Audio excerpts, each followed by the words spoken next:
trouble getting everything connected, but it looks like we finally got it sorted out. Anyways, yeah.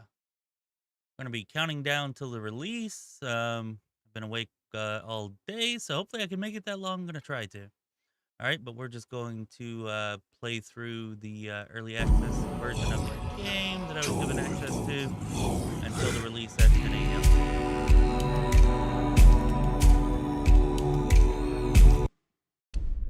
Anyways, we do have a couple of game keys that we're going to give away during the stream. All right, we'll probably wait a few hours, do one giveaway, and then do the other one maybe just a little before the game releases. At least that's my intention at this time. We'll see how it goes.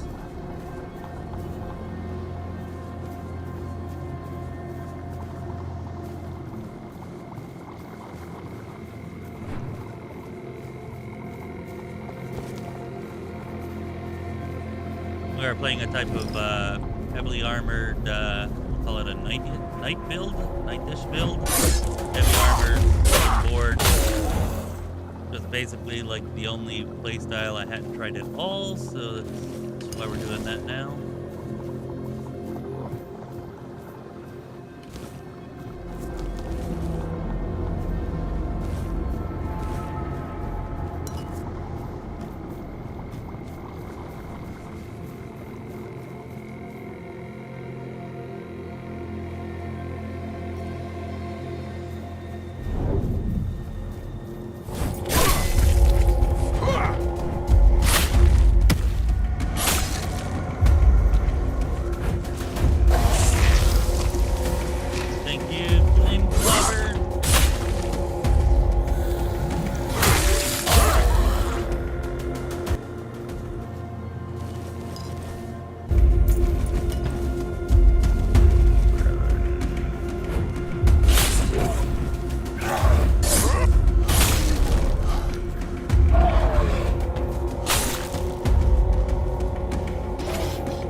not have the dexterity to make use of these gloves.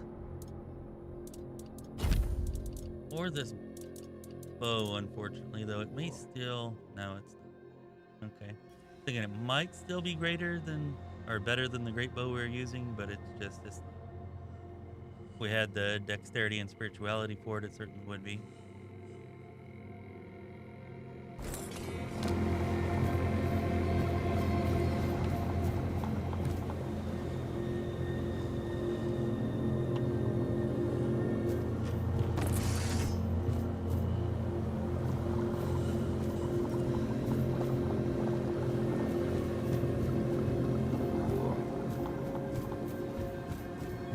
Supposed to be somebody over here for us to meet, but maybe that's only during daytime. And I thought they would have been right here. Maybe misremembering a little bit.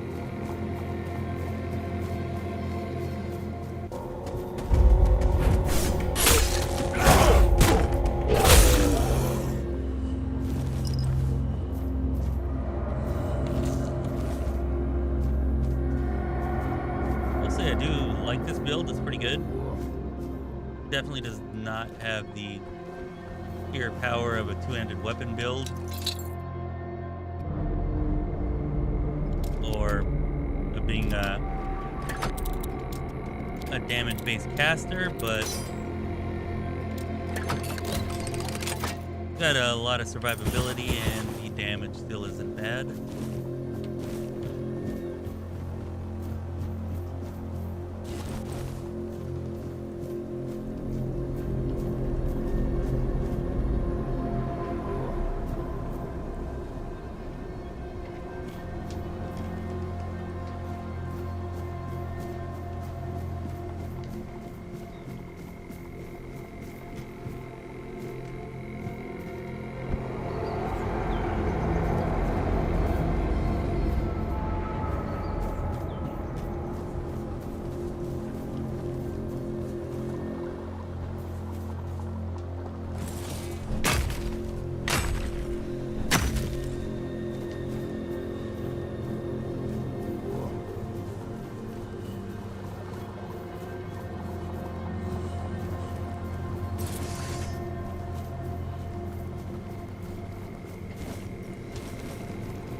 What the hell is that? Alright, now I'm kind of scared.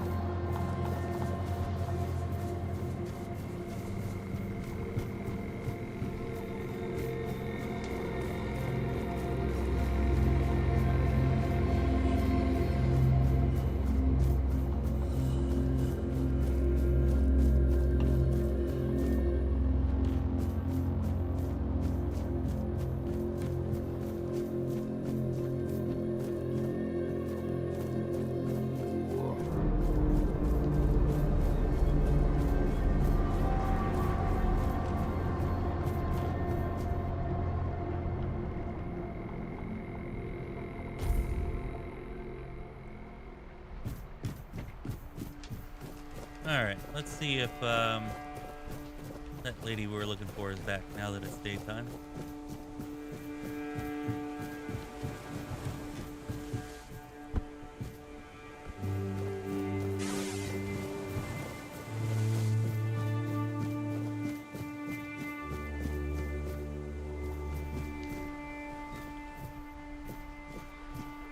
Yeah, I'm pretty sure she would have been in this room. Maybe they moved her.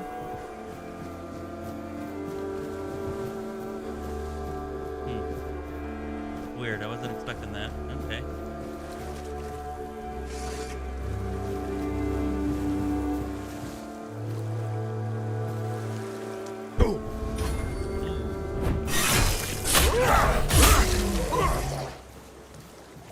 Alright, that definitely hurt more than I thought it was going to.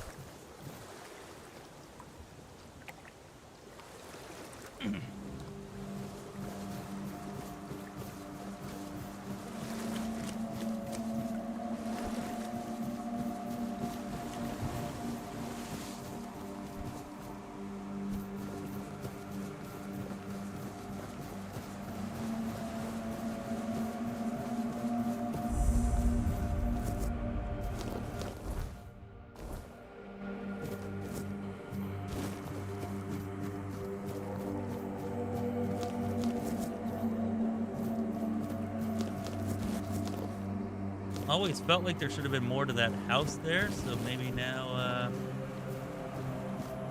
with the release and all, there will be more to it. Let's find out here. We may be in for a fight! You are nothing but a peasant! You'll fall to my sword. Your armor won't save you. I'll strike you down. Your armor won't save you. I see fear. Strength of 100 men. I will be your downfall.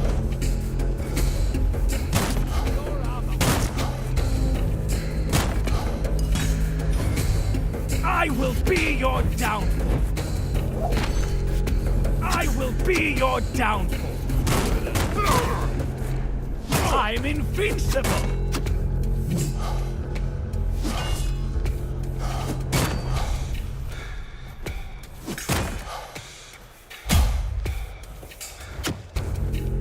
Ah, my armor did save me.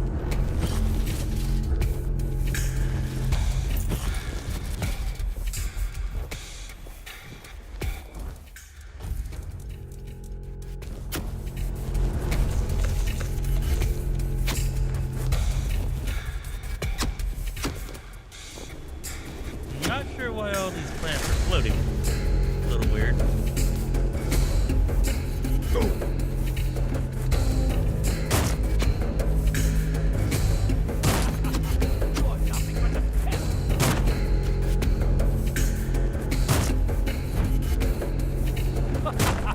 You are nothing but a peasant.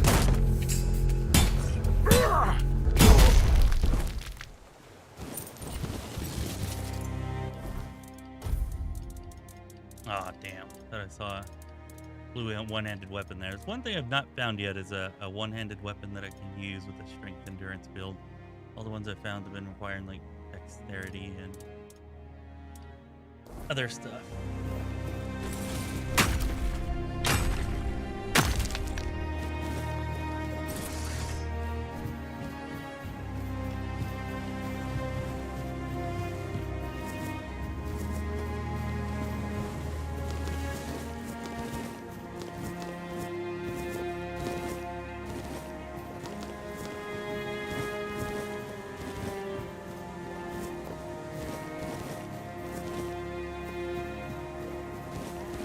Gonna be able to make some good mills when we get back to the base now.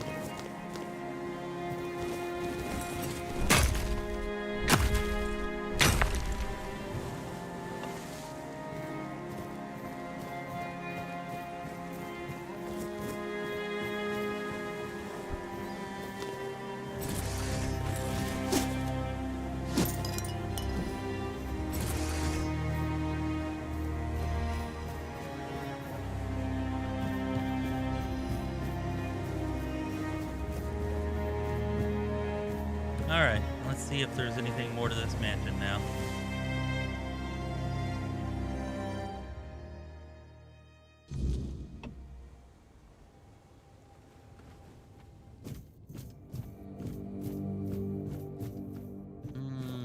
Nope. About the same, actually.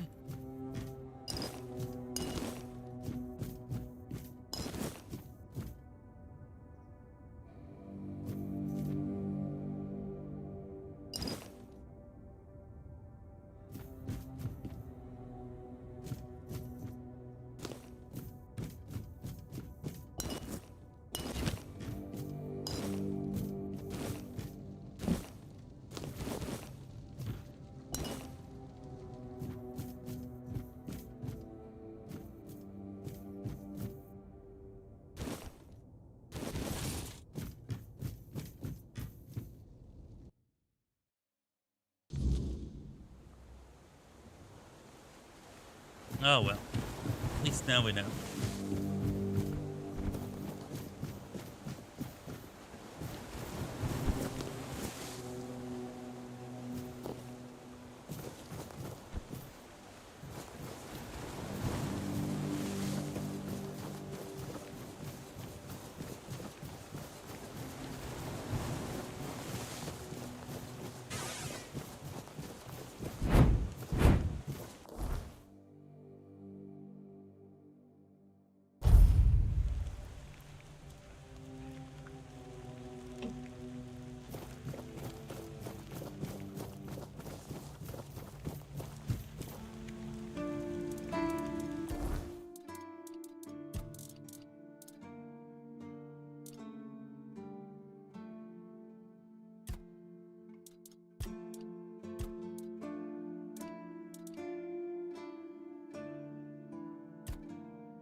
just to kind of give a quick overview of what we've got here.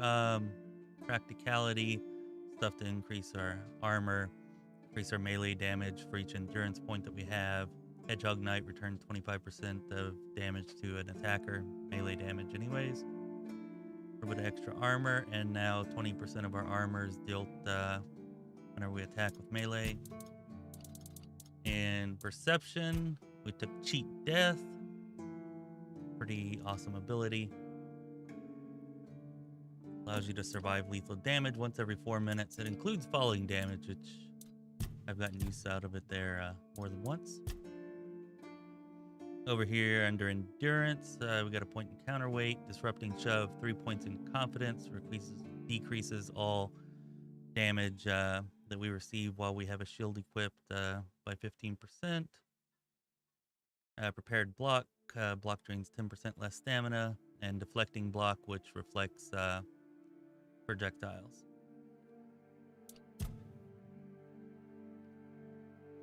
And probably sometime pretty soon we'll be putting a point here into Agile Fighter to pick up an extra 10% for our one-handed attacks, 10% damage.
What exactly we're supposed to be making. We have a quest to make something here.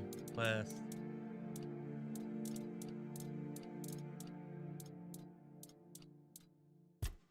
Drowner's armor.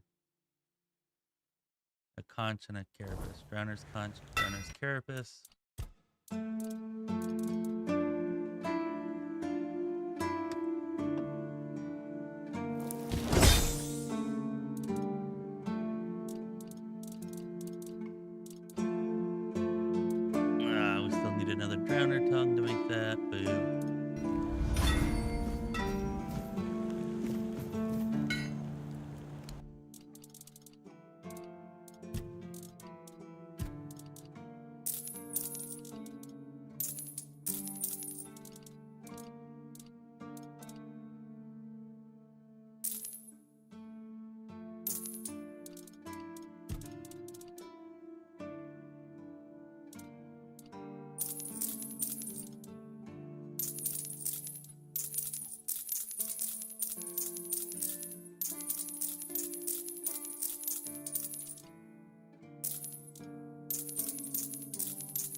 Go hit our stash, and then we'll head back out to do some more questing.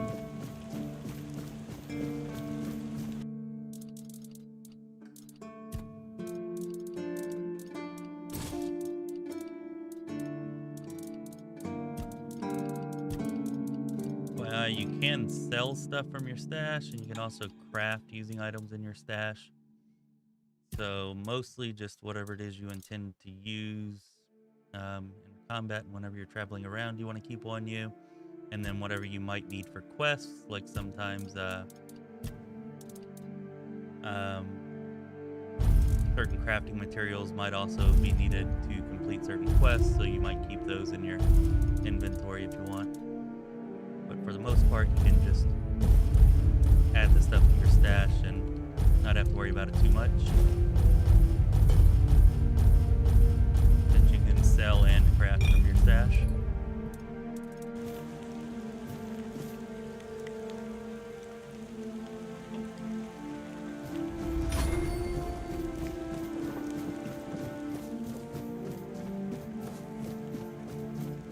come back up here and see if my sage is regrown.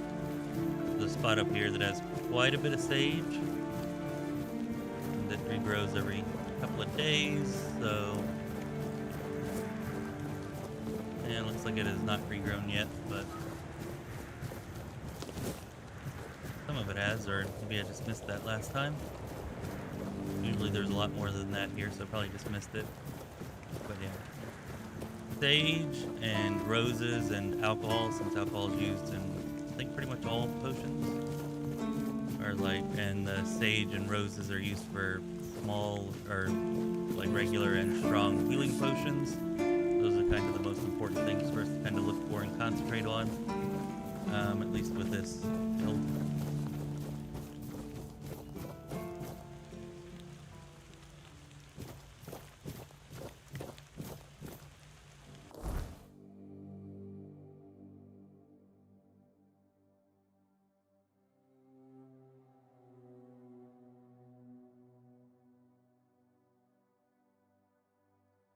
Alright, how about we travel over to here?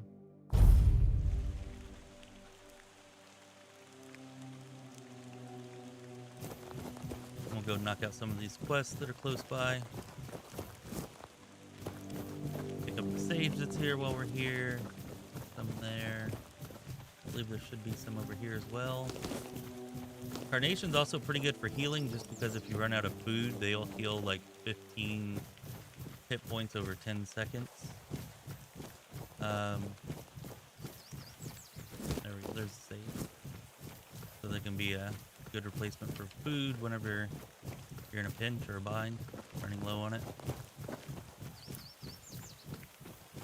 Normally, or the first time you come to this place, there will be a mini boss here, so just be aware of that if you haven't been here yet.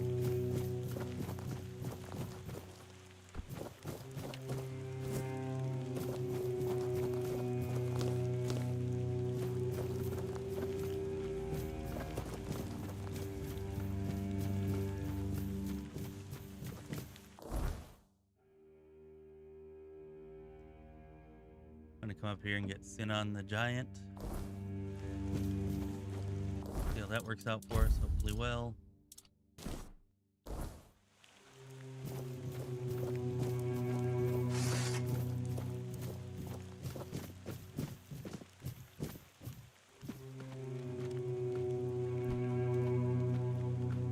Ooh, meteorites.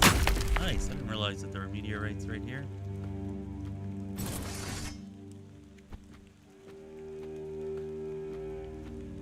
Hey, what's up, Andrei Ivanovich? Glad you could pop in. It's pretty great. I will say not a whole lot has changed since 0.9 in content so far that I've experienced. At least here in Act 1, but I've had shite a bear. I haven't had a single crash though, so that's definitely an improvement. Damn it.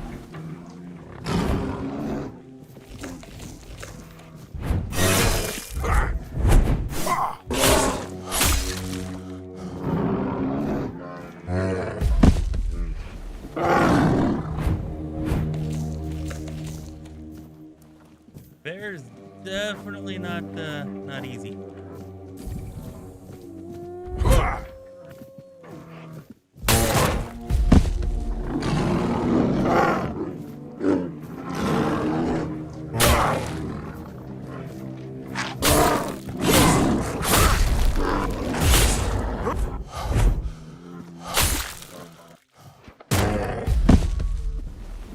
That knockdown is good, man.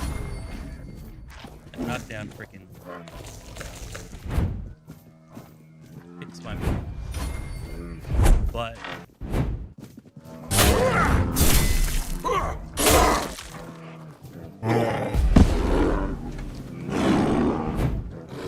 Bears are definitely one of the enemies that are a lot easier to caster or a fancy melee than they are here with using a sword and sword.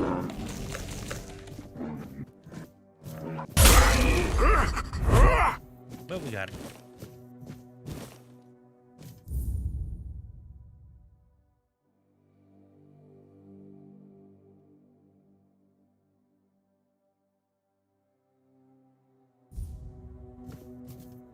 There is third person that has been included. I prefer the first person personally, but you can change. Where's it at?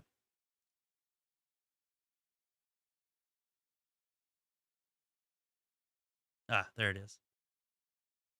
First person to third person if you want.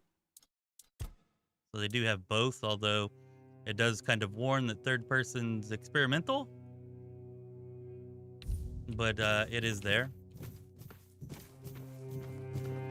Yeah, Andre, in the 0.9 patch, we did a whole playthrough, I don't know, about 30, 35 hours just going through absolutely everything in Act 1 with a two-handed build. It was like not a heavily armored build, though. It was light armor based on mobility, and it was really strong. You dealt crazy damage, like by the time you hit level 20 or so, like you're one-shotting almost everything.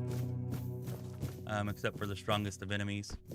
And you have enough mobility that you can usually avoid damage as long as you're paying attention. I would say I did like that more and think it was more powerful than the sword and board build here, but the sword and board does have some nice survivability. And I would say handles large groups of enemies better. Your gold belongs to us. We'll make short work of you. Damn, that guy's big. Your money or your life. Ah. Your money or your life. You'll regret this. Your gold belongs to us now. Your wealth is ours. Your money or your life.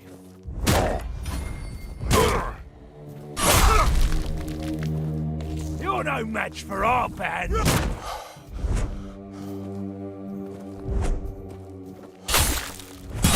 Your wealth is ours.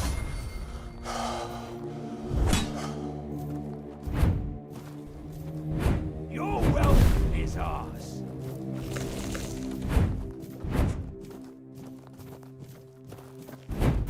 You'll regret this.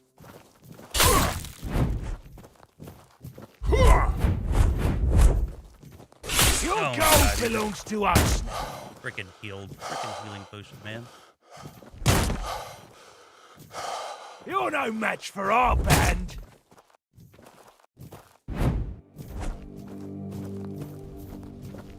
We'll make short work of you.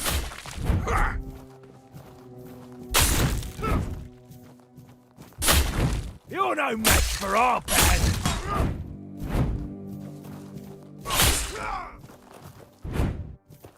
We'll make short work of you. How about with the damn healing potions, guy?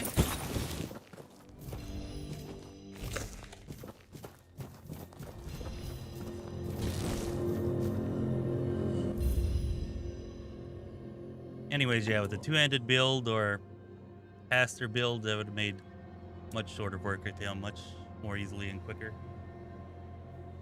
Although I will also say that they do seem to have increased the difficulty of enemies quite a bit. Like, we're playing survival difficulty at 0.9, we're on veteran difficulty now, and a lot of the enemies are quite a bit more difficult now than they were then.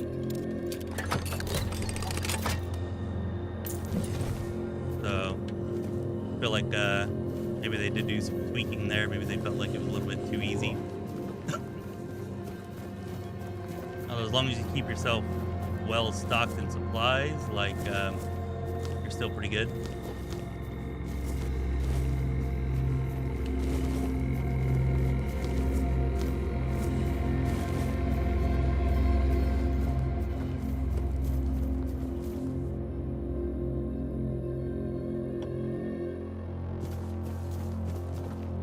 Actually, behind on the news for Dark Heresy. I hadn't heard about that. I heard that Owlcat had another game, a game that they were producing, not actually developing. Is this in addition to that, or did that game just turn out to be Dark Heresy?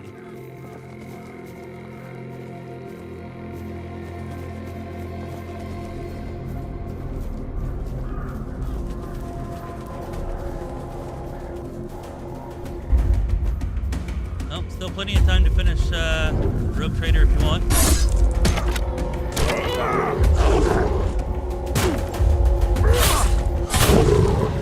Oh my god. He just freaking leveled me.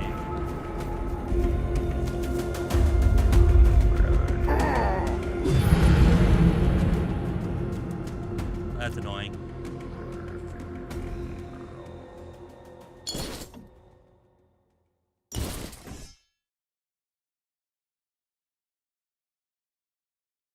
Yeah, I streamed Shadow Road, the demo for it at least.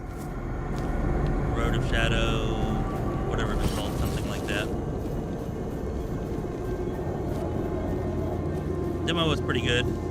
Definitely needs some work, but it was good for a demo. That's a game I'm looking forward to for sure.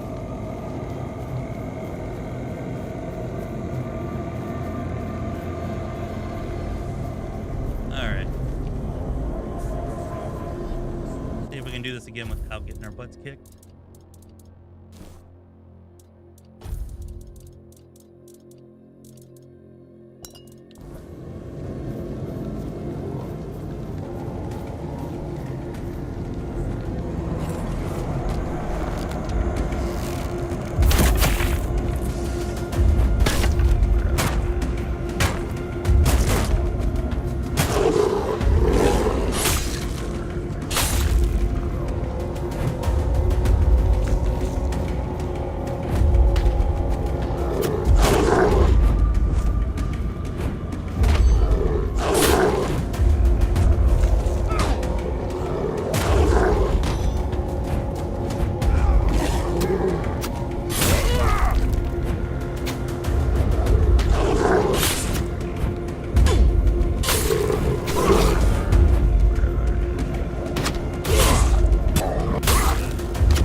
Victory is ours this time.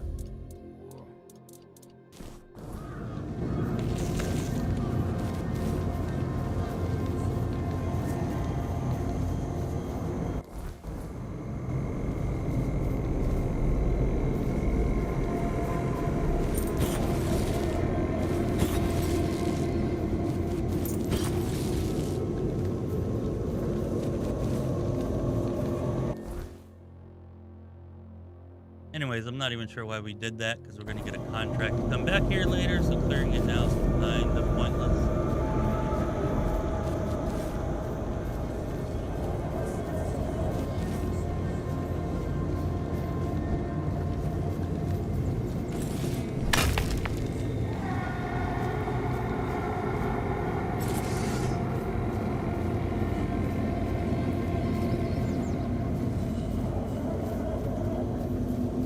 Always good stuff to look forward to from Owlcat for sure.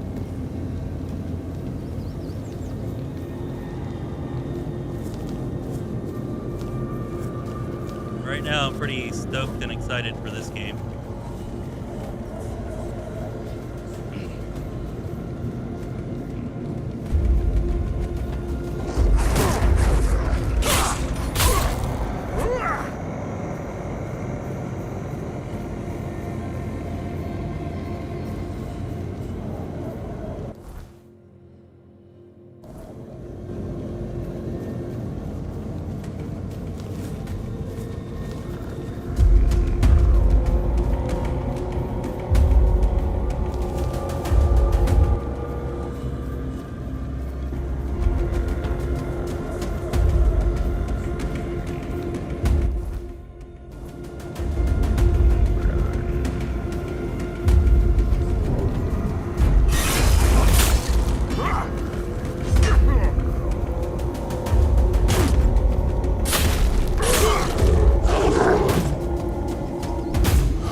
stopping by, Nicola. Appreciate it. You take care. Hope you have a good day.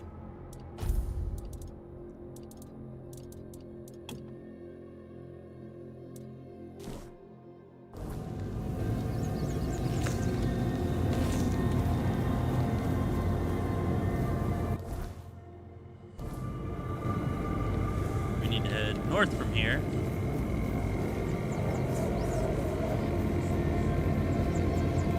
Kinda dangerous to be out here doing this at night, but oh well.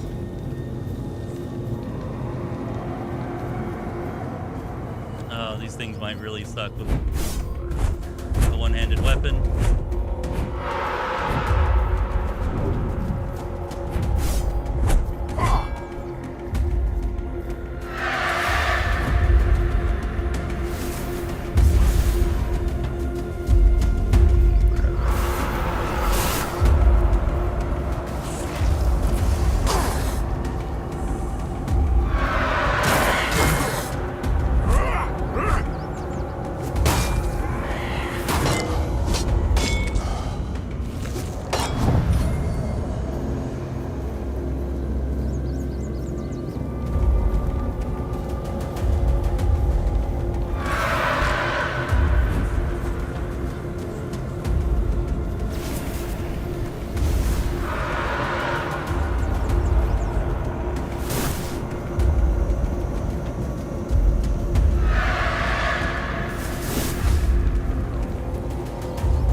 going on, Shaw? Pretty sure we're supposed to be able to get inside of this.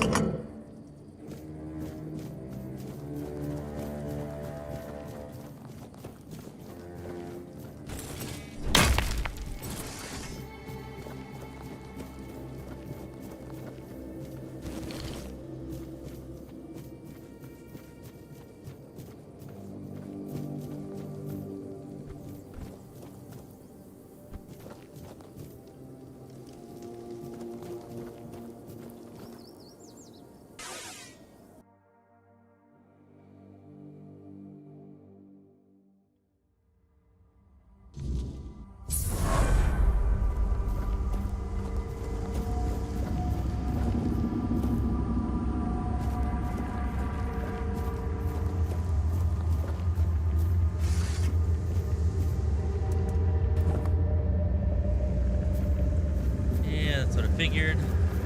Bonfires here.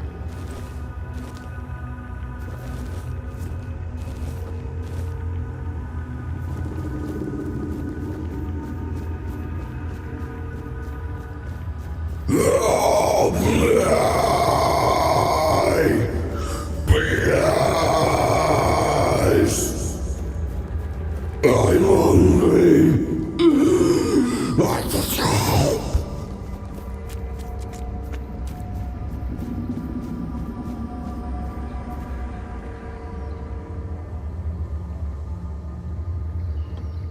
Nope. I haven't seen any pronouns in any dialogue, not even one time.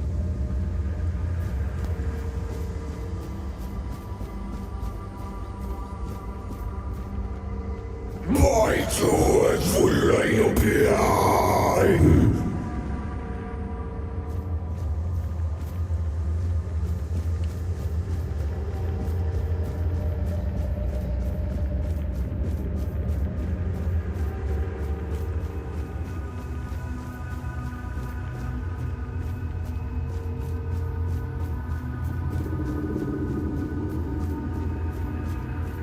Of course, that's what I'm Help me.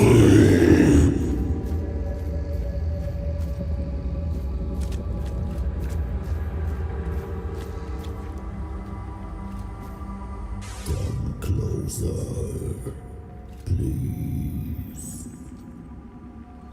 Just for a brief moment. It won't hurt.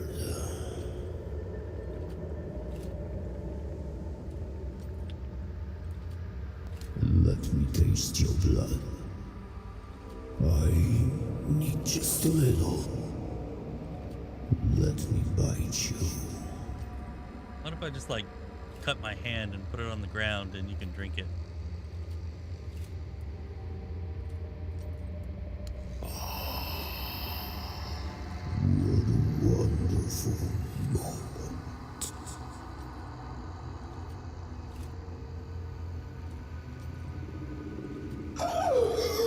It burns! Your blood burns! It's a human! It's foul!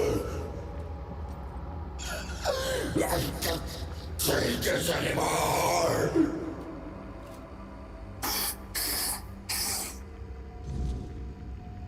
So much for Avernact.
Alright, let's see if we can get inside here now.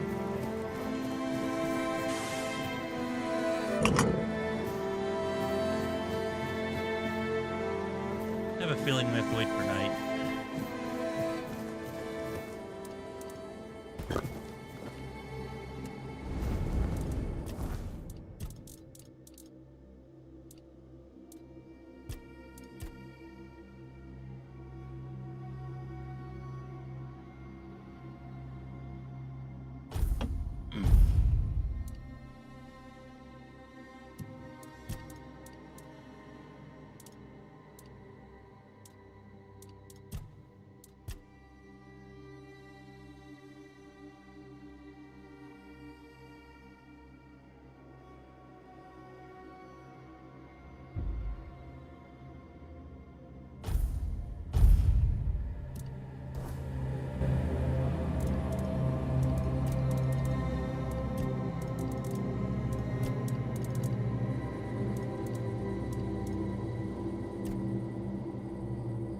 Oh, let's see if night brings it on.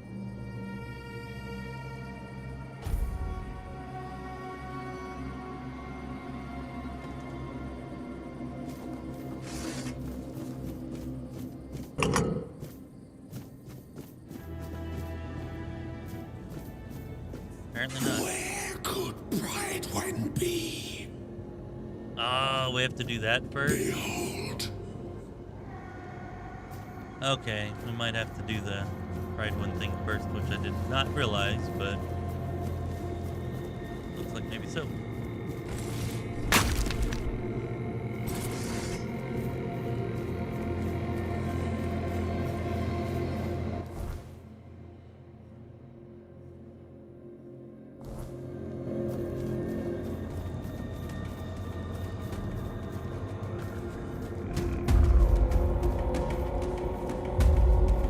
Frickin' red caps.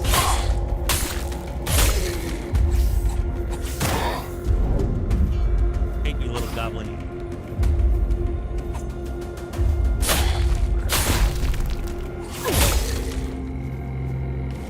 Yeah, they're not too bad now. About 5 or 6 levels ago, they were still a bit of a pain.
Summon Grindylow spell, huh?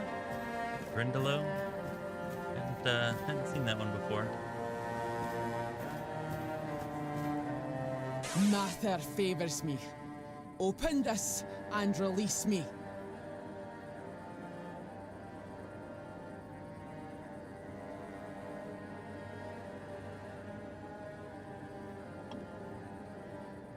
Well, I imagine it tastes like eternal life.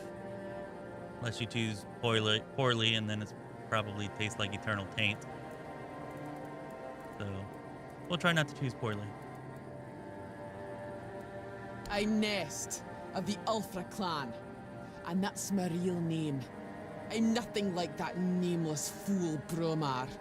I'll admit, getting caught was my mistake, but his men had the numbers. Bromar might be an oaf, but I can't deny he's got some talent for banditry.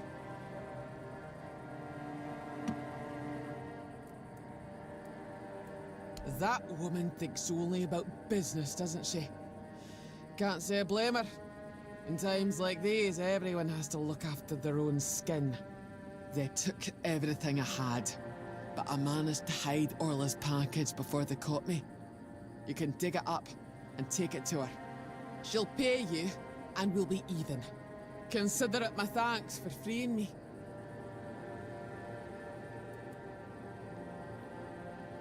Ah, I see you don't know much about the Dalriata.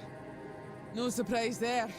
Our elders keep us in the mountains, and the world seems to be forgetting about us. In the Dalriata, you have to earn your name. You choose a father, go through the trials, all of it. You need to prove yourself worthy of your clan. If you fail, you're not worthy of carrying a name. You get exiled. So, Bromar can call himself whatever he wants, but to me, he's a nobody. Finally, someone with some sense in this den of idiots. Thanks. I'll heal up and head back to my people. You didn't happen to kill that big oaf hanging around outside, did ya? Bromar no face. Suits him, with that ugly mug of his. Well, honor demands I kill the bastard, but I'll tend to my wounds first. Thanks for freeing me. You're all right for a non-reata.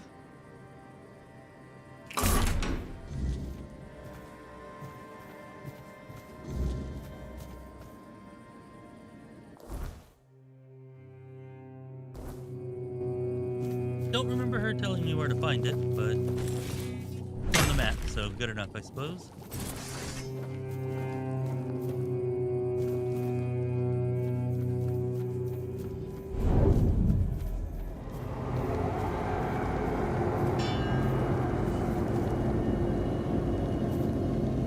Damn it, it's that thing again.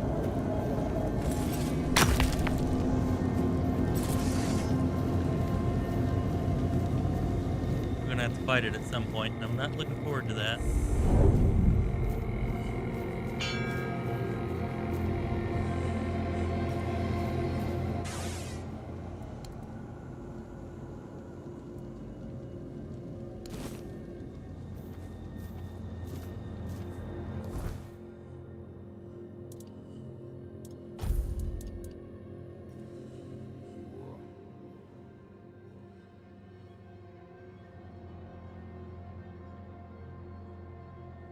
Not bad, I suppose, but not really for us. Still trading a wolf pelt for it, I'll take it. The Druidic shrines, for anybody who plays, definitely pays to go to them and give offerings. First, they give like buffs, but here the last couple that I've been to have actually given me rare equipment, which is cool.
it's Orlith. That's the best news I've heard all week. Come on then, give it to me.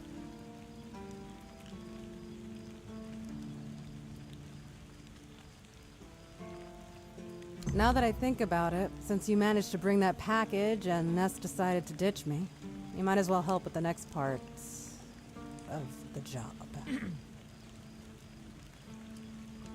My client, you know who, wants the package delivered to a specific place.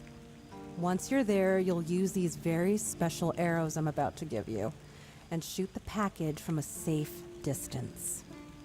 Regular arrows won't do the trick, and if you waste them before the job's done, I'll charge you for the next batch. These aren't gifts, they're tools.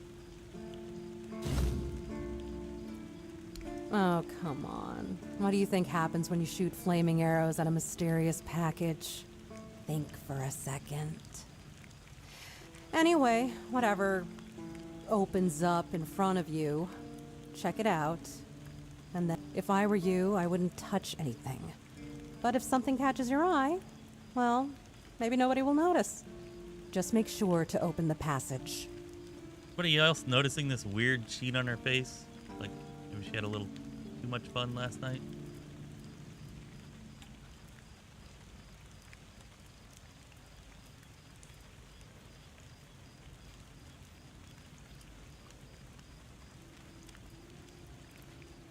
Am I some kind of seer?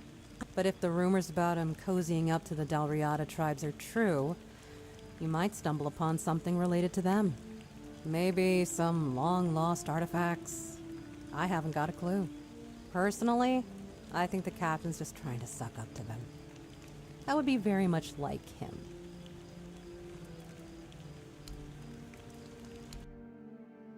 Oh, fine. Whatever. We can do that. Already bought the sketchbook. Guess she has multiples in case you lose it or something. Oh, spyglass.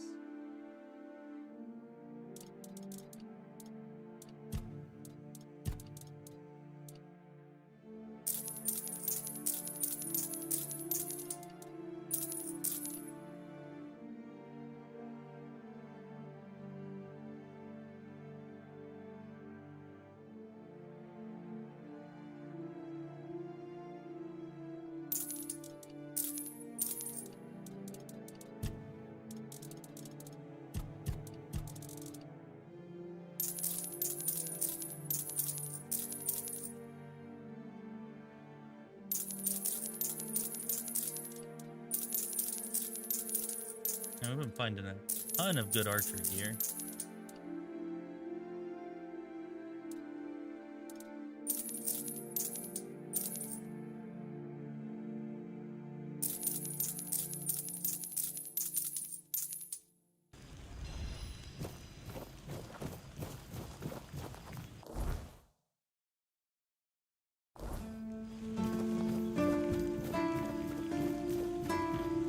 Please. Sinan the Giant.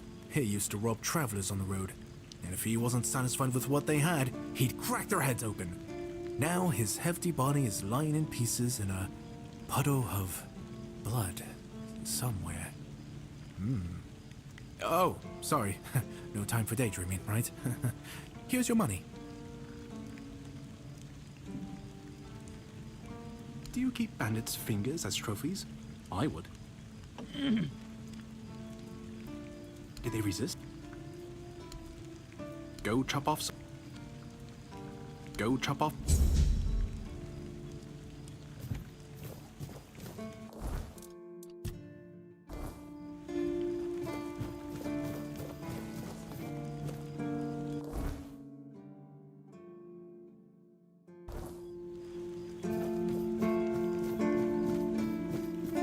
Sometimes it's nice to just sit.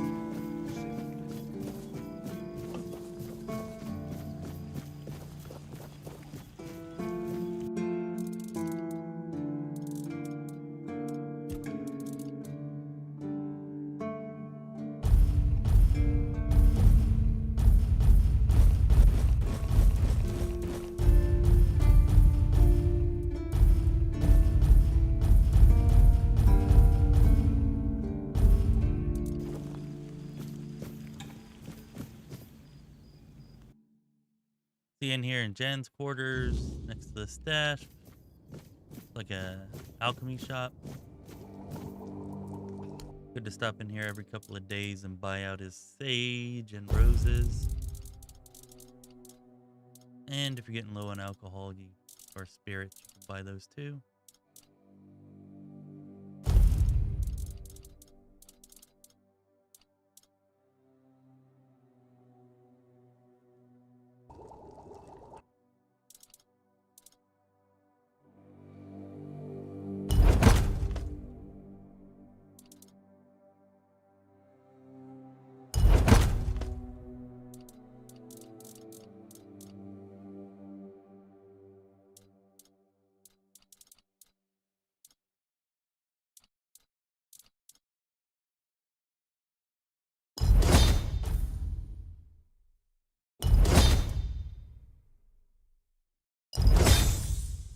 Really so much need the mana potions, but figure may as well get some out experience.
Ah, here we go. Sage is grown back. Eyes forward That's and mind your nice. step. Ah, damn it. I screwed up and sold my wood cutting axe, which is basically just any axe.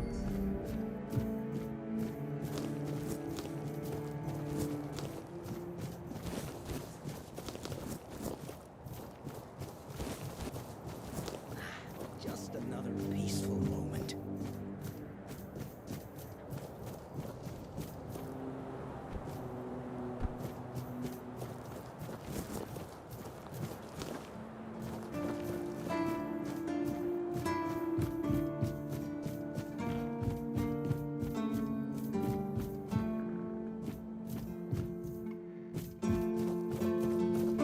Stay quiet, stay safe.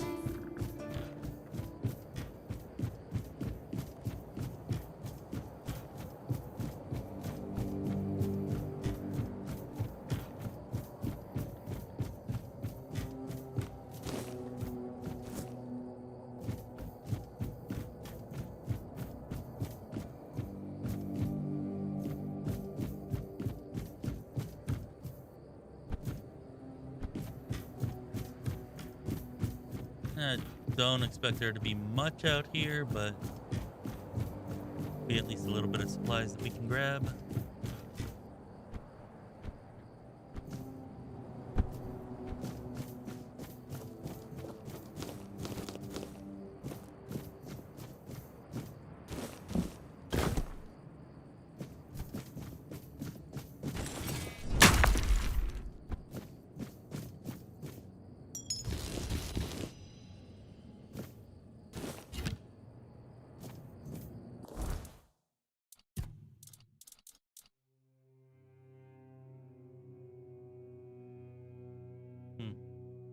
Kind of interesting, but not really that good.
About what I expected. A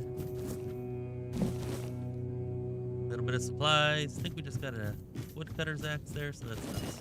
We can go back and chop some wood.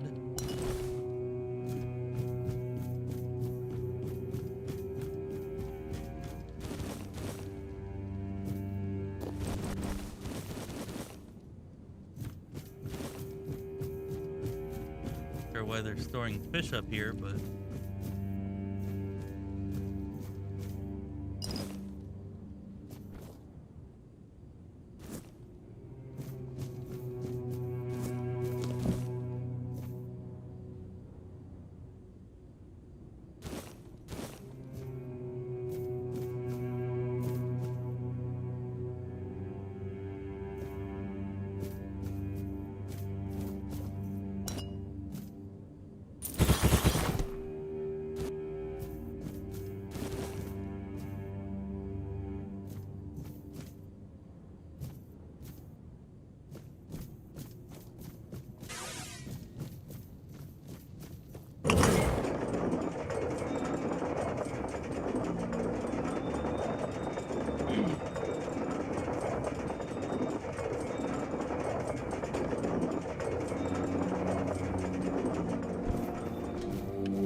I can make this jump.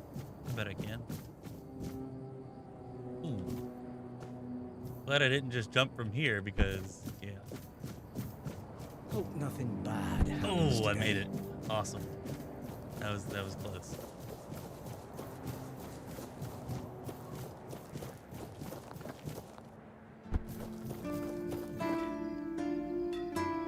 What? I would have swore I picked up my imagination, I guess.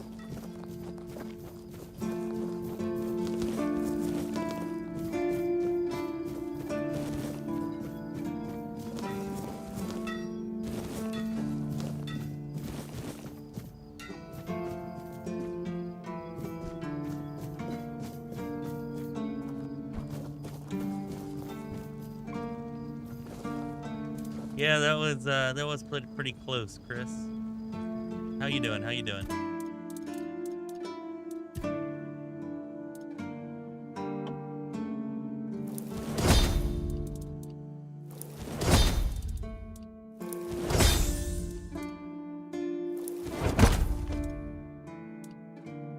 Onion bun.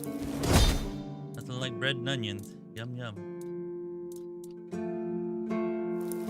Fried cheese actually is very good.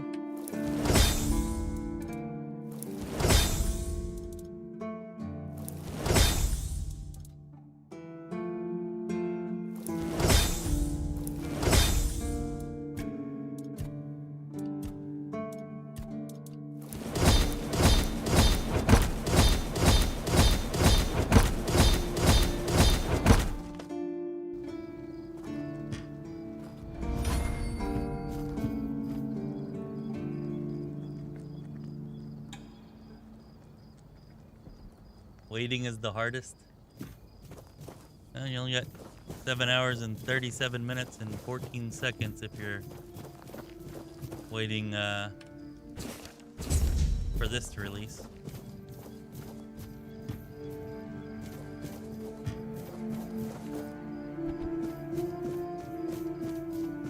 Just another peaceful.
Yeah, well, I'm playing sword and board here. I gotta say, it's good for large groups of weaker enemies.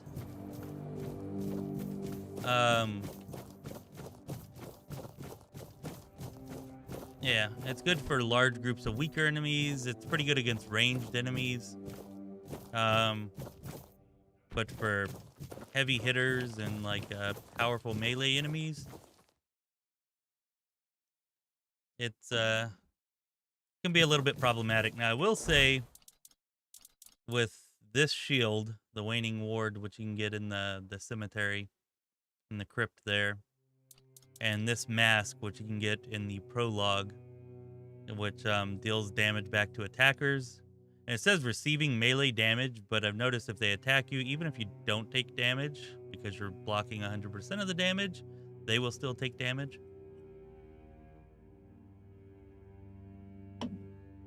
Anyways, with those two things, you can defeat just about anything that's melee as long as you don't let it get behind you.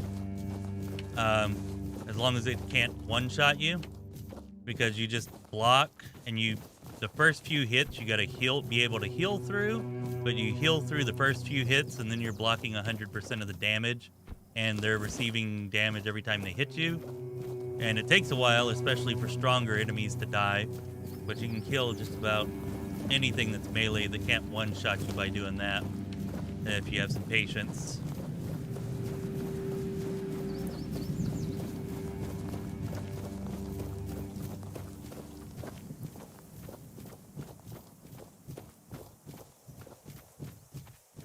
I don't know why I'm going that way. We need to get back out there and kill some of these quests, not clear trash mobs.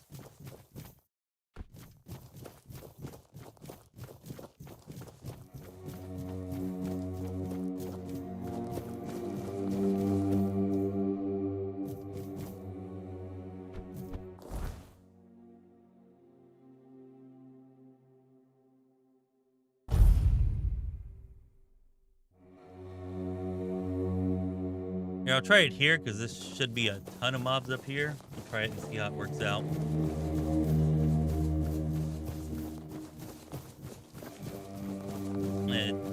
takes a while, but it was basically a guaranteed win whenever I was doing it like 4 or 5 levels ago. See if it still holds up.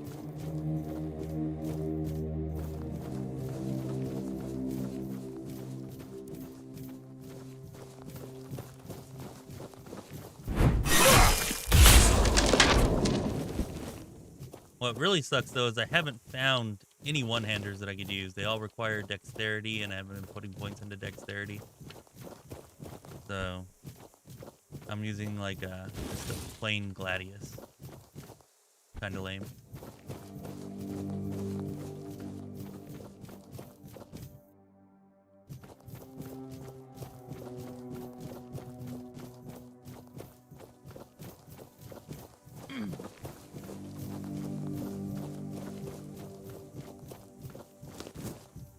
There's all kinds of crazy two-handers everywhere, but not too many one-handed, and like I said, all of them seem to require a good amount of dexterity.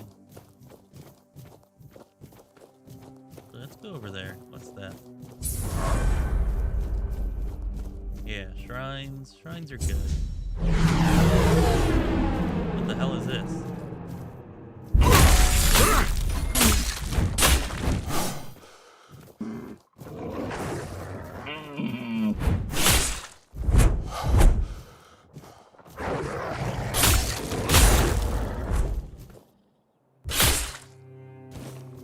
I guess I was supposed to kill them all. Only got one. I'm pathetic.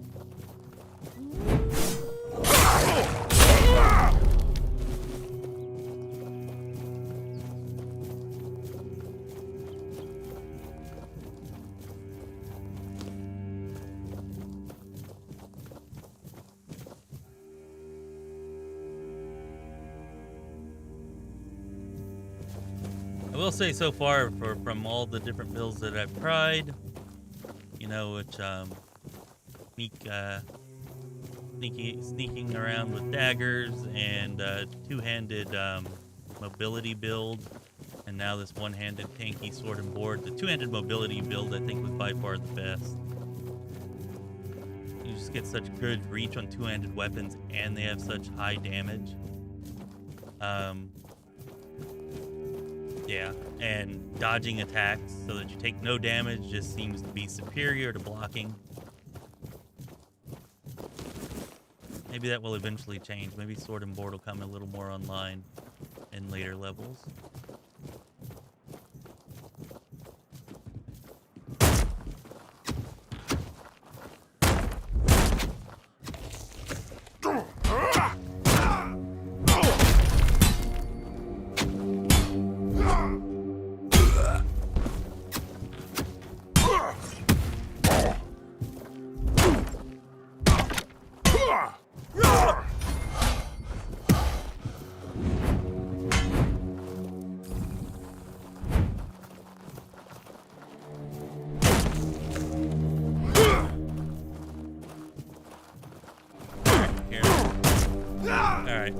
You can see we've built up enough block that they can't hurt us. But they take damage every time they hit us. The two-handers will sometimes deal some damage.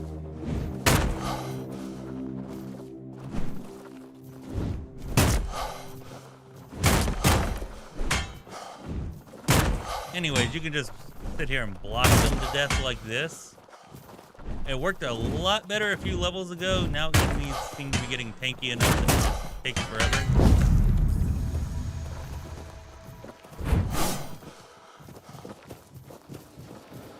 It was working like super good around level 10, 11.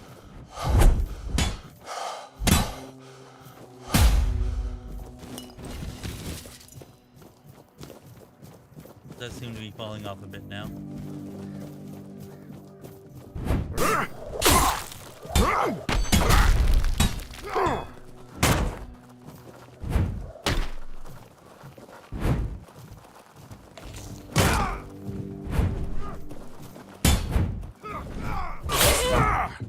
See, it's still better right now to just kind of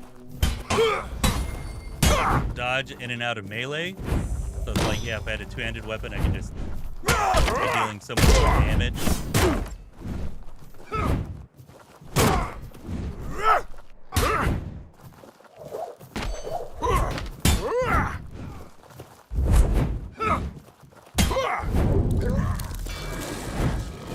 What the hell is that?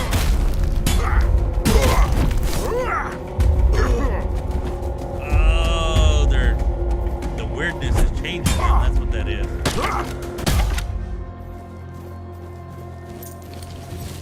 But as you can see, still a pretty good amount of survivability. I mean, we did all right. It just would be kind of faster with the two-hander. Wonder if maybe two-handed and heavy armor would just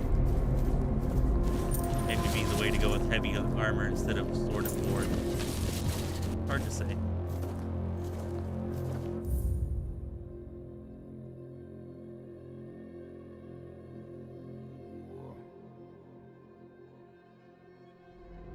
Yeah, man, there's so many good I mean, seriously, I bet I found 8, 9 rare two-handed weapons so far.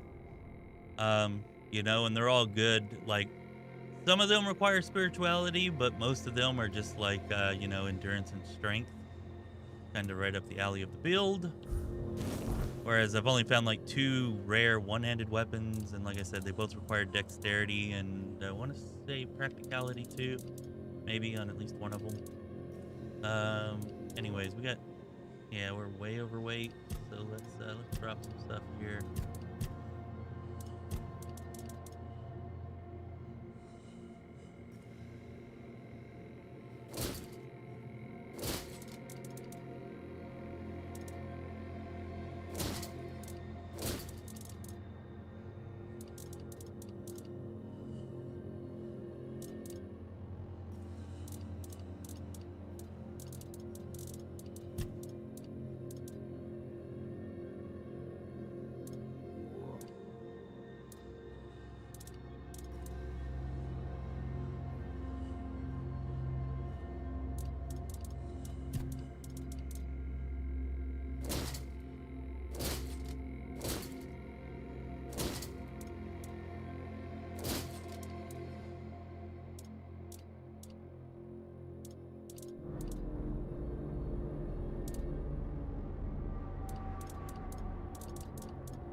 Alright, let's head back to town so we can sell. Then we'll come back here and finish this place up and grab our loot.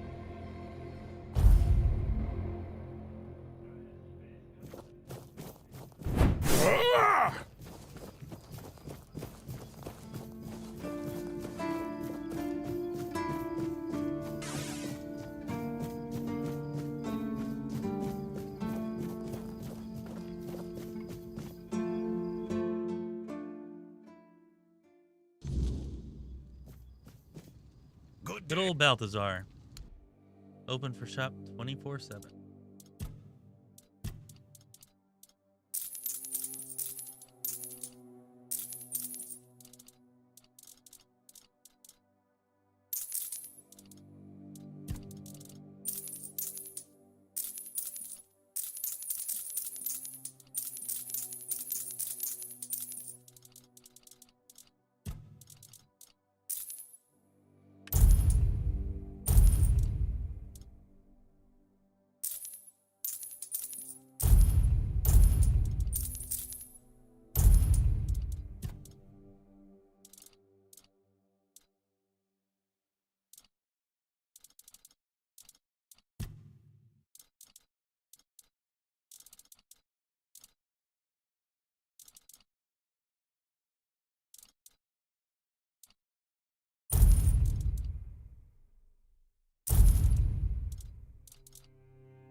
Guess you can't use a forlorn axe to chop wood. Thought it was any axe, but I think it must be two-handed only.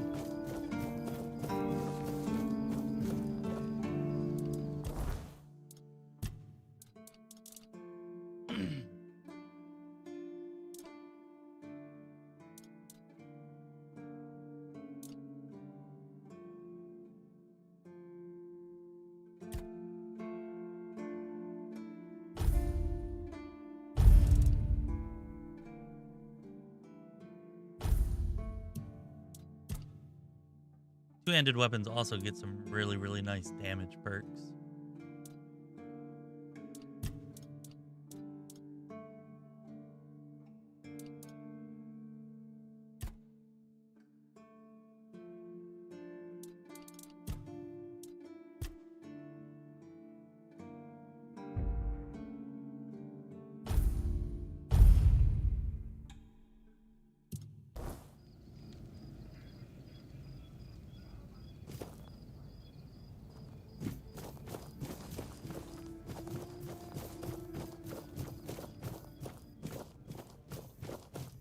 You know, I always forget to identify. Thanks for reminding me. Sometimes, oh right, it has to be a. Sometimes I feel like it's worth it. Like I remember before, like I think I got a rare item or two that was probably worth it, but the webs are so easy to come by that like I don't know. I don't really count them as much of a cost because I very rarely use them. But yeah, identify decent, unexceptional, and plain. Ooh, longsword +4. That's actually quite a bit better than the gladius I'm using, so. Oh, nice! A frickin' finally a rare one-headed weapon. So yeah, I'm gonna say not quite as much damage as that longsword, but I do like the look of maces, and restoring 10 health after killing an enemy, kinda nice.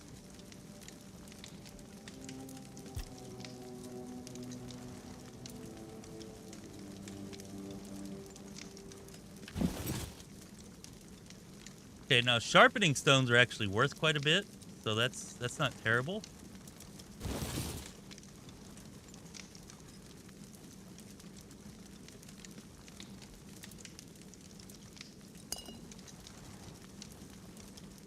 That's pretty bad.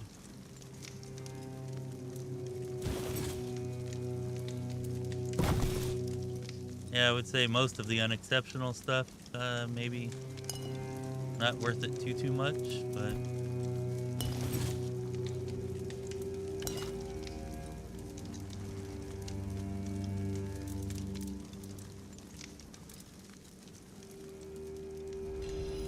yeah, thanks for reminding me. I at least do get a weapon upgrade out of that. So do I want to use this? I mean, that's an extra 2 points of damage versus what I'm using now. Restores 10 health whenever I kill an enemy. I mean, that right there is 2 to 8 more damage. So the low end damage is actually the same, but has better high end damage. I think I'm gonna go with the mostly so that I can say I'm using a rare weapon now. But damage isn't much better for the sword.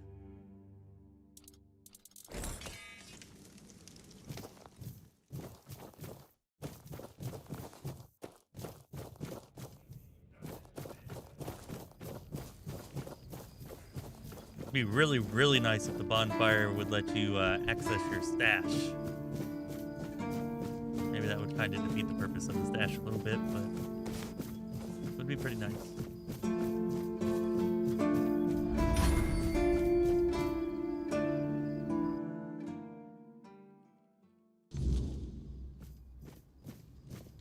Hello.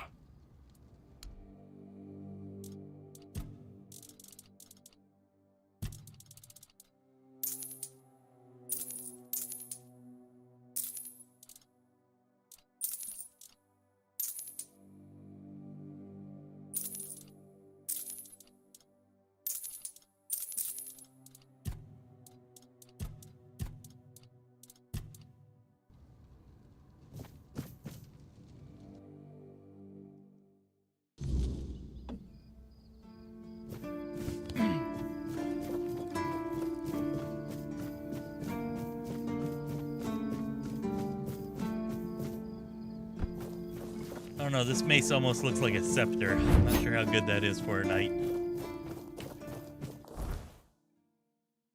we'll turn ourselves into a paladin. I was thinking a paladin build would be cool because I don't remember there being any healing spells in patch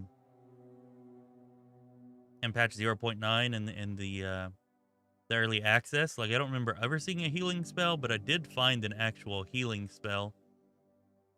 So I don't know if I just never noticed it then, or if they added healing spells in.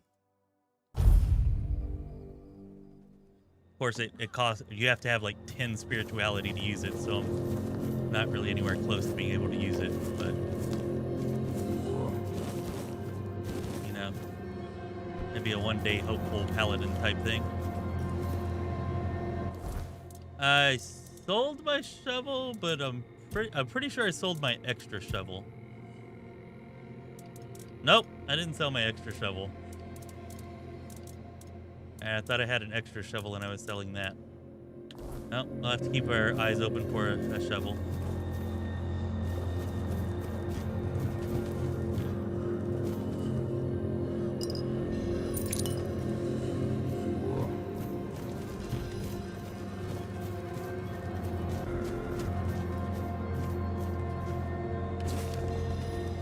Thunder Lash, nice spell. Not sure what's going on with the music right here.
Wow, I almost passed that up. A permanent bonus there. That is so easy to miss, too. Thought it was just like a regular skull or something.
Hey, what's up, Random?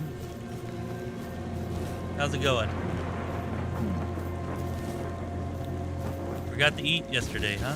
Must be pretty hungry then.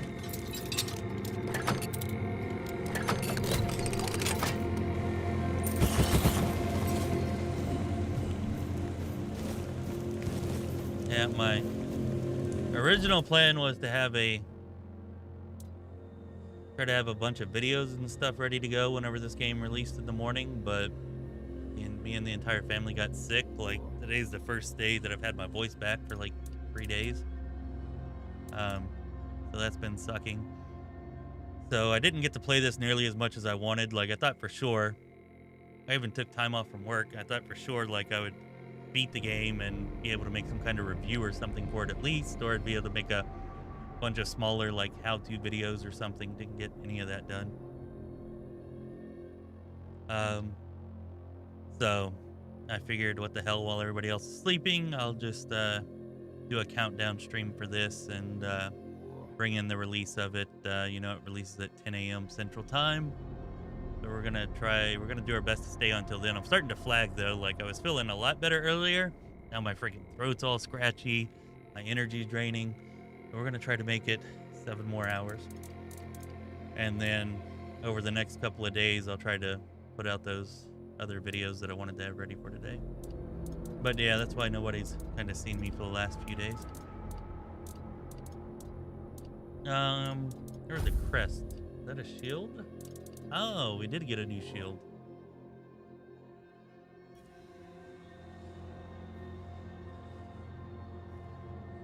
Pushing costs 30 mana and creates a strong gust of wind.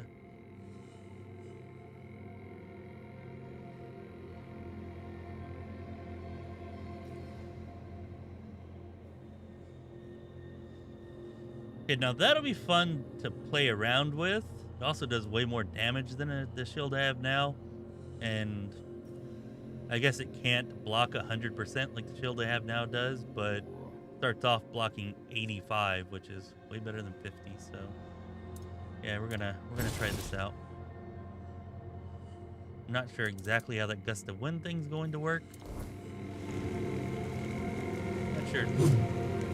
Okay, so push just means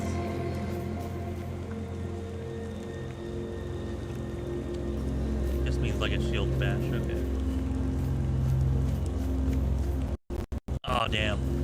If I'd have had that before I came up here, I could have been knocking all these assholes off the ramparts. That would have been awesome.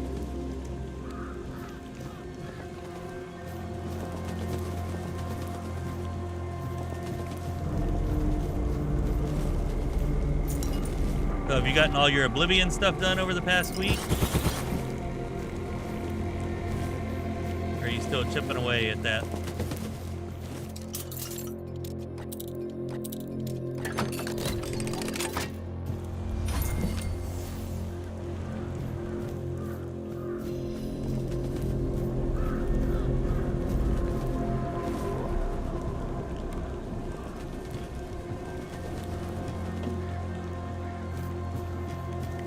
Damn, it's getting dark. Alright, let's see how this kind of works.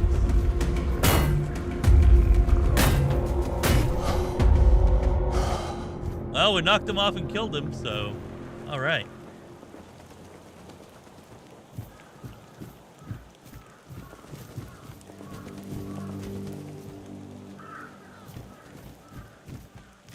Damn, I can hardly see anything right now.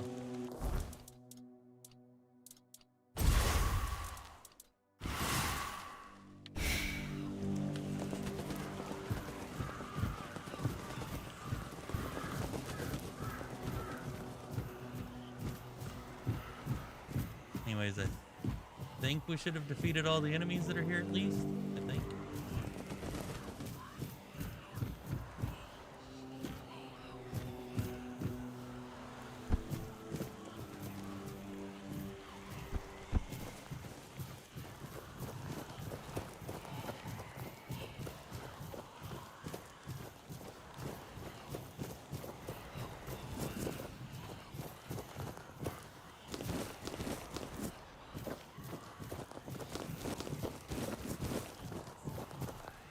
whole buttload of peppermint.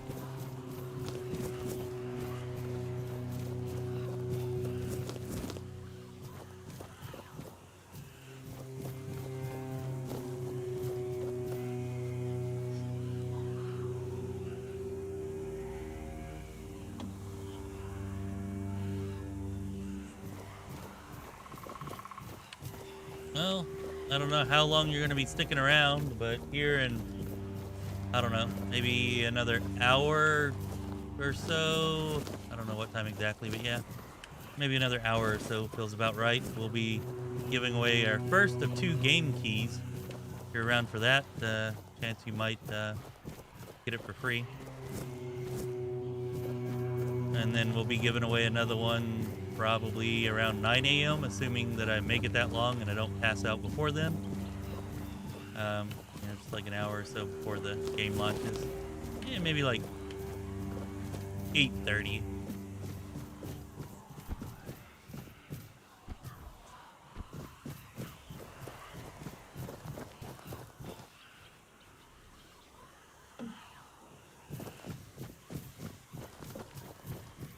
Like I said, assuming that I don't freaking pass out before then.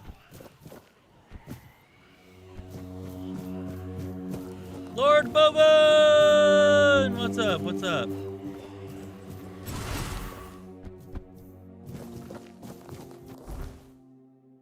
Okay, well, we cleared this place. We've done just about everything. Oh, that's that quest, huh? Alright, let's go over here and do the Silk Road thing. I actually could not figure this out before in early access. Like, I mean, I got this part and I got down inside of here. But, like, I could never figure out what I was supposed to do in there. I finally decided it was bugged or something.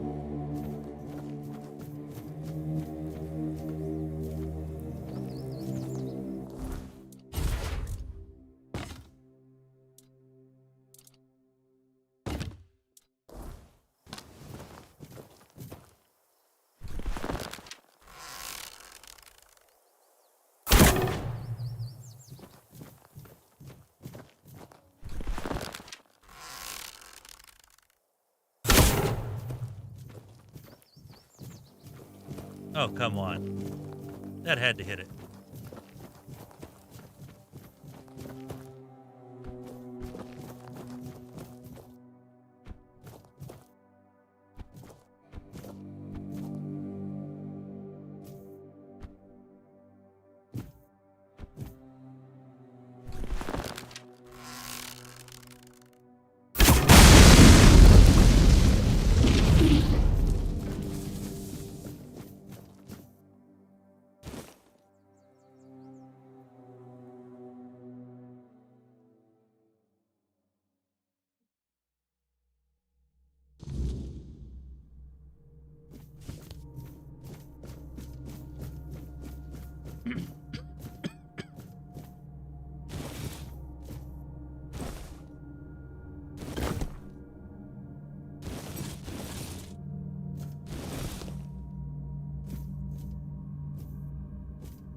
Yes? Who are you? Did Albert Albertus send you? I've told you 1,000 times I'm not leaving. This place is perfect for me. At last, I have the space to explore the limits of culinary delights. You'll never understand, you bunch of cabbage heads. Your taste buds have long been dulled by fried cheese, fried fish, and oil. Oil everywhere, the goddamn oil.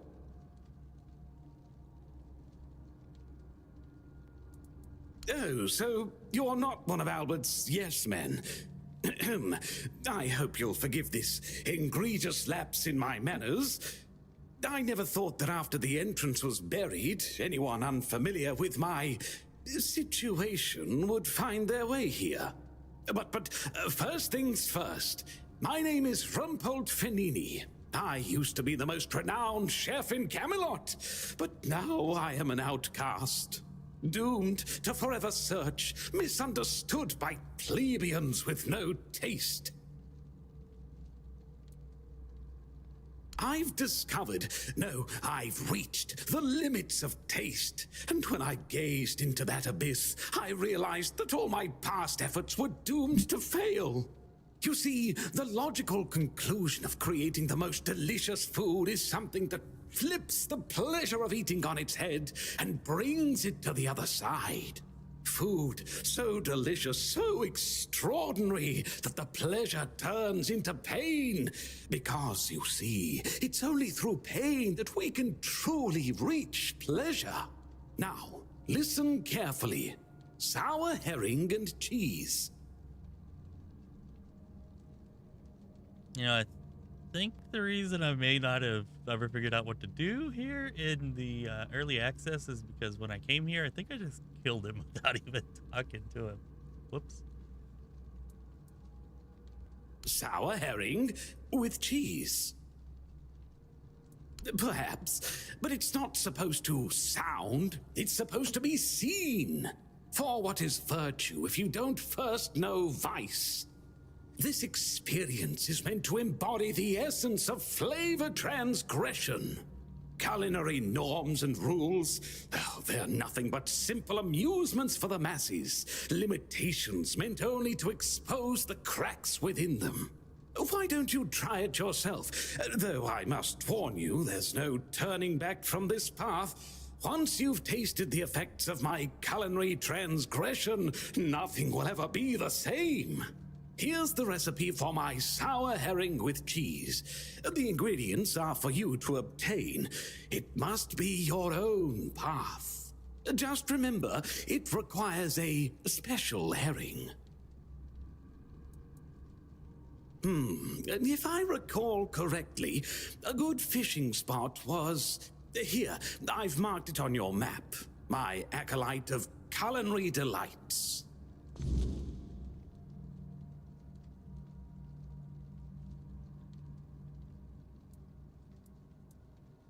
Oh dear, I could ask what year it is, but honestly, I don't find it terribly important. I finally found my place and purpose. Time holds no meaning for me.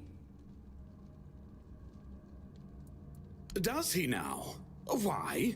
I don't offer paid lessons, and I certainly don't run the garrison's kitchen. I can't think of any reason Captain Hubert would send his men here. Sorry? Oh, a change in command then. Interesting. I do hope Captain Hubert is well. He was very kind to me when I stayed at the Keeper's Fortress. Food without taste is like a proper fight without pain. Oh, we got a new recipe.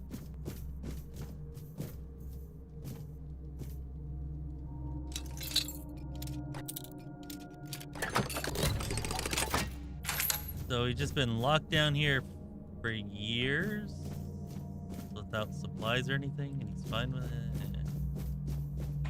He's definitely mad.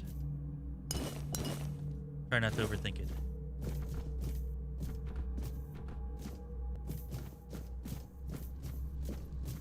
Anybody else excited for what's today? Friday? Sunday? May 25th?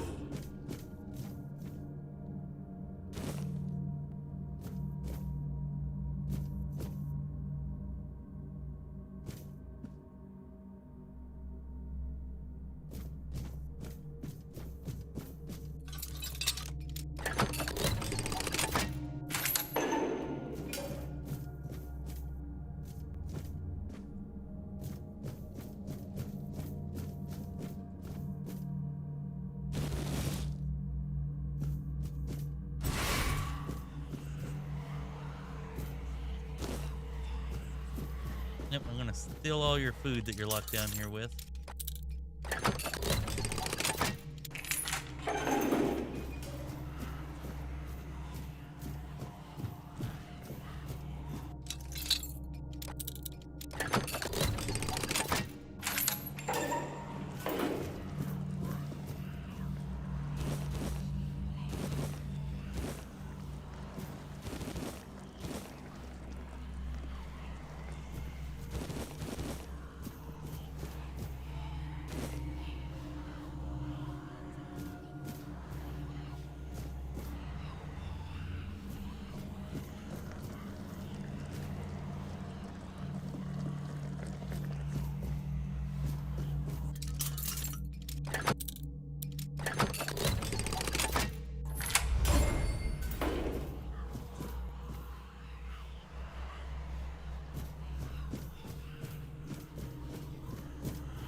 The new season of Rick and Morty releases. They better not do it one episode at a time or I'm going to be not very happy. Actually, I have to work Sunday and then be up early Monday morning for work, so I probably won't get a chance to watch it on Sunday, but it'd be good to know that it's out. They're so damn long between their seasons. But so far, it's pretty much always been worth the wait. Here's hoping.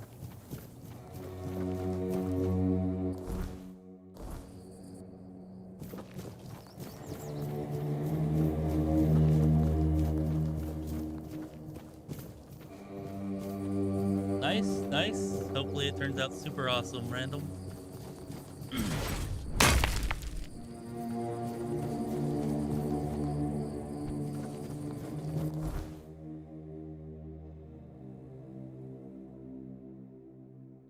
Road, abandoned village. Yeah, let's just head back up here and let Orleth know.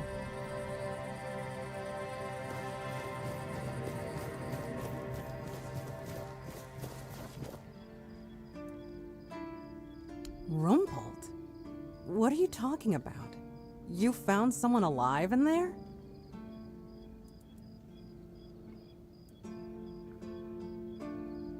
Undead. The undead? I didn't think he was undead, but...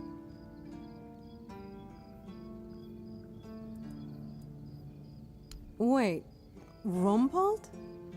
The one who disappeared centuries ago?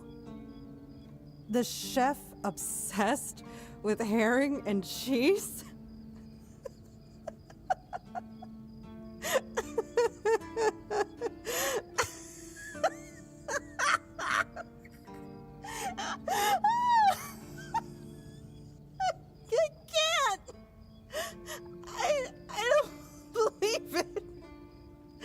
All that effort, all that money, and it's Rumpold. Oh my God, I'm crying.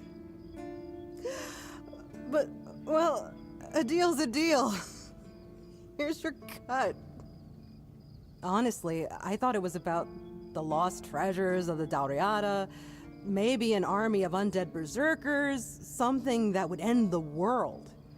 You have no idea how scared I was of this job. And now you're telling me it was undead Rumpolds. All right, I'm feeling better now. Do you need an... I really did not get that he If was undead only. while I was talking to him. I can't get in touch with Brandon. And it seems that he gave the order to keep me here. Precisely here. Right in this damned spot. And I'm afraid... if I stay here any longer, some of those geezers might actually drop dead. Don't get me wrong, I quite like this place. The air is crisp, the sea is calming. It's true, the company could be better, but I wouldn't mind living here one day. Well, it was pretty dark in there. Maybe if I'd had my torch out, he would have had more of an undead look. Recognizable undead look. Only a keeper is allowed to own property in the Horns of the South. I looked it up. It's an actual Become a law, keeper. not just something Brandon made up so I'd stop breathing down his neck. So unless I grow a pecker overnight, it'll never happen.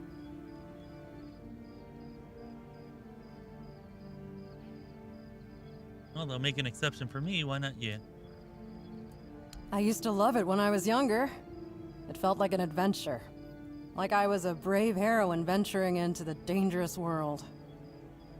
But it gets boring after a decade or two. Eventually, you start feeling like you haven't had time to sit down since the moment you left. The dangers of the road stop becoming exciting. They become real. And before you know it, your entire life has slipped through your fingers. Life goes by so fast when you're always on the move. You keep thinking you have time for everything. Until you don't.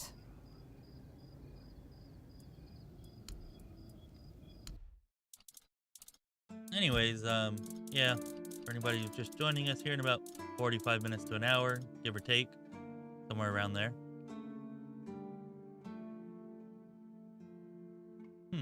Not bad, but not as good as the one that I have now, I think.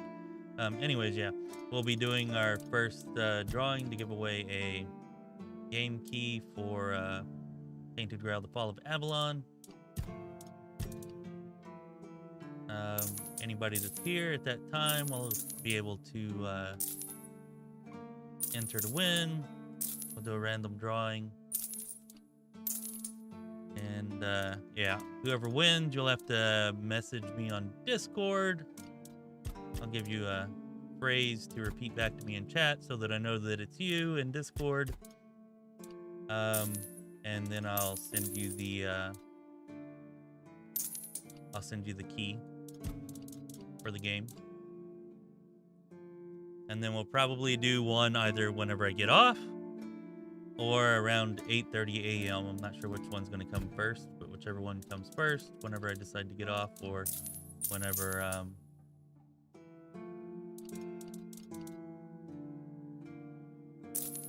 8:30 gets here. That'll be our second and last giveaway.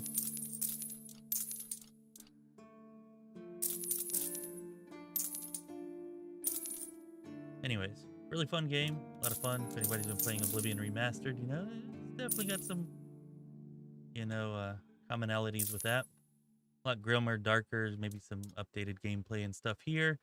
Certainly not nearly as big and wide and expansive.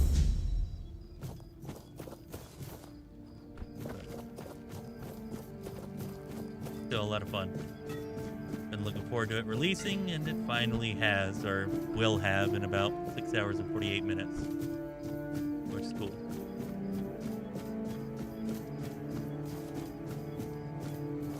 All right, shovel. There's so many shovels. Do I really have to buy one? I might actually have one in here. Ah, I do. There we go.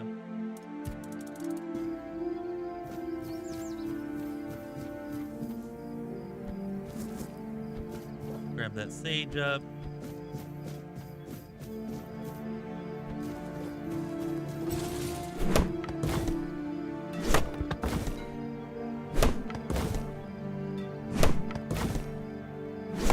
Gotta have a two-handed axe, like any two-handed axe, to chop lumber. There's different spots where you can chop it. You can also buy it from different merchants.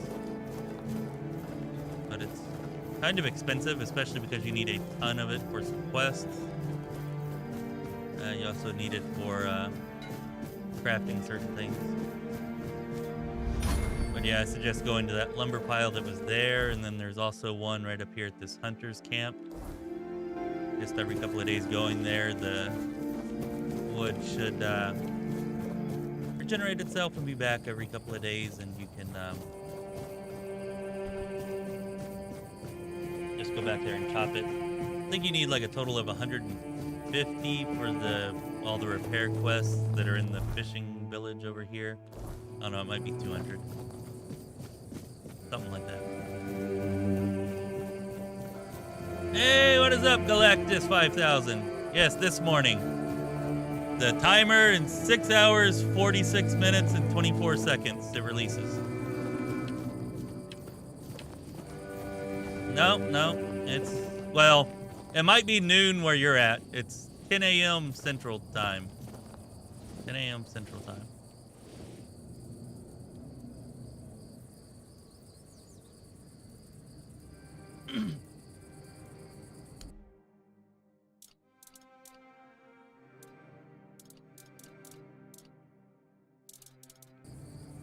I need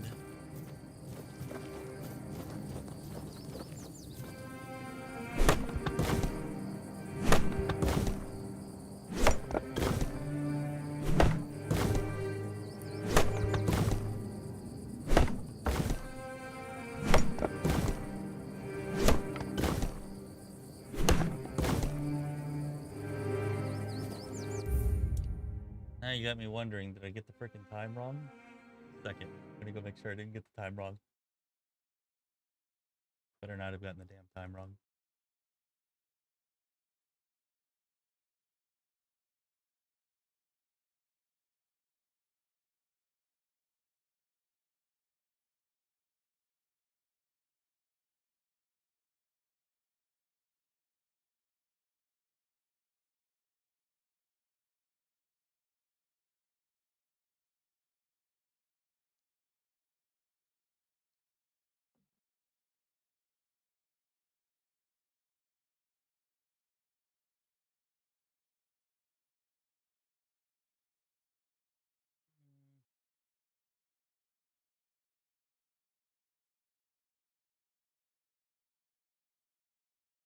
It says here May 23rd at 1700 CET.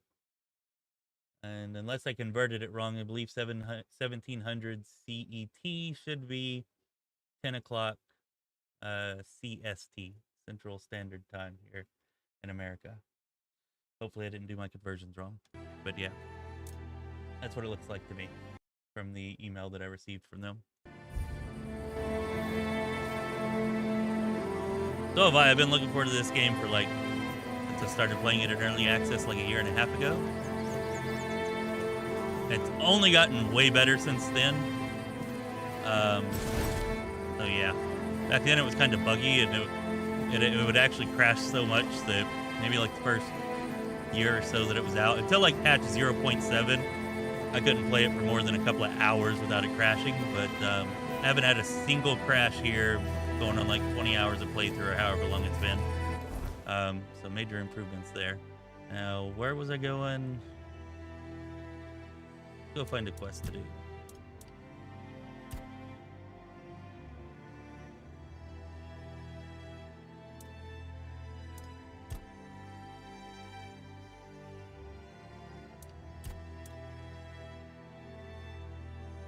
Oh, you know what? We need to go... almost forgot about that. We need to go back to the fishing village real quick. We completed the quest at the start of this stream.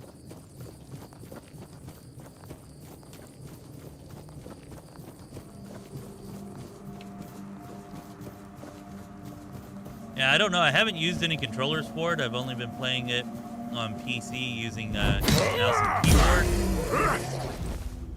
I will say performance has improved quite a bit, but all the controls and stuff are pretty much the same as they always have been.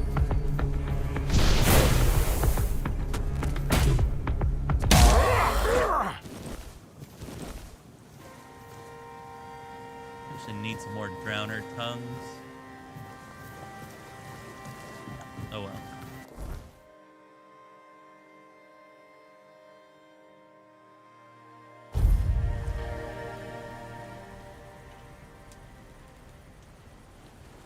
Yeah, there's already been a ton of channels that have released reviews and stuff for it. I was hoping to have ready for this morning, but life happened, so yeah, that's not going to happen. But that's why we're doing this stream instead. But yeah, it's getting quite a bit of coverage, and from what I've seen so far, I mean, I haven't like watched all the videos or anything, but it seems to be positive coverage. So I think for a lot of people, especially because a lot of people probably didn't know about this game or it hasn't been on their radar, it's going to be a pleasant surprise for them, which is awesome.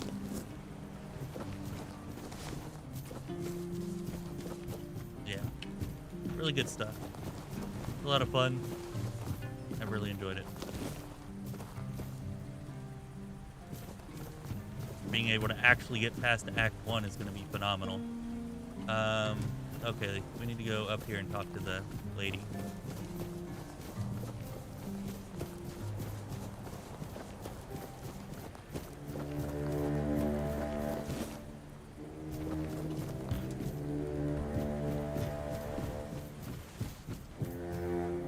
I would imagine Galactus, if you search, you can probably find an Xbox-specific review for it.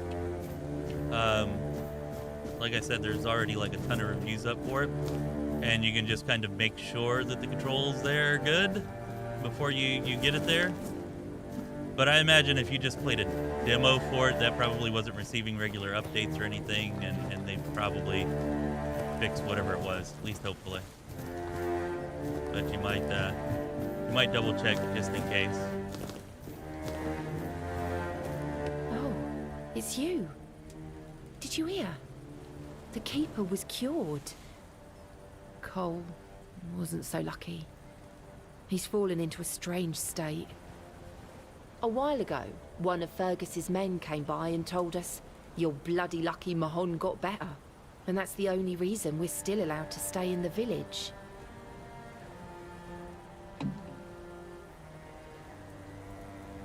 He just sits there, staring.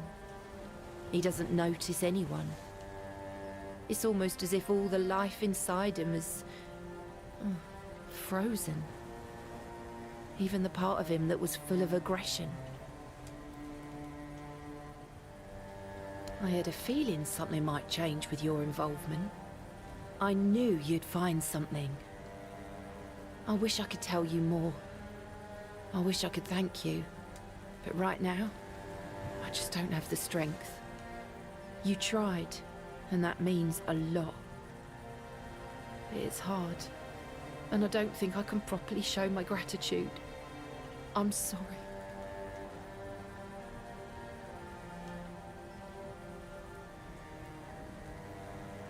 I've been wondering why I should stay. But then I realised that Cole is still here. He's not himself, but his body is still here. His face. I can't leave him alone. Most of them wanted Cole dead, but Fergus forbade anyone from interfering. Since Mahon is getting better, he decided that Cole's fate is in our hands. But if anyone else raises a hand against him, they'd be sentenced, as if for murder. That cooled the tempers of the keepers and lessened the open hostility from the villagers. Besides, you've seen him. He hasn't moved much in the past few hours. I can't abandon him. Even if he's not exactly the Cole I knew, he still looks like him. I won't ask you to end his agony. How could I? I'll take care of him for as long as he lives. And then, I don't know. I'll probably leave this godforsaken place.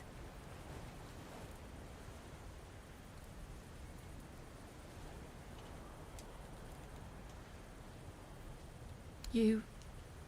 really? I don't know what to say. I don't... just... do it quickly. At night. I don't want anyone to see. And I... thank you. Alright, well, I've never seen this ending before. I've always failed whenever I've tried to convince her of that before. So, it might be interesting to see.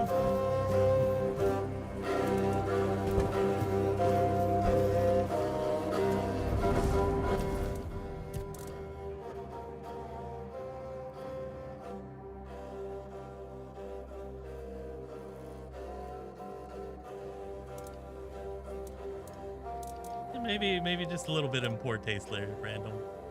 You know, maybe just a little bit. Alright, I think we're going to start putting some points into spirituality. See if we can get into magic a little bit. While always reserving the right to respec if we so choose.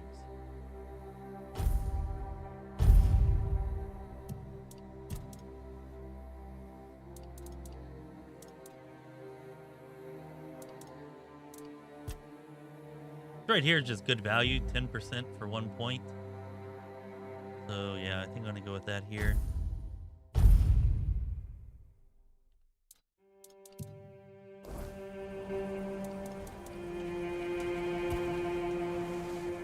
Alright, we're gonna wait till midnight, that should be good.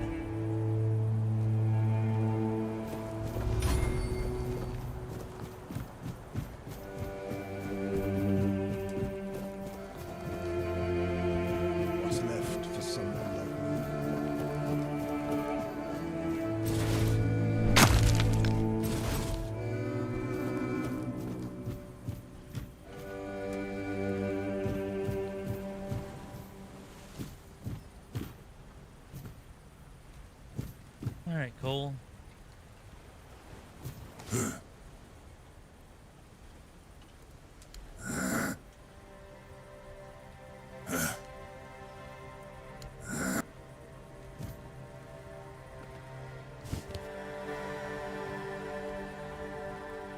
One good shot in the head.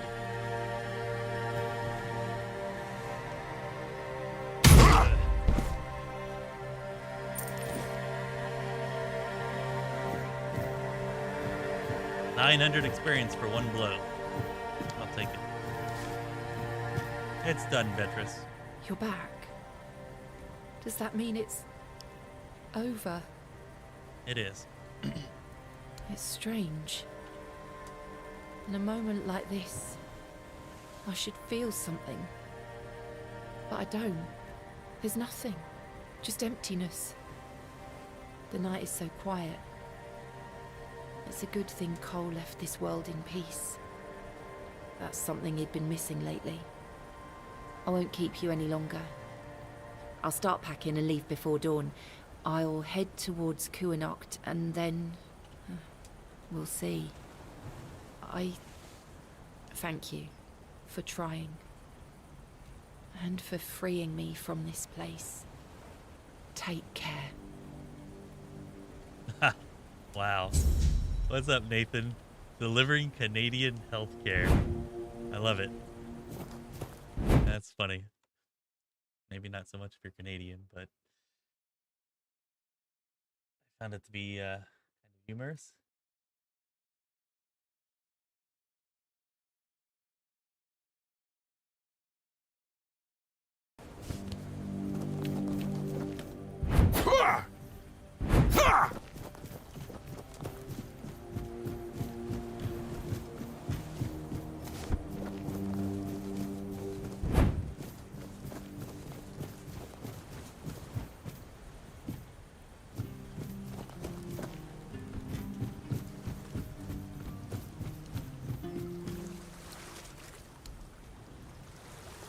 Bam! Deck repaired.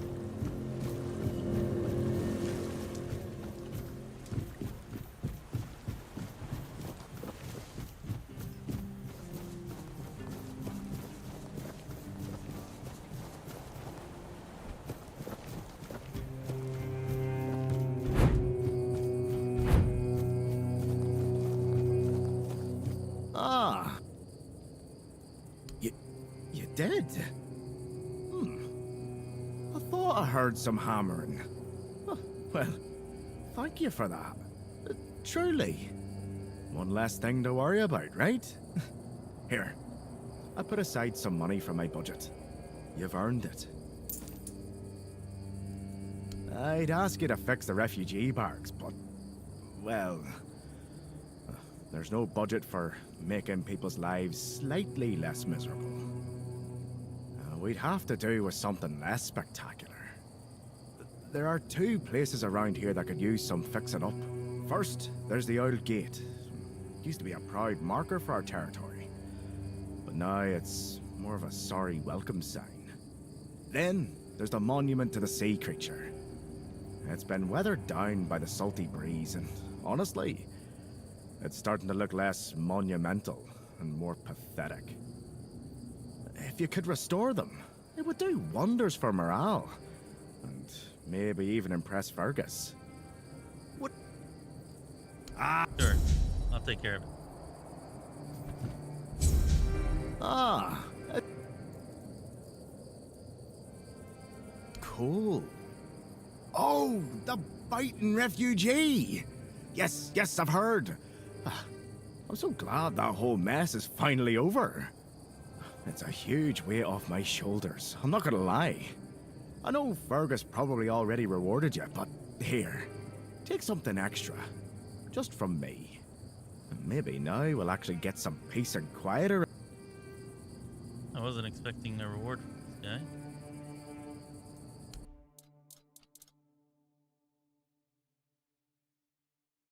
Wow. 18 freaking gold per wood. And that, my friends, is why we chop wood instead of buying it. That's ridiculous.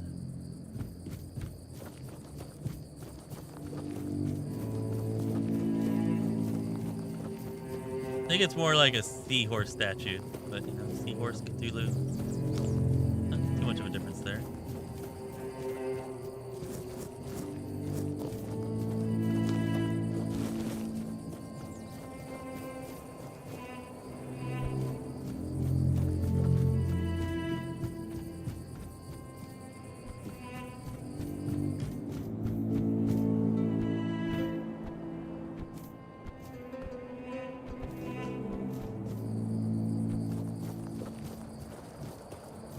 Later on, somewhere else, we kind of do get to meet Cthulhu. So that's still probably a few hours away. So I don't know if you'll still be on for that or not, but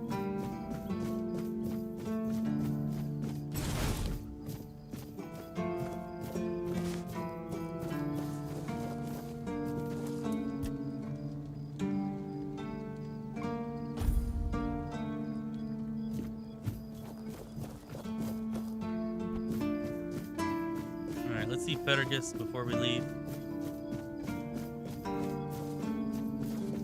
Fergus.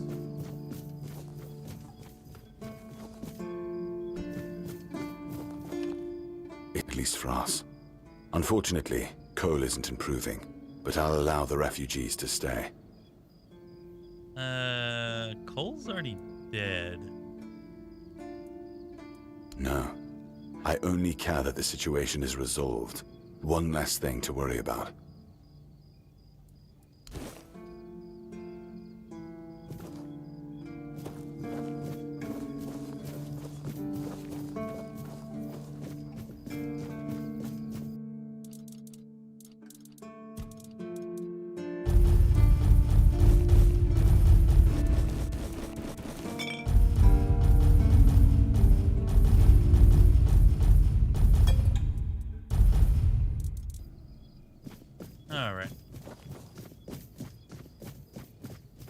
All that stuff off at our stash. What's up next?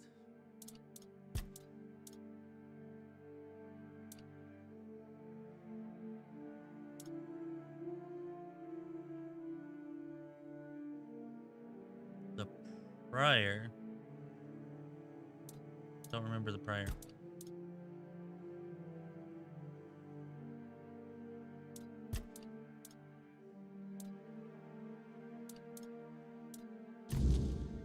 Yeah, maybe we'll go fishing real fast.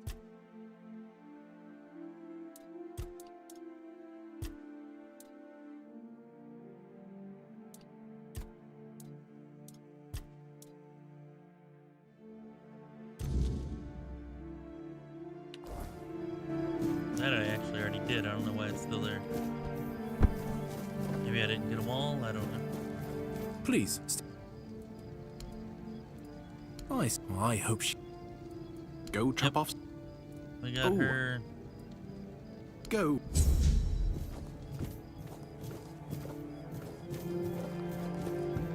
Please.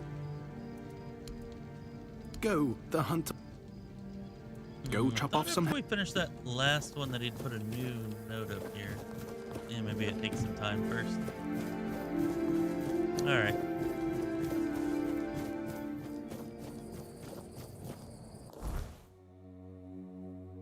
Where's that fishing spot? Really? All the way over there? Eh. It's not really that far, I guess.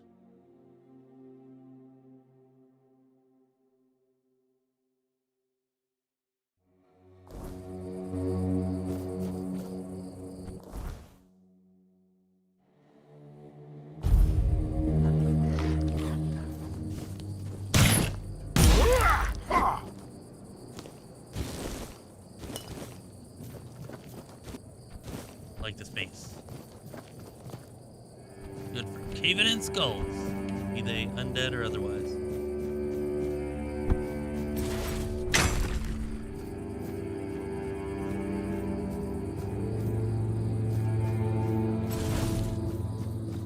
I think we can get a blessing from the magic. I think it gives us magic.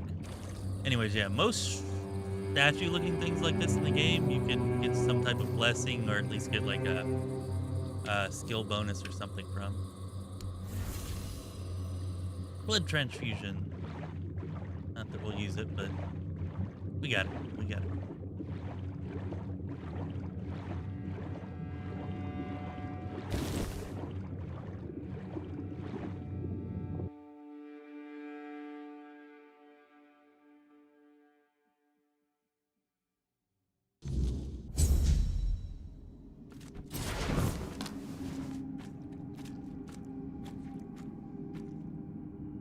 Okay, now. We had to like totally cheese this boss the last time we were here because the boss can't pass through the door. But let's see if we can do this the non-cheesy way, maybe. Probably not, but you know, maybe.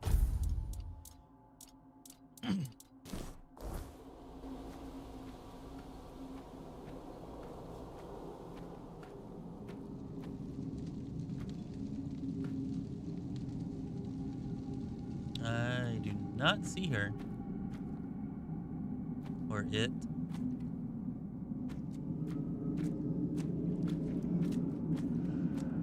Oh. Kinda hard to miss now that I see it. Alright, bring it, Mallory. See how tough you are. Of course. I think it's the knockdowns, man. The freaking knockdowns are what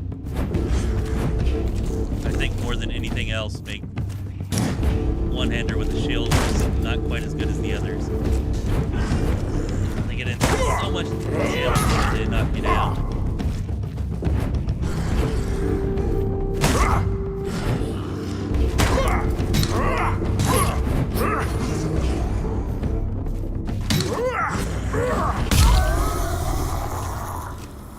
But yeah, we wasted her pretty readily there. If we'd done this sooner, maybe we'd have gotten a... Nope. That one requires dexterity. Definitely not nearly as good as our...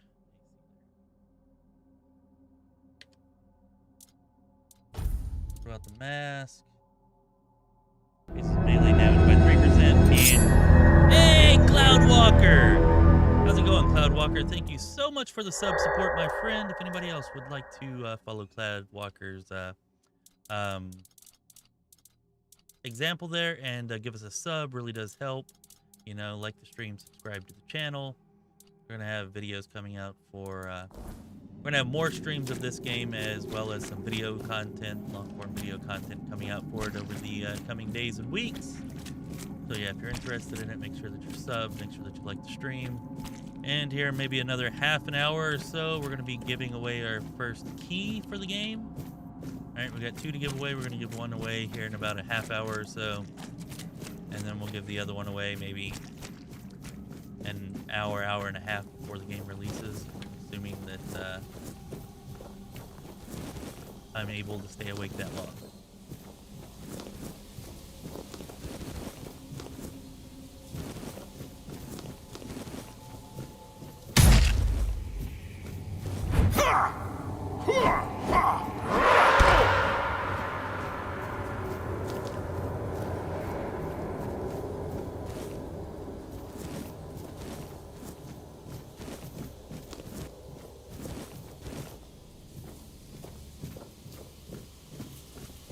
Hey, Cloudwalker. Yeah, it is good. It is good.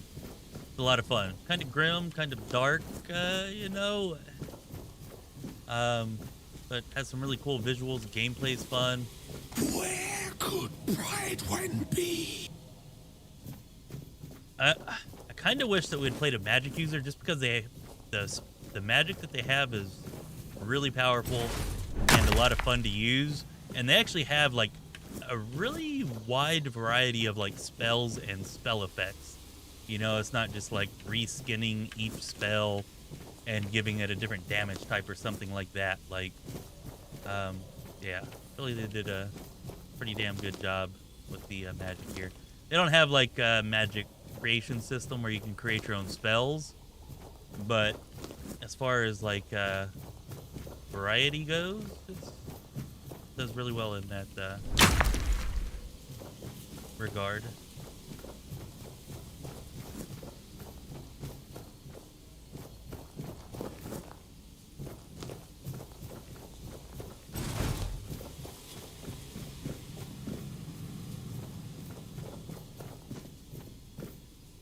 We started putting points into spirituality, so maybe we'll start using a little bit of magic once we get a few more points into it. Though it's definitely never going to be a primary thing for this build. Where could You can actually kill those guys to get a little bit of loot and experience.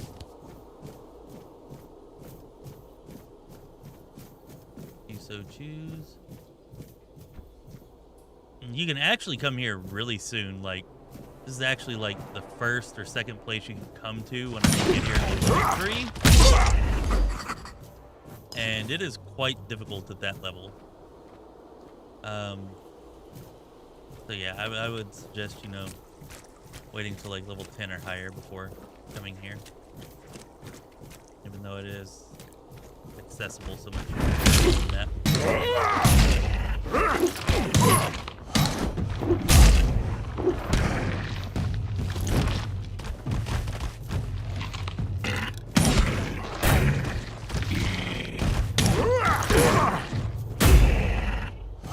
Boom! Like that double knockback. Pretty cool ability for the shield.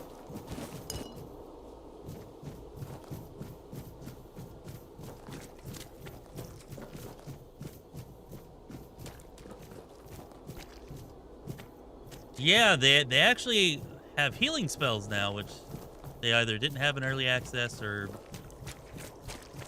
I don't know. I was too blind to find them, but yeah, I actually did find it a true healing spell, not just like a health transference spell or something, but one that like actually heals you. So it does put a paladin build little closer to attainment there,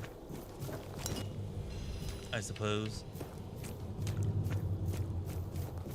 Not that you necessarily have to build a paladin type, but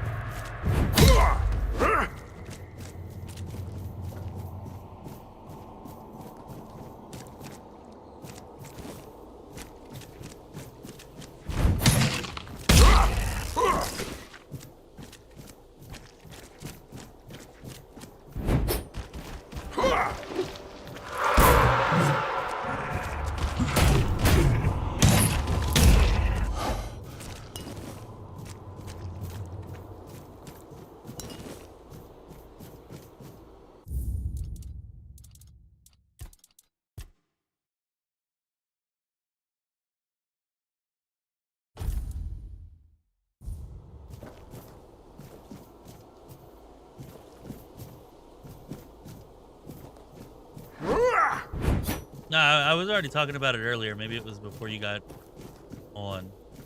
But yeah, I was already talking about it, and that's why we started putting some points into spirituality.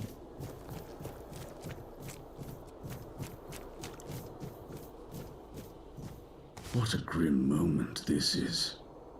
I had hoped that poor wretch, Mallory, would be the last unfortunate trapped by the farce we created.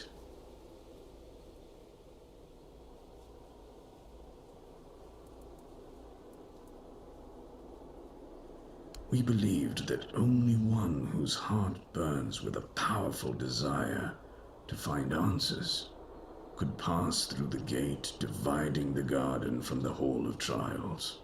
The gate never opened for anyone before.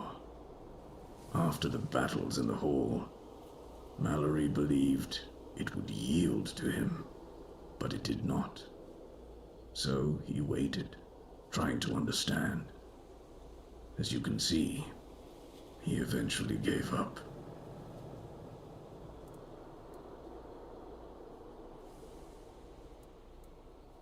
At a certain point, we reached an impasse. We realized we lacked an external factor. Someone with a different perspective, living matter with which we could collaborate. No. We were never certain he was the one we were looking for. We feared letting in someone unworthy. And in the end, we lost control. The soil began to drink blood. The garden started to change. We had no say in the matter. Other druids vanished, although their bodies remained.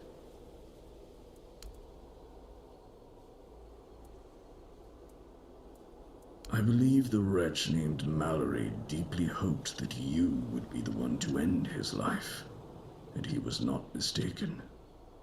After all his waiting, something he hoped for finally came to pass. Of course, I should feel obliged to greet you at the very beginning. My name is Prydwen, and I am the last druid in this garden, and its last living creator. I know what this place used to be, but now the garden is tainted, like all of us. I assume this is the answer to the meaning we've been searching for. The first resurrection of Arthur shattered our understanding of the eternal cycle. It was beyond our comprehension. We needed to take a step back, and for that we needed a place of peace. The idea of a garden reminded us of the quiet murmur, and so we created the garden. We really believed that we could reinvent humanity in a world like that. Unthinkable. Even now, after so many years, the king was dragged back to the land of the living whenever humanity sought its legendary protector. It turned out to be abuse. To take the memory of a life so precious and full of potential and turn it into a cruel mockery, step by step, over and over, leading it to its inevitable degradation. Not in the way I expected, but yes, I have found the answers. The source of our doom is humanity itself. It's an infinite jest and the perfect tragedy of our lives. That which makes us human is a hindrance that complicates everything. We never truly know what we are or the nature of our lives until we succumb to corruption. Whether it is born of madness or the weirdness, the result remains the same. Only then does everything begin to appear as it truly is. This place is like a terrifying mirror, and so it will remain, unless something is done to change it. Ugh, if only we had a ton of spirituality, which we do not. What has already happened cannot be undone. There is only one thing left to do, to bring it to an end. There is a sealed gate. Beyond it lies something that must be destroyed. Whether to face this terror or not, the choice is yours. If you consider that to be your path, then here, take the seal. Abomination born from a futile and wasted life, the child of our vain pursuits. Yeah, I will say that this is by far the enemy that killed me the most in the early access versions of the game. Many were the times that I died to this thing. But I think we're a high enough level now that we can maybe, probably, possibly pull it off without dying? Or, you know, maybe not. We'll find out.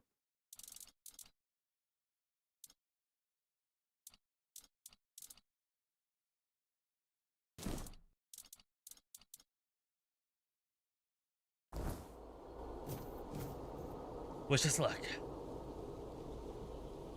Because it is awesome, random, but you should at least be glad. I'm actually playing a knight, perhaps on my way to becoming a paladin, and I'm mostly just being good and helping people, not playing evil or anything like that like I normally do. But yeah, this game is very grim and dark, which to me is refreshing because usually games like this are, you know, not so much like that. I like it.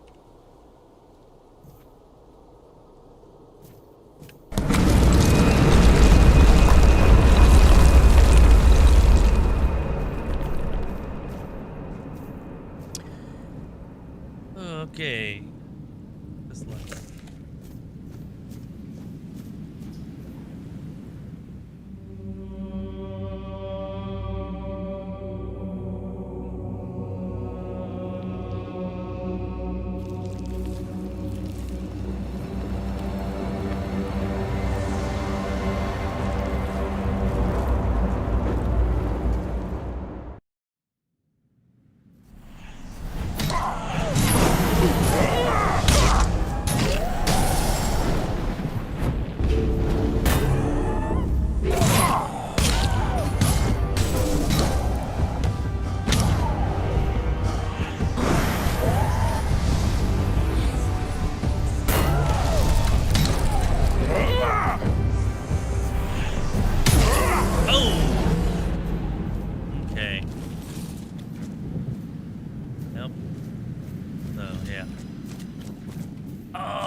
got a freaking blood blade. What? What? Damn. Too low of a level. 2% lifesteal is nice. But the damage just isn't really that great. I don't know. I kind of still want to use it. We would have to put some points in dexterity first, though, but I don't know. Something to consider, I guess, possibly.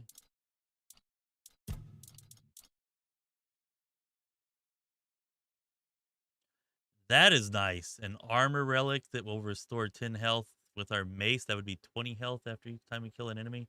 We are using that relic. For sure. Wow, that's pretty powerful to restore 100 health every time you kill an enemy.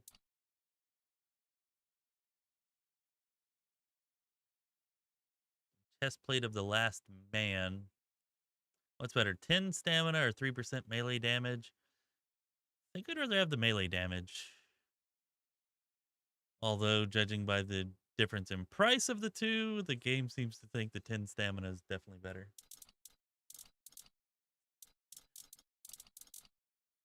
Oh, wow. And we got an exquisite and a good unidentified item. Earlier in the stream, we identified just some, like, decent. And they were called decent. They weren't rare or anything. And that's where we got the mace that we're using now. So maybe we get something that we'll use here from these by identifying them. Don't let me forget. I'm probably going to forget to identify them. Hopefully not. Anyways.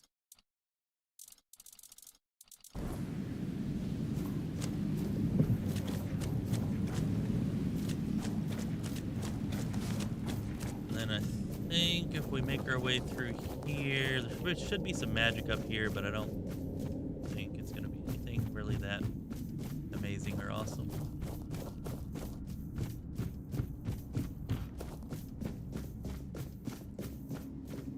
Yeah, I like that fusion.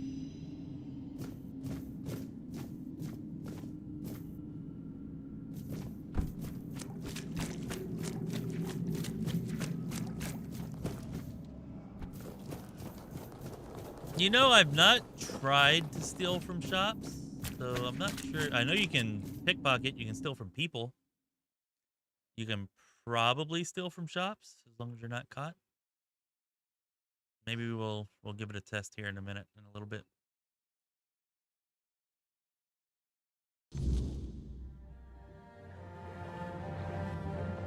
What the hell? No, I need to go talk to why the hell did it put me outside? I don't know why. Must speak to the Pridwin.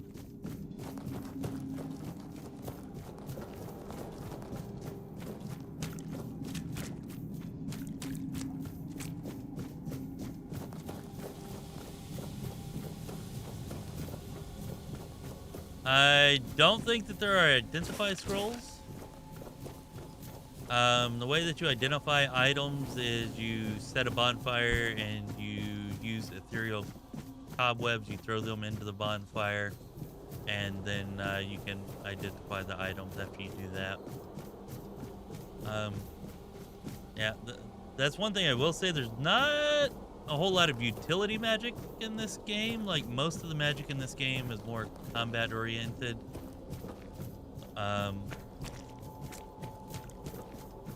Yeah, I can't think of anything really that has utility outside of combat. Summon spells, maybe, kind of.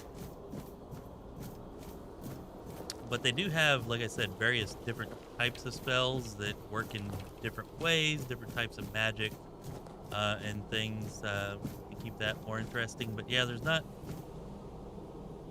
might not be any utility spells, now that I'm thinking about it, unless you want to count like healing or summons.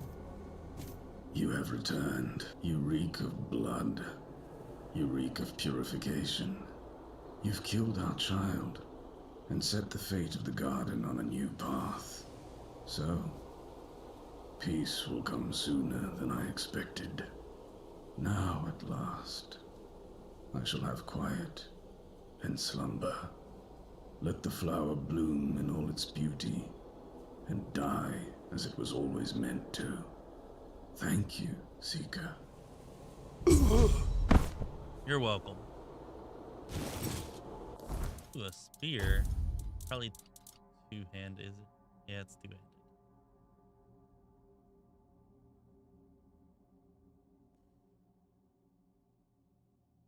Pretty good, it's a good battle mage kind of a thing, but you can't wield magic and a two-handed weapon at once, although you can rapidly change between sets. So I guess you could burn down your mana and then switch to your two-handed set real quick.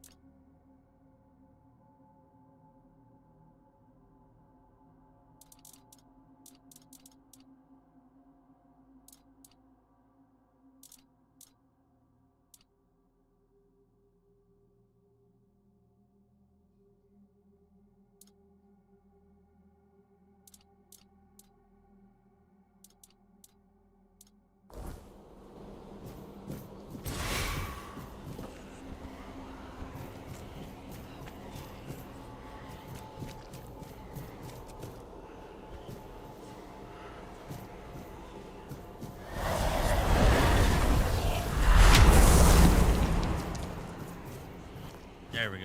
Summon our undead friend. And summons, by the way, take part of your mana. So, like, having something summon reduces your max mana. It looks like a lot right now, but that's just because I have such low spirituality that my max mana is not very high. There are, of course, skills you can get to negate that.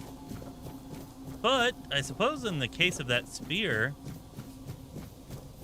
I guess having a summon and using that spear, like, your mana would just stay down below half. So yeah, would work well with weapons like that, or you know, gear that is triggered on based on you having a lower amount of mana, lower percentage of mana.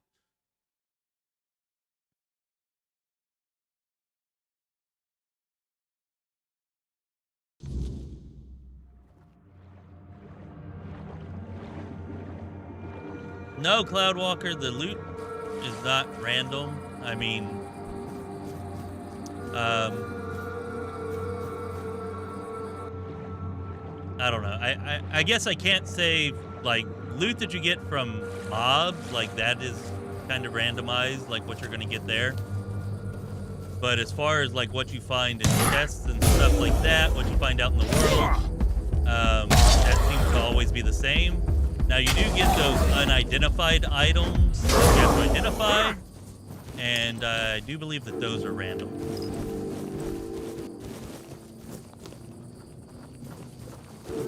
Whenever you get those. But the stuff that you find in the world, like set in a box or like wherever, is always there. And then there are mobs like bosses and stuff like that that always drop the same items. But random mobs seem to have like a kind of random loophole, but it's usually all garbage anyway, so it doesn't really matter too much. Random or not in that case, I suppose.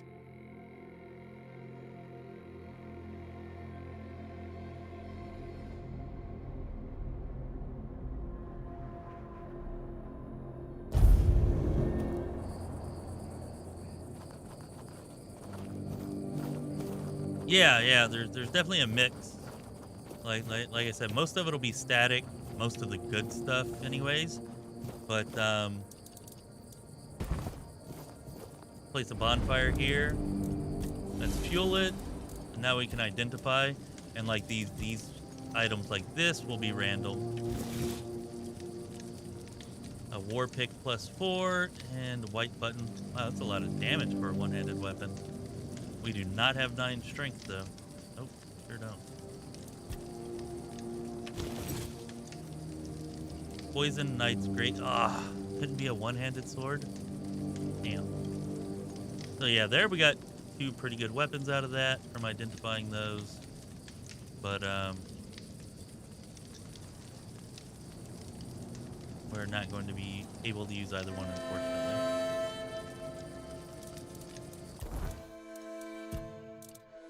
Oh, we could use the Knight's Pick if we put one more strength here.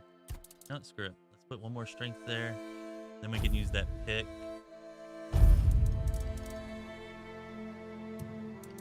And we'll just sell the two-hander, I guess.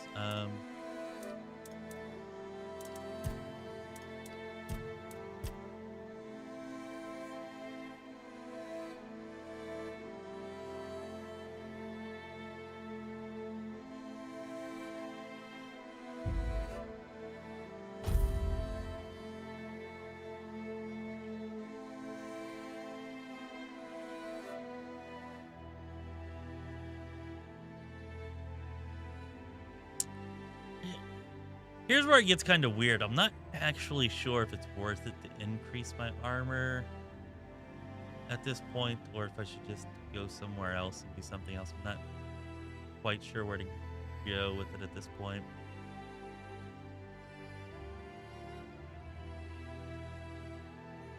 I would like this though, because for 4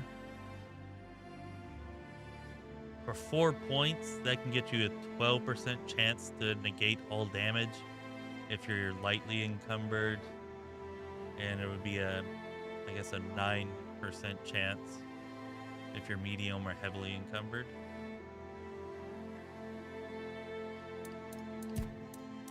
I don't know. We were talking about maybe going for some magic stuff. We can get 10 more mana there, power and swiftness. I actually like this. We don't have a lot of speed, but that's actually pretty cool. To your speed multiplier increase your spell power by the same amount. Maybe not all that great for us, but good otherwise.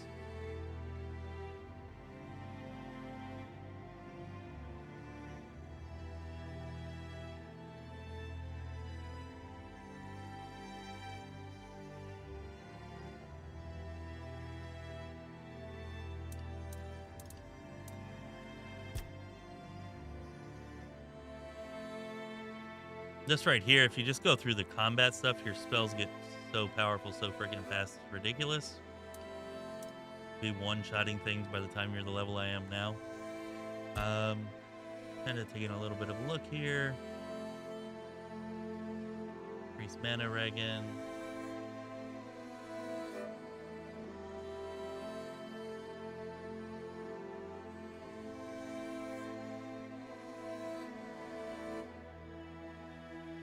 Oh yeah, you can have multiple summons at once. Like this right here actually allows you to have 4 summons at once. You just have to have like enough mana to be able to summon them all, since they do reserve part of it. But you can get your own little summon army going on.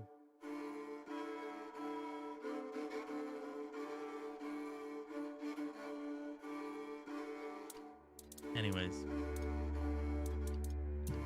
For now, I think we stay away from that. Maybe later on we respec and put more points into spirituality and go with something like that. But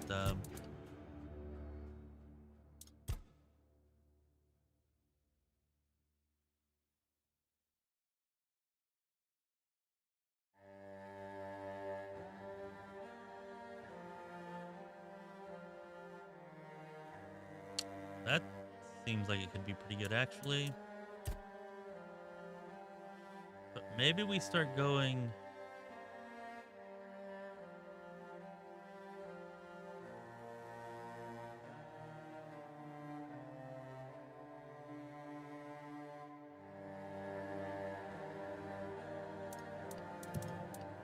Not entirely sure.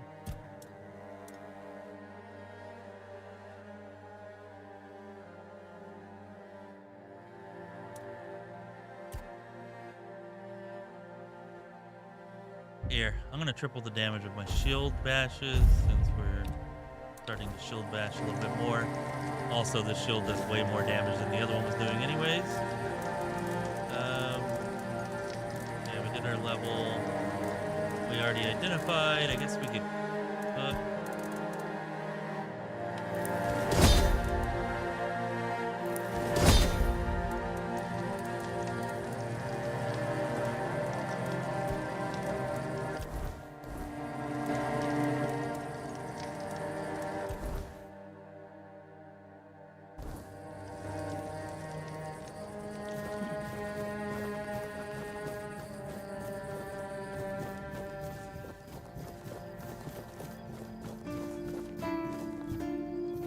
Go ahead and rest.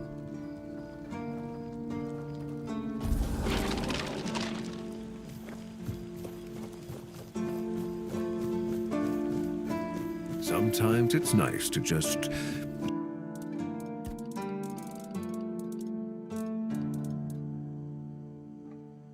sit and think. Don't need another drowner tongue, huh? By the way, you can buy back like anything that you sell to them from the very beginning of the game. Just FYI. Like here, he still has like some of the magic and stuff that I sold him earlier.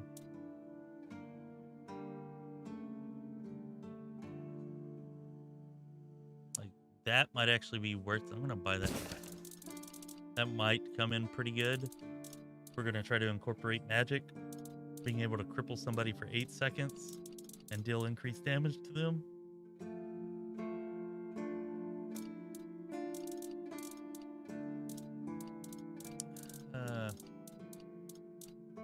Hoping maybe I'd sold him a helmet, punch helmet, but apparently I haven't, unfortunately.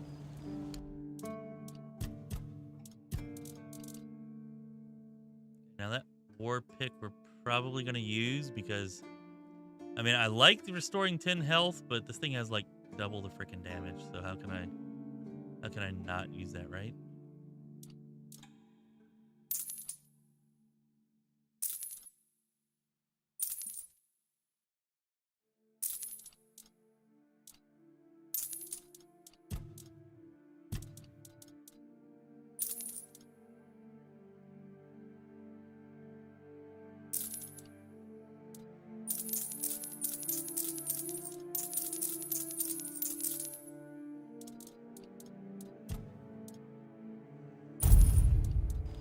Alright.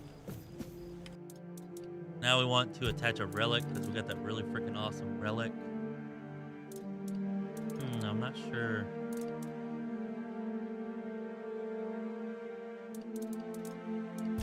Guess I'll put it in the test piece.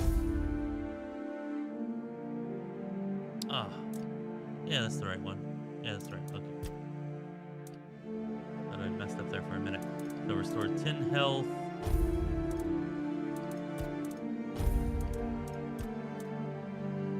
Reduce stamina cost by 4%. FYI, you can actually remove relics too. So like if we decide to sell this armor, we get a better replacement. We can take these relics out and transfer them to the new armor. So yeah.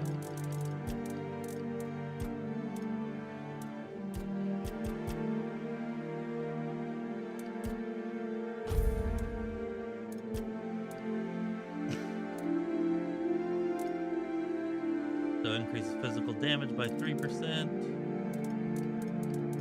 And I'm just going to add a relic slot here to inflict burning. So, yeah. That should be a pretty nice improvement.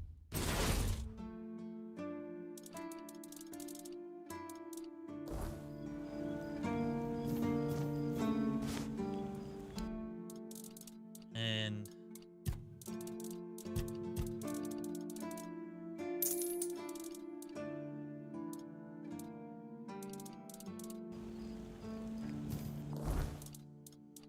I should really just sell this.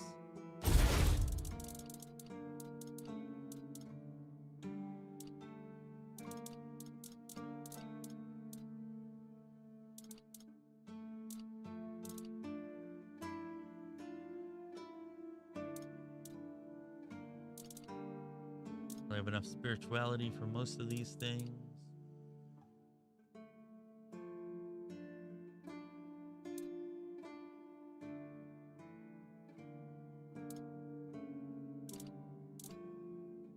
I got enough for Thunderlash.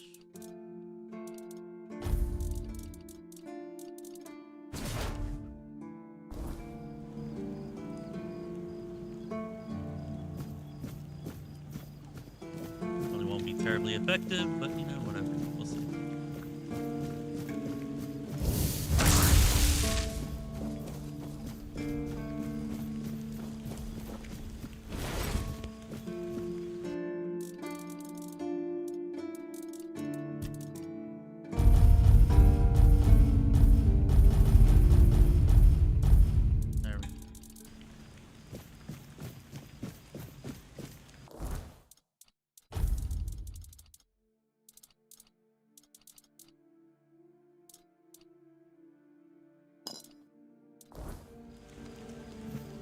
Actually, let's go in here. He's probably got supplies restocked again. So we can buy his roses and his sage. So I'm just gonna as well. Spirits, sage, and rose. He also sells various books for alchemy ingredients, and he's got some magic too.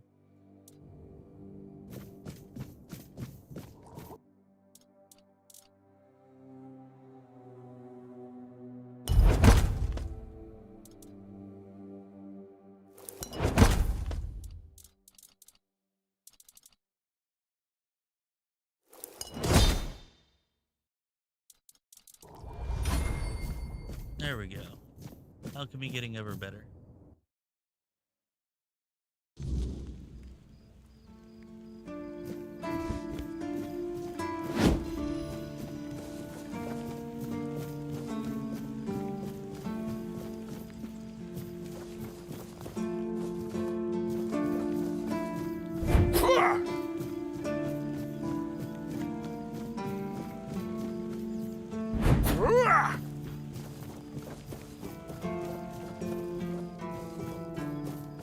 All right, let's go do something.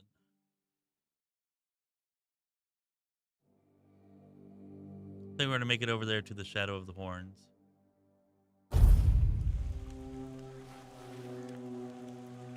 Yeah, they have athletic. Stay sharp. Oh, our damage. What? You're in for a what? Boom! Yeah, your two-handers got nothing on this.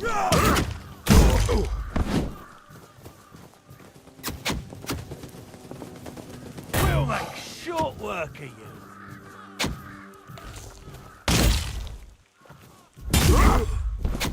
Oh, I am loving this war pick. So glad we found this thing. This is the kind of damage I've been missing. Company.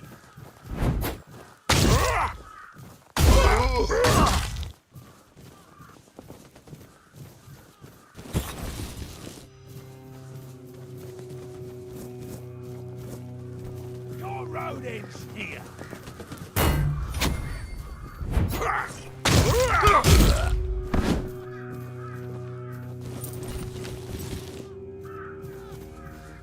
feel like a man amongst boys with this thing.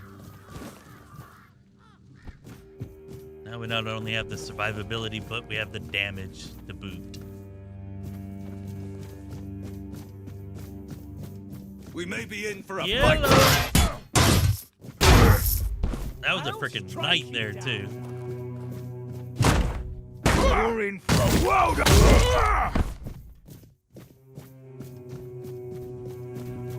I see fear in your eyes.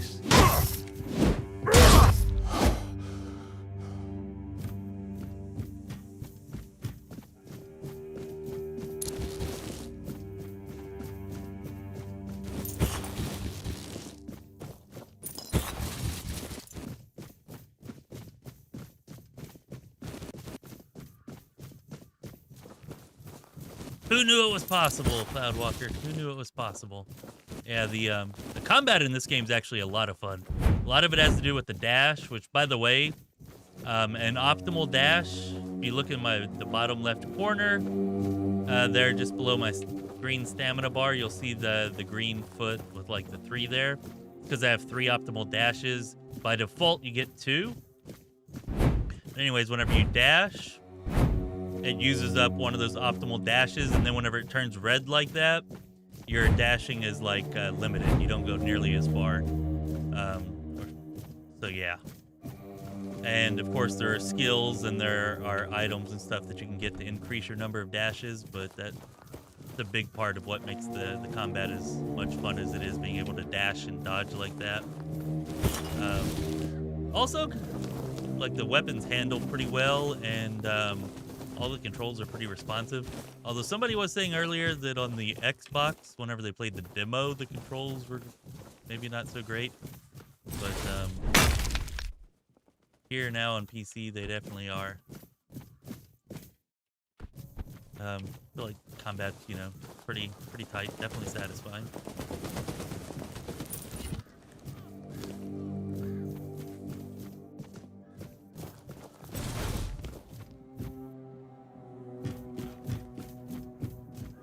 I mean, it's not like Elden Ring, but, you know, for the type of game it is, feels really good. Stay focused. This is going to hurt. This is my lucky day. Take that, fool! Your road ends here.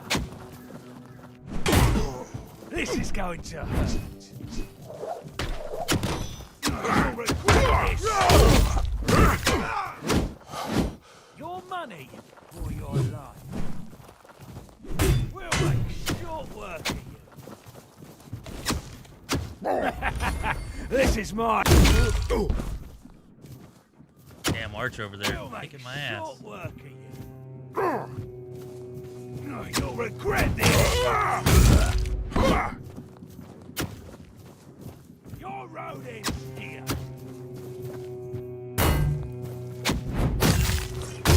I will say I was talking about how much better the mobile two-handed warrior that I played was I felt than the sword and board here. But now that we've got a nice high damage one-handed weapon and we've got more survivability, like yeah, I probably wouldn't have survived that with the two-handed I had before. Now if you're playing a two-handed heavy armor user, you know, maybe so. But I will say the survivability is quite nice, especially now that we found something that actually has some pretty damn good damage. So yeah, I'm appreciating that. I would say identifying definitely worth it. We've gotten some nice items from identifying tonight. Okay, now what the hell are we gonna drop?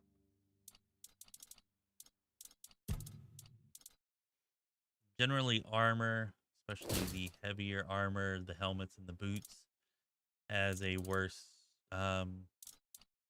like gold to weight ratio than the weapons do.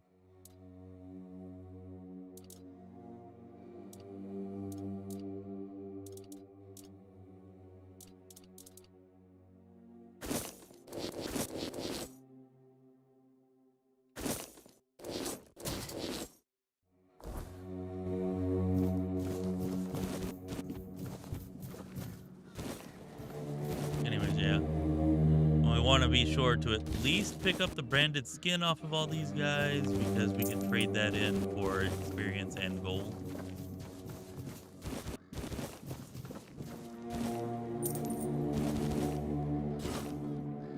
And arrows weigh nothing in this game, so you can kind of, that's why I always keep the arrows on me and always pick up arrows.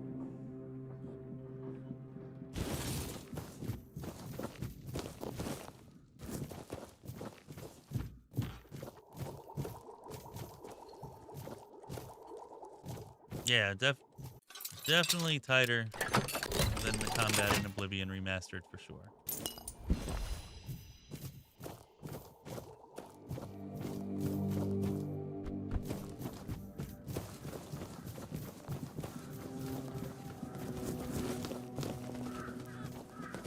I'll say after playing this game and going back and playing Oblivion Remastered, like I made it a point to get the dodge early. And dodge just does not work anywhere near as well in Oblivion as it does here. I'll say that. Alright, new shield, worn sentinel.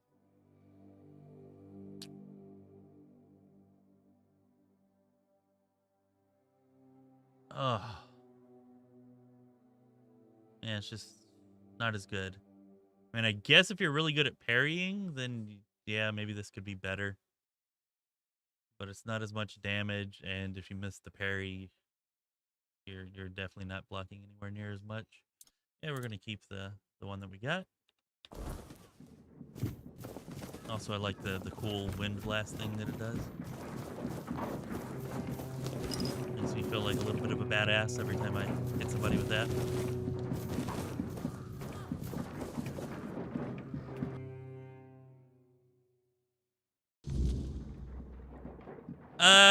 Yeah, I guess it's kind of like Radiant.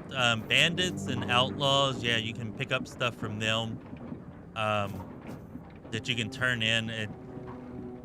It's more like Evergreen than Radiant, because it's not like you turn it in and then you got to get the quest again. Like it's just like an outstanding bounty.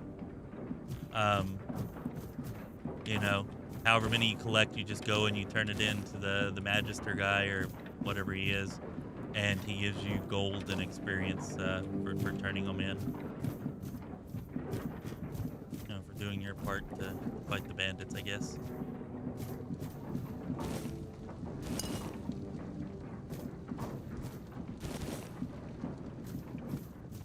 I mean, it's basically a Radiant quest, but yeah.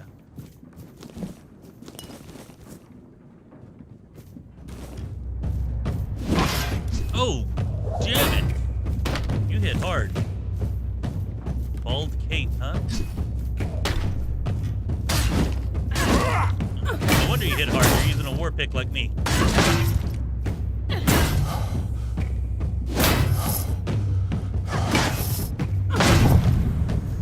Damn it.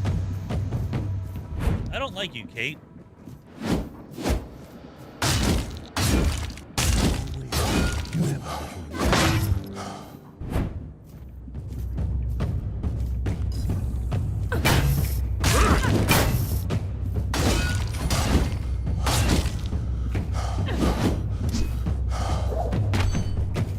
Damn it, she's drinking another potion.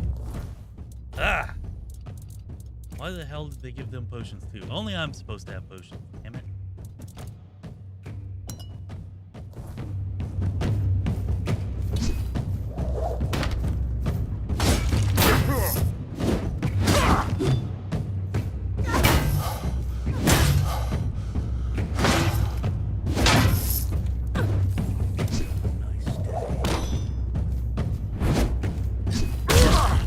Ah, got her.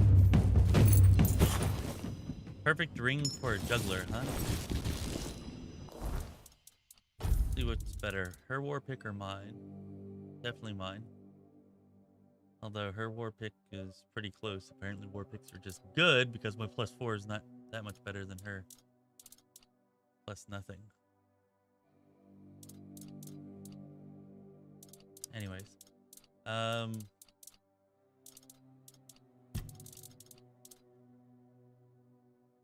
Whenever you have full health, deal 15% more damage, increases melee damage by 10%. That's pretty damn good, but not heavy armor, so we're not going to use it. Increases attack speed by 5%. Not bad, but I think I'd rather have the crit chance increase.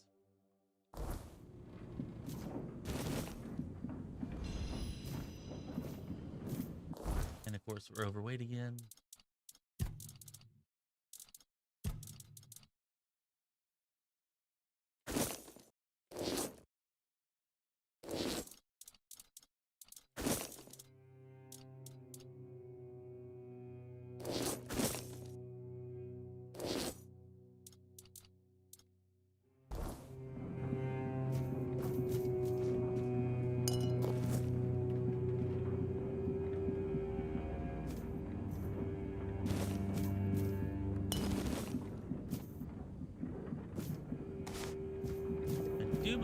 That there should be somebody down here.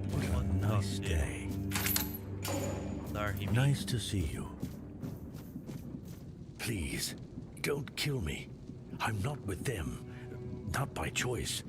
Don't let my face fool you.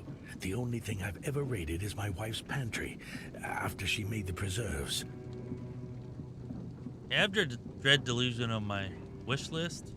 Game I'm interested in. I've not found the time to play it yet, but looks pretty cool. That's Kat's way of recruiting. When she needed something, she just took it, people included. She wanted a Tanner, and back in the day, I was known for my skills.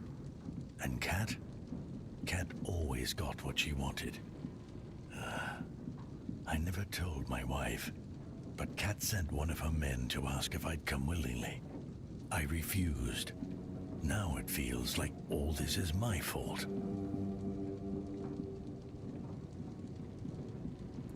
In the horns of the south, I hope. I begged her to run, but I don't know if she made it. I've been so worried. I miss her so much. We're just too old for all of this.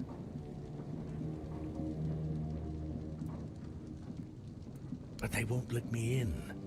The keepers will see the brand and think that I'm a bandit. And what if they tell me to take it off? They'll think I'm trying to sneak in. Blasted cat.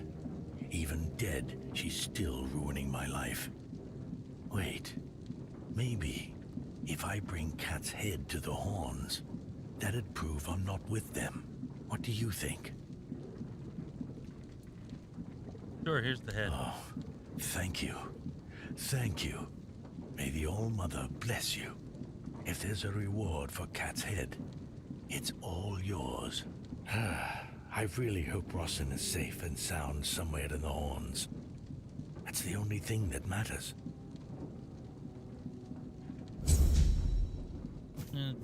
Kind of clever and, like, super, super shitty of her to just, like, brand people as bandits, just, like, find some random people to rob or kidnap and then brand them as bandits so that they have no choice but to serve you.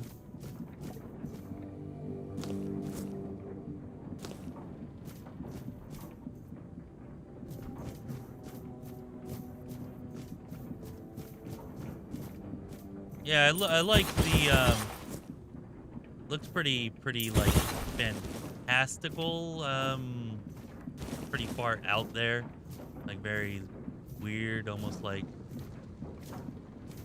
Abe's Odyssey kind of feel to it, to me, just from, like, watching the trailer and whatever, as far as, like, ambiance and environment and whatever goes, which is what I most liked about it. I didn't actually realize that the exploration and combat and whatnot was similar to this. Let's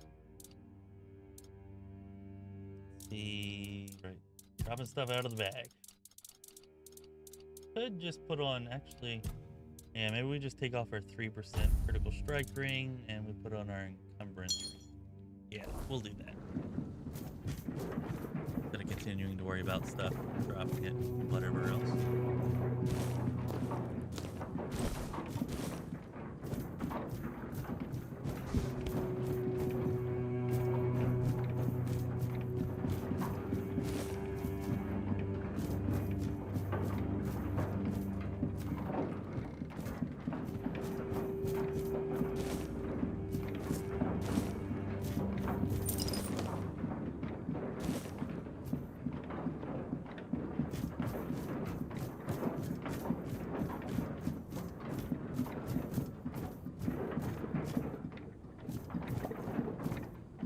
Yeah, I don't think there are any diseases or anything like that here.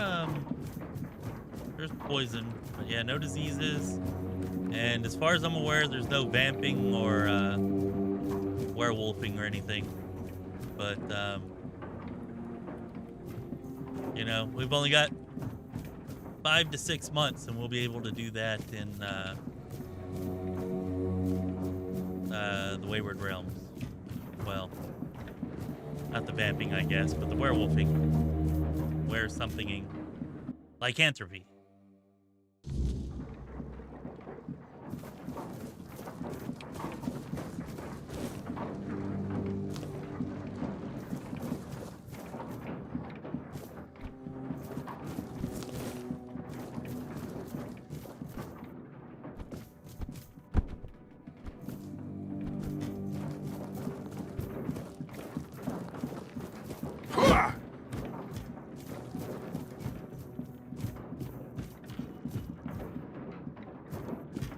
I'm all over the Wayward Realms hype train, dude.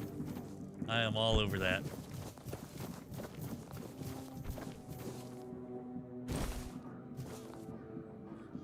Some would say too much, but I would not. I would not.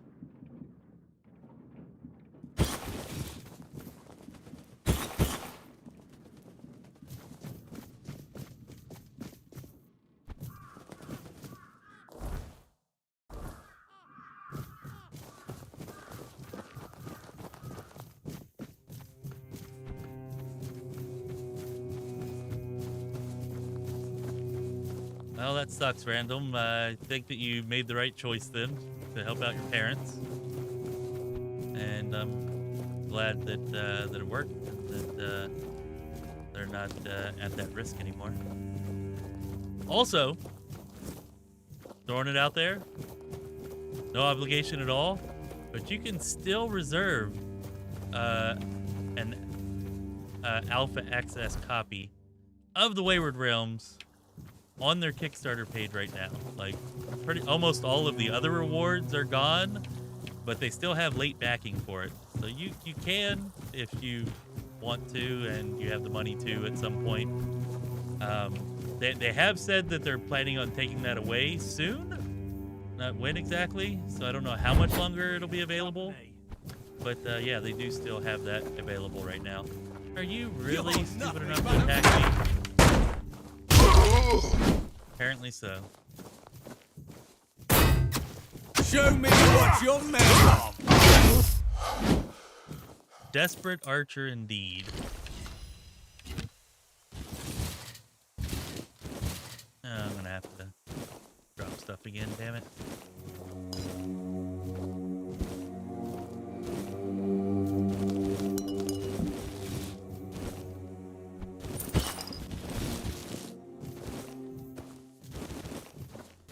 Yeah, just go to the Kickstarter.com/The Wayward Realms, I think is what it is.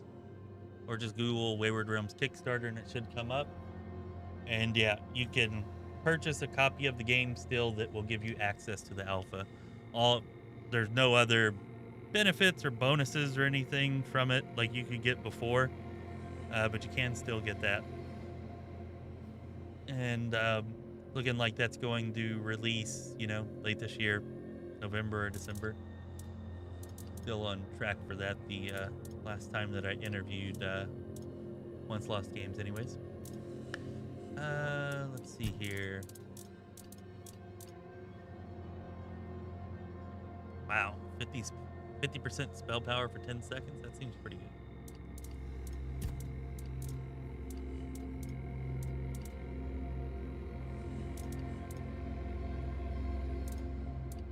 Okay, those are probably worth keeping.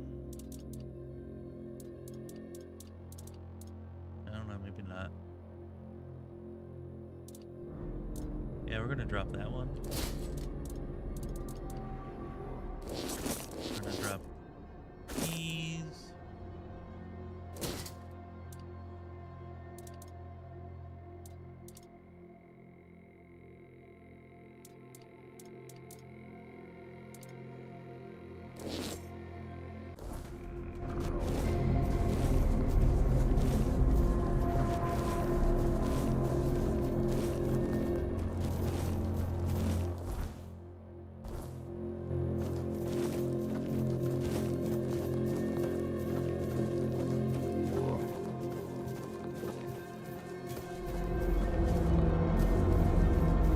Oh yeah, Cloudwalker, I've covered it. I don't know. I've got dozens of streams of it, and then a couple of videos. What the hell are those things that keep disappearing? I don't know, they look scary. Anyways, yeah. I'm glad that you were able to stop by tonight, though. I think that this is a game that maybe a lot of people don't know about, but I think that there are an absolute ton of people that will love this game if they get to play it. I mean, it's not like perfect or anything, but it's fun. If you like open world RPGs, that reward exploration and have good solid combat and leveling and loot systems. Like basically if you like Elder Scrolls and Elder Scrolls-like games, you're gonna like this. Maybe even more if you like a grim, dark tale, because this is a bit grimmer than those. Where do you think you're going? Also has a very unique kind of art style and ambiance that I really appreciate. The frickin' statues and monuments and stuff in this game look sick AF. Oh, really? Lying to Dalrita? You've got guts, but no honor. Lucky for you, I'm always willing to give people a chance to earn it back.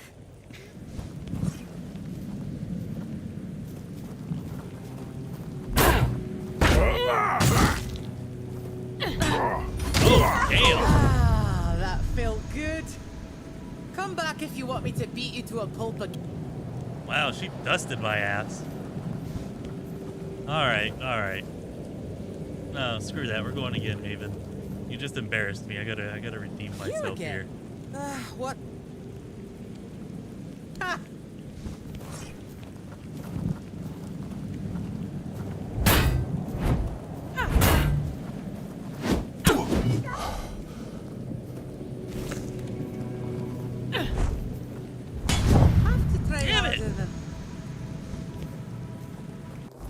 Alright.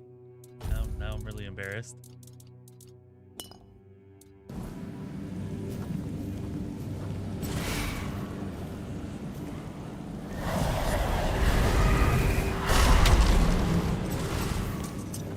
Alright, let's go one more time, Maven. You again? Ha!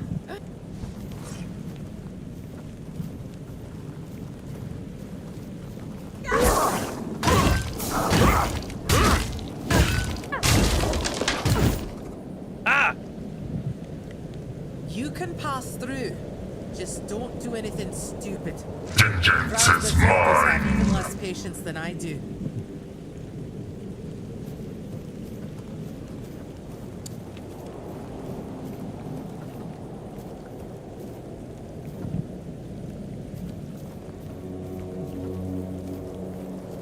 I've only fought her one other time. I completely destroyed her on Commanded Warrior, but yeah, she's I don't know, they seem to have made a lot of the enemies tougher than I remember them being. I think they got tired of people like Ashu complaining about how easy some of the fights were. Or maybe I just need to get good, who knows. I'm sure if JP was here, he would know. Oh, and I'm just realizing that we went way past the amount of time when I said I was going to do a giveaway. So yeah, I guess let's go ahead and do that giveaway now. We're like, I don't know, like an hour past it, I think, or something. Or like 40 minutes, I think. But anyways, nice little stash here, which is nice. Okay. So for anybody who wants to enter to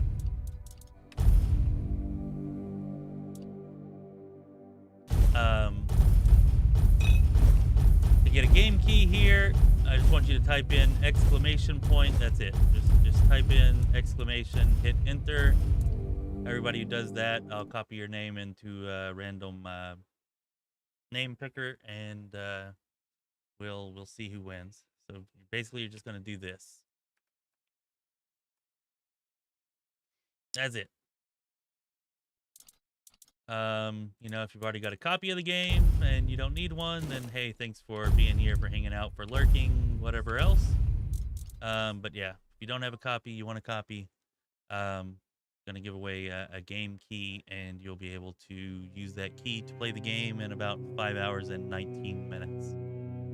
So I'm gonna give everybody a few minutes to go ahead and enter by just typing exclamation, nothing else, exclamation, enter, that's it. And then we'll do a random draw, and whoever wins, you're gonna have to join Discord and message me on Discord.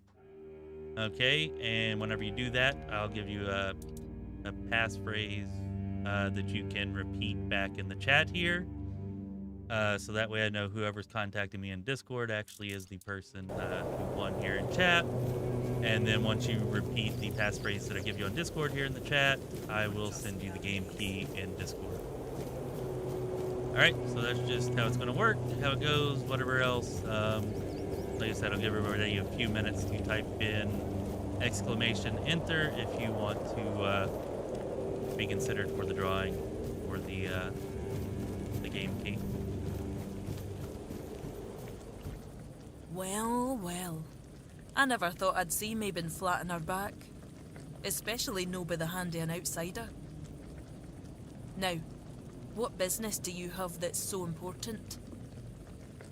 Oh, we got 28 people here. Only 2 of you are in. I mean, maybe the other 26 of you have already bought the game. I'll give you anybody who wants to enter a few more minutes. Just type exclamation point like Nesquick and Cloudwalker did if you want to enter.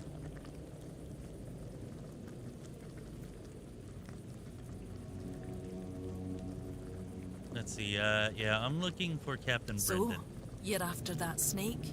Huh? I've been telling One Eye he's nothing but trouble. Sure enough, it didn't take long for another outsider to show up at my camp. Sometimes, I hate being right.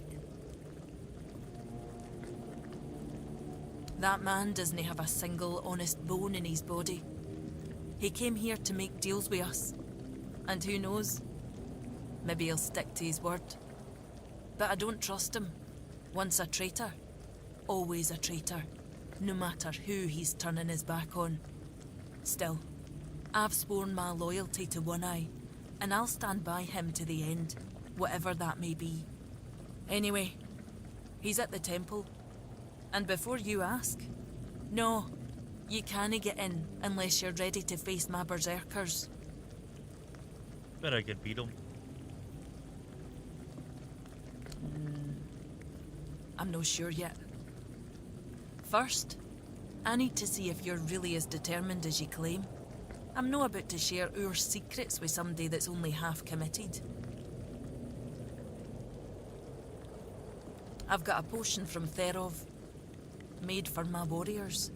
He claims his alchemy is better than what the Volker tribe has known for generations. The thing is, I don't fully trust his brews, so I need somebody else to test this one for me.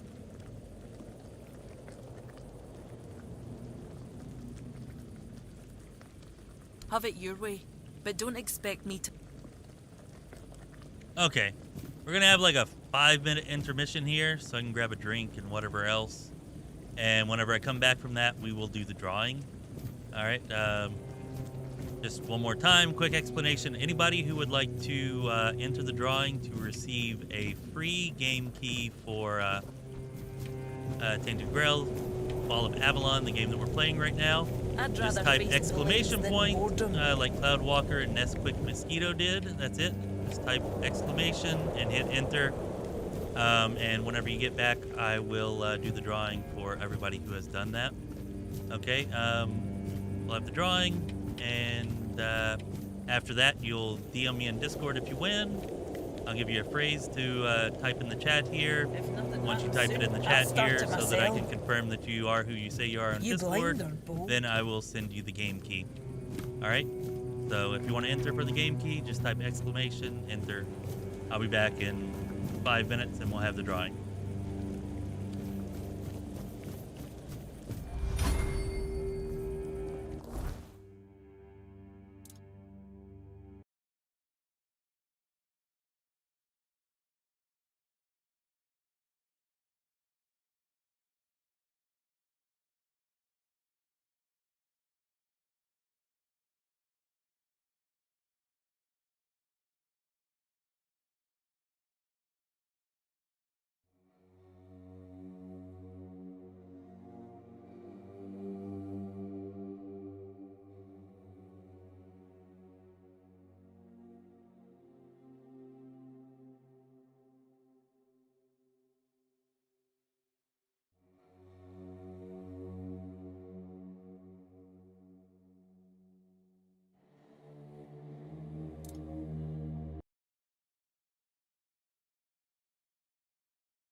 All right, we're back. That may have taken a moment or two longer than I had intended. My bad. All right. Looks like Nesquick and Cloudwalker are still the only ones who've entered to win the game key. So y'all have a 1 out of 2 chance.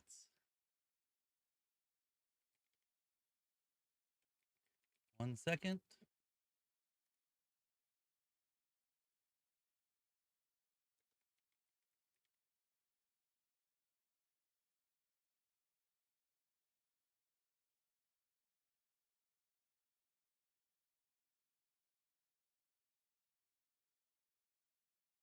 All right, here we go.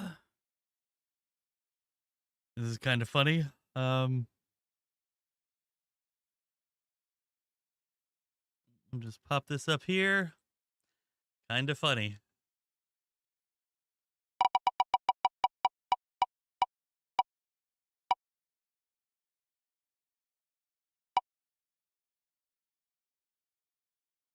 Oh, looks like you won, Random. So, yeah, just message me in Discord so I can make sure it's you. Because how else would I know if it was you? And Cloudwalker, if you're around, we're still giving away one more. If you're around 3 or so hours from now, you might be the only one entering to win that one. You might be able to win it anyways. We'll have to see. But thanks for entering, and thanks for hanging out and for being here. Y'all are awesome.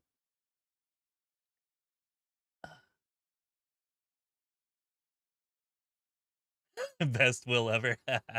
Thanks, Cloudwalker. It's just like a cheap random will that I googled up.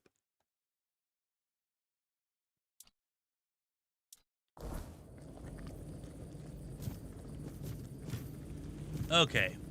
You're back. Ready to prove yourself? Give me Good that potion. choice. Here, drink up.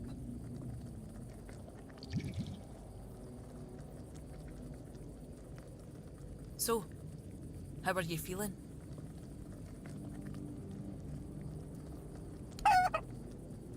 What the hell? Damn it, Therov. I wasn't expecting this, not gonna lie. Oh, I should have done this in third person. Damn, we should have done this in third person so we can see what it looks like. Can I change to third person right now? Nope. Damn it. I don't know what you're trying to say. Just come sit by the fire with me. It should wear off soon. Feeling better now? Try saying something.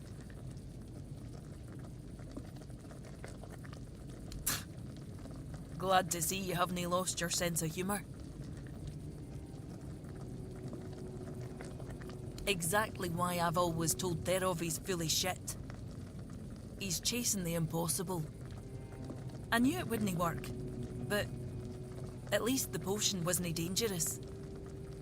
I wasn't expecting you to just go along with it. No Voker would accept a potion like that from an outsider. You're really determined to enter the temple, aren't you? You haven't really asked that many questions, Cloudwalker. If you do have any questions, you know, just ask away. I think I've got answers probably for most questions you might maybe have. So are you gonna let me in now or what? No. I can see you're reckless, but I still don't know if I can trust you. Lucky for you, there's a rather delicate matter that needs handling. Turns out, I need some help for somebody who's no Del Reader.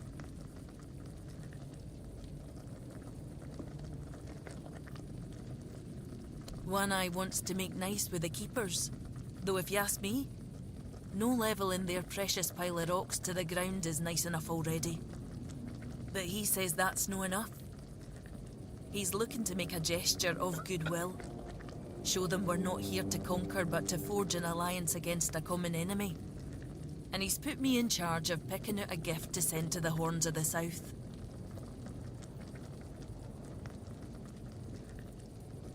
Aye, I've got one. I sent some of my men to hunt down bandits and told them to collect an ear from each one they killed.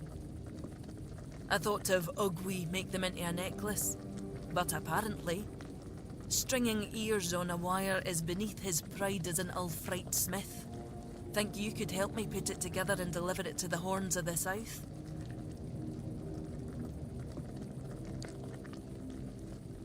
Gifting someone's body parts isn't exactly well received around here. At least not ears. But if you flay off their skin like I'm doing and then give it to them, they like that.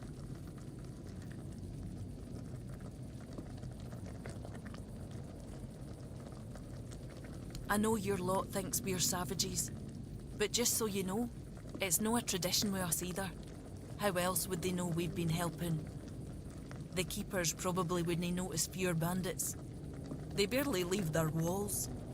If you've got a better idea, I'm all ears.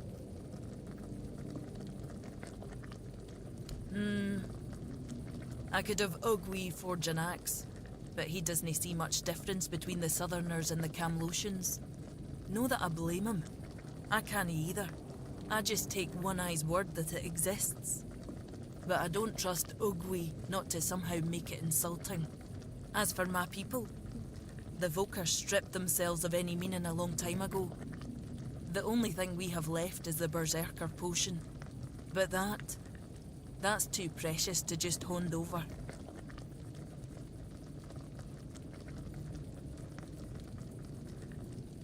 Aye.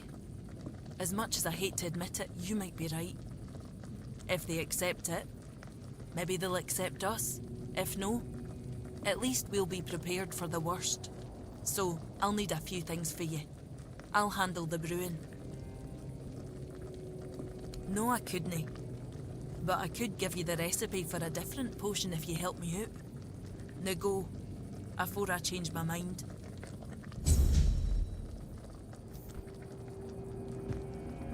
Iron Tooth, Moonshine, Wolfsbane. How do I get an Iron Tooth?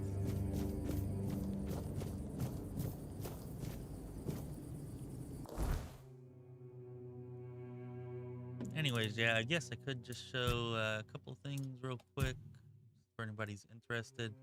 Anyways, whenever you come to your character here, you see your stats. If you click on these, it'll actually show you your skills.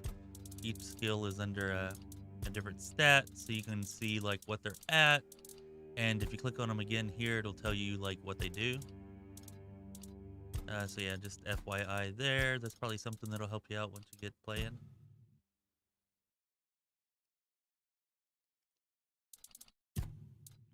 You can only put attribute points and skill points in at a fire or bonfire, campfire.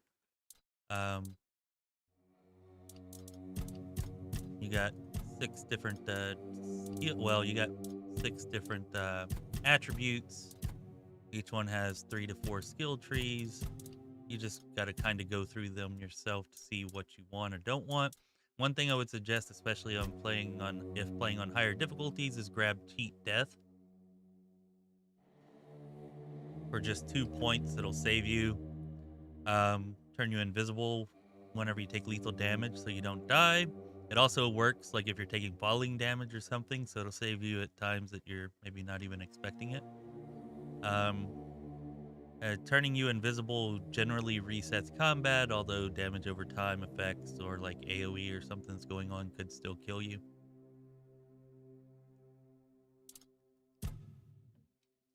Yeah, spirituality has to do with your magic, perceptions like crits and stuff, dexterity, you got your bows, parry, movement, attack speed, practicalities, crafting, trading, statuses, armor, healing,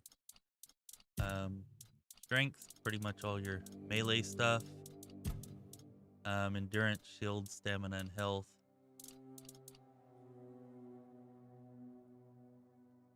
Red caps drop iron teeth. Well, that's good to know. I know of a couple of spots where I can find red cap. Presumably that's a crafting agent.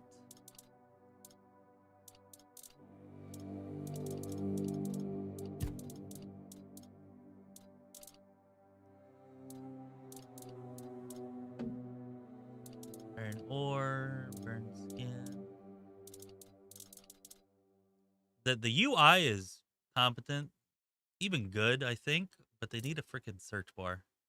There's so much to go through. That's like the one thing I would change, or the one major thing I would change. I think that would be the easiest, best way to make a big improvement. Not seeing. Oh, right there. Nope, wolf claw. Damn. There we go. Iron tooth.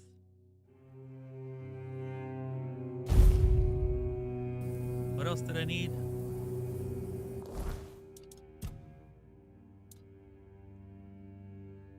Moonshine and wolfsbane. Okay.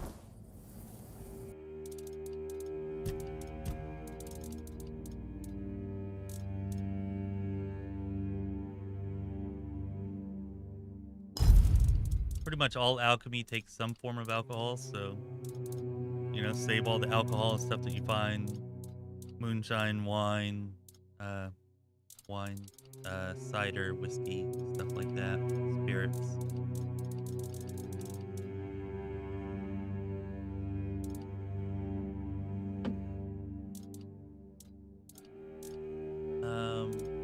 Giant wolfsbane, that was the other one that I needed.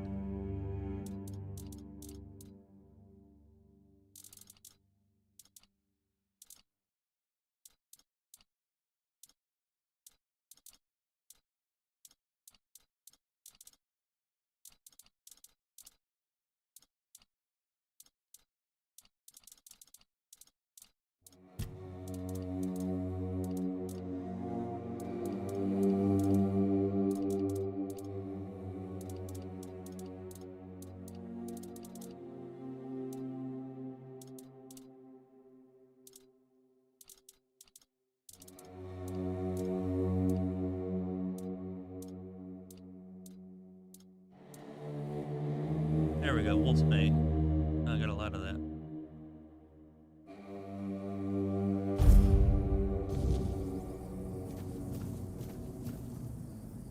Idle hands make dull warriors. So, do you have what I asked for?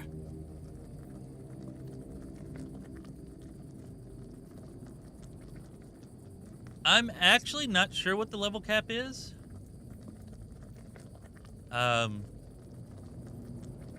50 seems right. Like, that seems pretty good. The map, I think there's a different map for each act, and there's 3 acts. So, we're gonna move on to another map here fairly soon. Like, I think after we finish this quest line that we're on, we could move on to the next map after that, or we could stick around and finish up side quests or whatever. Good. Now give me a moment. Here, take this package, but handle it carefully. This potion is the essence of my tribe. It's what makes us Volker. We were once a proud people, and this is the source of that pride. Parting with this vial is a show of our respect. Or rather, a promise that we'll respect their ways if they respect ours. I need you to understand this, and ensure they understand it too. Got it?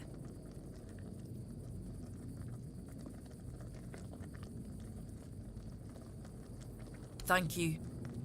May Mother guide you, wherever she is. Ah, I almost forgot. I did promise you a recipe for a different potion. Here you go. Level 20, alright. And we unlocked a new potion.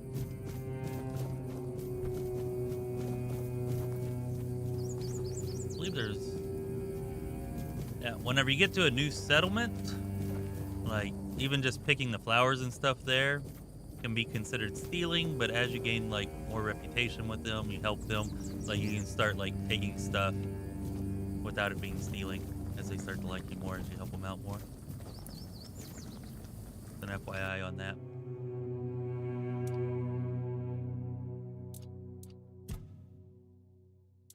No, I didn't want to cook. I wanted... alchemy station.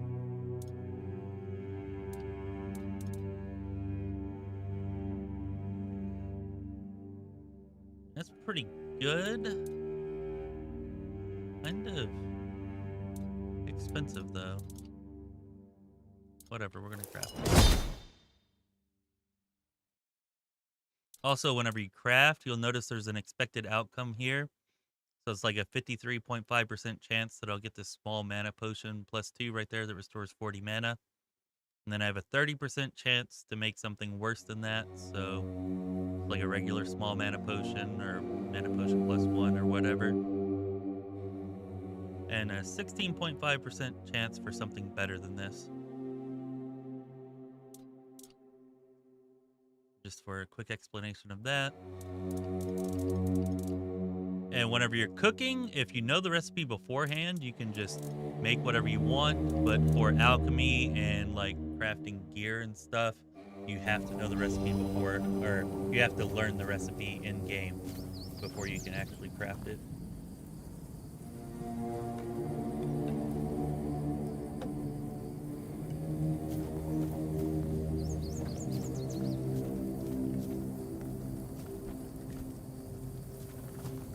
Yeah, I meant to check and see if we could steal from vendors earlier, but I forgot to do that random. Sorry about that.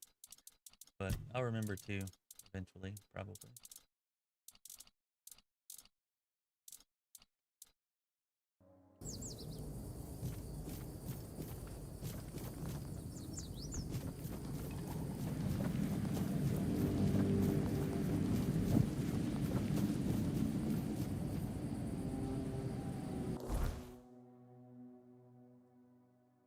And then they have these fast travel points that you can use to fast travel from one spot to another. You can also put down a bonfire. In most places, you can put a bonfire. Most places in the outside world anyways. To do that, you hit Q, put a bonfire here, and you can place it. And then if you fuel it with 10 cobwebs, it'll give you the ability to fast travel from the bonfire. So, yeah, just FYI there.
Actually probably want to rest.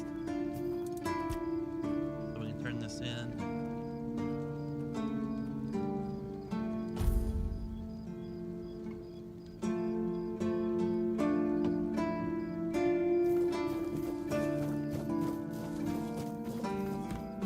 This is the guy that you turn in. Looks like I hadn't even. Please, state your. Like bandit skins, bounties, stuff like that for. Do you keep bandits' fingers? Go chop off some head.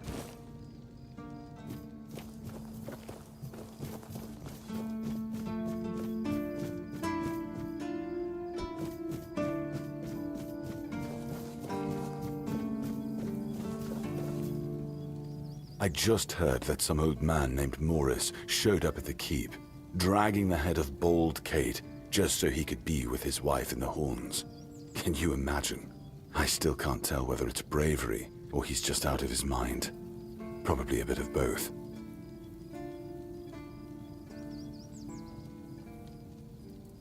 What in the world is this supposed to be? Some kind of potion? We already have Heber with his endless experiments. Do we really need more dubious concoctions floating around? You don't suppose they're trying to poison us, do you? I think so, you know, the Dalriada. That would be crazy. Peaceful, you say? The Dalriada, talking about peace. I never thought I'd hear the day. What bizarre times these are. Well, pass on my thanks to them. Damn it. I don't really have anything worthy to send back. Wait a moment. How about this? Take a barrel of fish with you. It's not a sacred potion, but food is food. Not something to scoff at nowadays. I just hope they won't take offense. Alright, well, I mean, it's probably better than nothing. Must be heavy, though.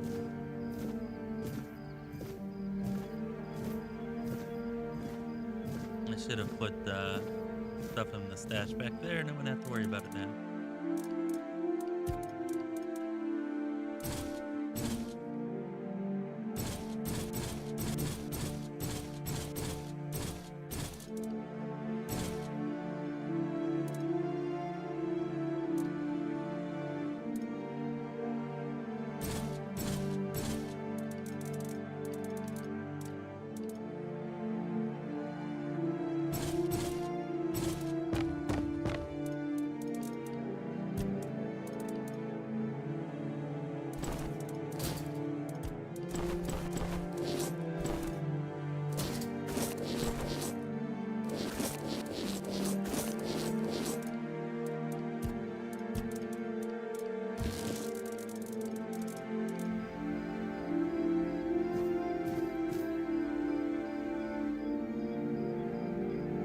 Yeah, I don't think you can steal what they're wearing.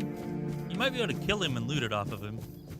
But, I don't know. He's important to the story, so he might be protected or something. I'm not sure how story NPCs are treated in this game, if they have protected status or not.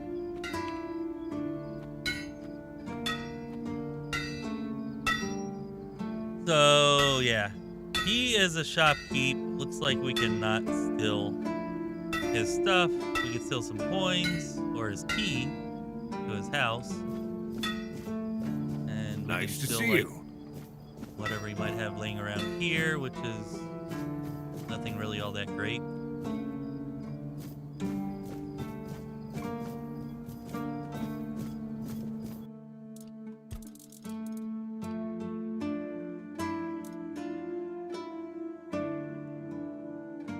Still need another tongue to make that. Oh, you know what? We could use some night gauntlets, though. Yeah, depending on your craft, with crafting, you have a chance to make a broken item, which kind of sucks. But see, like right here, we've got a 93% chance for it to come out as garbage, and only a 6% chance for something better because my handcrafting sucks. If I put some points into the skills for it, that would probably be a good idea, but I haven't done that.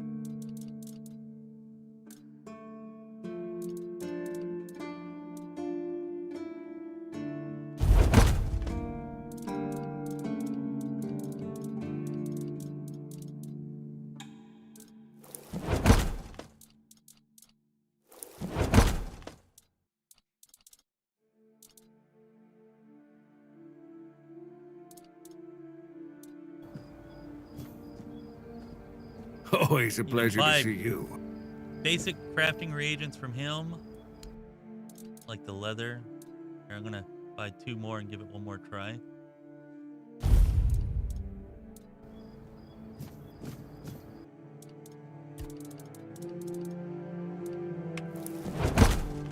Damn it. Nope, so much for that.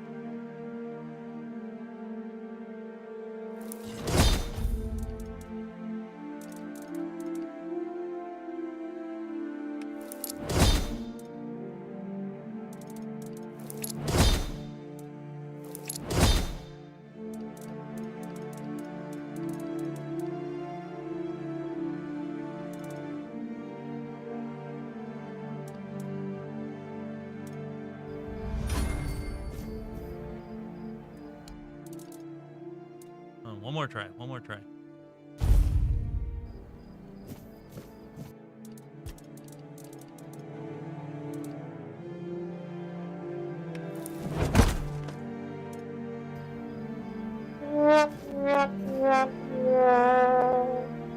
Well, we're a failure as a blacksmith anyways.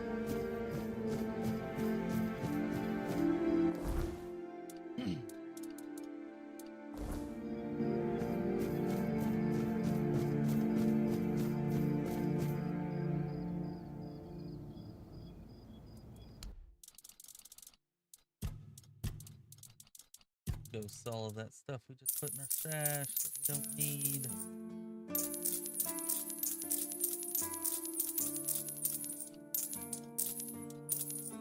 Now you can actually respec, so if you wanted to, you could play the game of like respecing just into crafting so that you could craft a bunch of stuff and have a better chance for it, and then, you know, spec back to your combat afterwards. Could always be an option.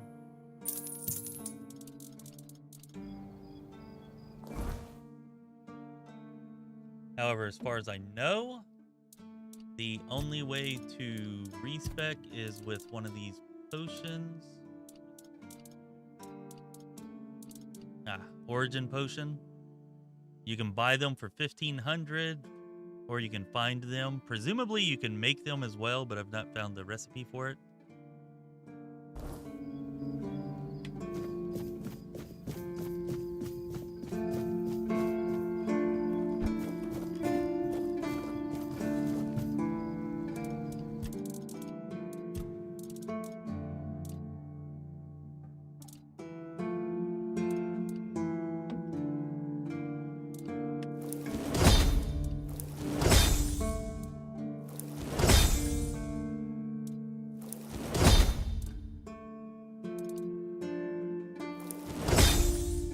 Fry that cheese.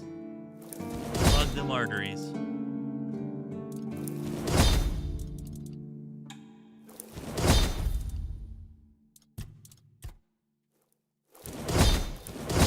This random just kind of throws together random ingredients. But if you happen to get a set of random ingredients that turns into a dish, then you'll learn the recipe.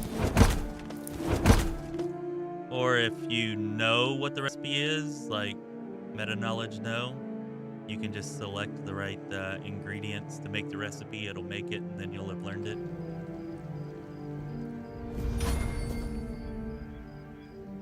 I was selling from the stash this time, Chris.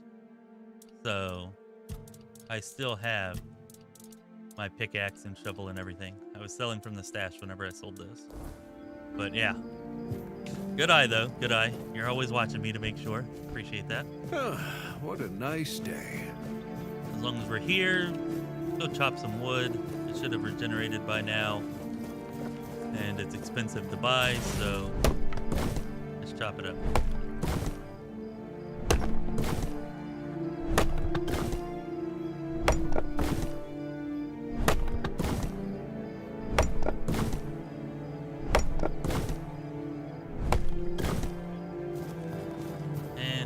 Probably have herbs, sage back. No, maybe not. Thought the sage would have regrown by now, but apparently not.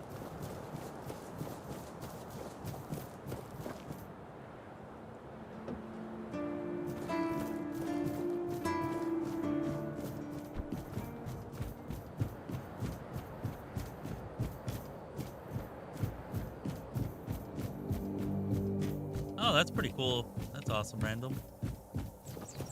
How was the Costa Rican? Was it as good as it smelled?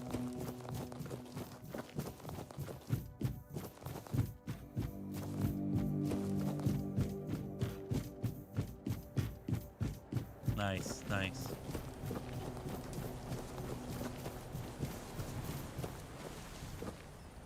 Nope, don't have enough wood to repair that yet.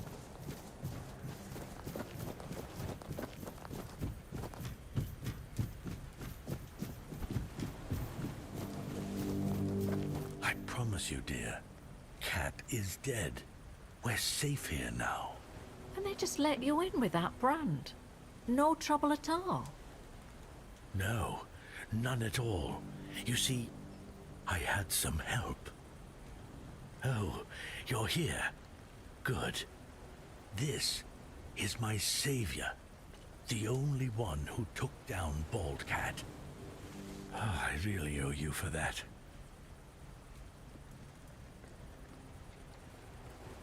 Here, I got a reward for Cat's head. Of course, no one believed I was the one who killed her. But to that pencil pusher up there, a head's a head. And this is from me. It's not much, but no amount of gold could ever repay having my husband back. No need to worry, love.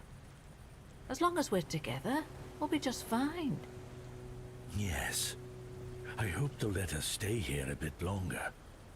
We'll make ourselves useful, but I just don't have the strength to move on right now. My poor dear. Don't worry. I'll take care of you now. And before long, you'll be as right as rain. Alright, well, there we go. Got our quest reward.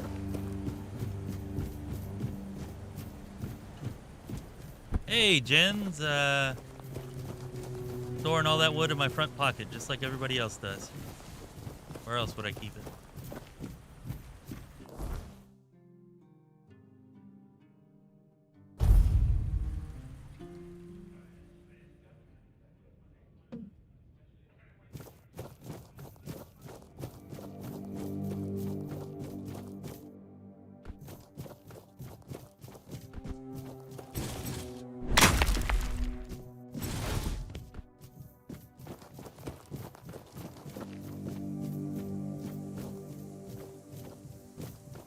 Hey, what's up, Meepo? I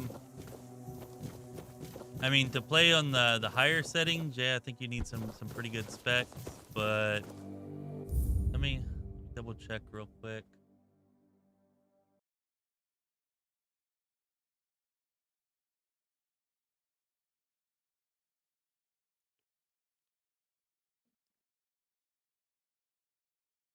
Like, I've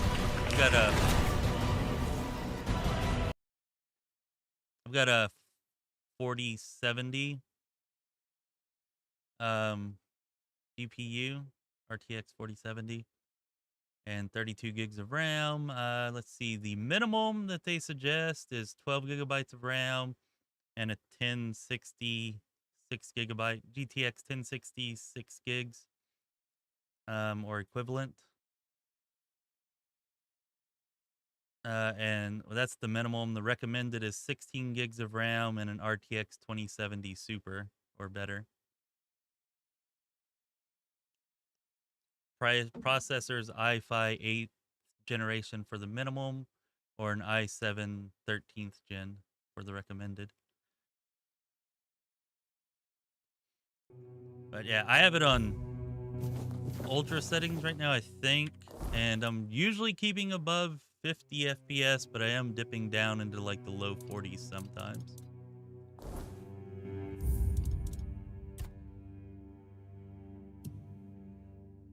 Yeah, it is on ultra. I don't know, if we keep getting dips, I might tone it down a little bit off of ultra.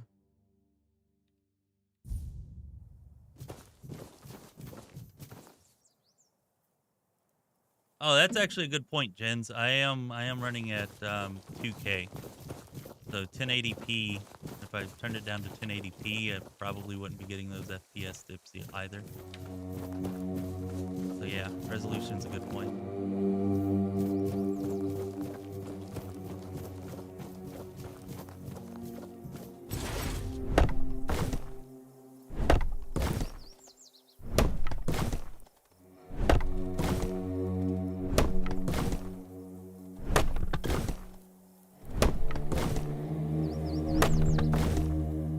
Yeah, I couldn't even dream of 4K.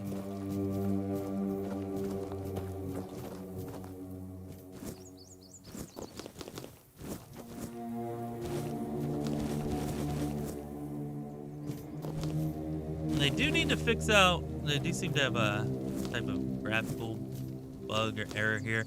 Sometimes whenever you pick plants or harvest ingredients, like they'll actually disappear off the vines. Like normally those tomatoes wouldn't be there after I picked them. Neither would those mushrooms, but does seem to bug out a bit. But if I like fast traveled and came back here, they'd be gone, or at least they have been in the past when it's done that.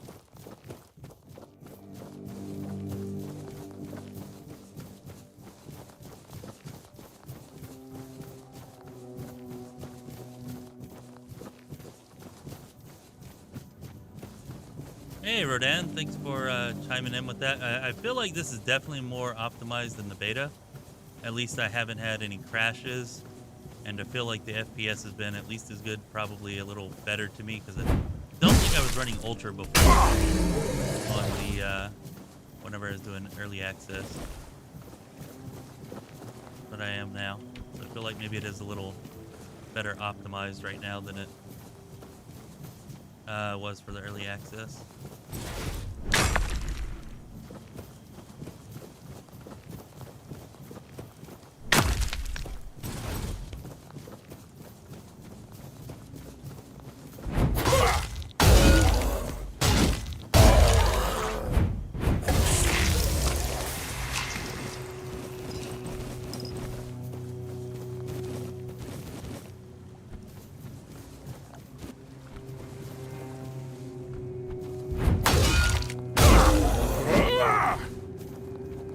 There we go. We got a drowner tongue. Hopefully we get lucky on that armor creation and are able to take it instead of creating a broken idol.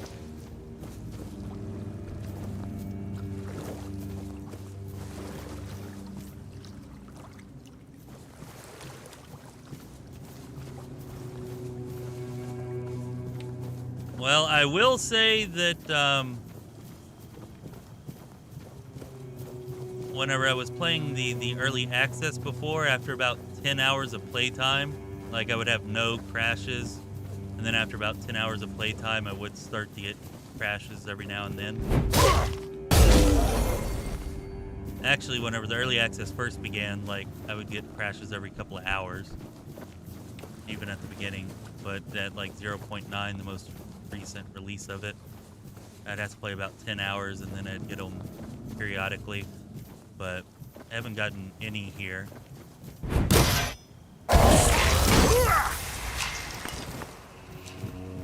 Fingers crossed. Hopefully it'll start crashing on me now that I bragged about it a little bit.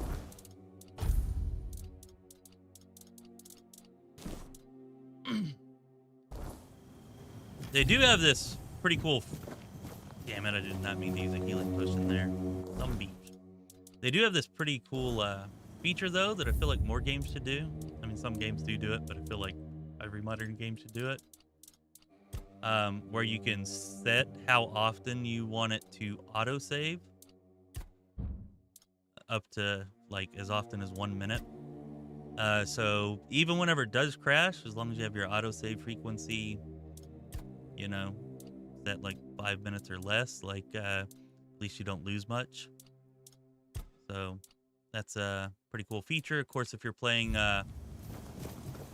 in survival mode, then that's you can't just quick save anywhere, so it doesn't work so well then.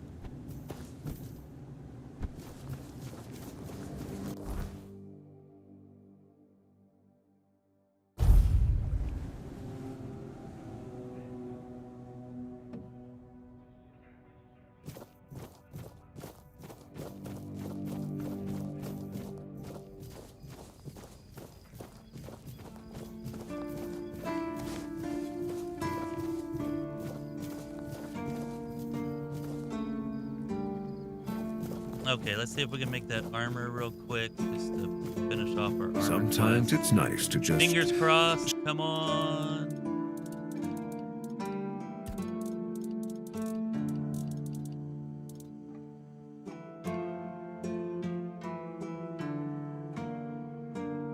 %53 chance. Ah, we got it. All right, let's go. Oh, yes!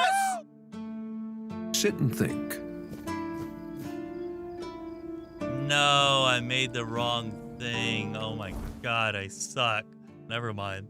That wasn't a cheer, that was a fail. I already had the armor. I was supposed to make the flippin' helmet. Damn, I suck.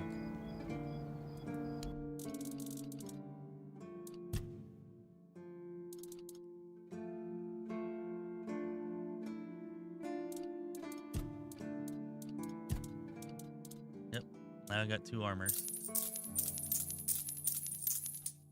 I'm just gonna sell the armor to him too, so I don't have to carry around the weight, and then I'll buy it back from him later once I finally have the frickin' helmet. I think those are actually better than what I'm wearing, so maybe we use those.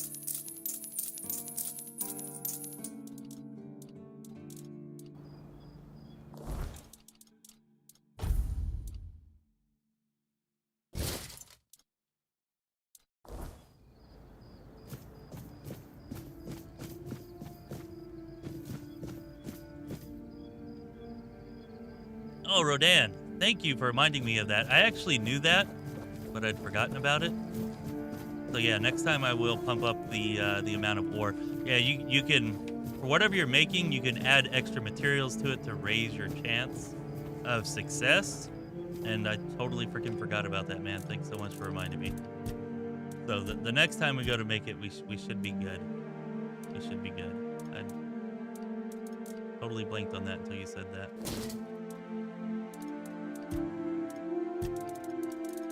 If I'd have done that earlier with those night gauntlets, we probably would have succeeded on at least one of those tries. But oh well.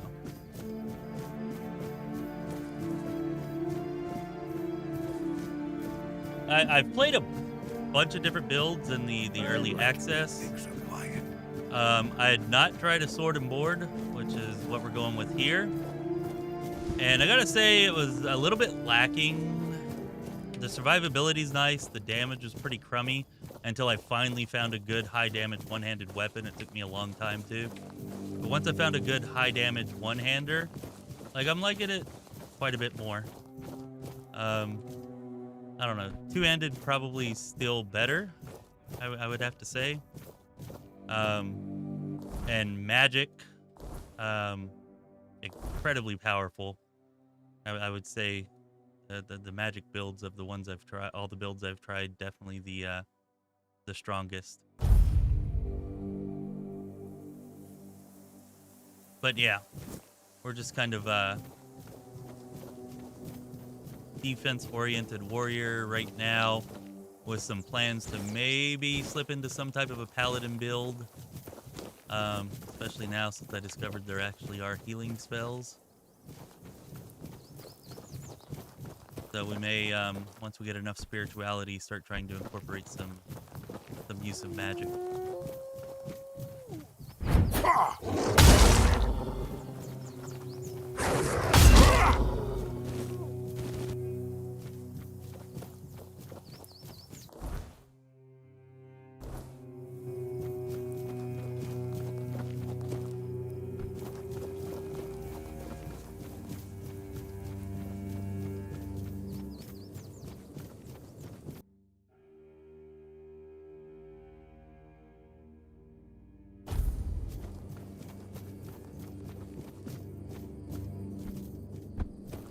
I think we can get in here now that we did Pridwin's quest.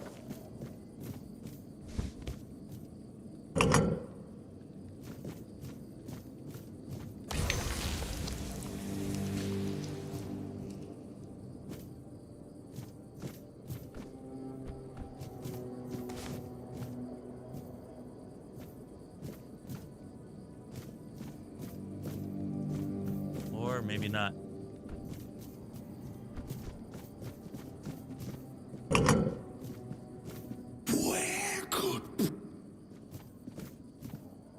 Have you seen the flower?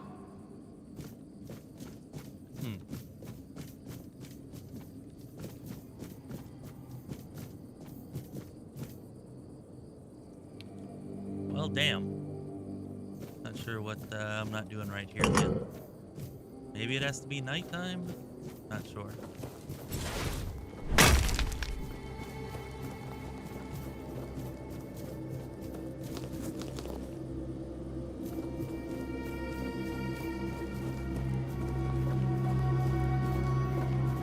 No, there's no way to flip it.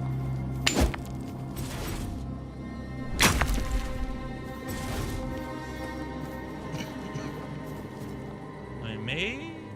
Nope. Like, maybe if I do a power attack, it'll flip it around, but it doesn't look like it.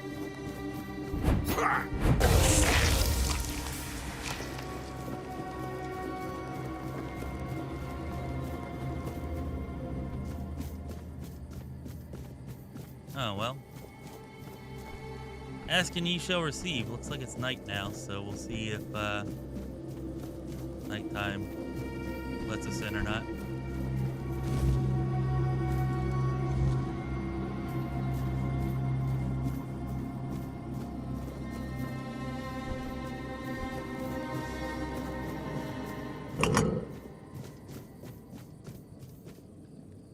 Nope. Okay. Not sure what the hell to do with that then.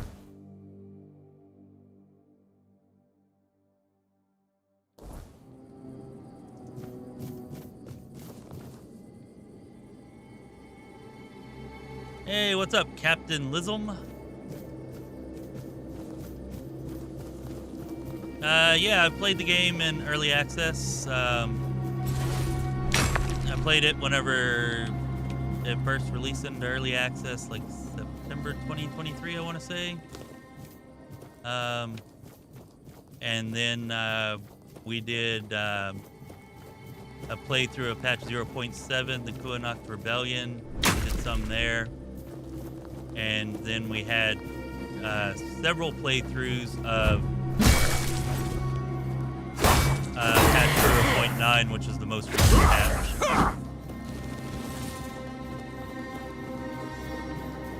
We played Mobile Two-Handed Warrior, which was freaking awesome. We played a straight damage magic user, which was incredibly powerful. We had a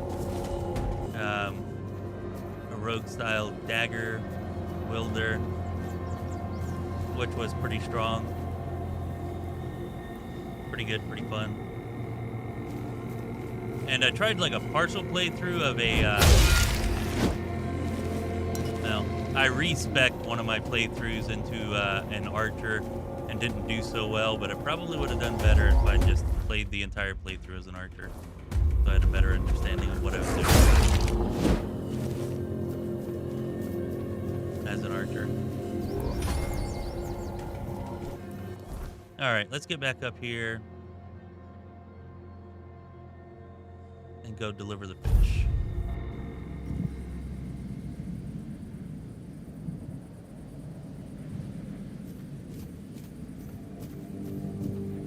Well, we might be turning this into a kind of battle mage. I was thinking more paladin-esque, but since most magic in this game is actually centered around combat, it would probably be more of a battle mage, maybe with some healing.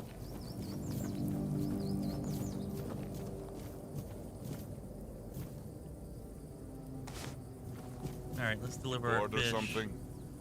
If nothing happens soon, I'll start it myself. You're back. How did it go? What is this?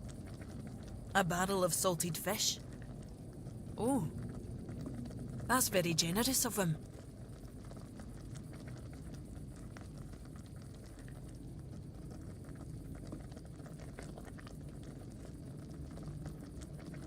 Aye. To be honest, I wasn't expecting much. I figured the potion would just end up shattered on the stone, but he's not only took it, he's reciprocated. Maybe I was wrong about the Southerners. Maybe there's hope for peace with One Eye's plan after all. You head to the temple. I'll bring him the good news once you're gone. All right, well, into the temple we go. Yeah, summoning's pretty good. That's the one kind of magic I've been using here. I don't use it a lot, but whenever I do use it, it has been effective.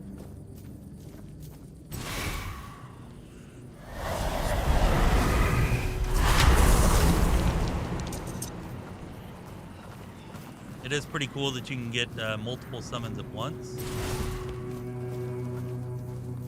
Although we don't really have the magicka for that or mana.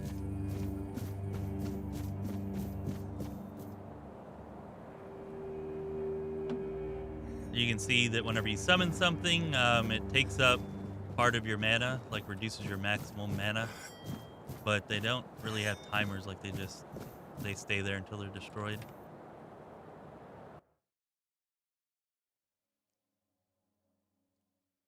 And summoning does have its entire own skill tree, so you can increase their effectiveness and whatnot. We need to make a plan. Camelot will soon figure out something's not right. Don't fret. To the Dolriada, honor matters more than life itself. We gave you our word. But do you realize that taking this temple was a terrible idea, right? It's just gonna speed up Camelot's intervention. Taking the temple was inevitable. Why? What do you mean? Are you trying to provoke Camelot into invading? Or are you just not like the All-Mother? We believe in the same goddess, but we call her Mera. Well, that doesn't answer my question. What do you want? You don't look like you're from the tribes. How did you even get here? Whoever he is, I cannot say he lacks courage. We don't usually take visitors, so he must have found a way to get here. Well, that seems to be a matter for the Horns of the South. I do not need to be involved. I trust you to know what should be shared, and what's best kept to yourself. I don't know what kind of madness brought you here, flashing that pin, but my friend's right. You've got courage. So, tell me, who are you, and what do you need from me? Ha! Good luck with that. Only King Arthur can wield Excalibur. Every fool on Avalon knows that.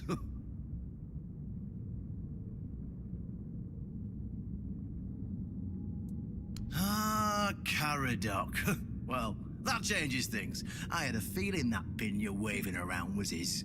Fine, yes. Every new captain gets a set of secrets passed down from his predecessor. And yes, one of those secrets is how to touch Excalibur and survive. But nothing in life is free, you know that. Do something for me, and I might consider sharing our greatest secret with you.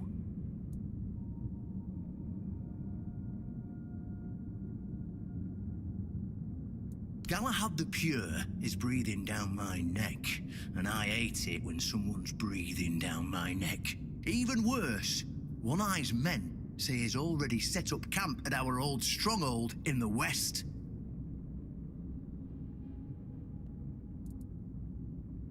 Galahad needs to die, obviously. That'll solve most of our problems. We'll just say he had an unfortunate accident, you know, fell on a pitchfork or something, and sweep it under the rug. By then, we can continue our talks with the tribes, and by the time anyone from Camelot decides to act, it'll be too late.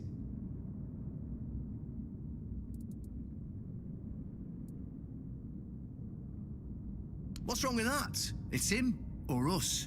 If we let him snoop around here any longer, he's going to uncover our plan to protect the South. And if that happens, trust me, you'll be going down with me.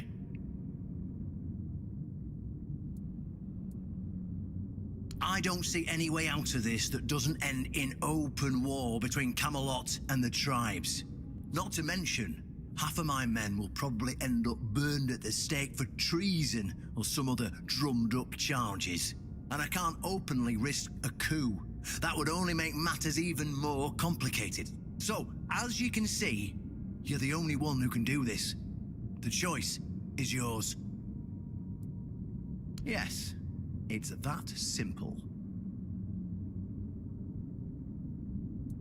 Just flash that pin to his guards. They'll let you in without a problem. And now, excuse me, I have things to do before the matter is settled.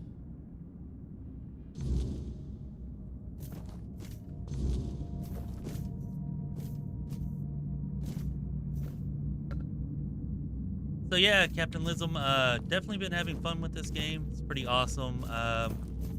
Spell sword, you know, should definitely be possible. I mean, you can wield a weapon, a sword, whatever in one hand and magic in the other. I will say there's not a lot of utility magic in this game. Maybe none, depending on how you I guess define utility. But yeah, as far as like wielding a one-handed weapon and using magic in the other, definitely possible. Even encouraged. I hear that it can be quite strong, although it's maybe like one of the very few builds that I've not tried outright. Or at least not built specifically for. And thank you, Jens Fisher, for the sub support. Definitely appreciate that. We're going to be streaming this game pretty regularly over the coming weeks, and hopefully we'll have some guides and other content videos coming out as well once I get the opportunity to make those. So, you know, follow Jen's example there. Give us a sub, give us a like. Really appreciate it. Thank y'all for doing that.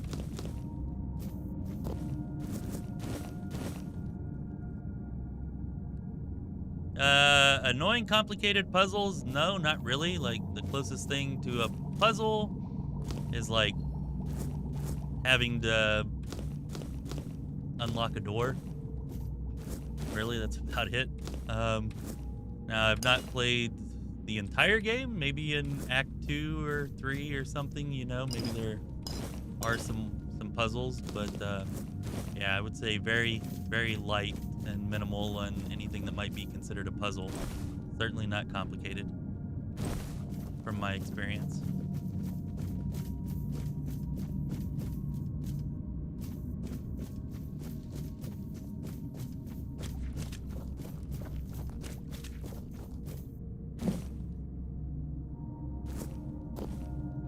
They won't let us pick the flowers outside on the ground, but they'll let us take their offerings and stuff that are in here. Quite nice of them. Although now that we've agreed to help them, maybe they will let us take stuff outside. Possibly.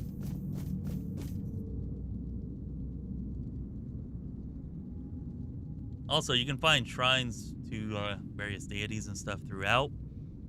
And we do not have whatever's needed to make an offering here, unfortunately, but you usually get pretty good benefits from making offerings, so it's worth doing whenever you can. Usually there's something nearby that tells you what the offering is. Be like some kind of inscription or something, but I'm not actually seeing it here for this one.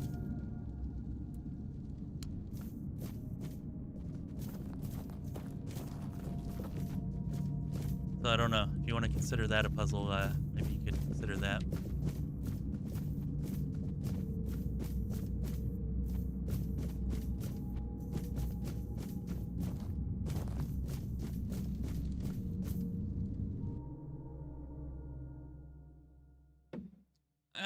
They don't have actual enchanting, but they do allow you to insert relics into weapons and armor, which is basically enchanting. But it's not based on the spells that you have. You know, it's based on what relics you can find and purchase.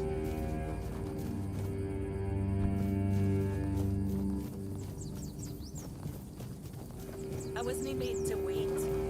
I was made to end things. One thing that is pretty cool, though, you can put like any of your like reagents, crafting supplies, stuff like that. You can just keep in your stash, and it'll actually let you access them at any crafting or alchemy station or anything like that, so you don't have to carry them around with you. You can also sell from your stash, so whenever you're at a vendor, you can just access your stash and sell to them straight from it. Kind of convenient.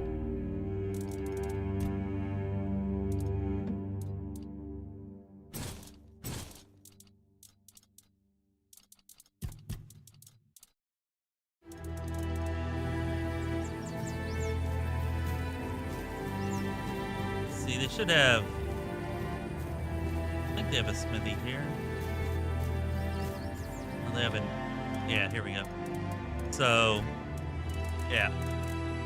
If you come in here... I don't want to... You can select a weapon. And like here, I have these relics. These 2 relics for this weapon. You can remove the relic, so if you go to sell the weapon, you can take out your relic so you don't actually lose those. Then I can insert a different one here if I want.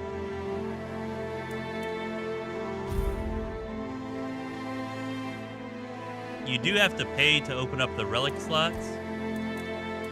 Same thing for armor here. I can retrieve the relic. I can put something else in there if I want. Let's say these pants. Like if I wanted to add another relic to these pants, first I have to pay 500 gold. It'll add a relic slot, and then I can slot in a relic there. So yeah, that's just kind of how that works.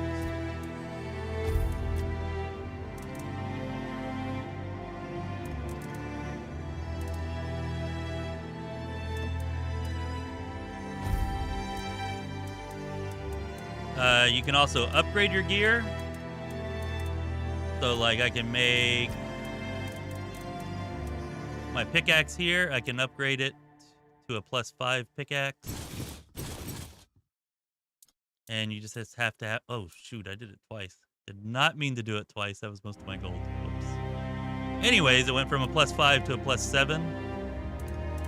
You just need the ingredients, and then you have to pay the cost. You can do the same thing for your armor in order to increase it. You can also reduce the weight of your armor if you want.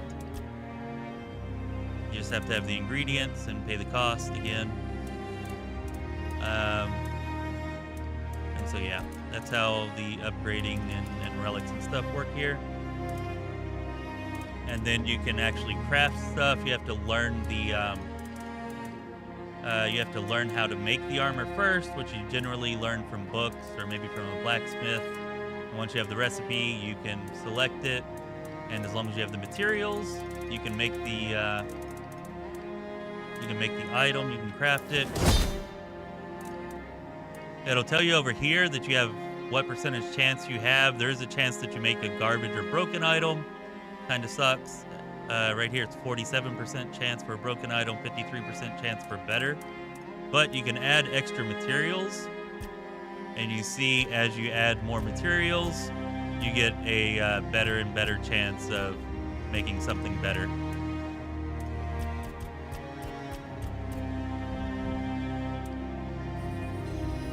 And there are, if you care about it, not stats, but under practicality, there is a whole crafting and trading tree that you can use to increase the quality of the gear that you craft and how much you can sell things for, stuff like that.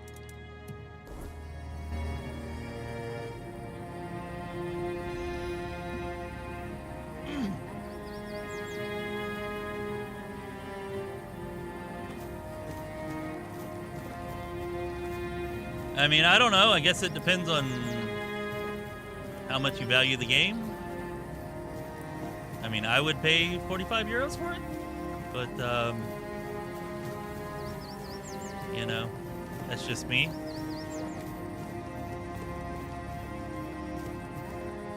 I will say that the developers say there's about 50 to 70 hours of content. I actually think it'll be more than that, because to complete the entire first act in patch 0.9, like I could put in like 30 plus hours for that.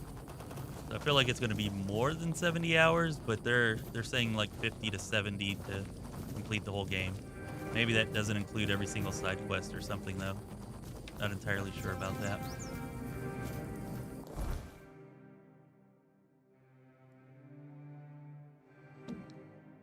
Oh yeah, yeah. We will be going, yeah, like this isn't the entire game map. This is just like Act 1. And then we'll be going on to an entirely different map for Act 2, which should be able to access here pretty shortly if we wanted to, or we can stay back and finish all the side quests and everything. Anyways, I think we're going to go see Galahad now.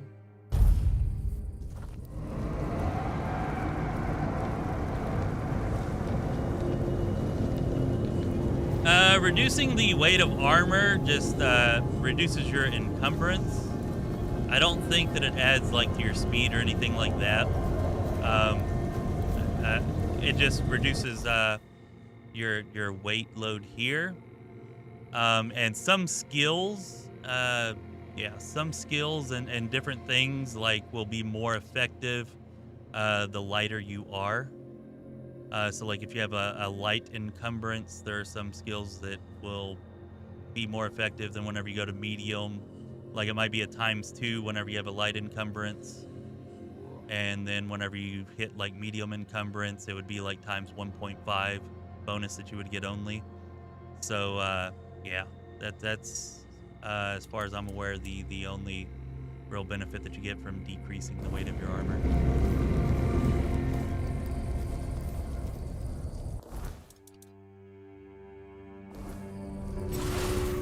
Stop right there. Who are you? And what do you want here?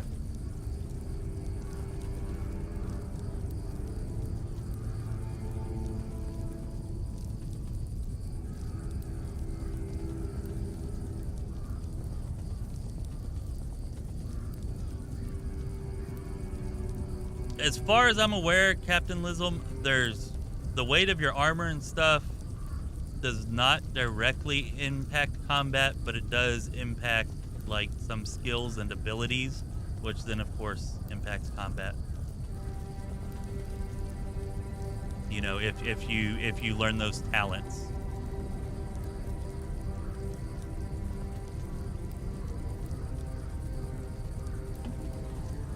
It's Sir Galahad to you, vagrant. But it's true, this is our camp. We're his personal guard. But you won't be meeting tonight until you tell us why you're here. Also, if you're heavily encumbered, you can't fast travel, and you walk very, very slowly. Can't sprint. I'm not sure if you can dash. I think you can, but it's only like a super short distance. Like less than half of your normal dash, I think.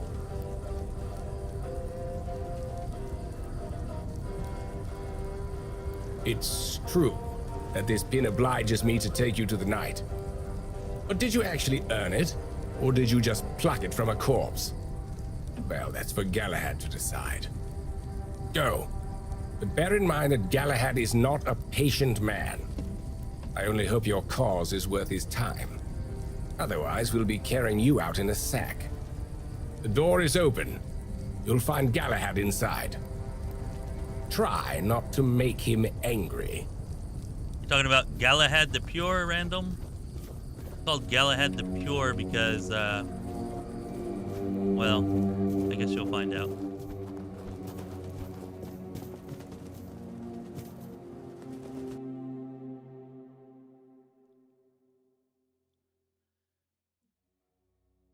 You might say he's a good guy, or you might say that he's a guy that's too good, so good that he's evil. I mean, I guess it just depends on how you think of things.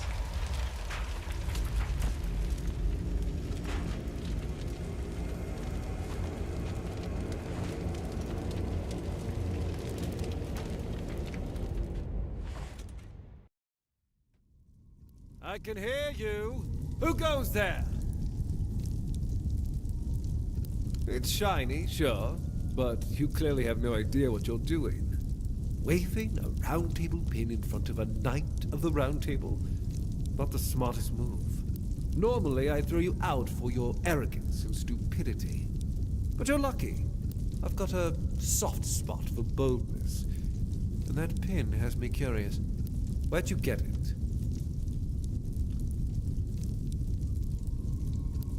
Yeah, what set it off? The burning bodies in front of him?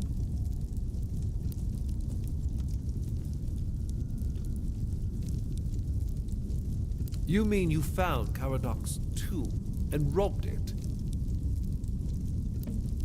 Interesting. And when exactly did this happen? Where did you last see him?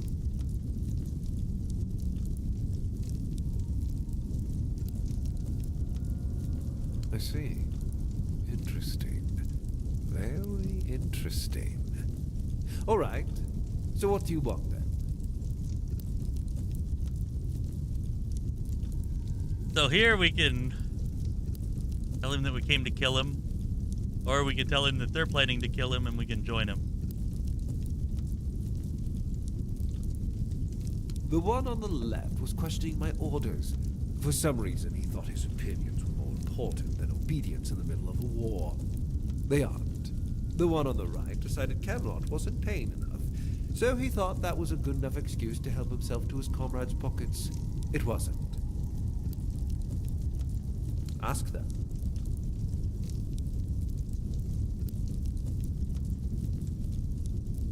We're going to fight the Dalrita. We're driving that rabble out of the All-Mother's temple. And when we head home, we'll put their heads on pikes at the gates of the Forlorn Swords.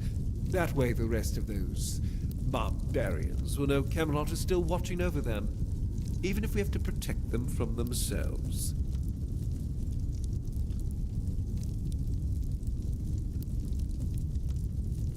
At the beginning, yes. But they're primitive. They don't respect order. They never will.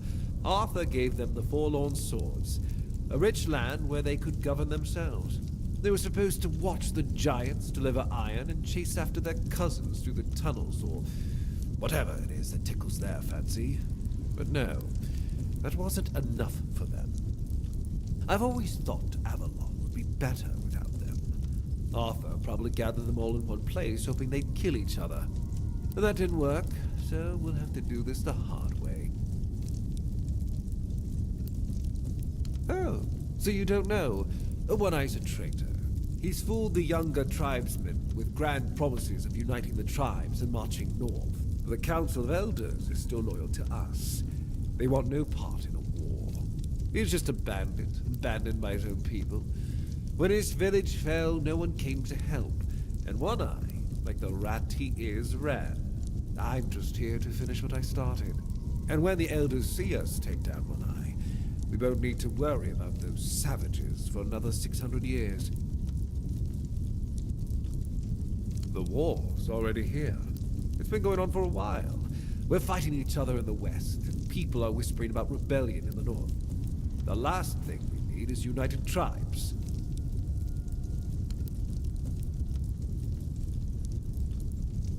I know what people say about me.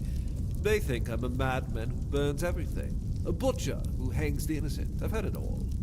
But I believe that only decisive action gets results. There's no room for mercy when it comes to insubordination, deserters, or heretics. It's the only way to prevent the fall of Avalon.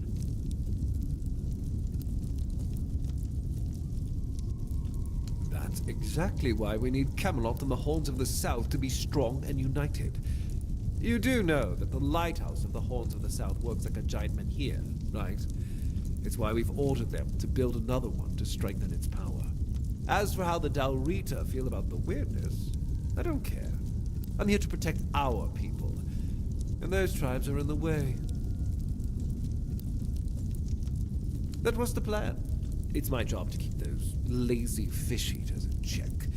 Camelotian gold flows to them, and I need to make sure they're doing something with it. But the Dalrita showing up, that made things more interesting. Their presence will bring down the South, and I don't let things fall apart on my watch. He did indeed, Captain Lism. Did indeed. Oh.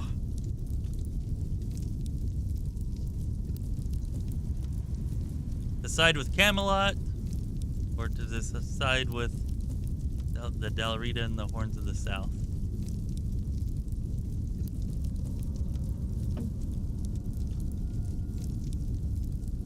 Kinda want this guy's armor. Marvelous.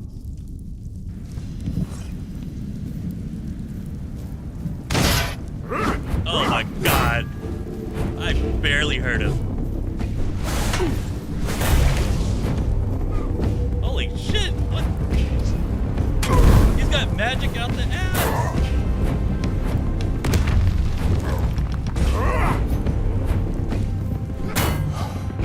Oh, they made it so you can't run from him either.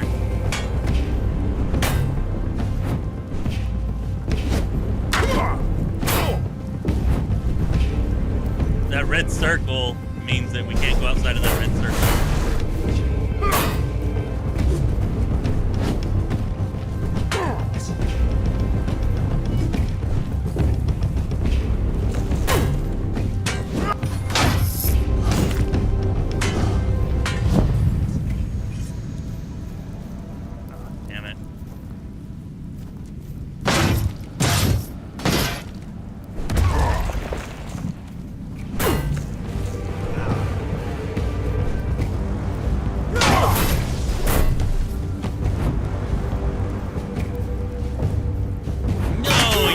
Potion. Bullshit. I really hate it when they drink potions. Especially a frickin' boss. Well. We may have bitten off a little more than we can chew here.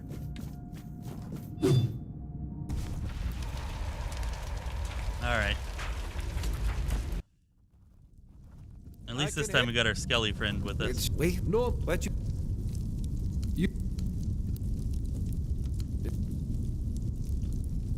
Oh, Mom.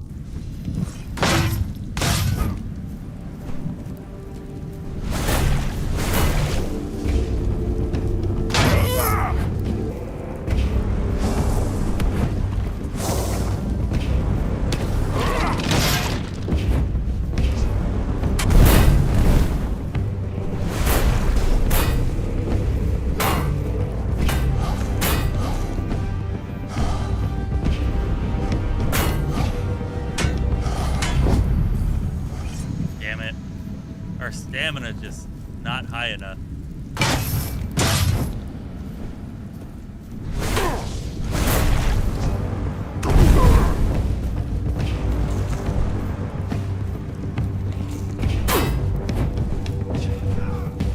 See if I can dodge a little better this time.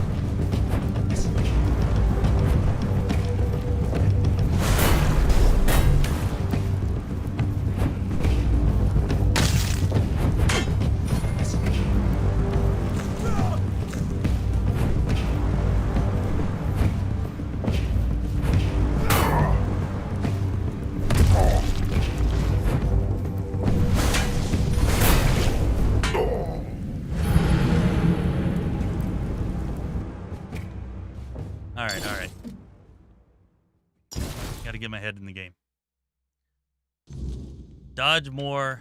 Can't let my stamina run out. That's where he's really kicking my ass, whenever it runs out. Alright, let's put on some better food.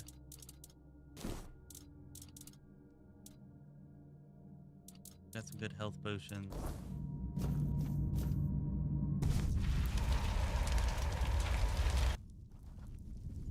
I can. It's wait normal. Let you get it. You. All right. Marvelous. All right.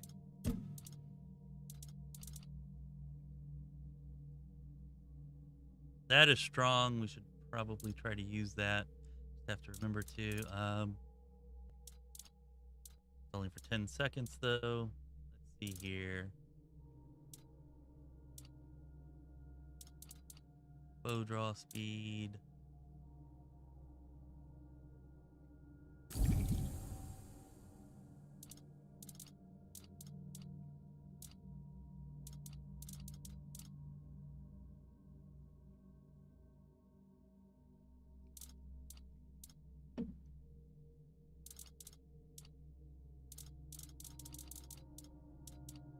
All right, let's see if we can do a better job of this here this time.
Wait, no, but...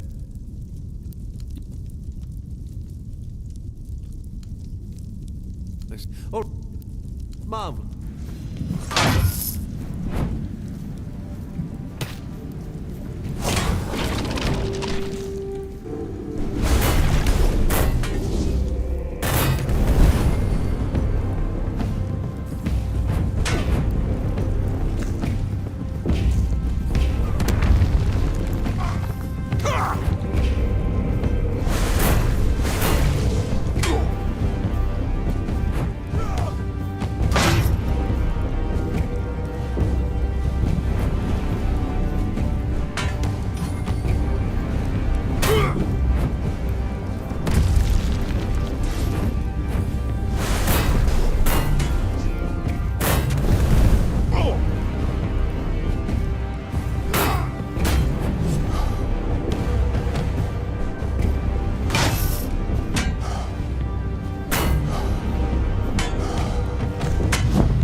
Should have been using that earlier. Alright, we got him on the run now. Let's lock our stamina.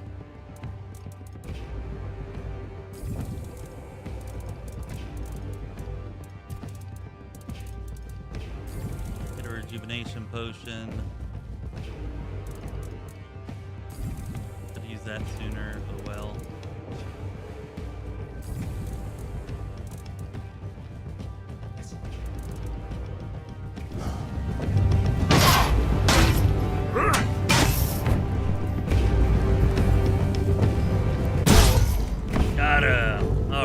Let's go.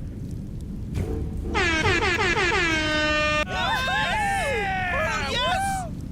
Always forget to use my slowing time thing. Oh shit. Of course.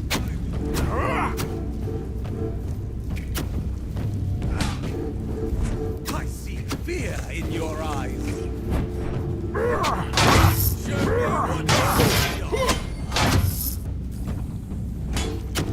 Show me what you're made of.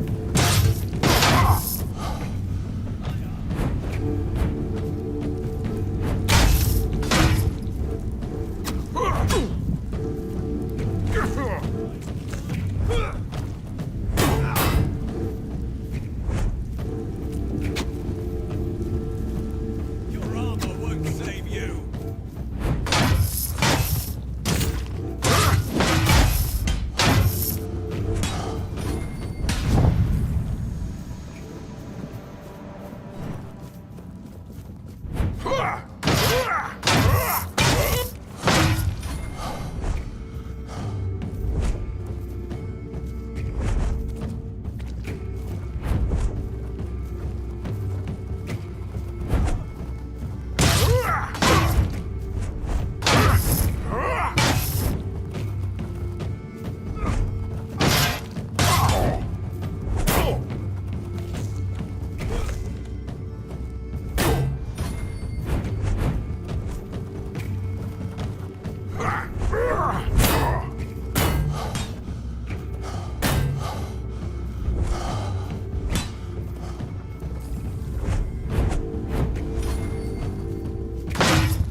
I can turn down the volume of the music then if that's a little too high, a little too much.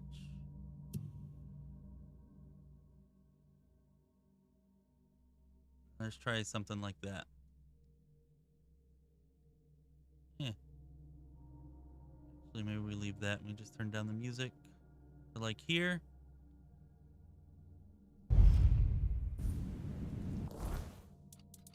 Anyways, let's check out our new gear. Finally, we get some Knight's Gauntlets. We didn't get to make them, but...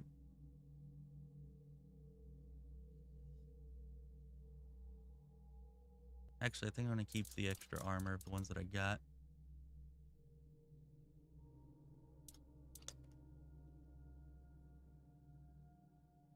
Oh, Galahad's Gauntlets. Just do not have enough endurance. I have a lot of endurance, too.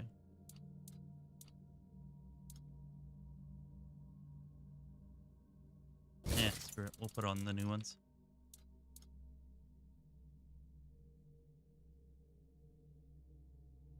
Yeah, there are quick saves. You can set it to quick save as often as every 1 minute. Plus, you can hit F5 whenever you want to. Not sure if you can quick save in combat. Haven't tried that. Maybe I could have there.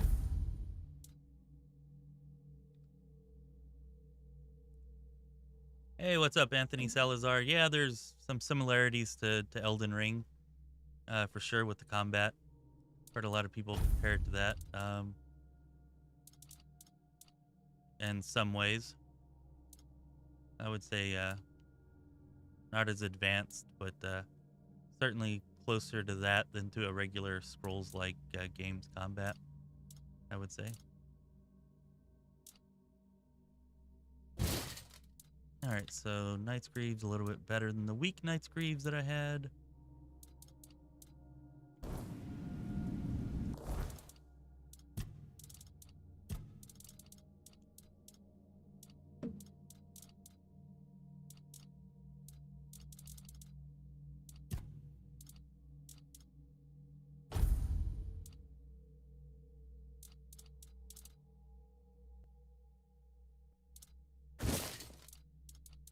I don't know, we might try to pump up our endurance so that we can wear his stuff. Doesn't have any nice bonuses, but the extra armor with the way that we're built could be helpful than the extra, more helpful than the extra stamina anyways. Should have taken that off and had on my frickin' Perilous Orb Ring too. That probably would have helped.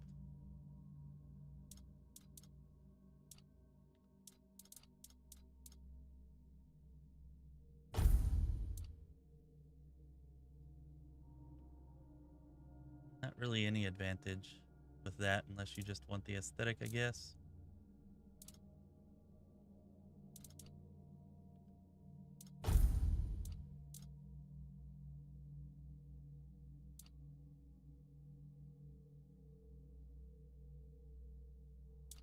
And I think we're actually going to change from this. The 5 damage that we're returning with that just is not making much of a difference.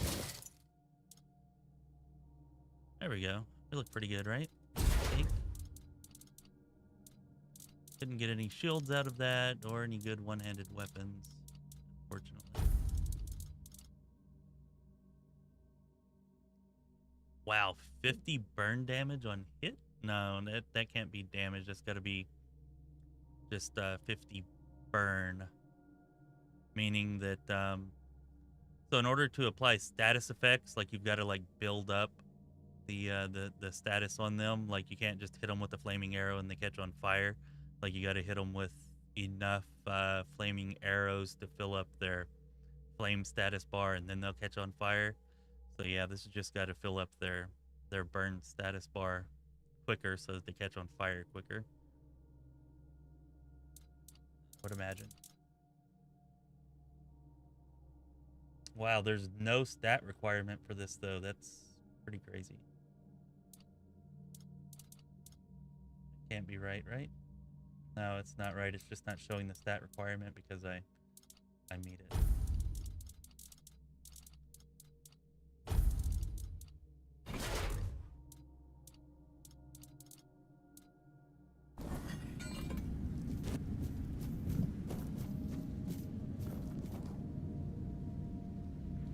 Yeah, I agree. The helmet does look pretty good. The other helmet I had was pretty nice, especially early on. I could kill groups of weak enemies just by letting them attack me to death. But the 5 damage just isn't enough to matter anymore. And this definitely looks a lot better. And the extra armor and reduced stamina cost, definitely a lot more helpful, I think. what I had. And we're heavy. Or we're about half a step from being over encumbered. So whenever we get out here, I think we're just going to run for our lives. Probably the best thing to do.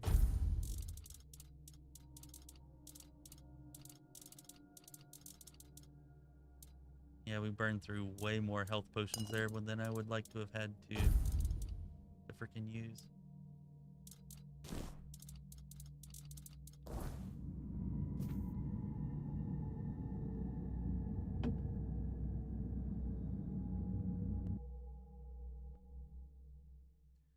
Well, here in about, I don't know, an hour and a half, 2 hours, somewhere around there, we're going to be giving away our last game key. So, Random already won the first game key that we gave away. Every threat.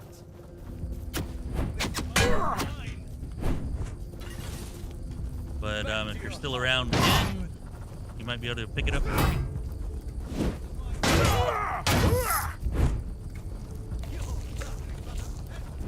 Possibly.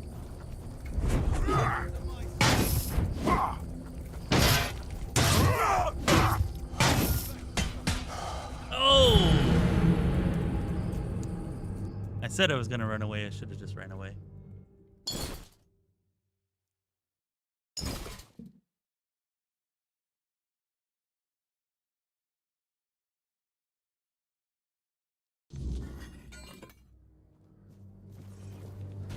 We may be in for a fight. To my sword. You're nothing but a peasant. And there's an archer up there. Yeah, let's just run away. I'm not above running.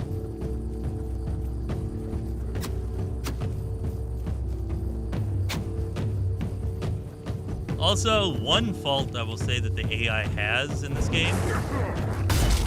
I mean, it's got more than one fault, but the biggest fault is probably that the enemies turn around and start running away from you after a pretty short distance. And whenever they do that, you can actually follow behind them while they're running away and just like kill them, and they won't turn around to fight you or anything. So you can kind of abuse the AI in that way.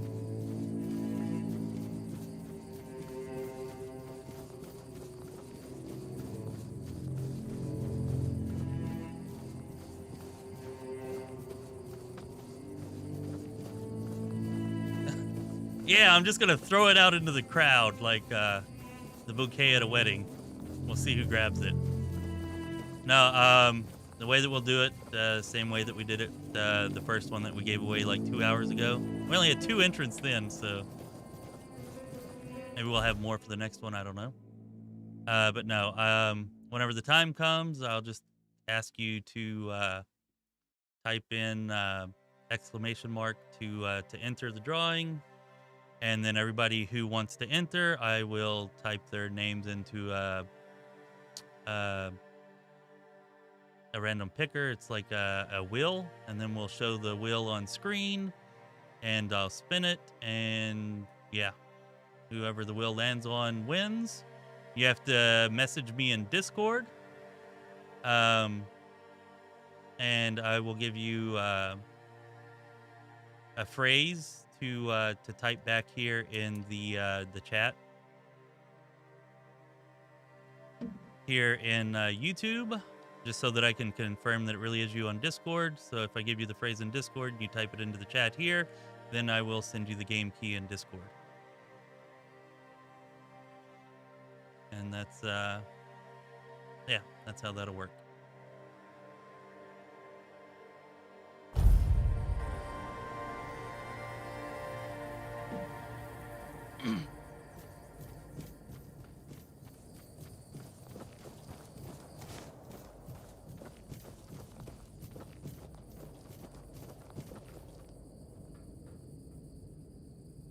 So, did you get what you needed from Vran, or are you sticking around?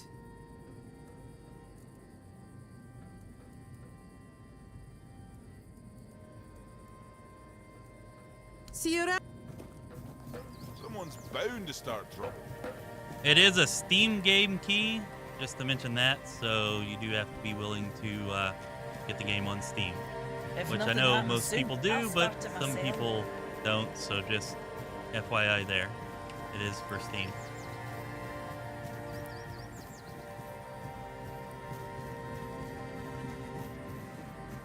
No, random. You already won once.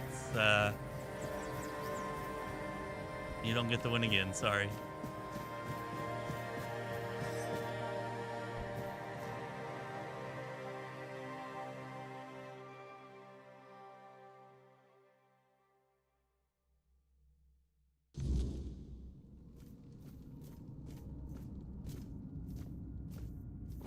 Oh, look who's here. Has the destiny of Yeah, the I know. South graced my humble abode?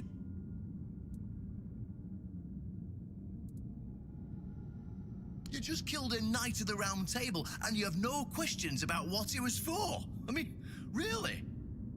I know what it was for. It was so that I can get Excalibur. That's why.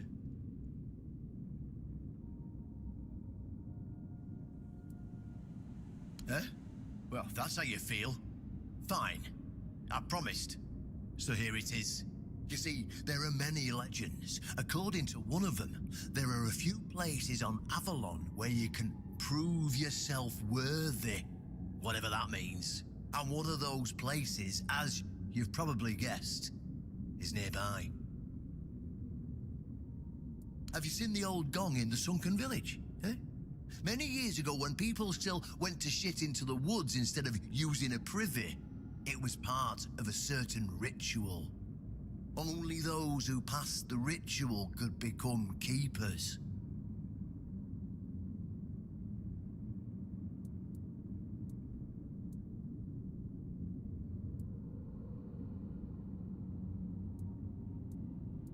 Eh?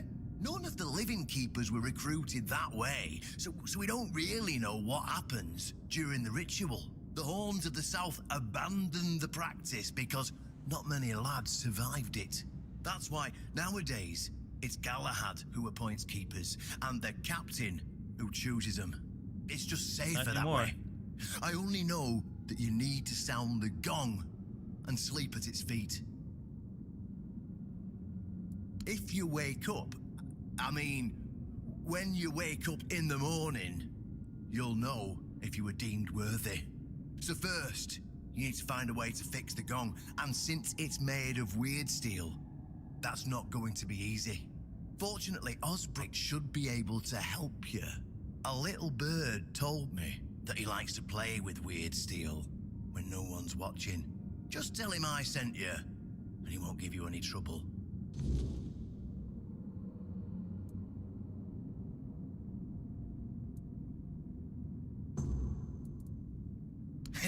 Exactly. Even I don't argue with ancient traditions, eh?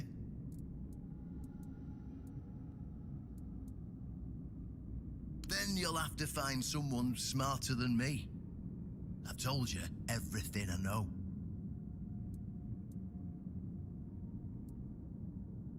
Of course, they tried. It turned out that the keepers who passed the ritual could hold it longer than anyone else. Maybe it'll be enough for what you need, and maybe something entirely different will happen. It's your risk and your decision. You're good, Random. You're good. I knew that you were joking. You're not being a jerk. We're good. No problem. Go on then. I've got a little revolution to get underway.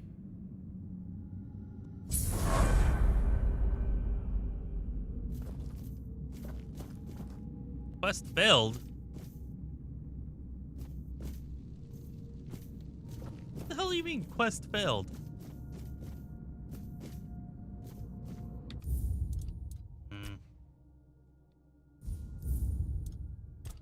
Alright, we may do something that I don't do very often here.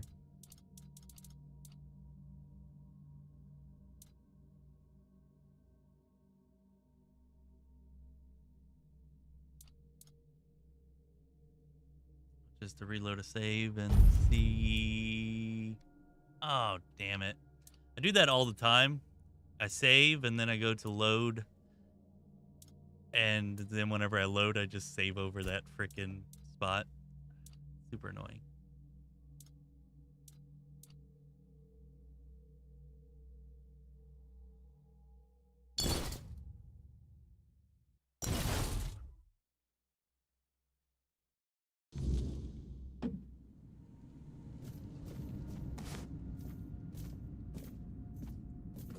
Oh, look who's here. Has the destiny of the South graced my humble abode? You just killed a knight of the Round Table, and you have no questions about what it was for. I mean, really? So I think this might be why I failed that quest, because I didn't ask him about it. Because sometimes the best defense is a good offense. We were backed into a corner, eh?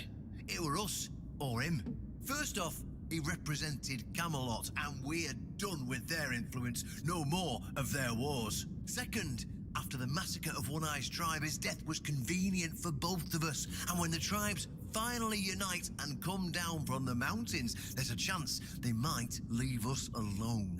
Third, he figured me out. He knew what I'd discovered and he wanted to stop me. And trust me, what I found is going to change the South's history. Yeah, this kind of is a big spoiler, what's coming up, so just FYI. Although, depending on the choices you make, you may never ever discover this. So it is kind of like a branching story path that you might not actually see in your game, but yeah, it's a spoiler. Just Proof putting that out there. Camelot is rotten to the core, and that allying with the tribes is the right choice. I didn't plan to tell you, but my one-eyed friend convinced me. Since you took down Galahad, you deserve to know. As a reward for your help, I'll share this secret with you. Here, take this seal. In the sunken village, you'll find the entrance to Sewell's crypt.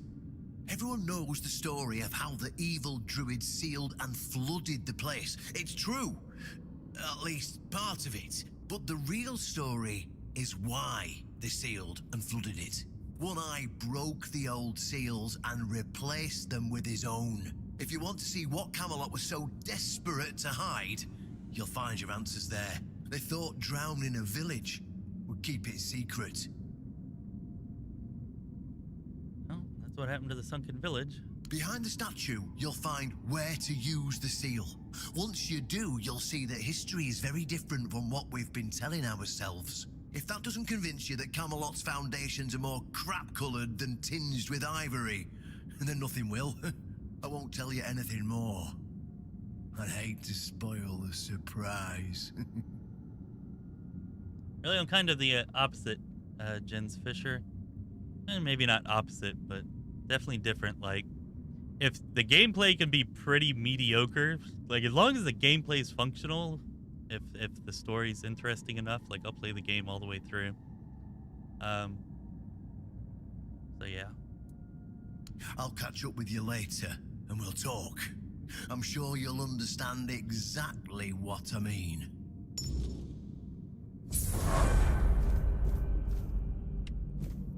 But yeah, so I guess, yeah, that was why I failed the Horns of the South quest. So if you don't ask him about it there, you'll fail the quest and you don't get to find out the secret, or at least you don't get to find it out at this point. It is a pretty big secret. He kind of sort of told us there, but the really, really big reveal is whenever we go to the crypt here in a minute. Yeah.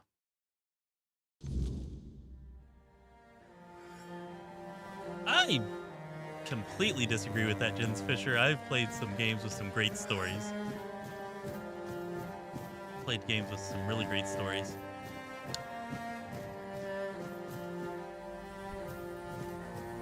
Although, this style of game, usually story not so great. And even this game, like the story here is good. I would say as good or better than most stories, you know, of this kind of variety of game. But yeah, most of the really great story games I've played, I guess, are more, I don't know. JRPGs keep coming to mind, but there are others, like The Last of Us. Amazing story.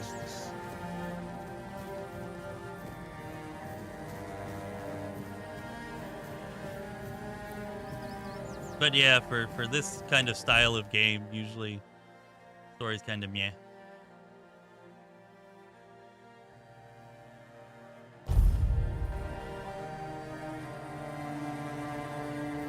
Well, most of the Final Fantasy games have a great story, and like I said, The Last of Us has a really great story. I didn't watch The Last of Us, or I didn't play The Last of Us 2, but I've been watching the season 2 of The Last of Us, and I don't know. Looks like the game probably had a pretty good story if they're staying true to it in the series.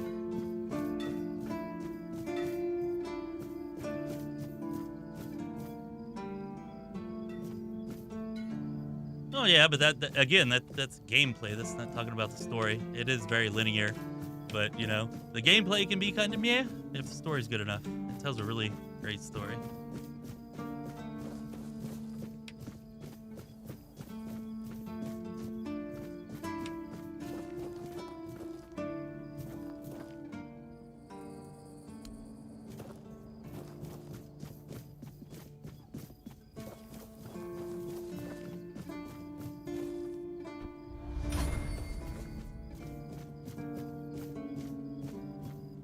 I like me some animes. I do. I'm not super big on them like some people are, but there are some that I really, really like. A lot. But JRPGs, I wouldn't call that anime, it's just JRPG, you know? Japanese video games. You know, I grew up playing them whenever as a teenager. You know, Final Fantasy games that I played back then, freaking amazing. More recent ones have not been as good story-wise, but they've still been pretty good. Yeah.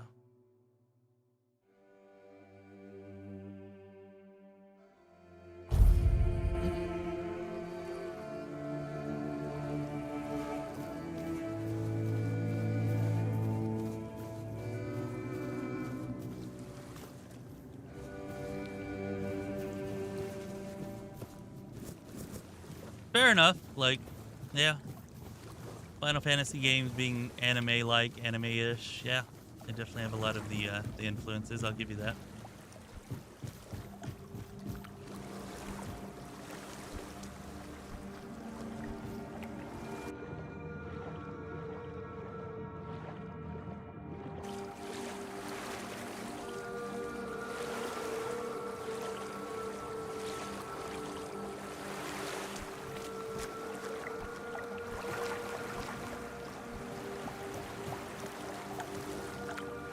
Oh, you're full of energy today.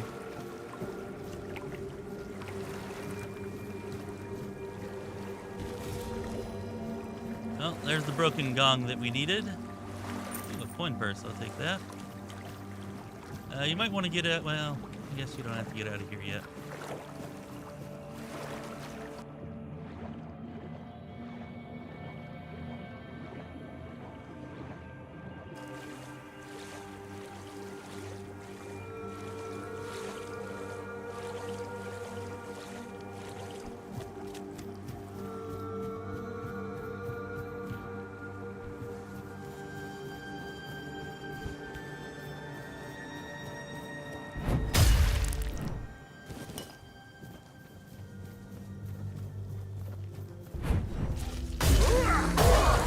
Oh, wow.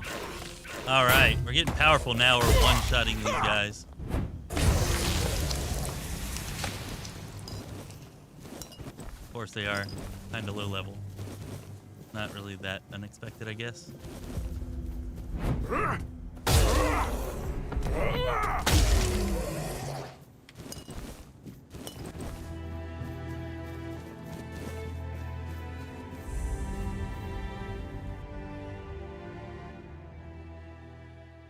Yeah, Inuyasha was it's a solid anime.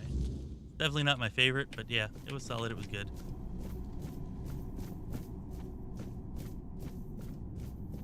I would definitely put it in like my top 10 for sure.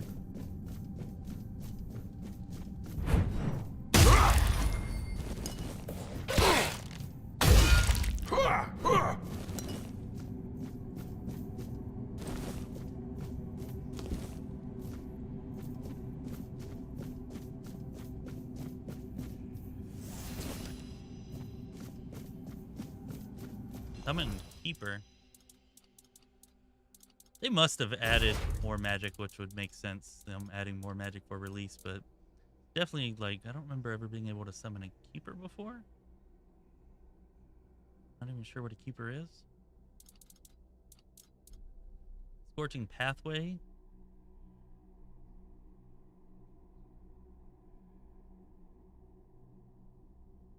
Kind of like making a wall of fire, sounds like. Ah. Why aren't I playing a mage, damn it? They added all these cool new spells. Or if they didn't add them, I'm just finding them for the first time.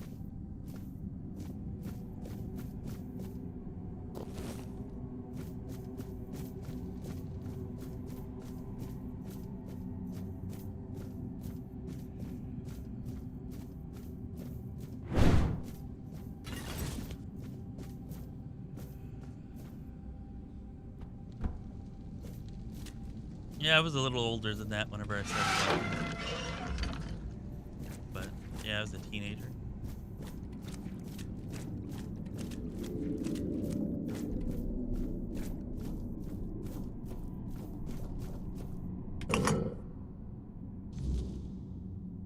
I know this place.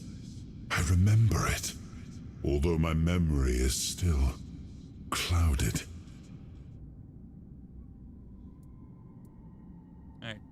Here's where there's going to be a bigger story reveal. They kind of alluded to it before whenever I mentioned it, but not in this specific cutscene, but one coming up soon after this. I was here with Merlin.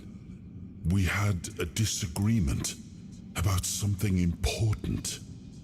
It was here that the idea of how to end the war with the Four Dwellers first took shape. But what happened next is still unclear. I don't remember. And yet, I know it had something to do with Seawall, a place of his eternal rest. But something is wrong. It doesn't feel like a tomb. Be cautious.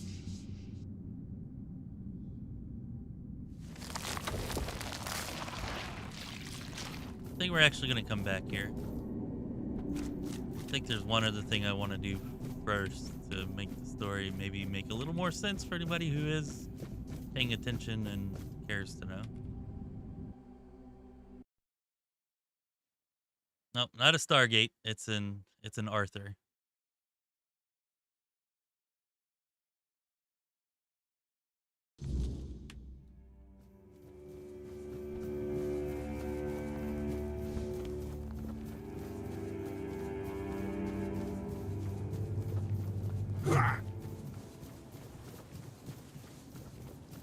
I do not know what Heidel is, so yeah.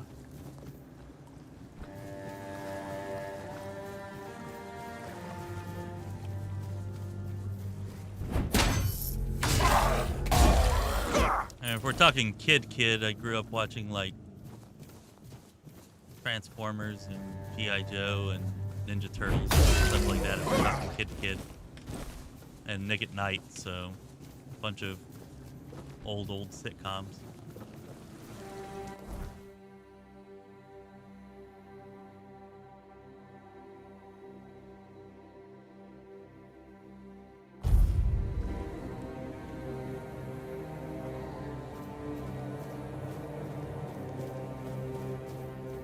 First anime, interesting.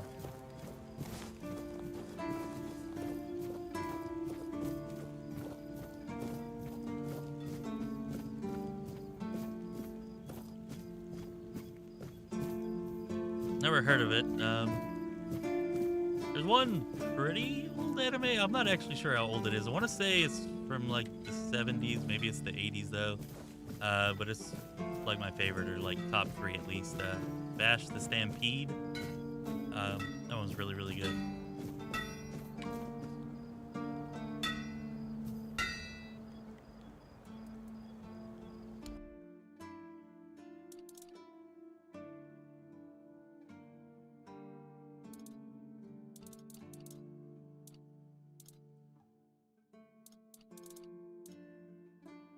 I don't actually need that. I need to talk to you about...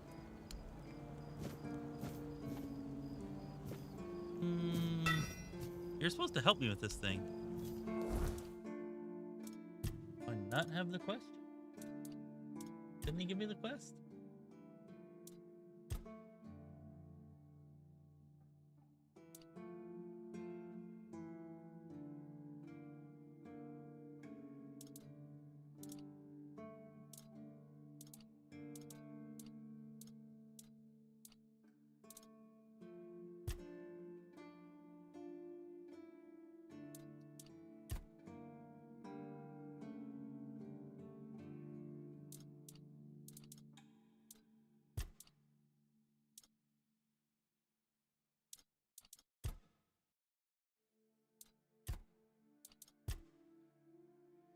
Okay, I guess I only received that part of the quest after we do Seawall's thing. I guess I was remembering the part that we got before we restarted, and now we have to do the Seawall thing first. So I guess I was wrong about the story making more sense this way.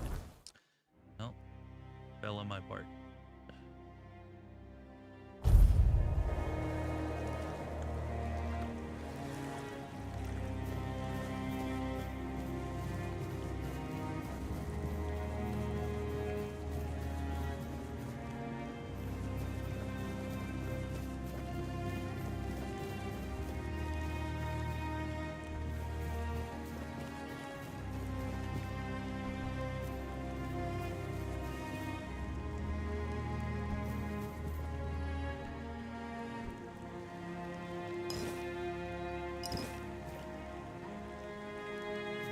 Cool, cool. Well, I'll say you're definitely more livid and learned in that respect than I am. I would never have known that that was the first anime.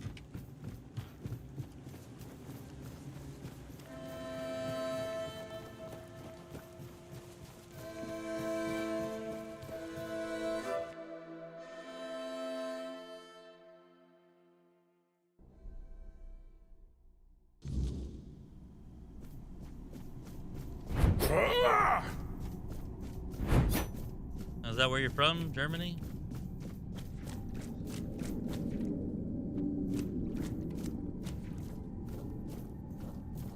Alright, well, let's go see what we can learn here.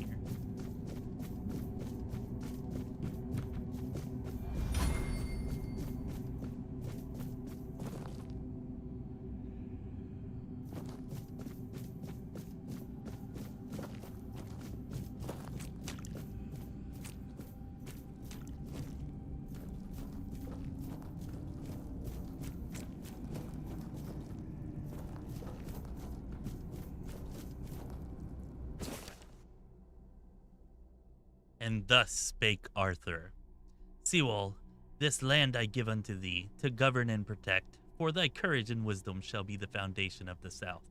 A mighty fortress shalt thou raise, and defend the South with all thy strength, that thy stronghold may be equal in greatness to Camelot. Guard the South with thy valiant breast, as thou hast guarded me. I now journey north, for those lands do call for my aid. Let my faithful Merlin did thee count with counsel in his darkest hours. Aid thee, not did thee. Aid thee with counsel in his darkest hours. And Sewall didst reply, this Merlin is thy right hand, my lord, and his will I shall take as thine own. Doubt not my loyalty, O king. I shall do as thou hast asked. And Arthur did depart for the north, leaving his servant Merlin by Sewall's side, and the sorcerer, legible. Then Merlin took a great cauldron, black as the night, and Sewall once more took the first step, as he did in the days of yore, when first he set foot upon the shores of Avalon, and thus was the will of destiny fulfilled.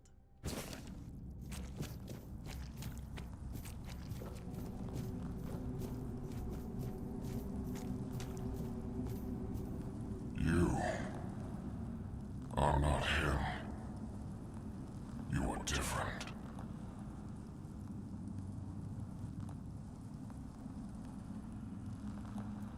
I am Sewall Firstfoot, the one who scouted the land before the traitor Arthur set foot on it.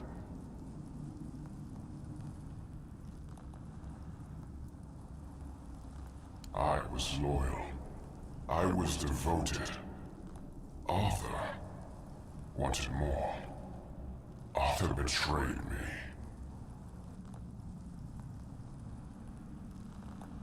Yes, it is my legacy. The jewel of the South, the safe haven of honorable men.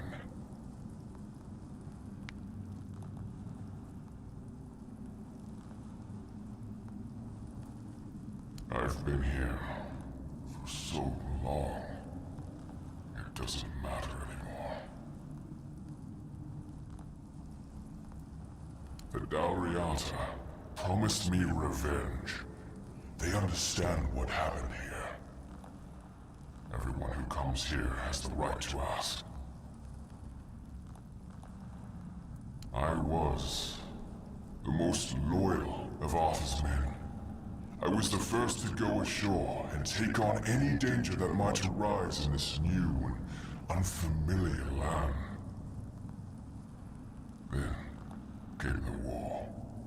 I fought by his side, shielded him with my own body. I trusted him. But Arthur wanted more. Arthur longed to possess a power equal to that of our enemies. So Merlin decided our king must first become immortal. Only then could he achieve greatness. But Merlin needed volunteers. Trusted people to go first to make sure that his methods were effective. So we wouldn't risk Arthur's life in trying to grant him immortality.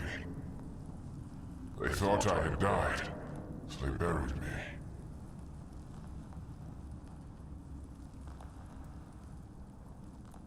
Arthur's greed and Merlin's obsession made me what I am now.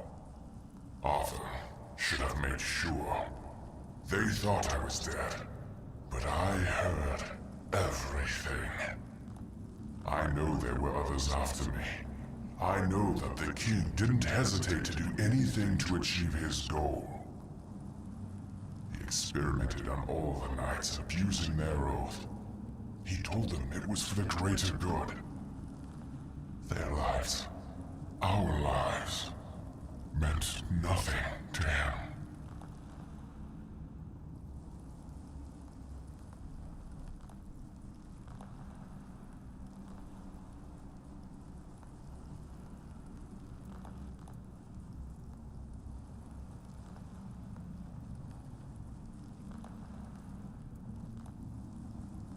Arthur doomed his people to eternal suffering.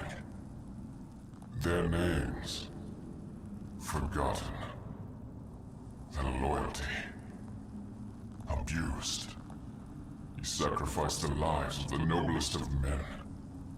And this is the greatest possible betrayal. We cannot be helped. We cannot be killed. The Dalriata promised to burn down Camelot, avenge the memory of all my brothers.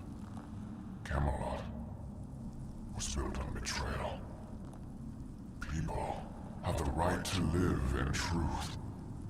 But when Camelot falls, we will finally be free. Build a new world. Let the dead leave this one.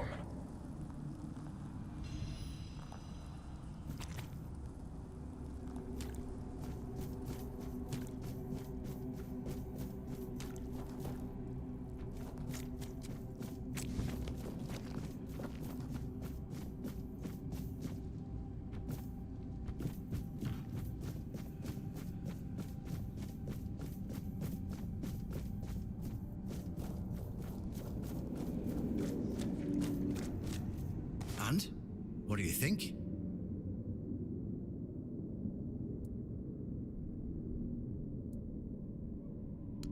So, look at it this way. Seawall, the founder of the famous stronghold in the south, Archer's legendary aide and his trusted friend, in reality, meant nothing to him. I feel bad for him when I think about it, you know? 600 years spent in a tomb, fully aware. But why does it matter?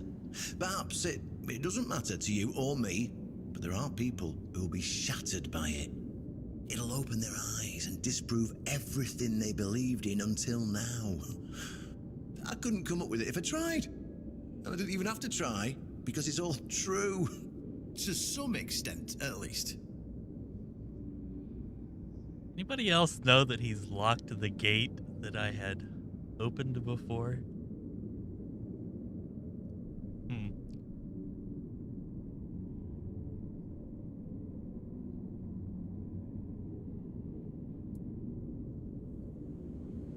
Well, maybe not. But who cares what actually happened? Huh?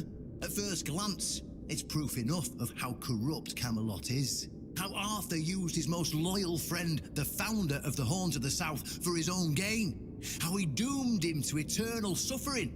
Who cares if it's true? Can't you see how powerful this message is? Even if it's just a fable, is it a different fable than the one we've already been told? Huh?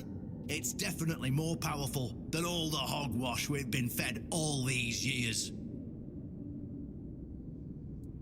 What now? Why did you want me to see this? Well, now we've found ourselves in what I'd probably call a clusterfuck. And somehow, you unwittingly became the most important person in the region because your decision will change how the entire situation unfolds. You see, my boys from the Horns of the South are split down the middle. Some will back me, but others won't understand what I'm trying to do. The latter, like Feargas, are the traditionalists, and they know me a little bit too well. If I come to them with this revelation, they think it were a conspiracy. But if somebody from the outside, somebody Feargas trusts, steps in and convinces him, you see where I'm going with this?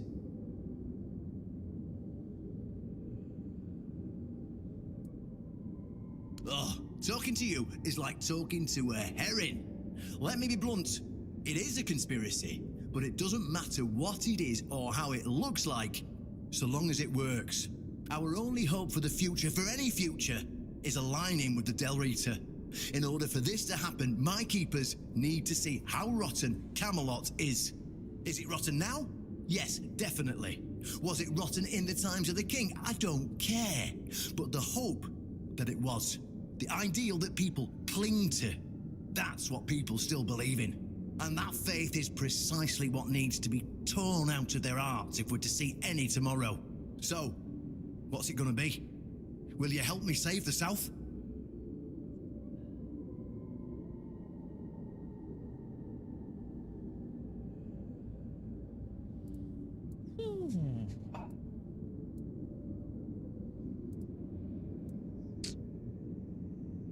Are we an idealist? Are we a pragmatist?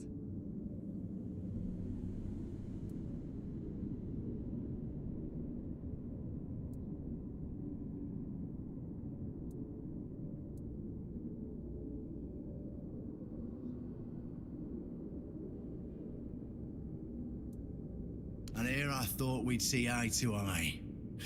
Fine, do what you want. I'll handle this without you. But don't expect that pin to keep currying favor with the Horns of the South. Damn you! But all right. A deal is a deal. There's a broken gong nearby. Find a way to repair it. And when you do, use it. That's all I promised to tell Caradoc. And that's all you'll hear from me. How you'll enter the Horns to get anywhere near Excalibur when I'll order my boys to shoot you on sight. Well, that's up to you. Now farewell. I've got a little revolution to get underway. I thought for sure he was gonna kill me. And now we failed the quest again.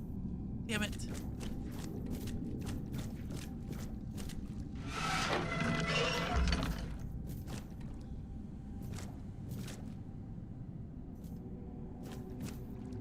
I really thought he was gonna kill us, like with the gate being shut and all.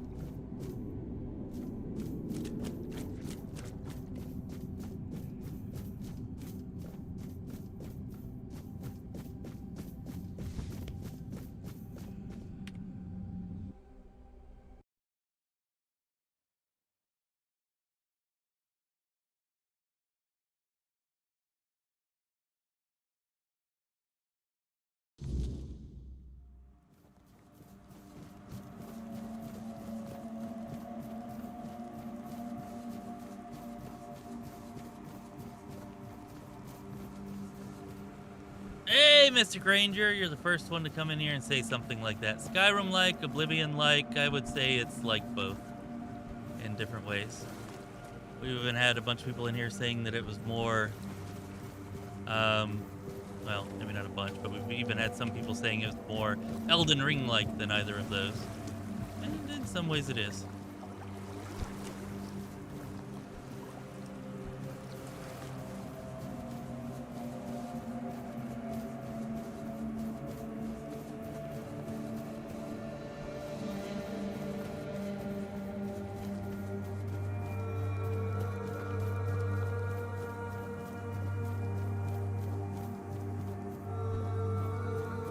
I agree. It's a really good game.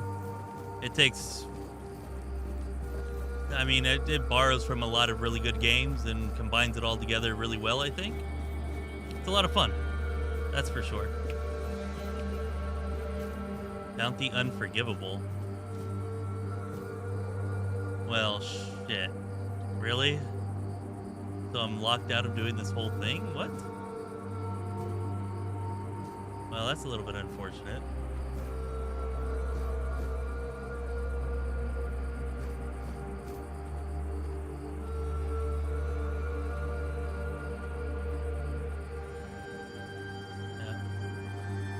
To be honest, the reason why I put Oblivion over any other game is because I've been playing Oblivion Remastered lately, and so have a lot of other people, and so I was hoping that might catch more eyes. As much as anything else. But there are definitely similarities to the game. Are you serious? So that's just it, huh? We can't get back in here? Wow. Well, I was not expecting that. I was definitely not expecting that.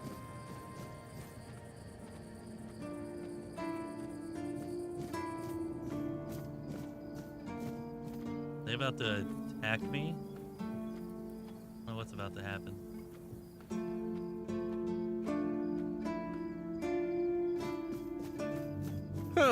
What a nice day. Nope, they don't like me. I don't like this at all. No, you are my buddy. You are my mentor. What the balls? All have forsaken me.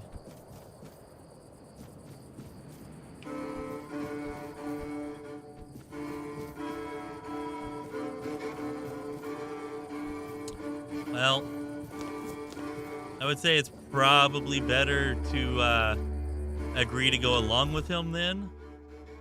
Because if you do go along with him, at least in the early access, and I would imagine it's still the same, you do get some pretty cool cutscenes and some cool stuff happens. I don't know. Let's go see maybe the Dalrita can help us with the gong.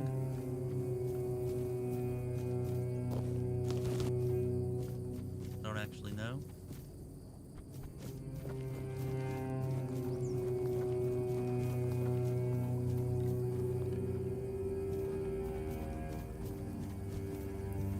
You sure about that?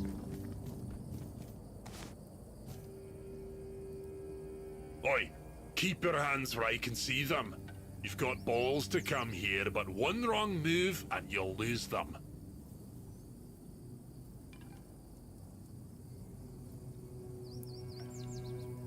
That son of a bitch. I once smacked him in the mouth after he tried to set his wolves on me.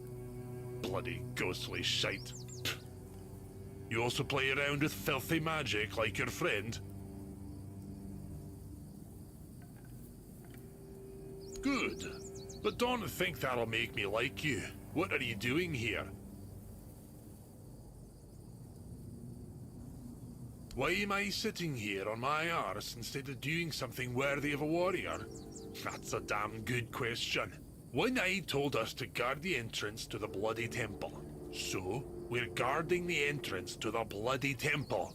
If you want to enter the Bloody Temple, you're not going to. Because if you make one step... So I feel like all this is dialogue we were supposed to get before we did the Galahad thing. So yeah, maybe they could use some improvement here with this.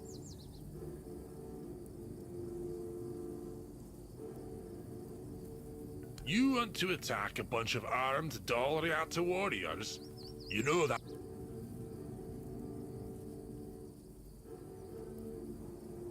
Oh, you want an understanding? With me, a warrior from the Ulfer tribe?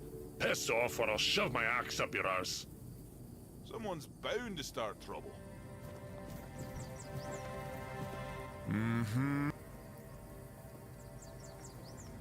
First, I'll look into you, but you are here.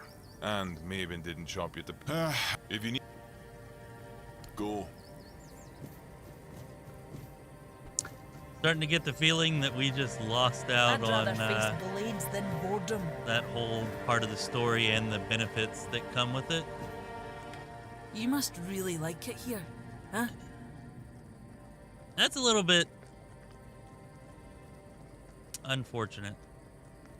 I would have thought that they would at least have another way for you to complete the Gong quest and do what comes with that. Yeah, a little bit unfortunate that they don't seem to have.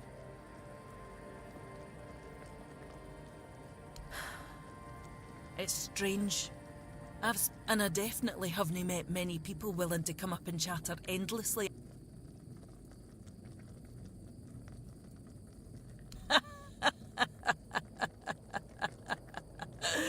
Aye, you've proven that for sure.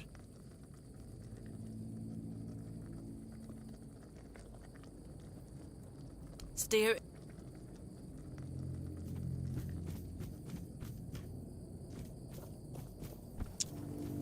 Someone's bound to start trouble.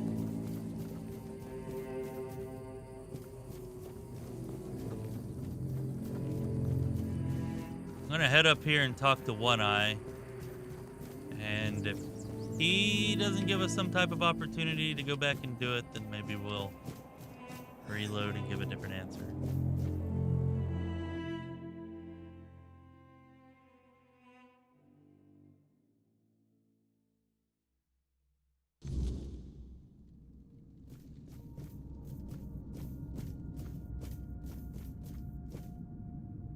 See, we still have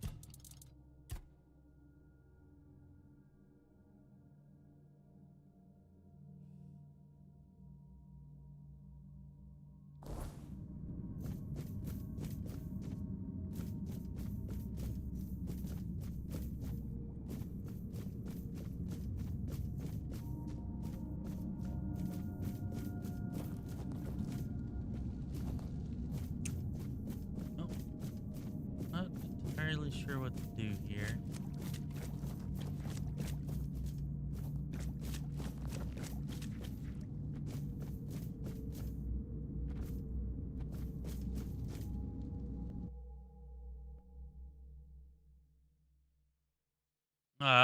I fast traveled away from the Horns of the South. I went to the Dalriata camp here at the All-Mother's Temple to see if somebody here could help me repair the gong.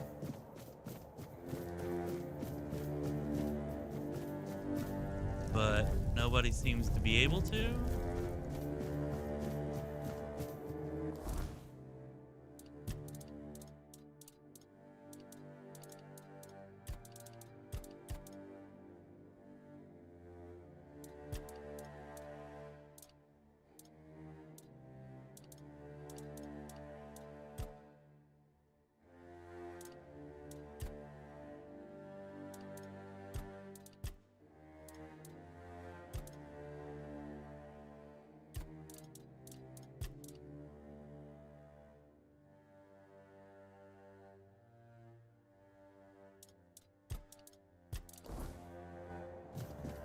I want to believe that they've included some other way to do the quest, but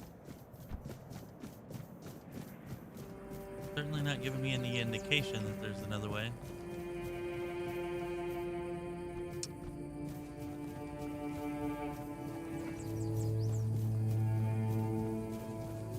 If nothing happens by nightfall, I'm starting up.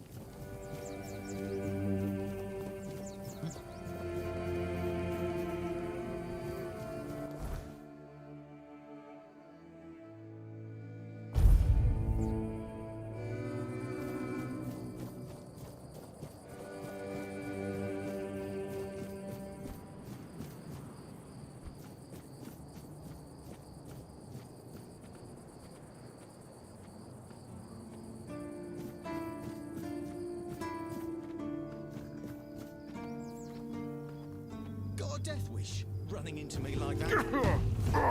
Oh my god.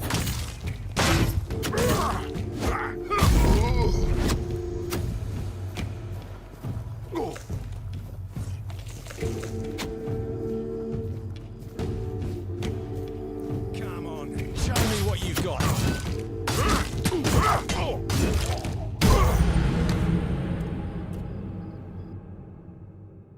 That is going to be a real pain in the ass to try to get through them to get to Excalibur.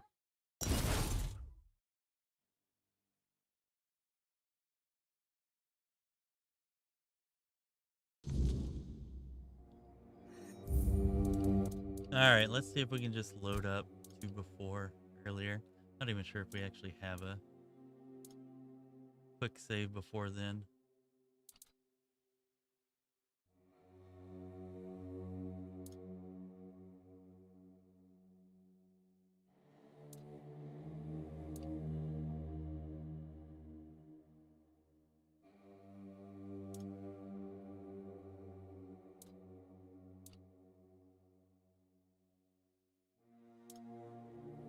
Yeah, I don't think we do.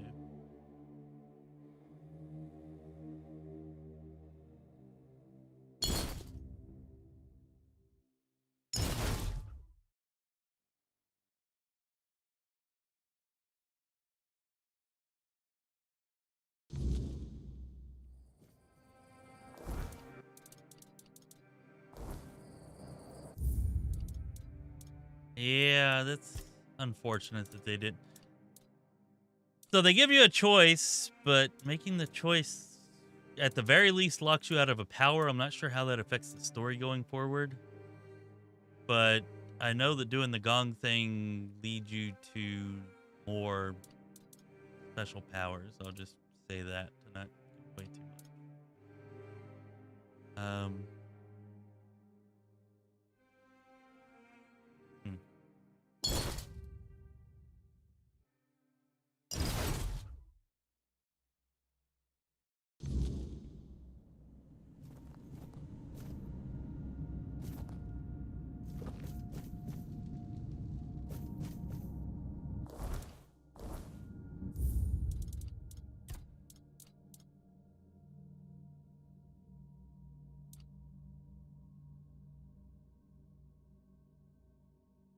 All right, we're going back like a freaking hour here.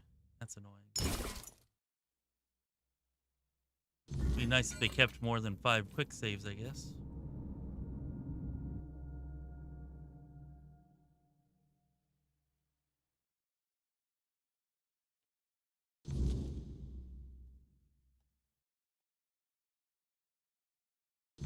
We may be in for a fight. Nope, you're not. I'm definitely not. Fall to my sword. Damn, they hit hard.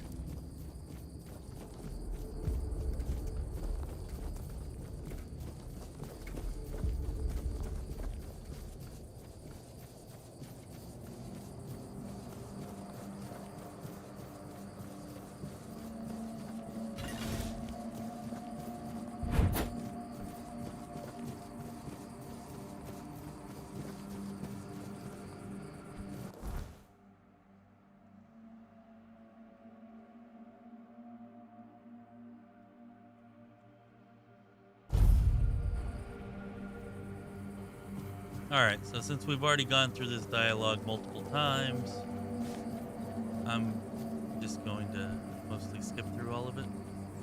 The wrong direction.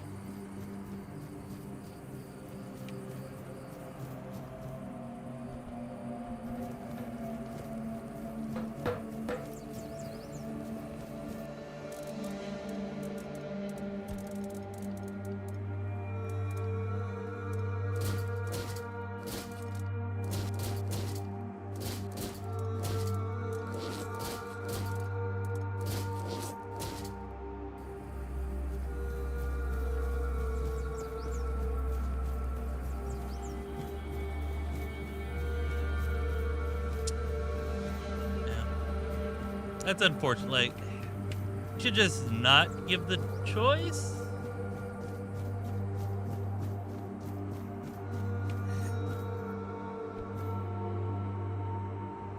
if you're not going to give a good way around it.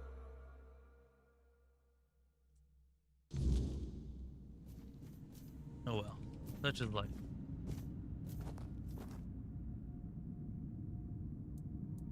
That because first, second, third. Yeah, we already went through all this. Here, if you behind, if oh. All right.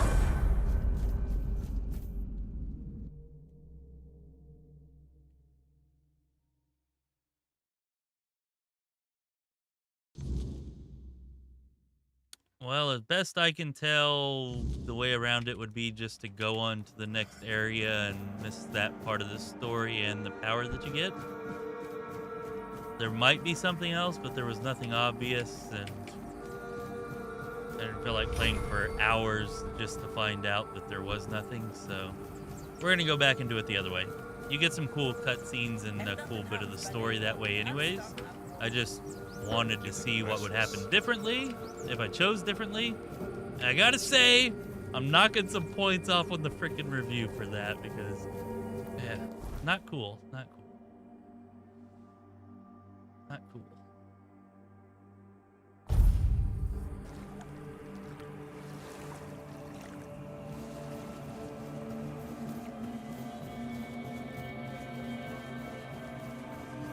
I'm pretty sure it's always the same stuff. At least I know that I've always found like the same rare items and stuff like that in the same places. It's possible maybe that that junk could be different because I haven't really paid that much attention to like what junk is in what chest.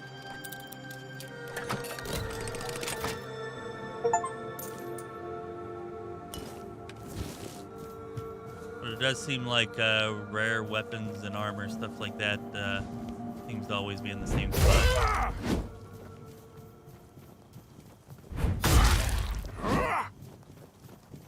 Can't confirm for the like random junk and basic potions, stuff like that.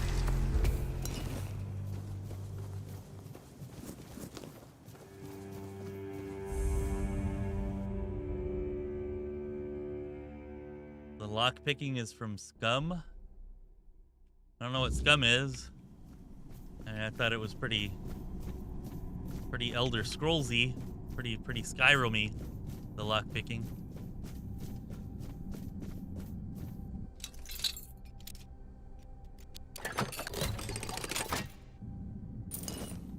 But I've never played Scum, so maybe if I'd played Scum, I would think it was more like Scum.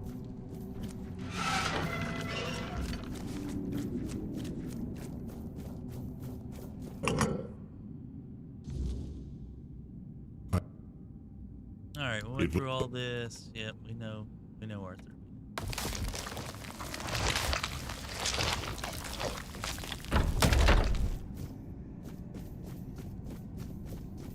DayZ on steroids, alright. I've also never played DayZ, but I've talked to people about it, so at least I have some kind of idea there.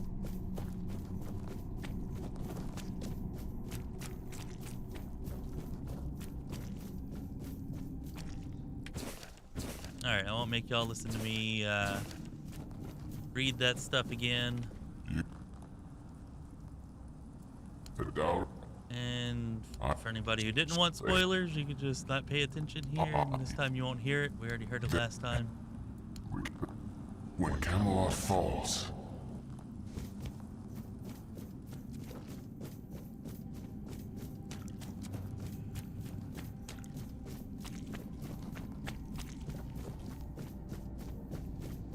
we do have some new memories from Arthur, so we will check those out. We didn't hear those before. And we're back to where we were. Hey, yeah, it's you, Mr. Douche. Why couldn't you have just tried to kill me before?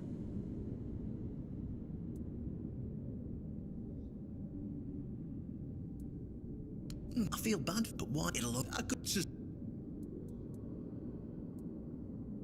Well, how I do get even it's. Well, and you see, the lack of a. How is it and that so? I mean, I guess in their defense, at least a little bit, they do give you like 4 or 5 chances to agree with him. Ha! That's what I wanted to hear. I knew I could count on you. Go talk to Fergus, get him to visit this place. After you're done, please visit me in the shrine. I just hope Fergus shows some sense and doesn't let his pride take over.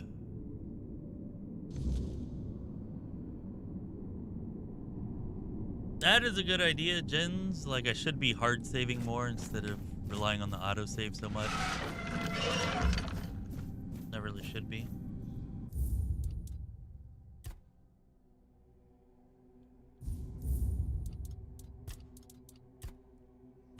Create one here.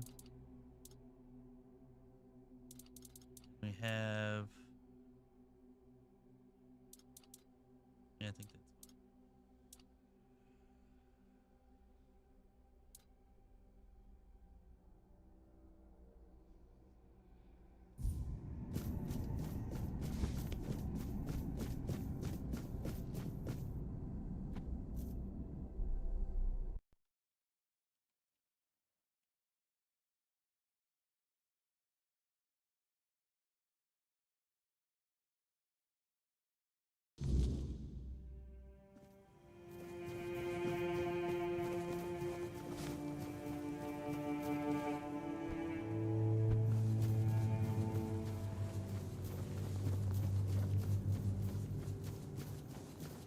As long as we're here, let's go and grab the gong.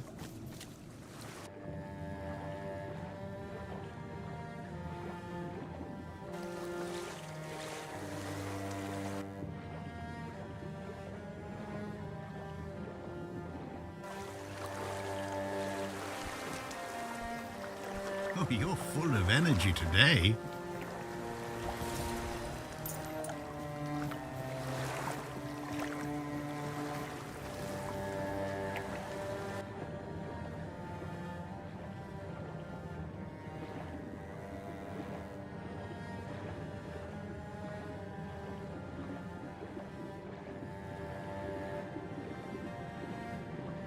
So it should be yes. Like, literally yes. Instead of Jens.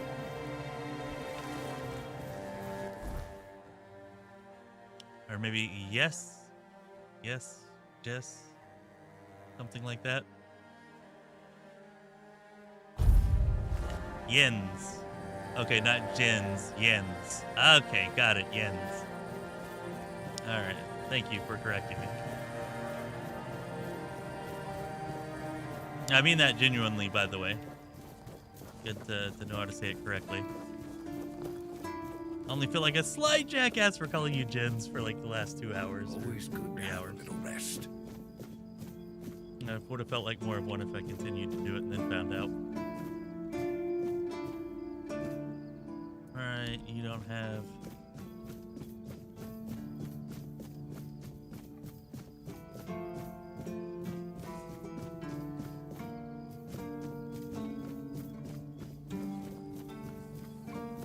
No, I would definitely rather say it correctly. So, appreciate you letting me know. Hmm?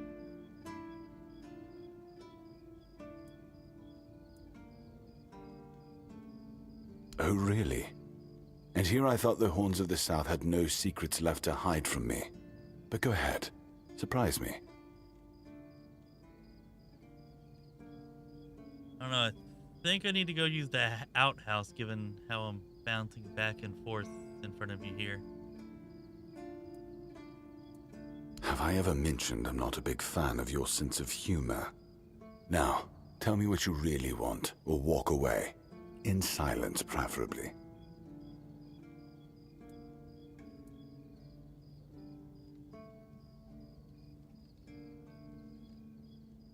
This isn't funny. I'm no Galahad, burning people at the stake for heresy, but I don't appreciate this kind of behavior either. Still, judging by the look on your face, you actually believe you've stumbled onto something important. All right then. I'll go and check it out. See what's got you so worked up. It might even be nice to get out of here for a change. That sounds like somebody just like thumped a mic while he was talking. I saw what you wanted that me wasn't to see. me. We need to talk. Honestly, I'm not sure what to think.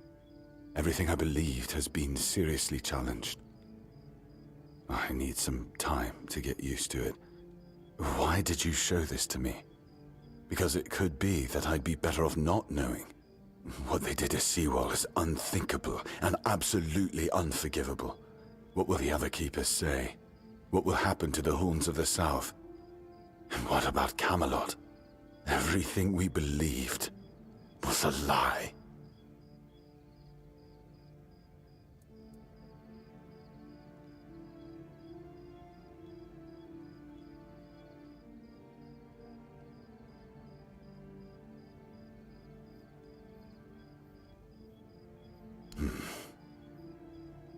You're right.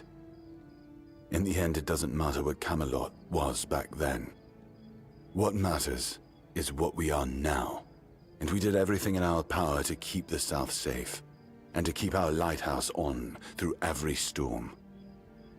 But this will be the end of the Horns of the South.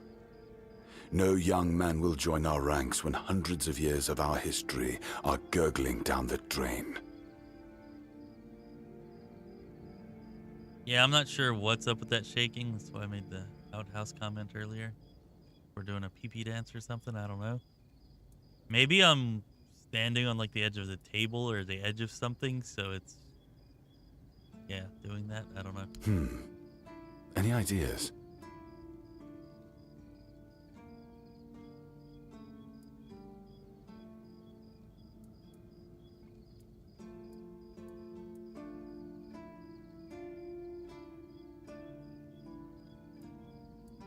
Yeah, you stood up against Camelot's corruption and got rid of Galahad. How about It that? sounds better than the alternative.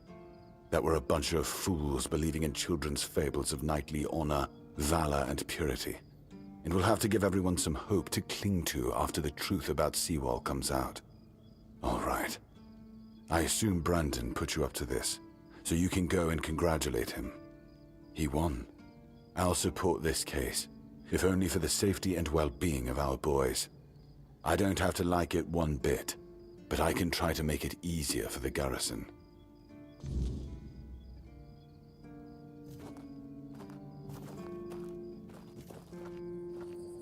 I don't know. It's still doing the camera shaking thing. Might have to reload or something.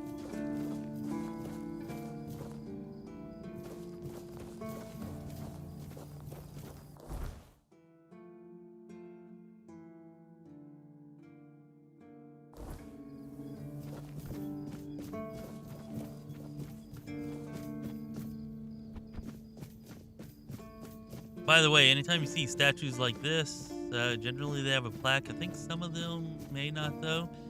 You can almost always interact with them to get some type of bonus or skill increase or something.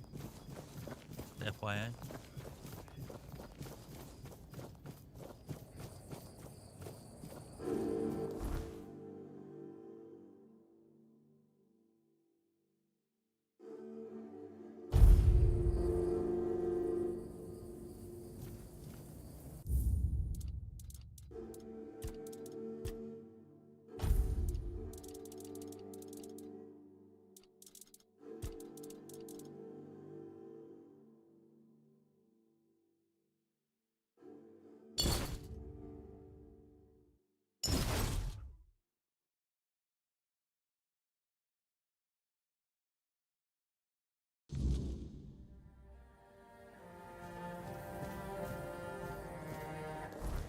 Well, I think most of everybody's dead from the weirdness or hiding inside the keep, like there's an order that nobody's supposed to be able to leave the keep. The Dalriada are here at the temple. There are various bandits and whatnot around. I don't know, you can't really travel very far without running into somebody or something. Maybe there could be more people in the keep and the villages and whatnot. What couple there are, maybe there could be more people there.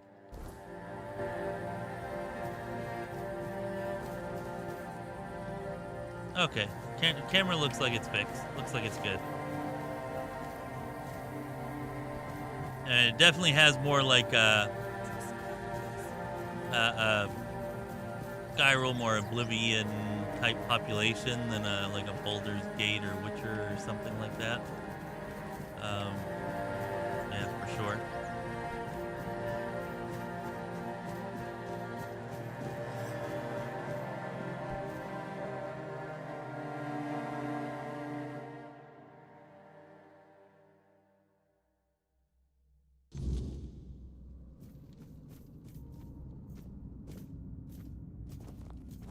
Ah, you're back. So, what news do you bring? Did you talk to Feargas?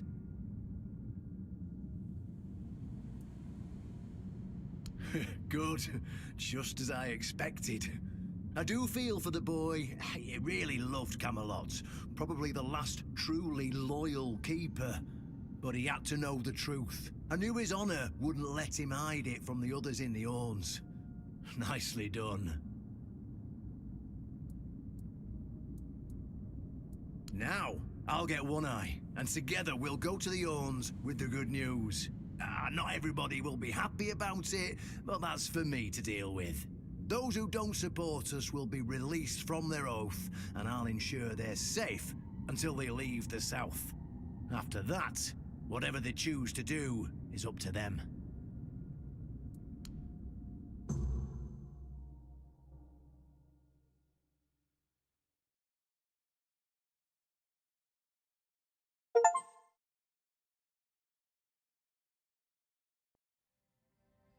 Brothers, today marks a new chapter in the history of the Horn to the South. Today, we put an end to fear and poverty.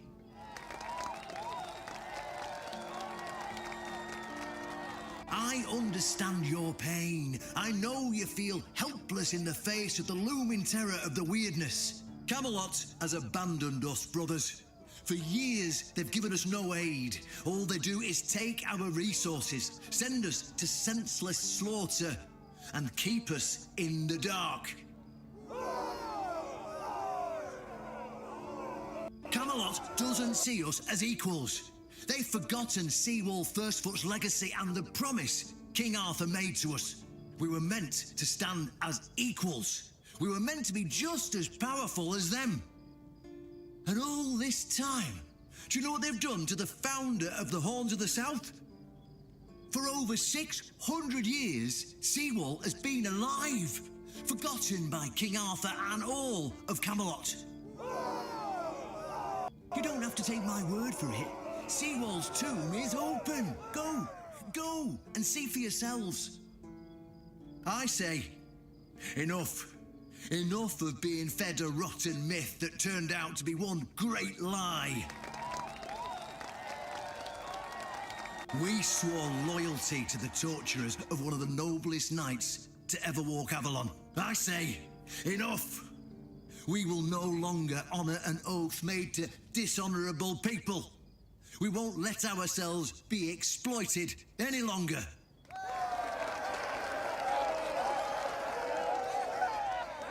But, my brothers, I bring news. Galahad the Pure, the same Galahad who threatened to burn half our garrison at the stake, is dead. Galahad's death is our chance to break free from Camelot. Enough lies. No more risking everything for those who only know how to take. You're probably wondering, how can we protect the South on our own? How can we defend ourselves when Camelot comes to reclaim their slaves? Yes, that's what we are to them. I know the lockdown of the fortress surprised you, and for that, I truly apologize, but it was necessary to keep you from attacking our new allies, the Del Rita tribes, led by One Eye.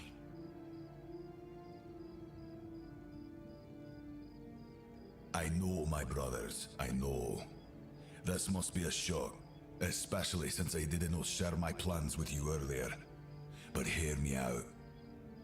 Thanks to this alliance between the Orns of the South and the Dal Riada tribes, We're securing the safety of the South and our independence from Camelot. The tribes will provide us with the military support our depleted ranks desperately need. The tribes will help us rid the South of the bandits who've plagued our people for years. Together, we'll share knowledge and resources to ensure a better future for all Southerners. We will not drain your resources. In fact, we'll replenish your armories and fill your pantries. We'll stand together, fighting side by side to bring peace and order back to the South. In return, all we ask is your loyalty. If you see a brother from the Dalriada fight in the Camelotian, stand with our brother. That's all. Of course, if anyone isn't in favor of this alliance, you have the right to leave the service. I declare a new era for the Horns of the South. Those who don't wish to help build this future are released from their oaths. To those who choose to stay, I promise a good life, and you won't face any more threats. Now, brothers, return to your duties and rest easy.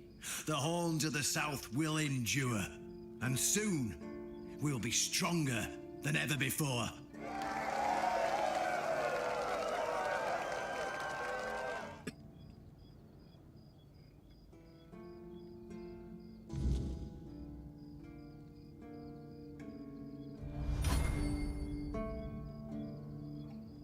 Alright.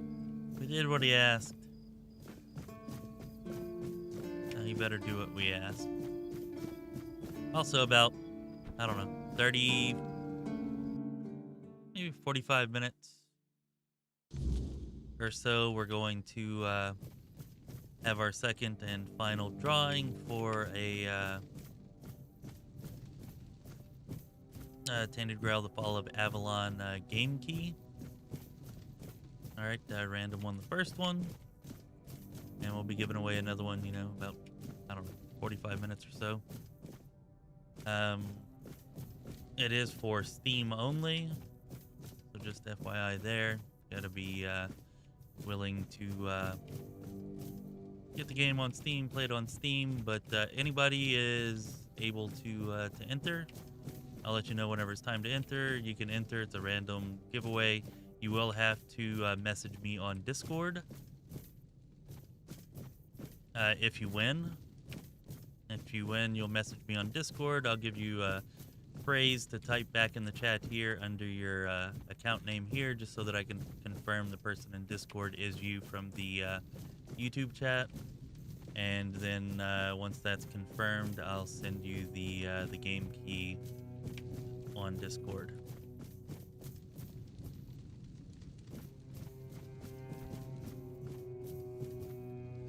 Hell, what am I missing? There's got to be a doorway. Ah, yeah, there it is. All right, Brendan, spit it out. What's the secret? An honest matter. What do you need?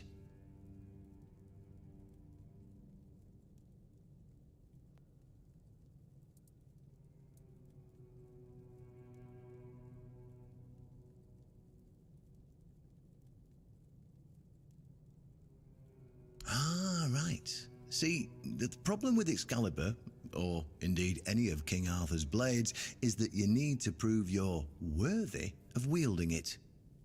How are you supposed to do that? Hell knows. But if the pin that secured your entry to the Horns has led you here, I think I know what the one who gave it to you might have been thinking. You see, there are many different legends. According to one of them, there are a few places on Avalon where you can prove yourself worthy, whatever that means. And one of those places, as you can probably guess, is nearby. Have you seen the old gong in the sunken village? Well, many years ago, when people still went to the woods for a shit instead of using a privy, it was part of a certain ritual. Only the people who passed the ritual could become keepers. Eh? None of the living keepers were recruited that way, so we don't really know what happens during the ritual. That's why Galahad now appoints keepers and the captain chooses them. It's just safer that way. I only know that you need to sound the gong and then lie down to sleep at its base. If you wake up, I mean, when you wake up again in the morning, you'll know you've been deemed worthy. Unfortunately, the gong is broken, so first you'll need to find a way to fix it, and since it's made of weird steel, that's not going to be easy, is it? Fortunately, Oshbrit should be able to help you. A little bird told me he likes to play with weird steel when nobody's looking. Just tell him I sent you, and he won't give you any trouble.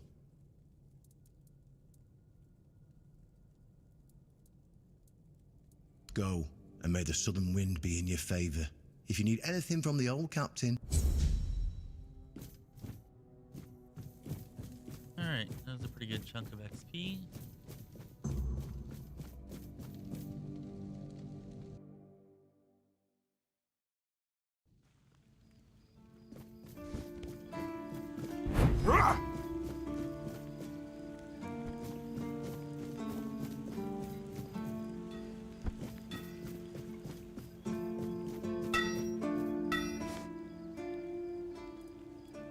So, can you help me with this or not, or what? Why would you want to fix it? Do you even know what it is? Take some advice from an old man. If there's a giant, ancient statue that somebody tried to turn to dust, they must have had a good reason for it. Well, if you put it that way, then I suppose I have to tell you the truth. Otherwise, the terror from the sea will bite me in the ass while I bathe. Of course I can fix it.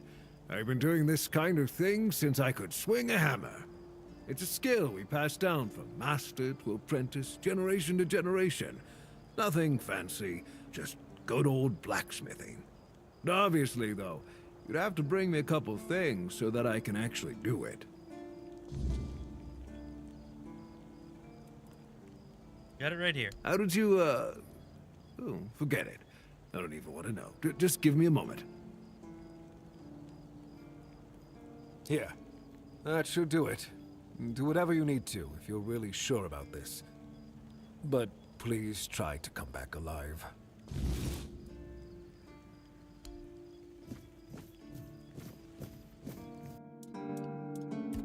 Can we make, nope, conch shell ham. Boo.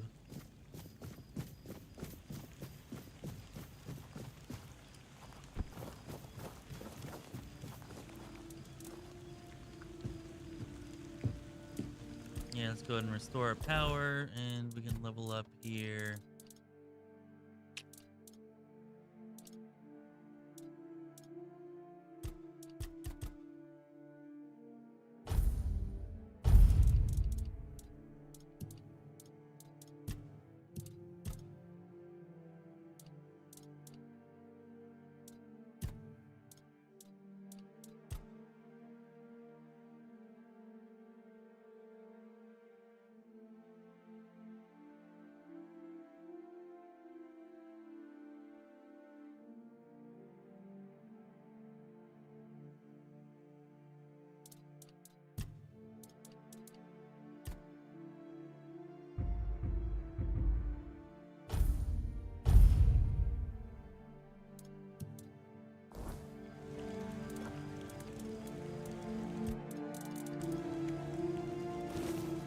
Alright.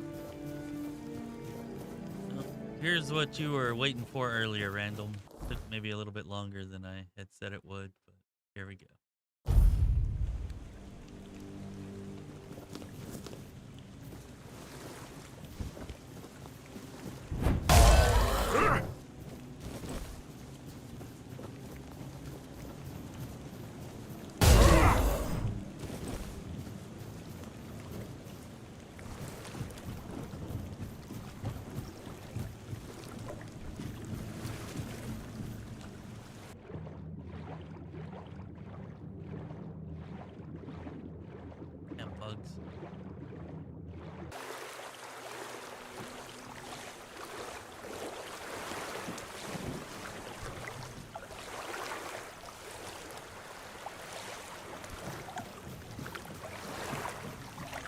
Let's get it on. Doo-doo.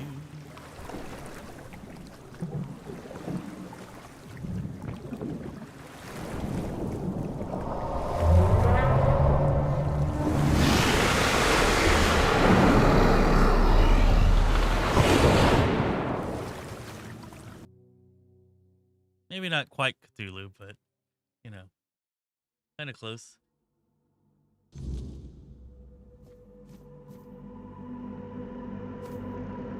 And this right here is freaking sick. The, oh, dude, the freaking imagery that they have for the menhirs and the, like, statues and monuments and stuff in this game is so good. So freaking awesome. Love it.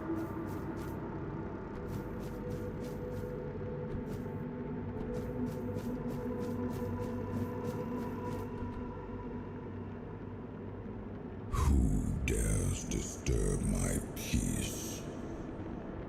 You made an oath never to summon me again.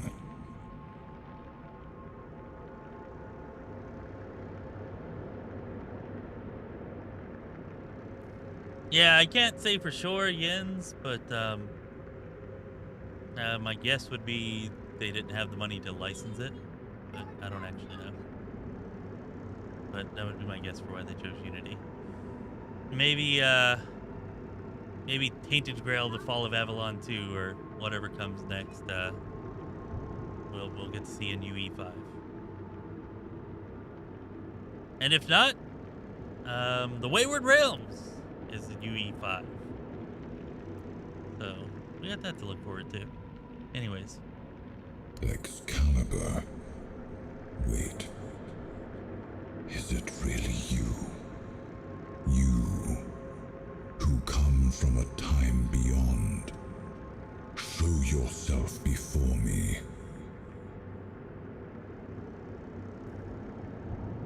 It seems he speaks to me. Allow me to answer him. Welcome, old friend.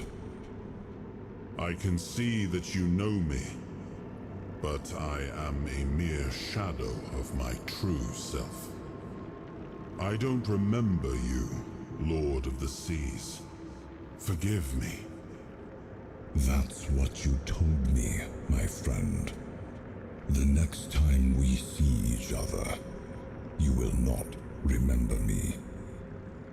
But you are here now. The will and the power led you back to this place.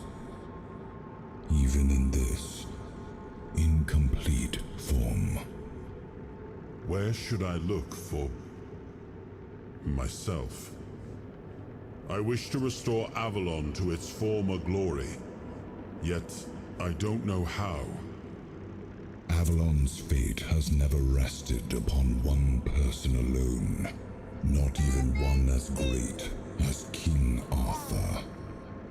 Yet here you are, trying again, restless and eager to take the responsibility again. I salute you, my friend. Tell me what I must do to be worthy to lead Avalon once more. I do not think I have the strength. Your path is true. Seek wholeness, and Avalon will reveal what it needs from you. And yes, you need to touch Excalibur. Thank you, my friend. And you, mortal. You have given yourself to the King's service. You are worthy of a place among the keepers of the South. Arthur, take out your sword and fear no failure. It is yours to take. It always was. I deem you worthy, my friend. The promise I gave thy mother is fulfilled, and thus our pact is ended. You know where to look for your soul. Trust yourself. And when you reach your journey's end, I trust you will make the right choice. So yeah, pretty awesome. Just to be clear, I guess, Like, I'm not necessarily talking about graphical fidelity. Like, I think we can all agree that this is not the best looking game. Like, it looks good enough, you know. I'm more talking about the art style of the menhirs and the statues, the aesthetic, the styling choices for it. Oh, you're Than I am full of just energy today. how good it looks or how clear or crisp it is in the game itself.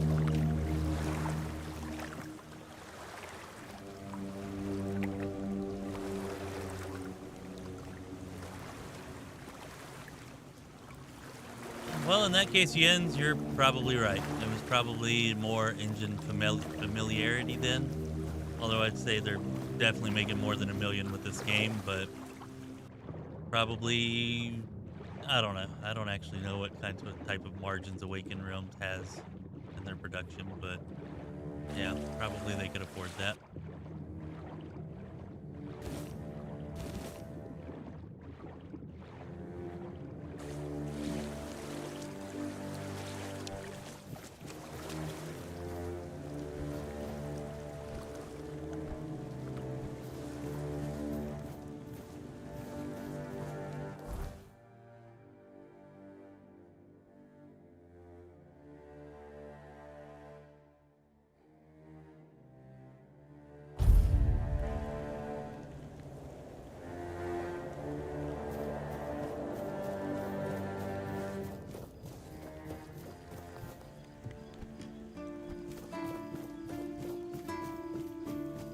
I like it when things are quiet.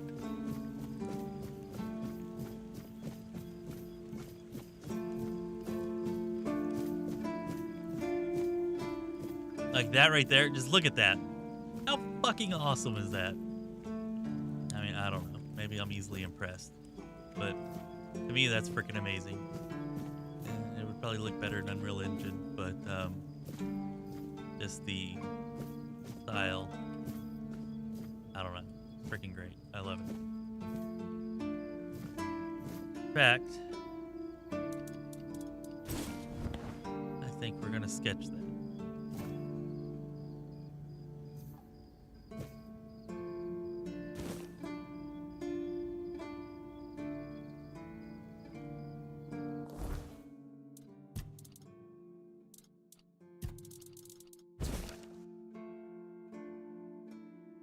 Maybe not the best angle. Yeah, let's try instead of straight on, let's try it like this. See how that turns out.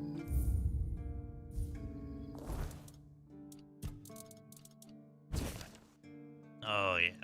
I like that one. I like that one a lot. Damn good. Anyways.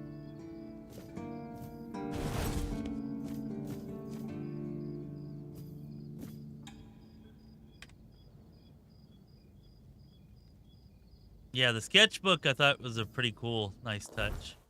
You can buy it from Orlaith here. She also has a looking glass that you can buy.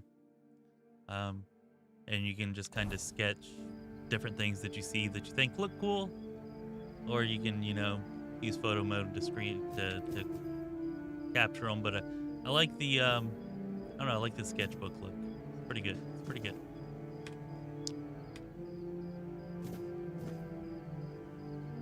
Oh, I'm about to kill myself here, aren't I?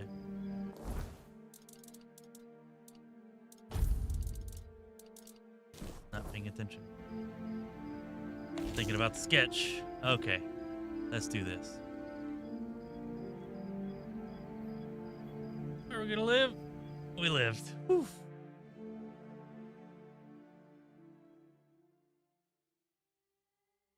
Medieval screenshots. I love that. I'm gonna steal that from you and use that description whenever I'm talking about it. Medieval screenshots is great.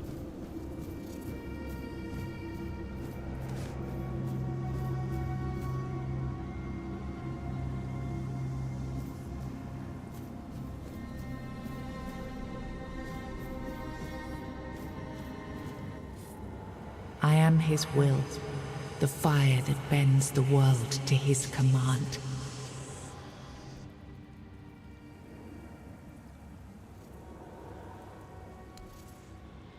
I am the blade that shapes kings and shatters tyrants.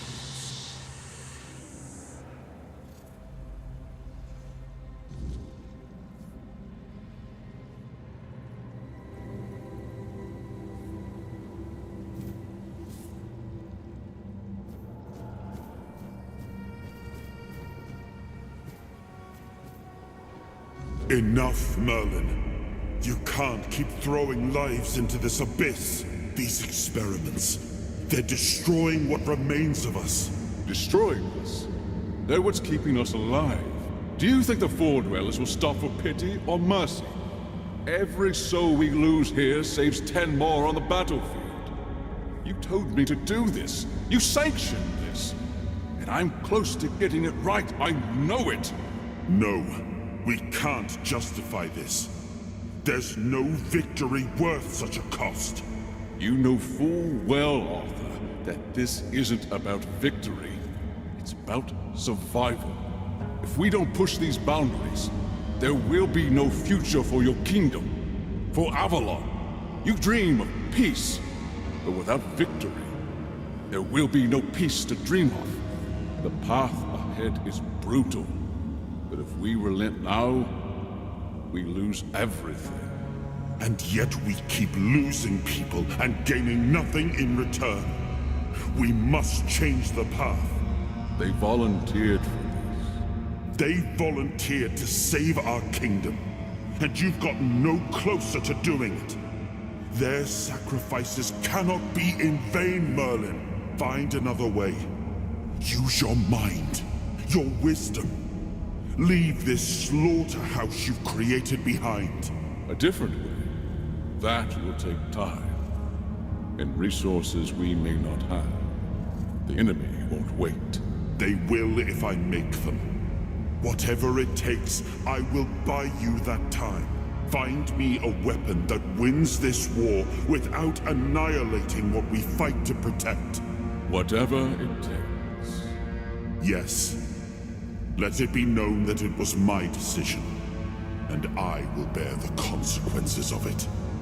Oh no, my king. People can never know. It was all my idea, and you knew nothing about it. All of us have our role to play. You are the leader, and they need to love you. If we win, you need to become more than a man.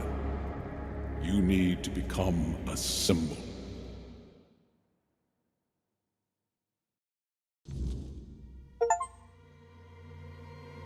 Hey, what is up, Yutzy? Long time no see, my friend. How are you doing? How are you doing?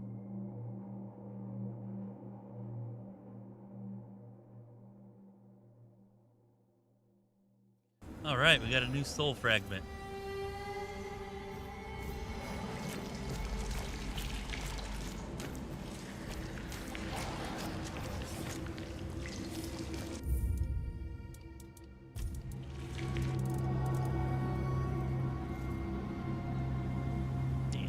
Hoping, okay, yeah, we can. Arthur.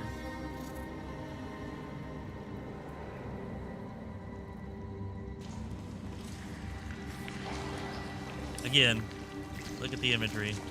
Freaking awesome.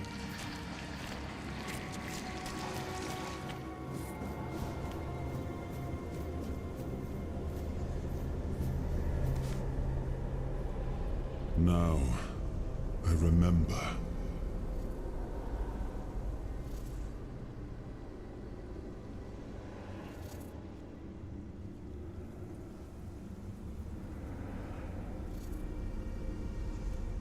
Before you judge me, it all seems so obvious now, doesn't it? The right thing to do. It wasn't back then. And you can trust me on that. We were on the brink of losing the war. And wars aren't won with wishful thinking. There was no clean path, no noble answer. Only the weight of reality pressing down on our necks. Something had to be done. or everything we fought for would have been in vain. And in the end, the ones who stepped forward, who chose to pay the price, made it possible. And their deaths gave Merlin the knowledge he needed to finish his work. To find something that could really turn the tide in our favor. Every now and then they get a voice line that cuts off a little early. Doesn't happen often, but it does happen sometimes.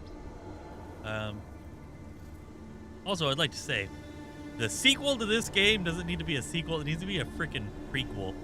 I want to play as Arthur coming here and fighting the Four Dwellers and go through that whole war and like feel the weight of his choices and see all that. I mean, I don't know. I think it would be a good idea. Maybe I need to think about it a little bit more. Maybe there's some reason why it would be. But that seems like it'd be a hell of a fun game. So instead of a sequel, maybe a prequel. Any thoughts?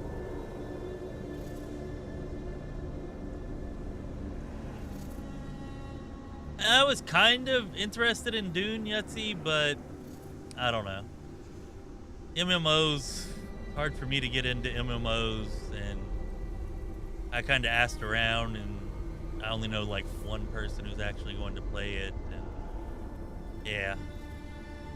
Conan was pretty good, pretty fun, but there just like wasn't enough to do. I don't know. There was a point where I was a little bit excited for it, but that's mostly gone now. We have so many other good games to play right now. Anyways. So you really think that experimenting on your men was justified? Justified? No. Justification is for those who have the luxury of doubt. And I had a kingdom to save. They were brave men who volunteered their lives, just as they did every time we rode onto the battlefield. The difference was that if Merlin succeeded, one man's sacrifice could have saved us all, could have ended the war before more blood was. If sacrificing a few meant the survival of all, then there was no choice at all. Maybe they never saw justice. Maybe their real stories were erased from history. Call it cruelty. Call it madness. But if I'd done nothing, there would be no Avalon left to argue. But the kingdom still stands. The people live. And that has to mean something.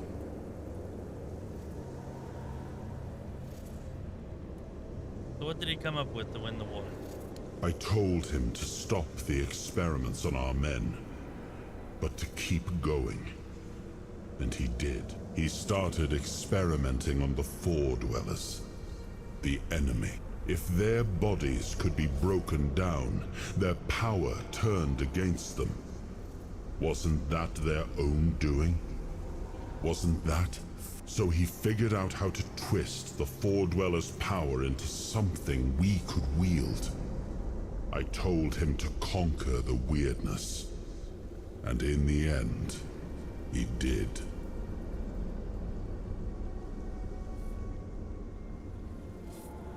I don't know, like 6 weeks ago, I was asking pretty regularly if there was anybody in the community that was looking forward to Dune. I was trying to get enough players together to justify like running a server or something for it. Thinking about it, but Sam was the only taker I ever found, and I don't know. Like I said, I've got other games that I'm more focused on now. But there was a point where it could have happened for me, maybe. He found a way to make me stronger. Stronger than any man had the right to be. It wasn't just magic. It was something deeper, older. A force that and with it, we won. The war ended. Avalon was ours. The bloodshed stopped, the banners were raised, and the kingdom stood safe.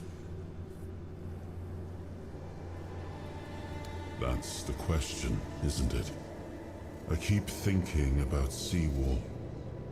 He was ready to pay the ultimate price for what we were fighting for, and I thought he did. I grieved him.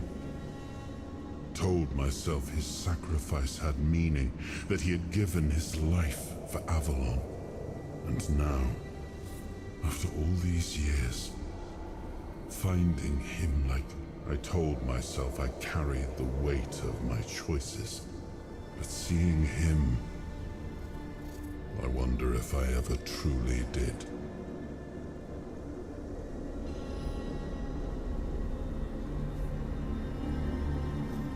Yeah, so the dialogue lines, for whatever reason, in that little cutscene there with Arthur, they were getting cut off pretty commonly. Like, there's only been one other line besides that cutscene right there, I think, in the entire playthrough where it's done that. So I just want to put that out there. Like, it's not a very regular thing, and hopefully, for whatever reason, it's just that one. I don't see too much of that more going forward. Up to now, we haven't. Yeah, see, I'm not entirely sure if I will be playing that or not. We'll have to see what else is going on at that time. There's a pretty good chance I will. I'll probably be done with Baldur's Gate by then. I'll probably be done with this by then. Like you've seen another piece of the king's soul reclaimed, right? What did it show you this time? I'll probably be done with Oblivion Remastered by then. There's a pretty good chance that I will, but I definitely can't guarantee it, especially since I'm actually going to be working even more. I found out, going from about 40 to 45 hours a week to about 50. So definitely interested, and might start a new playthrough for it.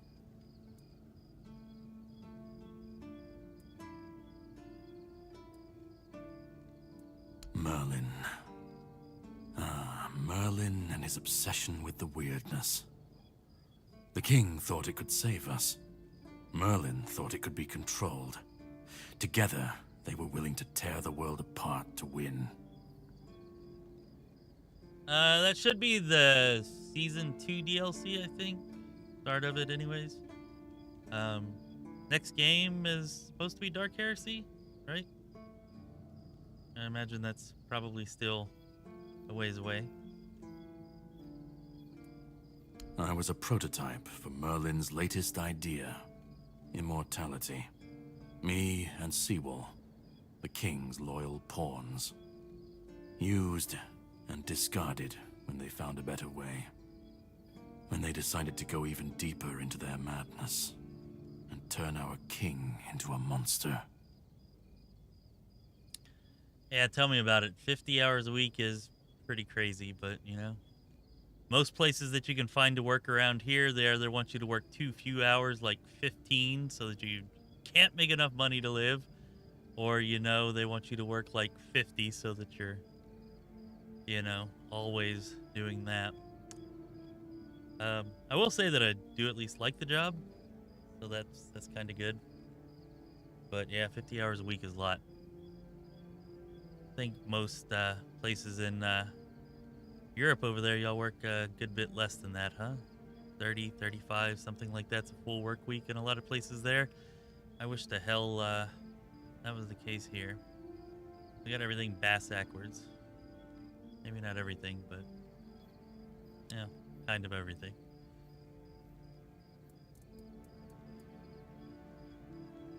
So why didn't you fight back? Fight back? Against who? Merlin? The king? You don't fight gods when you're just a pawn on their board. You endure. You wait. And when the time comes, you either break, or you're left to clean up their mess. That's what I do. What I've always done. That's actually a really good line. Whenever it's gods, you don't fight them, you just get out of their way and clean up the mess. I like that a lot. Even if he didn't, he should have. He was desperate to win. And desperation doesn't leave room for conscience. Every scream, every scar, Even if he didn't see it, he allowed it. That's as good as approving it. Seawall was Merlin's first attempt. I was the last. We could say I was lucky, but to say that would take a truly macabre sense of humor, don't you think?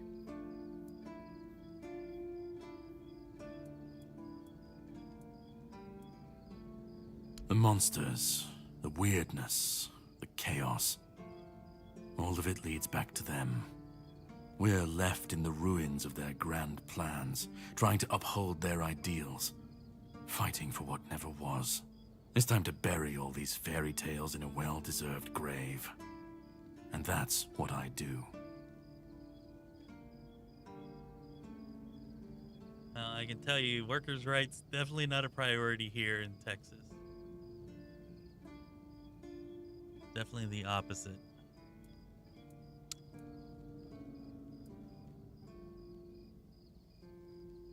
Of course he'd say that. There's always a scapegoat and a convenient excuse for men like him. But it doesn't absolve him. Not when he was the one who unleashed this madness on all of us. He wanted victory, no matter the cost. And when you want something that badly, you stop looking too closely at what's being done in your name. And, after all, who said we were supposed to win this war? Who said we were supposed to survive?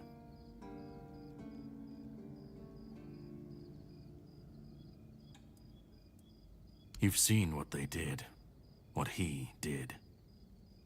And that's not the end of the story. It's not the extent of their sins. Find the pieces of his soul. Put him back together, if that's what it takes. And then we, or I alone, if you decide to defy me, can end the cycle. Either way, we will get to his resurrection. I've seen it too many times to believe the cycle will be broken before it happens. But know this, once he's whole, Arthur's power, his mistakes, and his madness will all return. And when that moment comes, I'll be there. Whether to stand with you or step over you. The choice is yours. Just remember that when that happens, and you stand by his side, there won't be room for both of you. Either me or Arthur.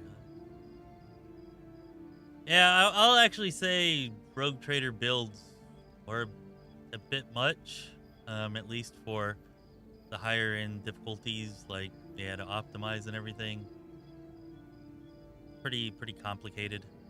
More so than it's worth. That's why I didn't really do any build videos for that, like I did for Pathfinder Wrath of the Righteous and stuff before it. But I will say I really liked the story, the world, the ambiance, the absurdity of it all. So maybe it's just like the 40k setting that I really liked. But I feel like Owlcat wrote it and portrayed it like exceptionally well. A lot of really interesting stuff happens in that game.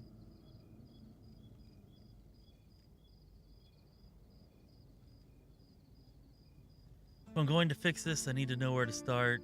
Think I'll let you decide Arthur's fate. You're wrong. You cannot kill me, and I don't want to kill you. But if you want to fight me now, I'll grant your wish. That's the least I can do. Oh shit, Caradoc, who one-shot us the last time that we fought him. I don't back down from a fight. Face me, and let's see who's the stronger one. I'll test your mettle in combat. Prepare yourself for a true challenge.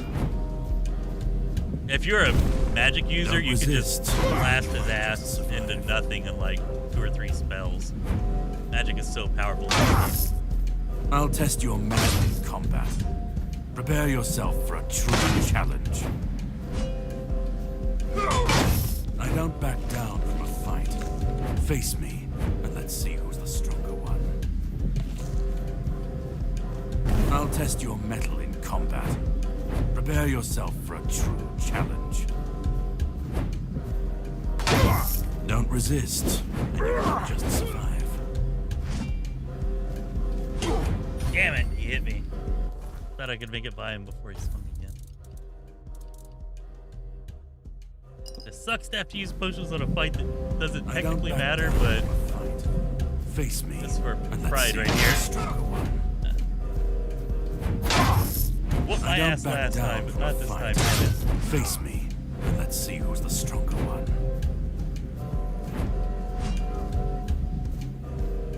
Good strike, but I won't fall so easily. What was that, huh? You want what? You want what? All right, that's enough. This changes absolutely nothing, but I hope you at least feel better about yourself. If you want the next piece, head to Kunacht. The Menhir there is failing, and the weirdness Didn't help make me is feel better swallowing about what's myself. left of the Just village. want to say that. You will need to find another artifact. The shield that was given to Palamedes by the king. He was one of the king's finest, a voice of reason amidst the madness. But it didn't save him or his legacy from what they had coming. Find the shield, and then, well, we will meet again. We'll see if your perspective changes. I'll say I think Caradoc is the least evil character we've met. At least character that has a significant part of the story. Maybe you could argue Fergus, although his story is much less significant, I think, or his part in the story is.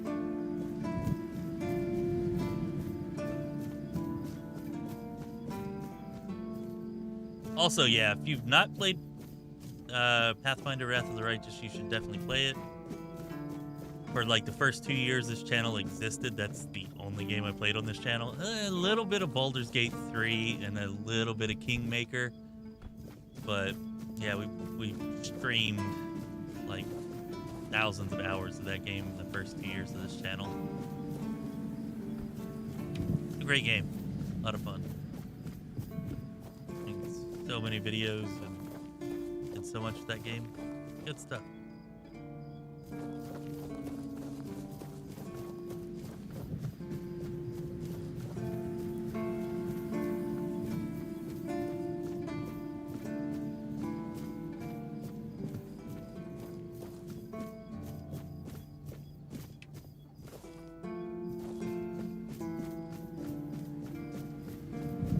I would say you can install Toybox, just don't abuse it. And if you know yourself well enough to know that that's not an option, then yeah, don't install it. There's some quality of life features in Toybox that are okay, as long as you can resist the temptation to do other stuff.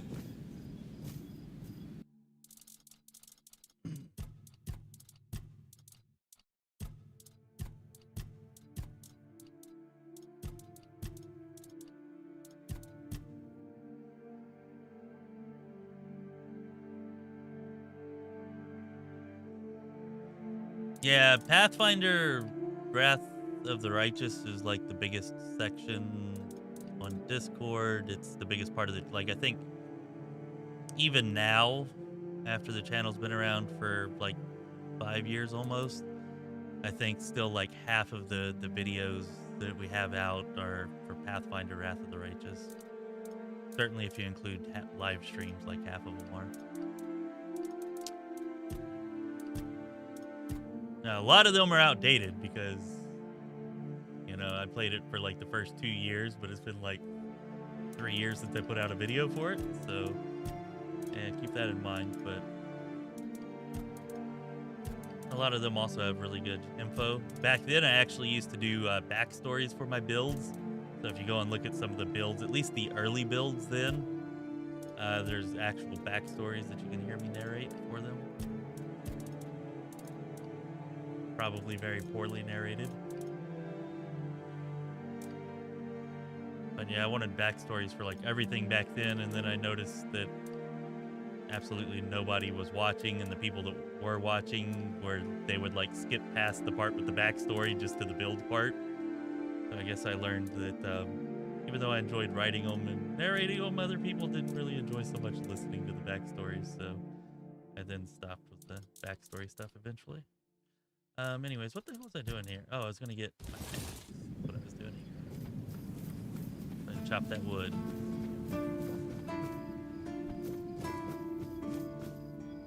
Yeah, Wrath of the Righteous, definitely amazing. Definitely wonderful. Loved it.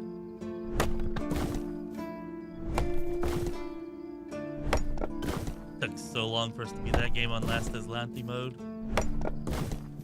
Like, we streamed it for like 2 years. At least once a week, sometimes every day.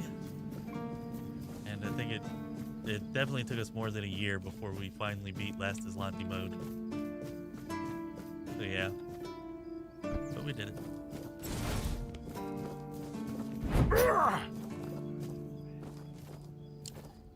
I agree that the ending wasn't super great.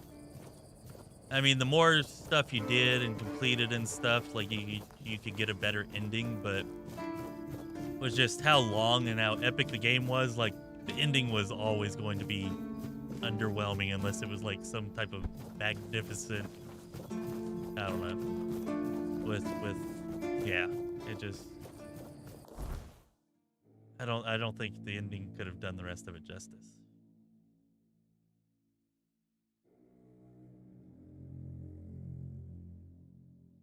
Okay, what the hell are we at?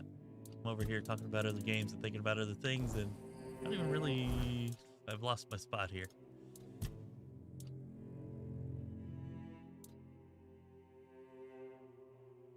All right, so we're actually ready to go to Act 2. Is there anything else we want to do here first? Well, all right, so I'm gonna take a 5-minute break, and this will be the part where I ask everybody who wants to enter to win the final remaining key for Tainted Grail, the Fall of Avalon that we're giving away. Just type in exclamation mark. That's it. Just exclamation like this. Just type that into the chat if you want to enter to win the game key. You know, the game's releasing here in an hour and a half, so hopefully it'll give you enough time to get the game key and download it and whatever else before it actually releases, assuming they're allowing early downloads. So yeah, anybody who wants to enter to win, just do that. I'll be back in like 5 minutes or so, and everybody who's entered, I will enter their names. We'll do a random wheel spin with everybody's name on there. Whoever wins, wins. They'll have to DM me in Discord, and I'll give them a phrase to say on their account here in the YouTube chat so that I can confirm the person DMing me in Discord is the same person, you know, from here in the YouTube chat. And then once that's confirmed, I'll send you the game key info in Discord.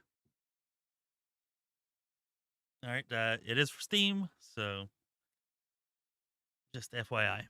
Anyways, I'll be back.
All right, I am back. Anybody who wants to enter to win, last chance here to type exclamation mark, just exclamation, enter, and I will enter you in the random game key giveaway that I'm about to give away. So yeah.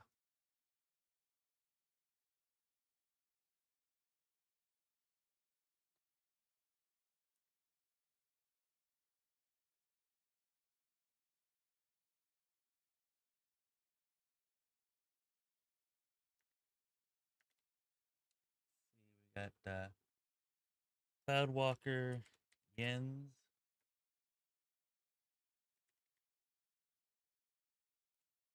Fisher,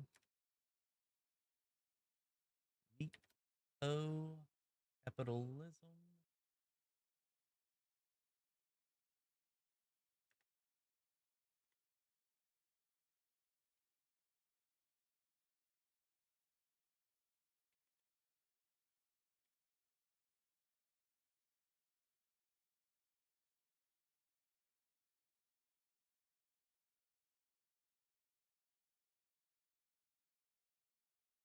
All right, all right. Well, looks like it's just you four, which is twice as many as we had for the last one. Last one we only had 2. So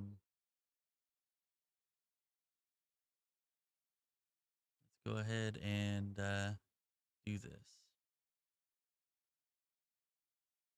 Good luck, everybody. All right, there's everybody's name. I'm gonna spin it, and we'll see who gets to win it.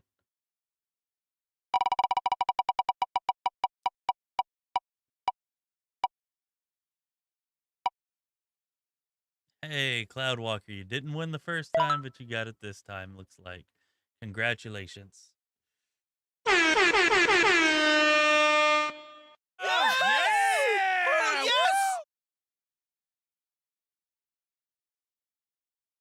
So yeah, just go ahead and, like I said, DM me in Discord. And I'll give you a phrase to type here so that I can confirm that it actually is you in Discord. I'm sure it will be. But just to make sure, and then I'll send you the game key.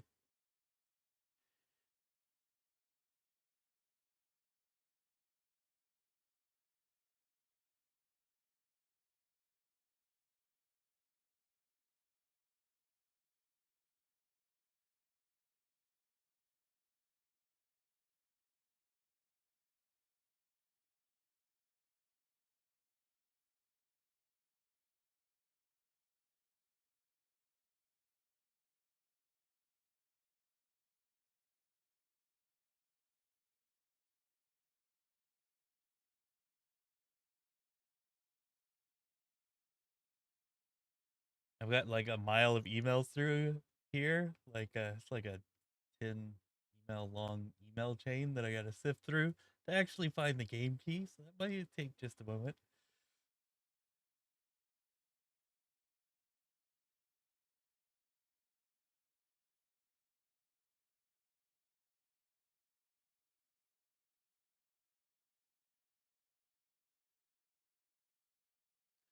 The only taint is in the Grail, Ronnie. The only taint. I will say there are some quirks. It's not a perfect game, but it's a hell of a lot of fun.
I showed off skills earlier. It has been a while, but I showed off skills several times earlier.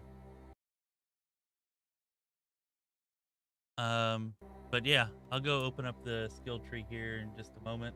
Sorry, just getting everything squared away here with the giveaway.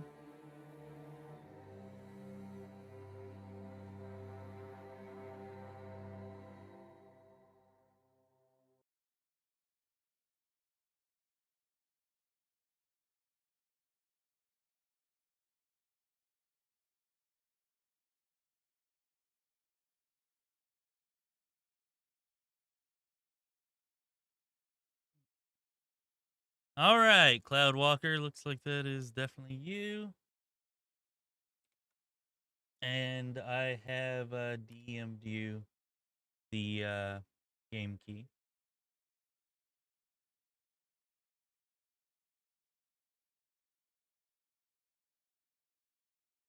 Weekend sorted. All right, I want you to come back by here whenever you get a chance. Come back by the stream and let us know, you know, like what you're playing, what build you're going for, like how it's working out for you. I want to hear all about it for sure. Once you're able to get a good ways into the game, definitely look forward to hearing that from you.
Sorry, I forgot I still needed to send Random his. I'm sending that to you right now, Random, and then we're getting back to the game.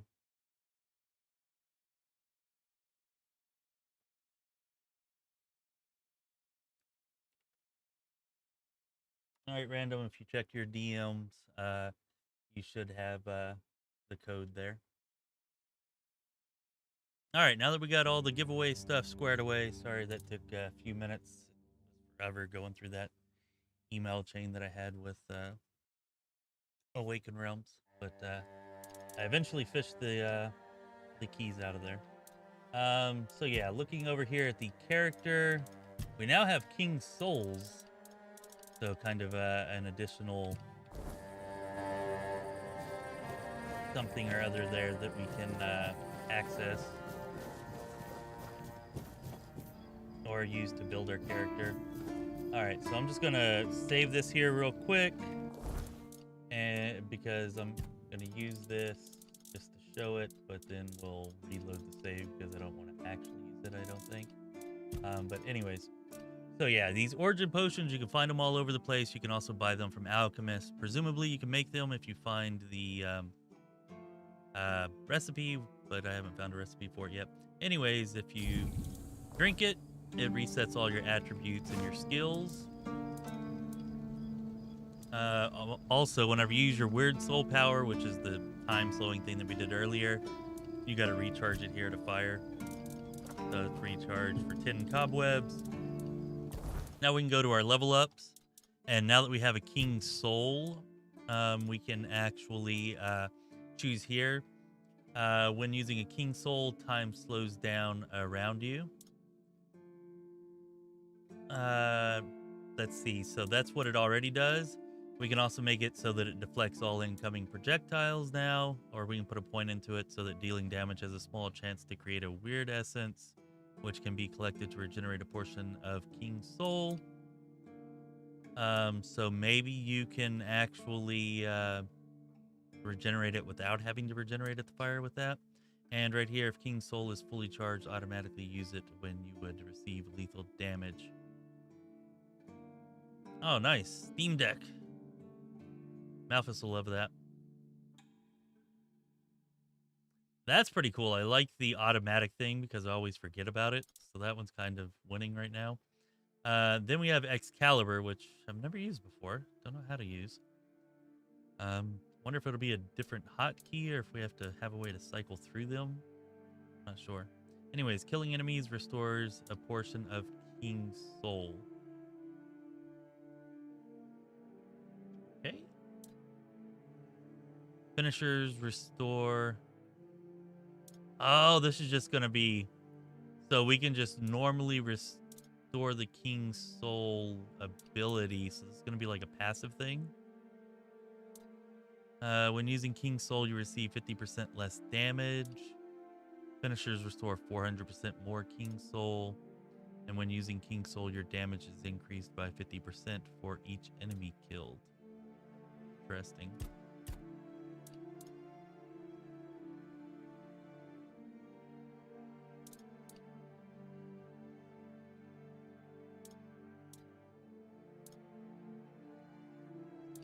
Yeah, so I think I'm going to take this.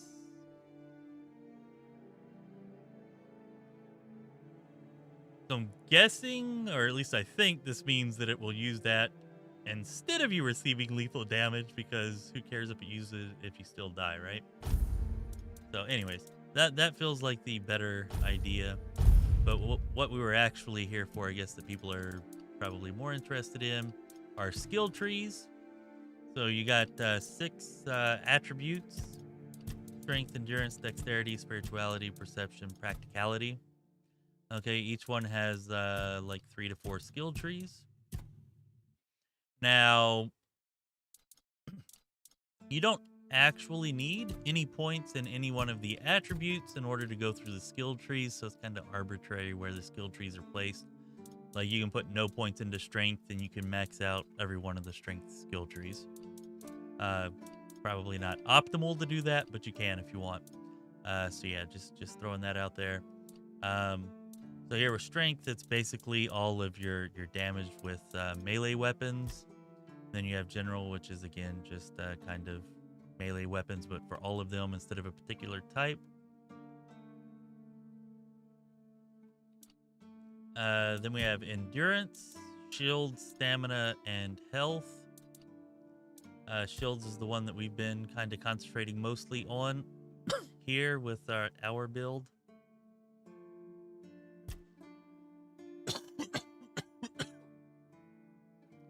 You can put points in. You can right-click to take points out, so you confirm. Anyways, the first point that you put into a skill usually raises it by 10, and then each additional point is usually by 5 only. So you get a lot more bang for your buck, or value, I guess, for the first point that you put in to a lot of skills than for additional points. So I kind of put 1 point into a lot of the skills instead of going for all of them. Yeah, you get 1 point per level. I also think there are like a few items you can find that will just give you an extra point. There's also like items that you can find that'll give you like passive bonuses to your stats and things that are permanent. But anyways, so I'm going to put 1 there in counterweight. Wielding shields increases melee damage by 10%. That's pretty good. I'm not going to do the additional ones, though, because it's only 5% per point, so less value there. Not going to do that. Then I'm going to take Disrupting Shove. I don't really think it's that great. Whenever I parry, there's a 10% chance to slow down the attacker for 2 seconds, but I have to put a point there in order to get the Shield Bearer, which I want triples my damage whenever I attack with the shield. And then I also want confidence down here, which reduces damage taken by 5% while a shield is equipped. I'm actually going to put 3 points there. 3 points is a lot, but 15% reduced damage I feel like is pretty huge, so I think it's worth it. And then I want this deflecting block just because I think it's sweet as hell to be able to knock arrows back at them. It's what I was able to use earlier whenever I was battling Galahad that was reflecting his magical projectiles back at him instead of having them hurt me. So anyways, yeah, going to grab that. Although you can still block projectiles like without that. They don't deflect back, but I like having them deflect back. Anyways. Yeah, Jens, I drank a respec potion just a few minutes ago. I was talking about it. You can find them out in the world. I found like 4 of them. You can also buy them for 1,500 gold each from the alchemist that's here in the keep. And if you find a recipe for them, you can make them. I haven't found a recipe, but there probably is one somewhere eventually. Anyways, whenever we come to dexterity here, you got parry. Your parry abilities, which we probably are going to put some points into Parry King, but I want to check out some other things first just to make sure. You got attack speed here. Movement, which is actually pretty important. I feel like maybe we should put some points in here, especially because of the dashes. I know I explained the dashes earlier. But just for anybody who missed that, you get 2 optimal dashes by default. That is, you can dash twice at like full range, and then after that, you get like kind of like a dash debuff where if you dash again, you barely move at all.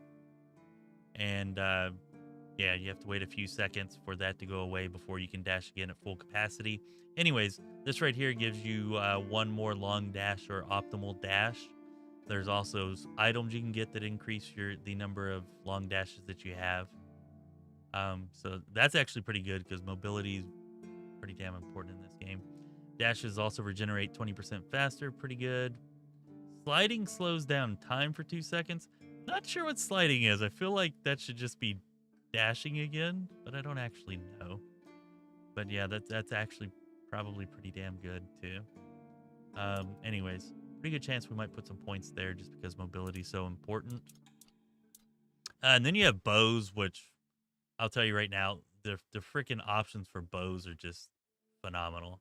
Like if you're an archer and you grab all this stuff, you can, I don't know, you can get all types of extra damage and hitting multiple enemies and stunning them, and yeah, good stuff there. I feel like archer would be pretty strong. You can definitely do a wizard thief. Like I said, not a whole lot of utility from the magic, but wizard thief, super doable. Just sneak around and, you know, cast magic at your enemies.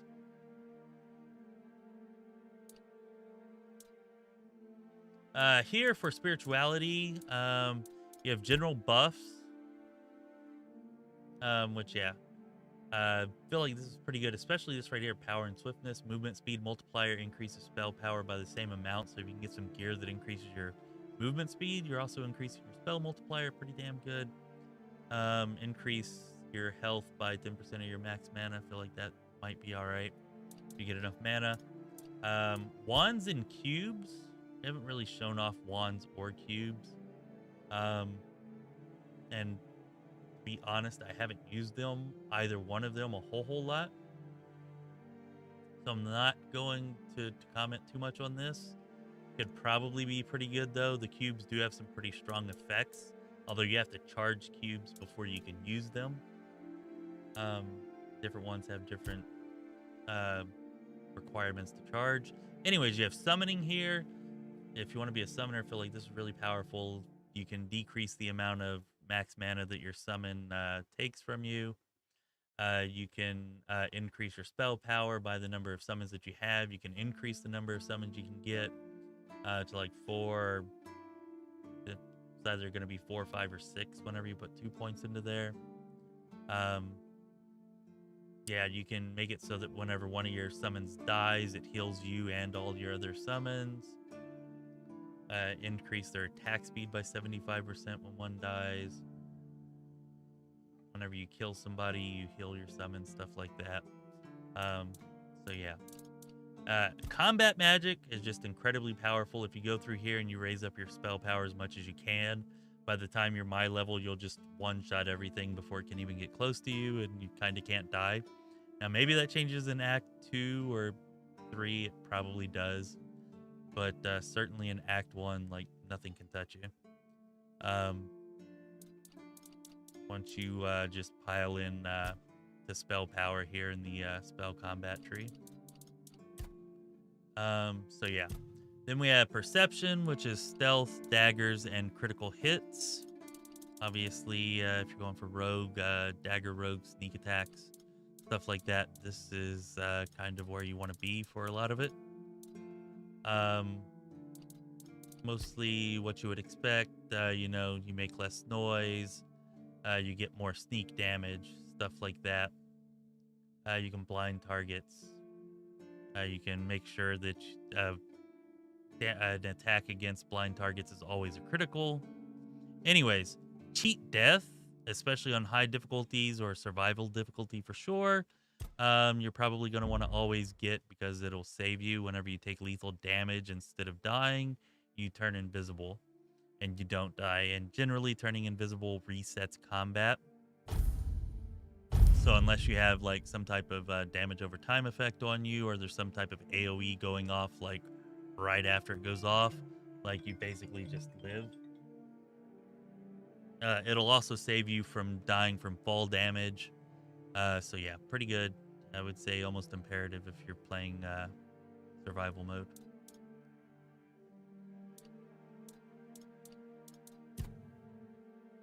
Hey, JP! What's up, my friend? What's up? Good morning to ye. Good morning to ye. And Magnus? Magnus, you as well. No, there is no charisma stat. There's no charisma stat. There is... you do have the opportunity to talk people into things or for speech checks, but speech checks are all based on these stats. So yeah, there's no charisma. Most speech checks will be based on practicality, at least from what I've seen so far. So maybe that's kind of like semi-quasi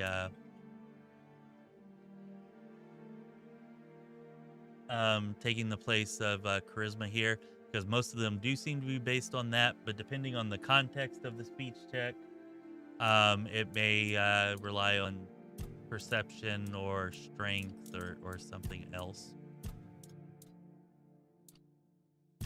Anyways, practicality is where you get to the healing that you receive. I feel like, I don't know, I feel like maybe we should get this Revengeful Restoration too here. For 2 seconds after taking damage, your next hit heals you for 5% of your max health. It's pretty good. Feels right up our alley. Also, food regenerates more health. It increases incoming healing by 10%. Resting gives you a random blessing, increasing one of your statistics. Yeah. And increases max health by 5%. I feel like that's not really that good at all. But yeah, there's that. That is for healing, crafting, and trading. You can increase the amount of stuff that you sell your equipment for. You can make sure that you never make weak items or broken items. You can catch more fish. You can make more potions. You can make better food. All this kind of stuff. You can fuel your campfire with fewer cobwebs. Cuts down on the cost of that. Make arrows at your campfire. You can make it so that you can craft anything at your campfire if you put enough points in here. You can also reduce the weight of your items. Then let's see. Status effects. This is actually pretty good. Whenever I built my, whenever we had our magic user, our kind of straight combat wizard, I actually did pick up some of this just because the burning effects and stuff that we would give in combat to like help with that, because yeah, burning target's pretty effective.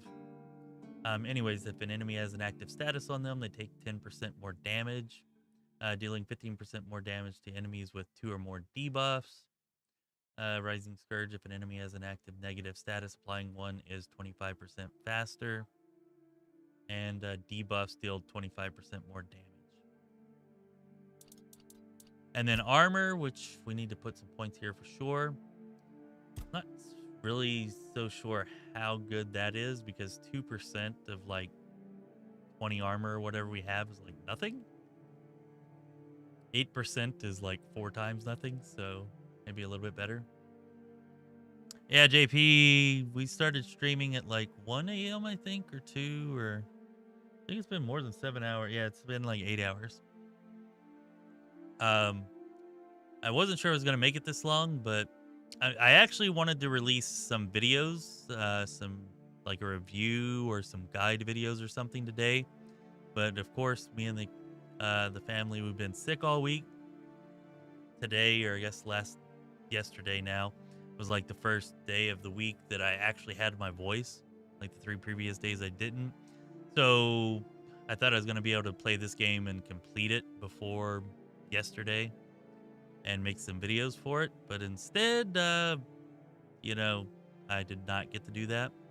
So we're doing this stream instead, and we gave away a couple of game keys, and, you know, maybe over the coming days, I can hopefully get out a couple of guide videos or a tip video, a review video, something. Yeah. Best laid plans of mice and men, right?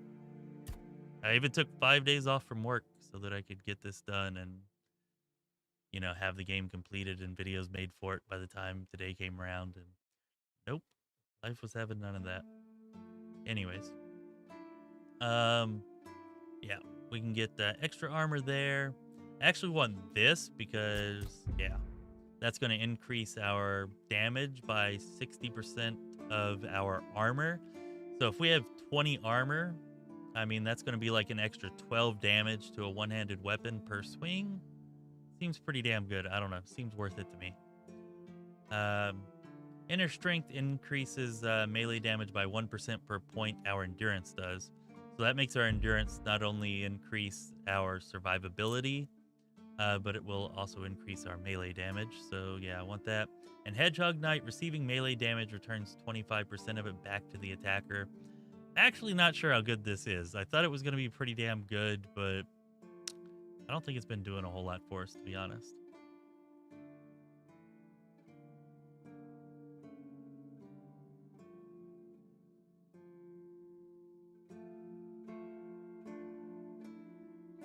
Yeah, I think I want to go here with this and see just how good this ends up being.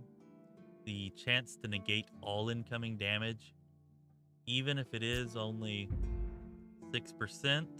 With this right here, as long as we have a light load, it doubles it, so that makes it 12%.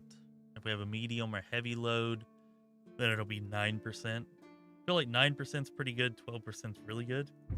Anyways, we're gonna try that and see how that turns out for us.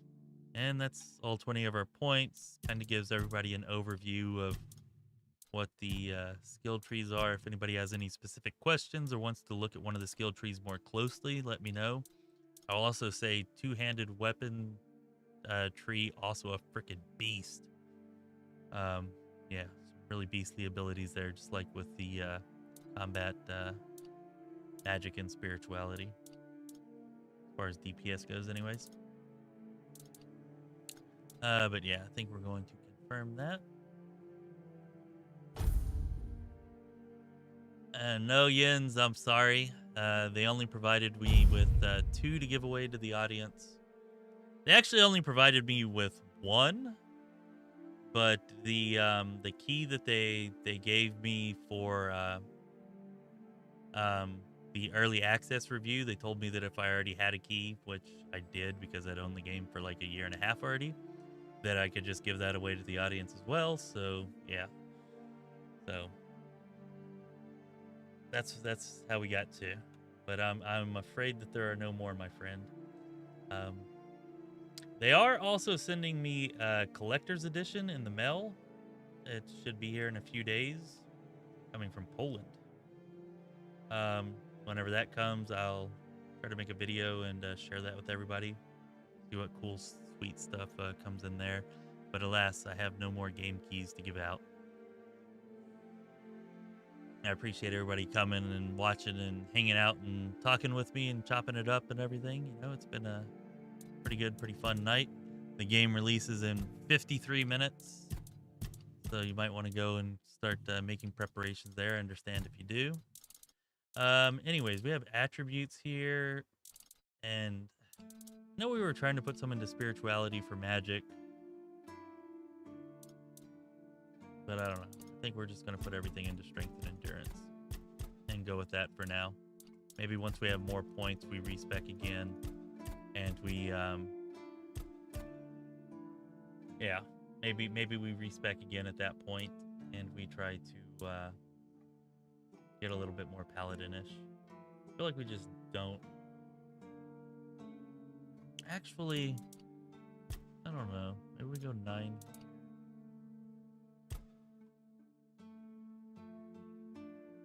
No. We don't have enough. We don't have enough. Okay. Alright, we'll go 10 and 10. Actually, no. We'll go 9 and 11.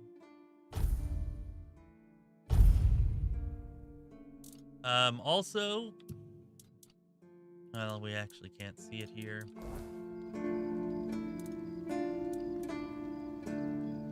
But if we look at,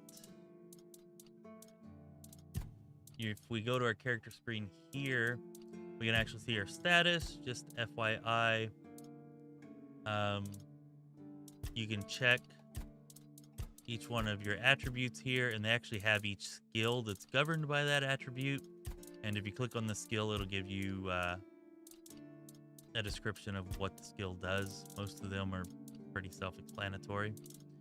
But just so that you know, whenever you keep on getting skill pop-ups and you're like, my alchemy's increasing, but I can't see what that does, or, you know, my athletics is increasing, but I can't see what that does, this is where you come to check that.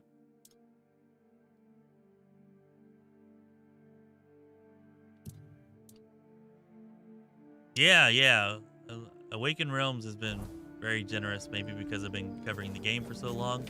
Maybe just because they're awesome like that, but yeah, they're sending me a full deluxe collector's edition from Poland, so that I'll be sure to show off to y'all. It's coming with everything but the steel art, the steel book.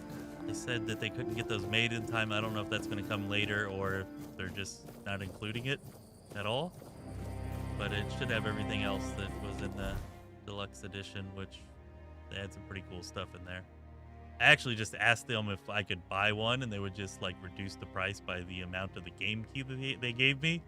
And whenever they replied, they were just like, yeah, we'll just give you the whole collector's edition, no strings attached. I was like, cool. Well, I'll at least make a video about it, so maybe people will buy a few more of them if they like it. Anyways, let's go talk to this dude, give him some ethereal cobwebs.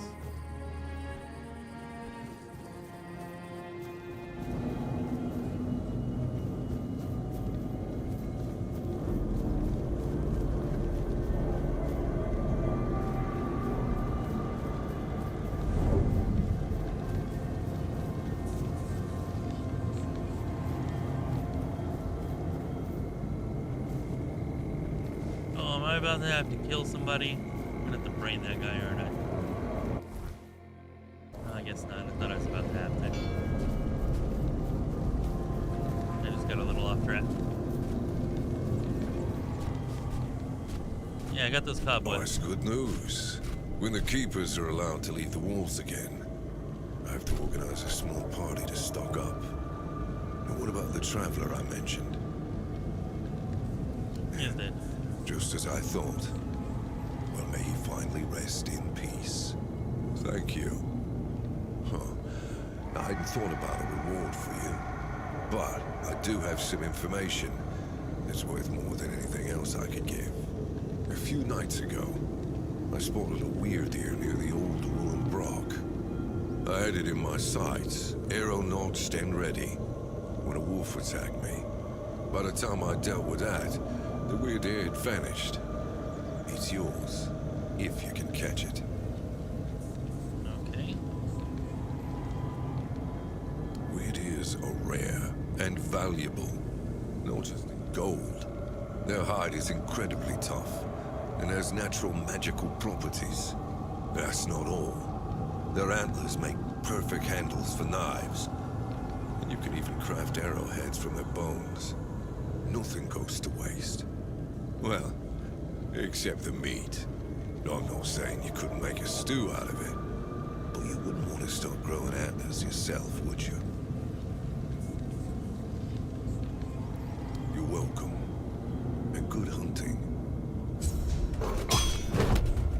Oh, shit. What the hell is that? Ah, run away! I have never seen that before. What the? Oh, I think we have been seeing that from afar. I cannot kill this thing. What the f are you? Yep, I can't kill that thing. I don't know what the hell that was. It was just like there.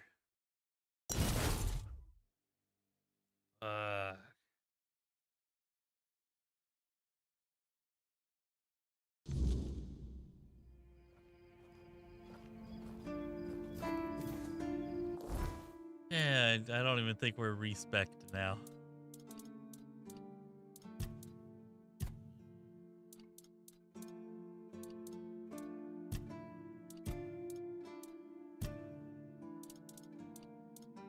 I don't know, I guess it did save the respec. Okay, cool.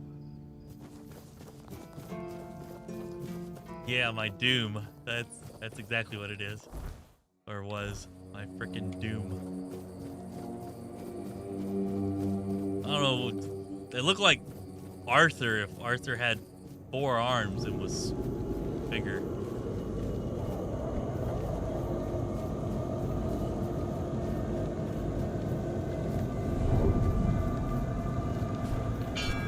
There it is. You, what are you doing here? And it teleports? Was it good enough that it can kill me in 2 hits? It has to be able to teleport too? What the hell? There's no way we can kill this thing. I should have made more potions. Should have made a lot more potions.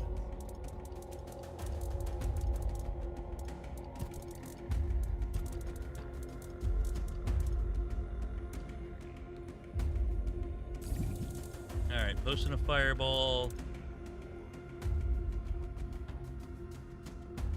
60 seconds. It's gonna be like a 5-minute fight. 60 seconds.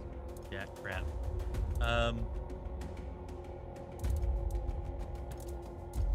Yeah, none of the other potions really matter, I don't think.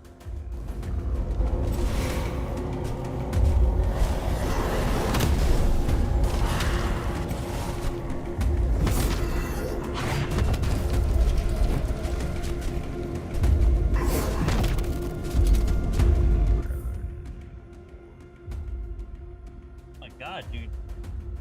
Like 10 phone calls I've gotten in the last 20 minutes. What the hell's wrong with you? Stop calling me.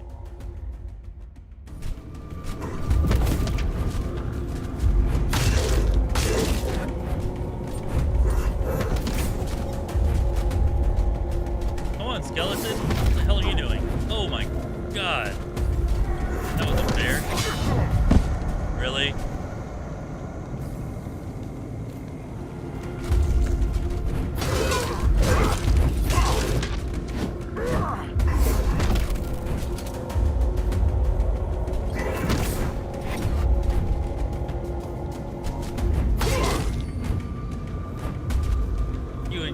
Samurai bullshit. Have you seen how little I've hurt him for? I cannot kill this guy. There's like less than 0 chance.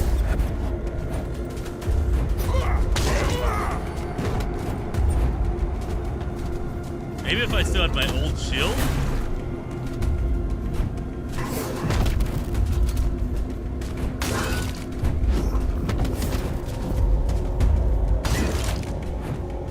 If I do kill him, it's gonna take 30 minutes, and I gotta be like perfect.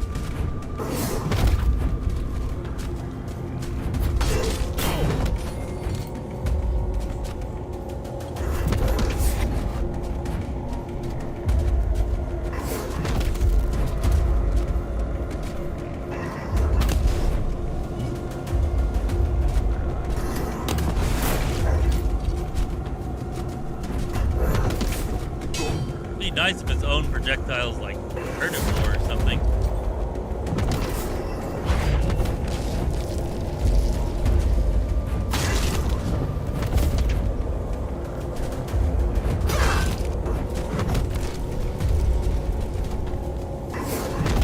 Yeah, this is a little bit ridiculous.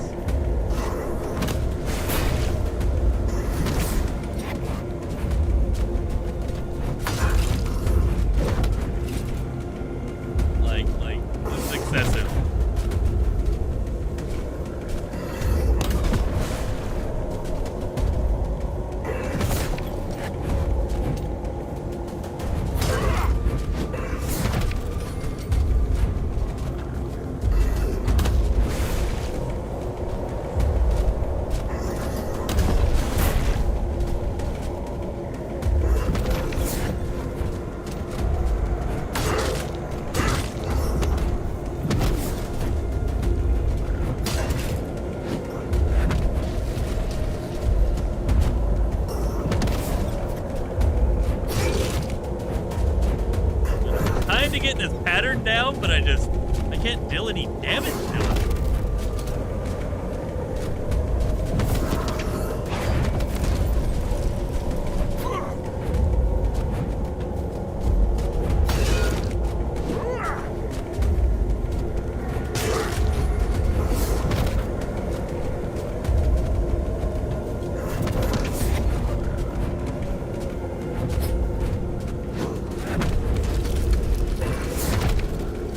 Be honest, this is too much, right? Yeah, I feel like this is too much. Oh, did he leave? Ah, I won! Yeah, that's right. You better get out of here, you little Bitka. Teach him to mess with me.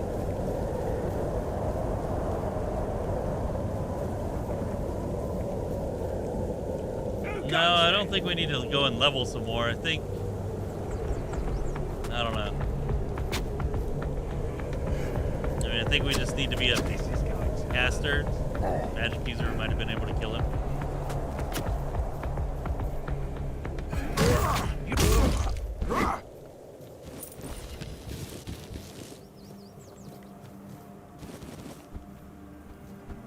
There's probably some, I don't know, probably some secret or something to killing that thing. Hell if I know what it is.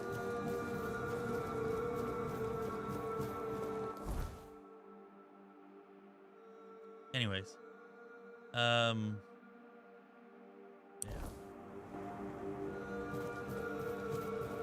You were wrong, JP. I did not die 3 times. I did not die 3 times.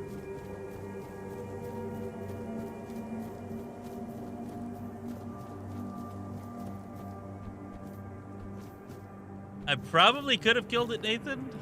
I mean, I definitely could have as long as I kept up the dodging, but for whatever reason, it ran away. It probably knew it was going to lose. And I'm pretty good with going with that explanation.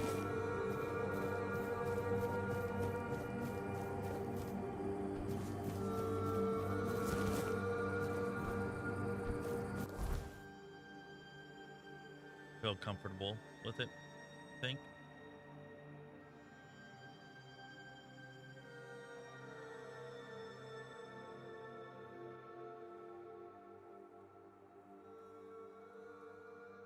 I kind of just want to go on to the next act, Act 2, since we've done all of Act 1 so many times. What do y'all think? Should we go on to Act 2 or finish this side quest here in Act 1? already done all these like multiple times in the early access. Anybody have any thoughts?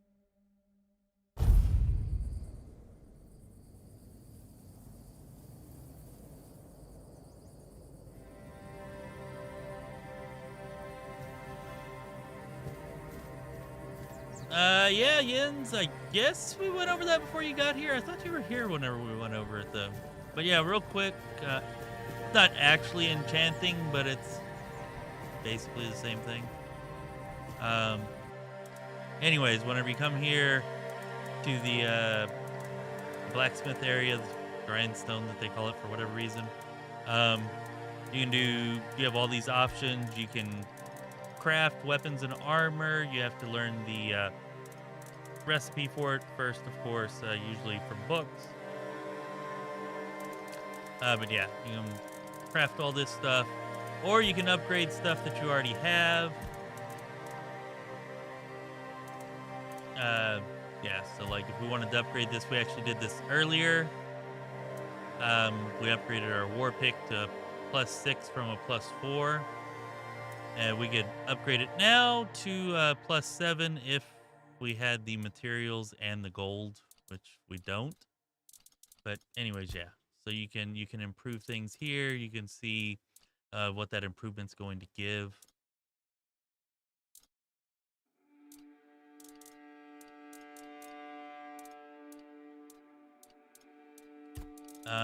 Yeah, if you upgrade armor, it's just pretty much the same thing. It's still going to be like a +1, another +1, and then that generally just gives it more armor, and sometimes it might increase whatever stat boost it gives. Like here it is giving an additional stamina as well. You can also attach relics, which is what is kind of the equivalent of enchanting. Anyways, you take a weapon, shield, piece of armor, whatever it is, and it costs 500 gold to add a relic slot. You can add 2 of them to each piece of gear. And once you've added relic slots, you can slot a relic like this. You can also retrieve the relics. So even if, damn, I think I actually lost some relics in my pants earlier. I have to go back and figure out where I sold those to and get those relics back because they were good. Anyways, you can retrieve your relics if you want to switch them into a different weapon, piece of gear, whatever. And you just select it and then select the relic you want to put in there. Like we can make this one inflict burn, we can cause it to frenzy targets, or we can just increase its damage, which is what I'm going with there.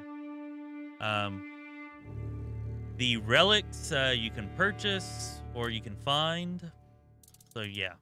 It's not exactly the same as enchanting, but it is basically the same thing. You can also do armor weight reduction. So as long as you have the materials and you have the gold, you can reduce the weight of your armor.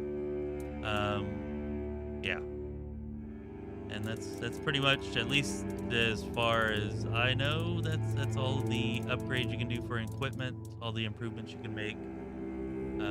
Possible there could be more later in the game, but I don't think so. I don't remember there being anything different than patch 0.7 for the Kuanok Rebellion. I think that's pretty much going to be it. You'll just find better and more relics and better stuff to upgrade.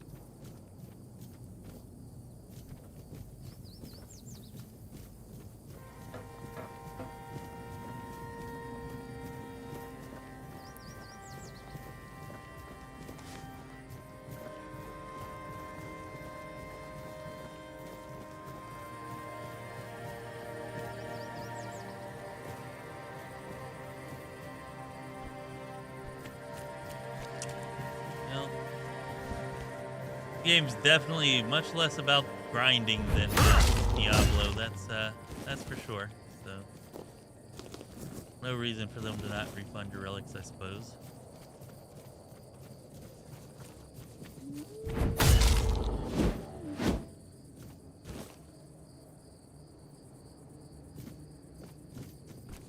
I don't think there's... Actually, there might be, now that you mentioned that.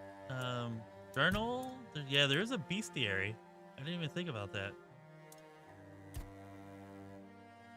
That is not what I thought. Oakmall, Drowner, Gringolo, Lost Knight, Marrowghast, Ogre, Redcap, Weird Slime, Weird Spawn, Weird Spirit. Okay, whatever that thing was, it's not in here. Right? No, this is one of the bosses from the prologue. Yeah. So it's definitely not that.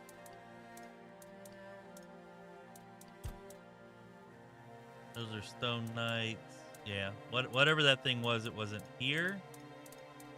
I don't know. Probably have to kill it for it to show up here, I would imagine. Or that's my guess anyways.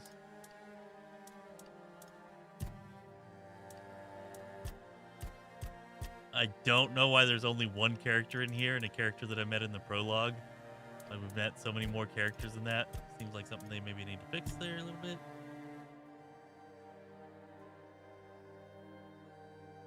Really? We've found no lore? That seems unlikely. I know I've read a ton of books. We haven't actually done any fishing, so that makes sense. And then there's tutorials here to teach you how to do all this stuff.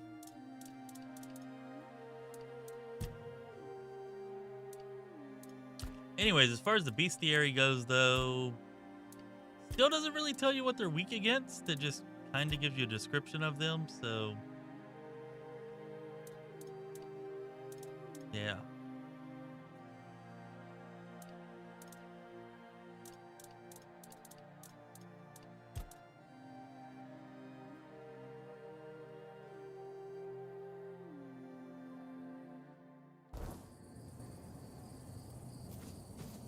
Anyways, screw it. I'm gonna make a save here because I don't know if I'm gonna come back here and finish these side quests or not. But I just want to see what the hell happens whenever we go on to Act 2. So we're gonna do the wait, interact here. This should get us some kind of skill up whenever we see a statue like this. Agravain of the Hard Hand, stalwart knight, always at the forefront of battle, known for his iron will and unbreakable resolve. His legacy as defender of the realm is eternal. So we're gonna get a bonus to our heavy armor from this, I think. Nope, one-handed. Womp womp womp. That's okay. One-handed still not bad. Still not bad.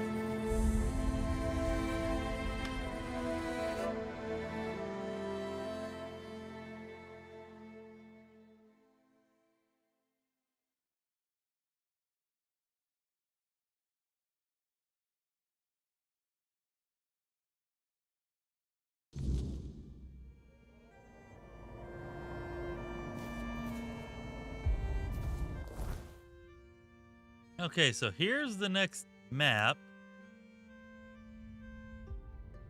Seems like it's probably about the same size. More or less, I think. I thought there might be some kind of restrictions so that you couldn't travel from one back to the other, but I don't know.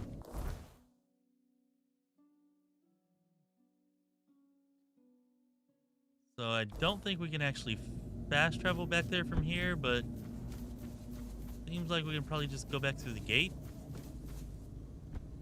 Oh, no. Okay, maybe we're stuck.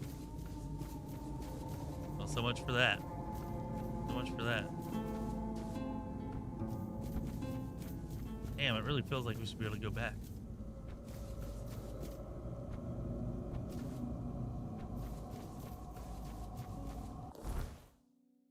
Especially because... yeah, that's like a quest from... Alright, we're gonna run over there. I think we can go back if we go there.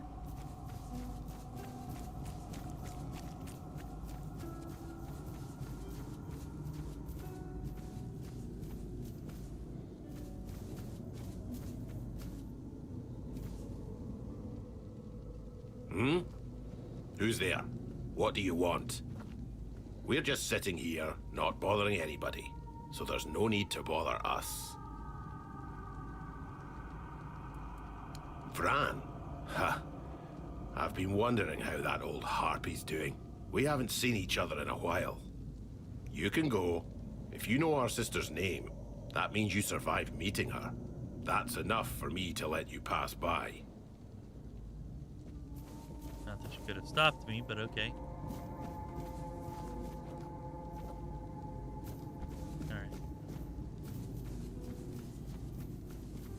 Alright, we're gonna run over there and see, because I really feel like we can get back to the other map. And I would really like to know if we're actually stuck here or not.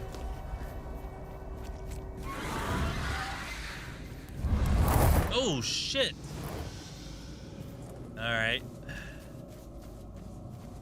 Was not expecting that. Apparently there are griffins? Oh shit, they're red caps, that's for sure. Oh, and these enemies are tougher, of course. Makes sense. Damn, I hate red caps.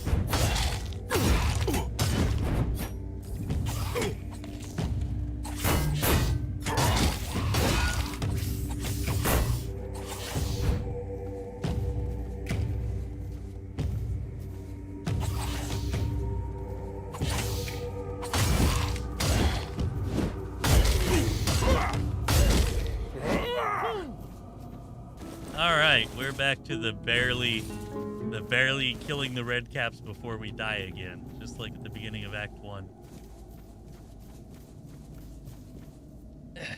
That takes me back. Oh, great. They just take their weapons out for me. Come on, guys.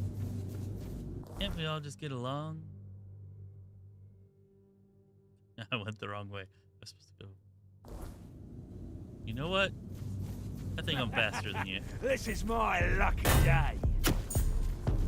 You're nothing but a peasant. Might not be faster than that wolf, though. I might not be. Oh no, not bears. Bears are a pain in the ass.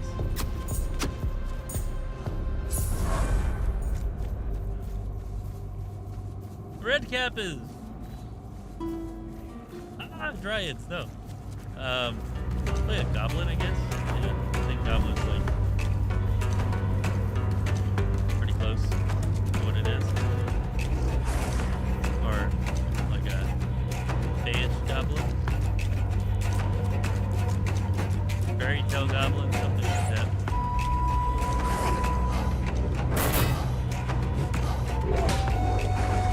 Damn it! They are all over me.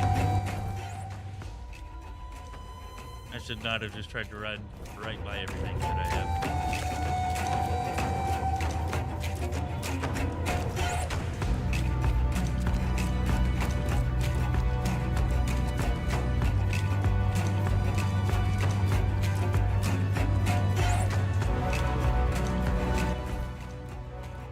Alright, we need to take a hard left here.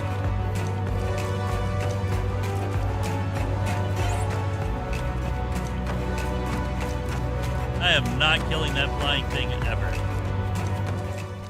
I mean, it would probably be easier to kill than that blue glowy samurai spirit thing, but... Alright, here's the forest gate. Oh, no, not... That better not be a bee. Holy shit, are they shooting lasers at me? They're shooting lasers at me. Something laser okay. Yeah, I don't think we're ready for this. Maybe we do need some more levels. I thought level 22 would be high enough.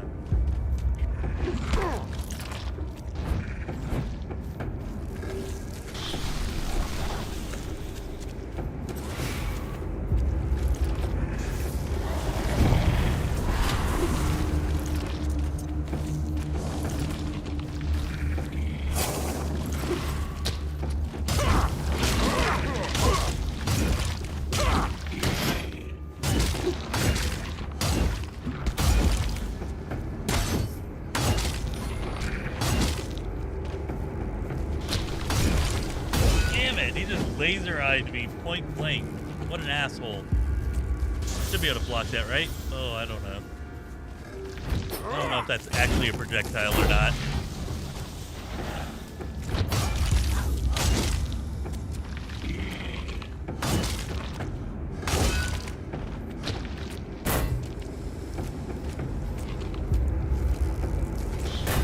Oh, I can't. I kind of can deflect it, but not really.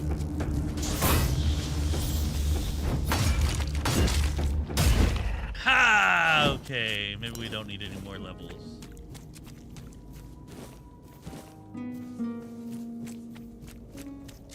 Yeah, the marrow gas, there's some pretty freaky looking monsters and enemies.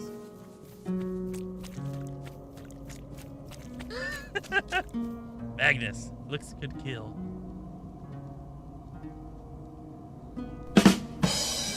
Unfortunately, they can. Unfortunately, they can. Alright, so we can traverse from one map to the other. For whatever reason, they only let us go through one way at the main gate, though.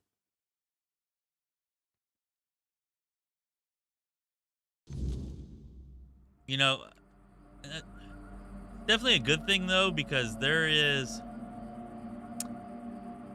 a guild member up here, or somebody who will allow us to give us entry into their guild. There's also a boss up here. Yeah, we don't want to miss those things, especially the guild. The boss I could probably do without because we've fought it so many times, but I don't actually want to miss the guild, the alchemy guild.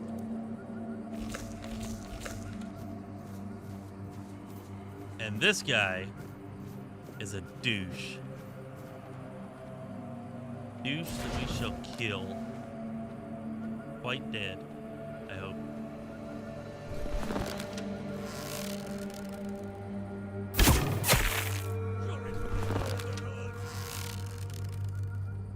His weapon is like an automatic crit if he has. Oh, if I have full health. I thought it was if he had full health, but apparently it's if I have full health. How is that supposed to work?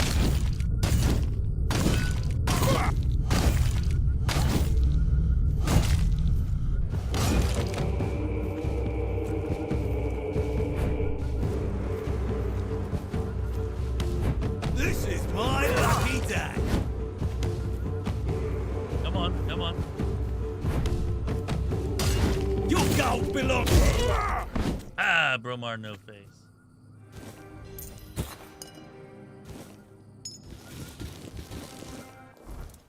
Check that out and see if it still does what it used to, but I think it does. One-handed attacks against targets at full health are always a critical and ignores enemy block. Damn. If only it did more damage. Warpick just does so much damage. We also need 3 perception for it. I don't know, we might end up using that. Or at least giving it a try. It also looks pretty badass. But not yet, not yet.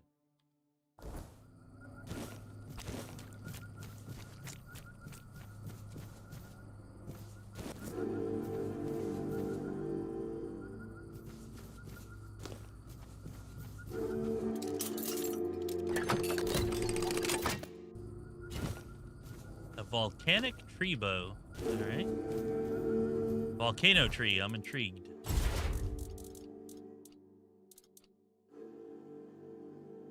Arrows apply burn, so cool, I guess. Not really that much damage. I think I'll stick with my great bow.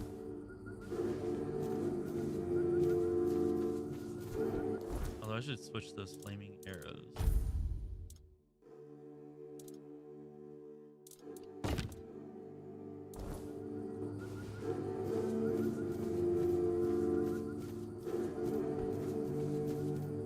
Well, he's certainly not going to see you out.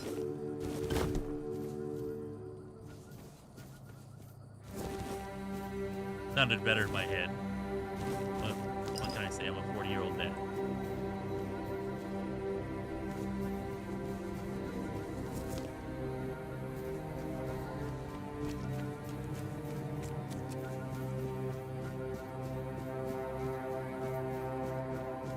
Now these things right here are just creepy. Yeah, like, oh, titanium, yes. Yes, titanium. Thank you, Bob. How you didn't see me? Could be a light. Oh, yeah. That's the way I like my red caps.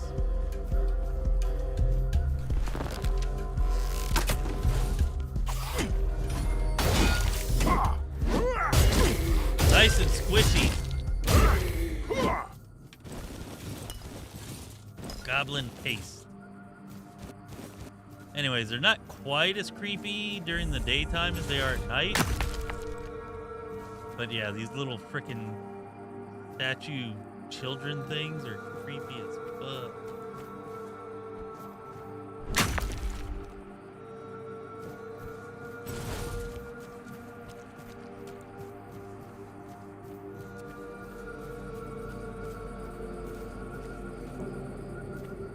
Yeah, really, my first time coming through here, I just knew, like, for sure, at some point, like when I was right here, like completely surrounded by them in every possible way, that they were all just gonna come to life and come at me, but no, it doesn't actually happen that way, apparently.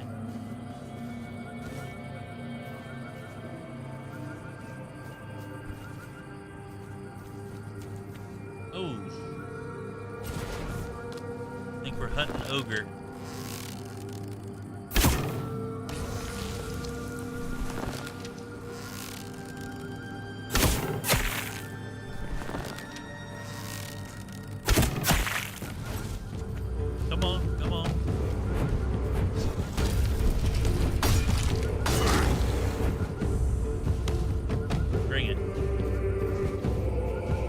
Let's see, can I... okay, I can block that.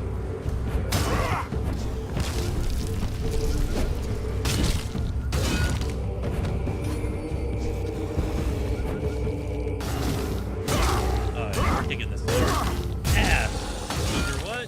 Ogre who? Not ogre you.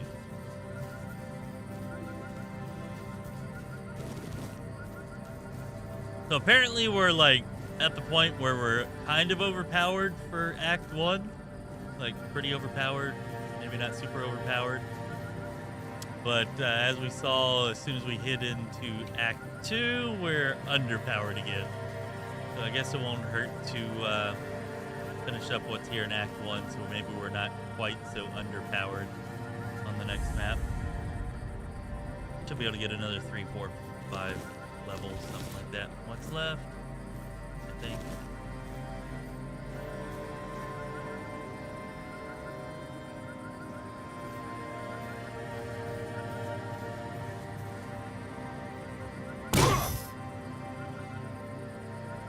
Can't believe I never did that before. But yeah, whenever I started reading your cap thing, it was like I could just like crush them, which didn't work, but definitely evening, Ashu. 15 minutes, people. 15 and a half minutes. You can all leave me to go and enjoy this game that is actually quite a lot of fun. Far from perfect, but still a hell of a lot of fun. And don't forget to give us a like, subscribe to the channel. Congrats to Random and Cloudwalker again for the free game keys that they won. Y'all are awesome. Even your silence carries stop by the weight stream and let us know how your playthroughs are going. There's nothing for you here, Wanderer. The doors are closed. And if I couldn't open them, you won't either. Tyrannus of the Thoid tribe, Dalriata. And you?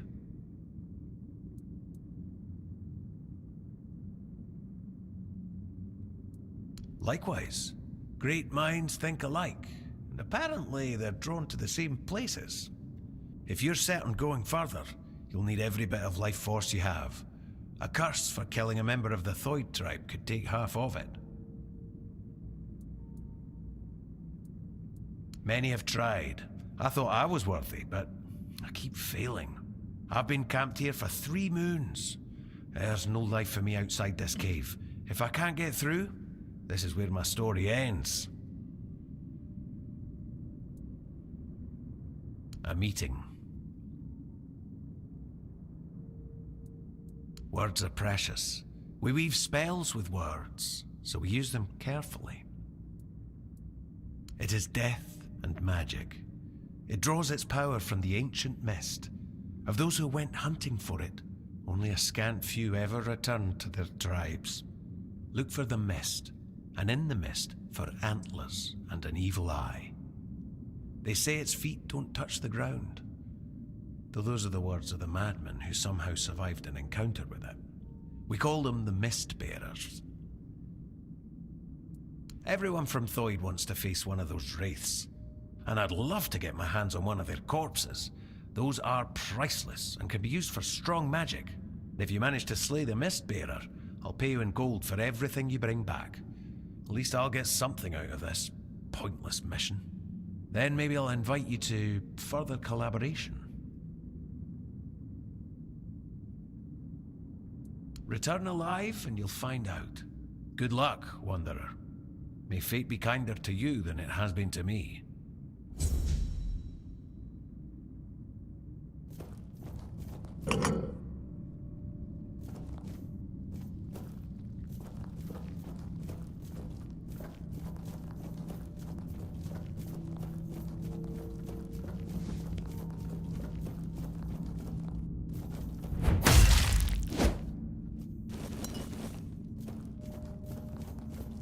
Corpse-eating days are done.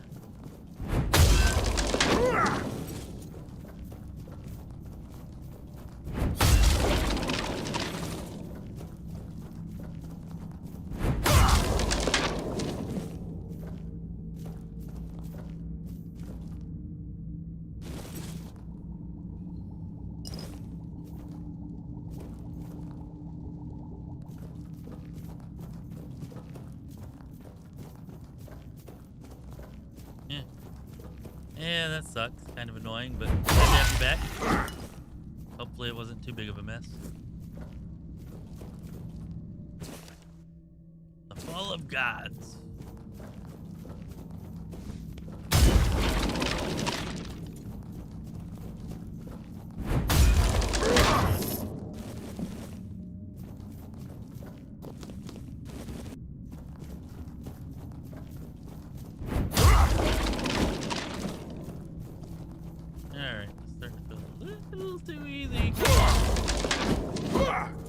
You at least like to swing?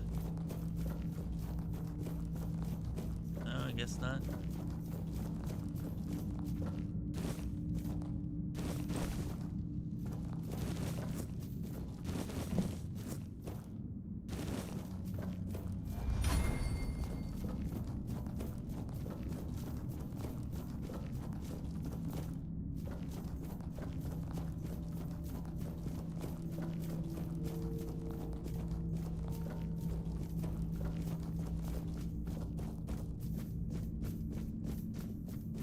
Alright, well, this will probably be the last thing that we do before we end the stream. May as well go out with a bang, fighting a boss. This boss is probably not going to be Galahad the Pure or even four-armed ninja samurai ghost spirit thing. But hopefully it'll be interesting. And entertaining.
say it's a wicked looking enemy. Like, it looks really cool, but it might be the easiest boss in the game.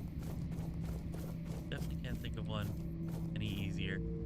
That's like the fourth time I've fought it now, and every time it's been pretty easy. At least it looks awesome, I guess.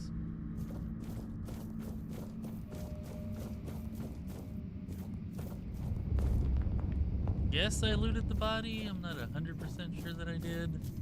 I know I got something at least.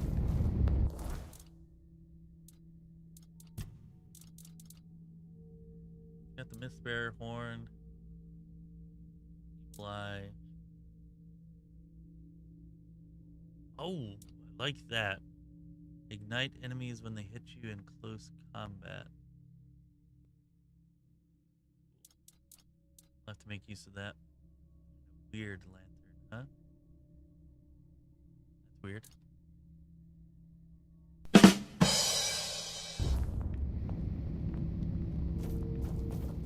Hey, Malfus the Swift! Random has amazing news for you. Anyways, how you doing, my friend?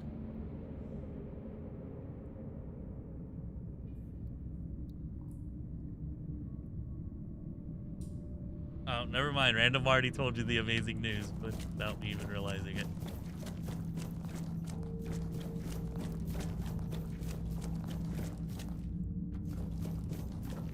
Anyways, yeah, thought you'd appreciate that.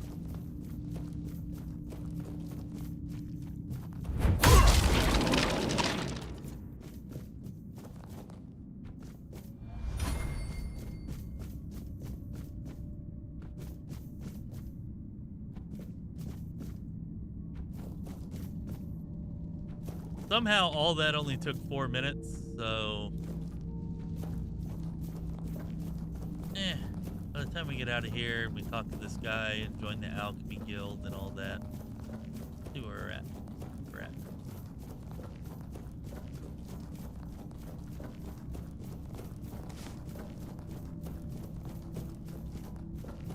Nice, nice. You got to work this Friday evening? I see probably. the bird and you can't. You did it. Impressed. I wish I'd been the one to face the Mist Bearer, but I bow to the one who managed to slay it. Excellent. And here's your reward.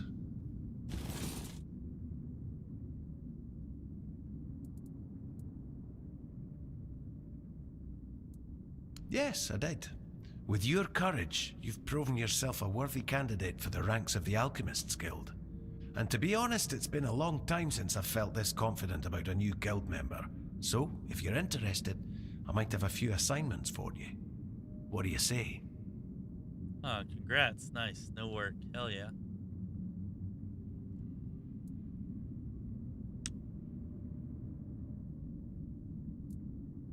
I'm in. I am all about the Alchemist Guild. Hell yes. We have a valuable member, a researcher of the weirdness named Eckhart from Connacht. A very wise man. I have my own mission to complete, so finding out why he hasn't contacted us falls to you. I'll mark his workshop on your map. If something unfortunate has happened to him, at the very least, recover his research. Let's meet at the statue of the Morning Harpist in Connacht. Okay, alright.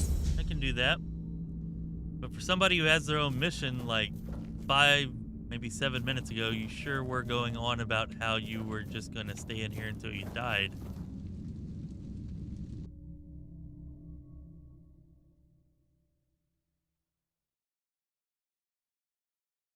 For show, Malfus, for show. Always.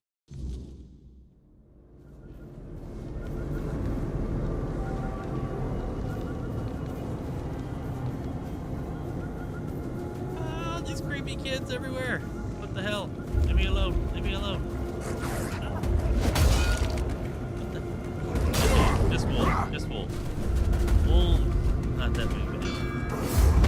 Oh no, it's the thing. It's the thing. No. Why? Why?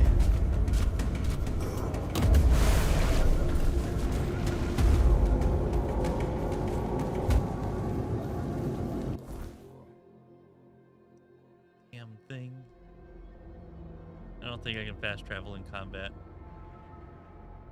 I'm either not considered in combat or I'm wrong and I can. Alright, we're gonna have to, like, stop leaving and going out into the wild at night.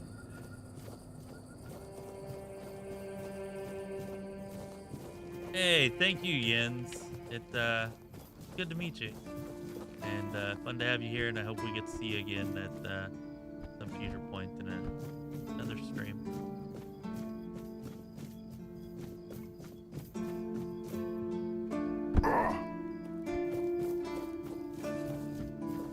Anyways, 2.5 minutes, people. And then you don't have to watch me play anymore. You can just go play on your own.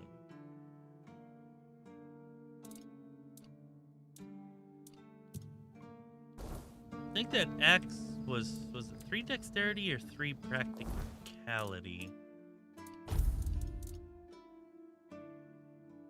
3 perception. Okay.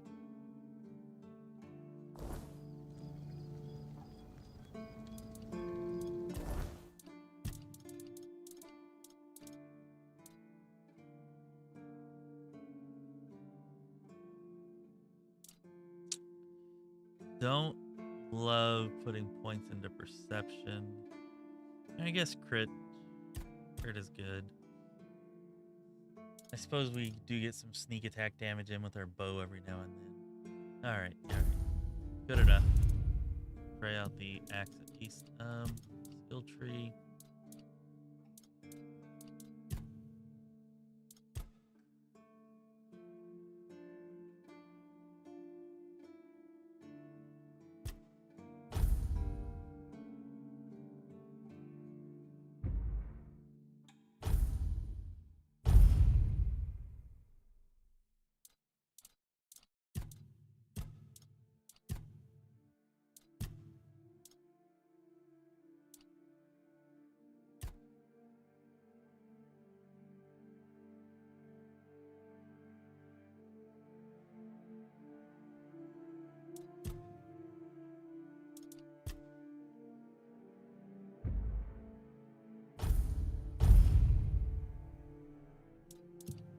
We need to get some more mobility.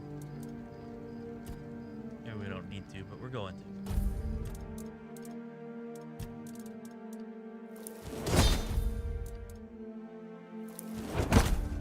to. Onion sandwich. Yum, yum, yum.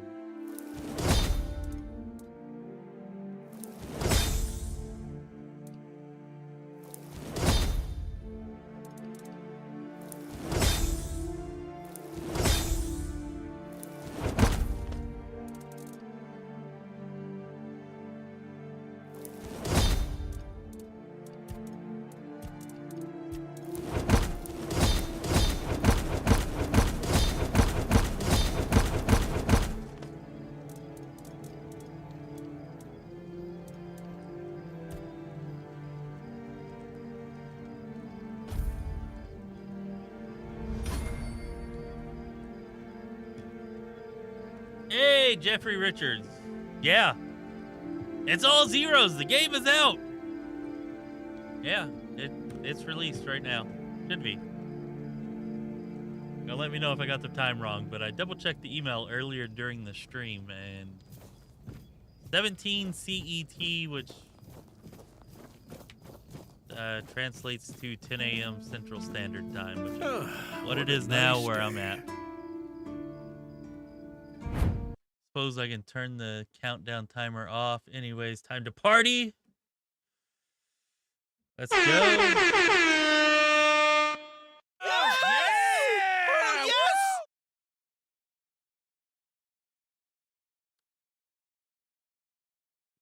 Careful with that.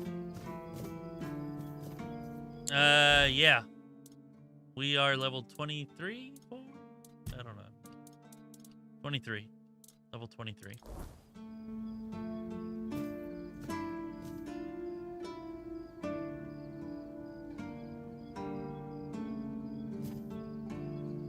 Hell yeah, Cloudwalker. Definitely appreciate you. Look forward to hearing about your adventures once you get them underway. Thanks for hanging out with us. Riordan's back, and with the Dal Rita, no less. Bold move. Let's hope he knows what he's doing, or the Keep's going to be in for one hell of a mess.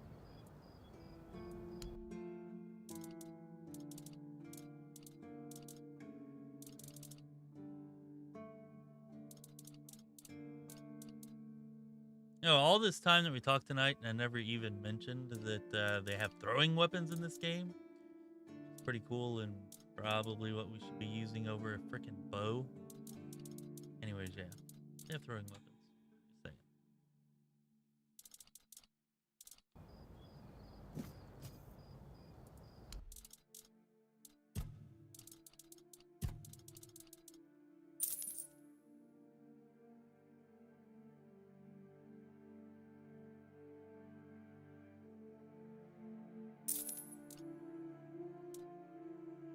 Where's my war pick? Sell my war pick to this guy already?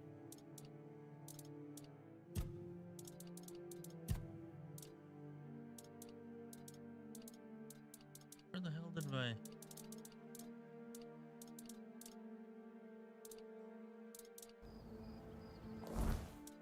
Oh, I have it equipped.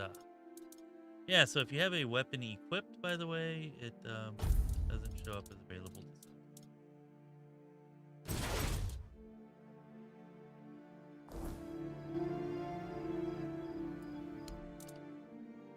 Also, I really hope that I sold you my knight's pants that have my relics on them. Not sure who else I would have sold it to.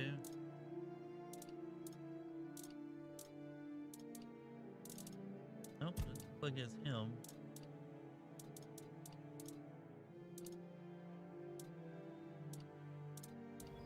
Go check other vendors, I guess. Anyways, we can take the relics out of...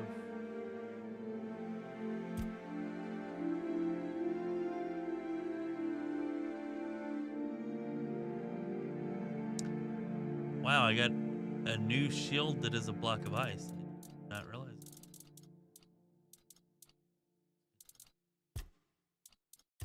Anyways, let's give our relics there.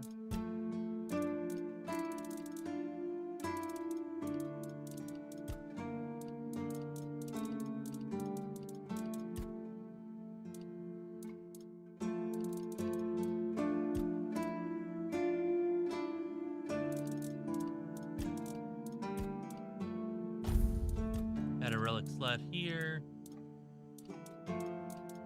Yeah, just great damage for this thing.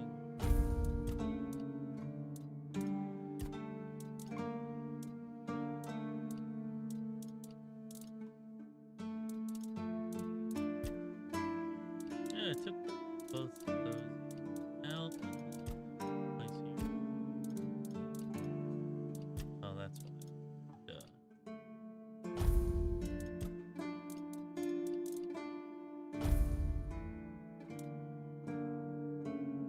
Okay, so that, yeah, after I put the relics in there, it's about the same. We can maybe even upgrade it once or twice, give it a little more damage. I really like that it ignores blocks and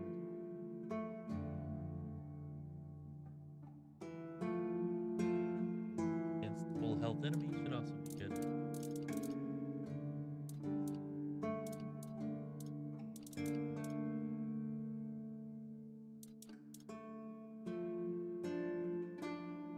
Alright, Magnus confirms that the game has released.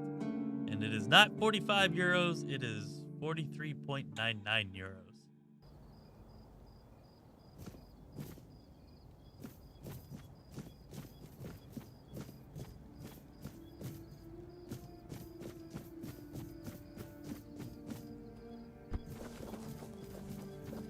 Please.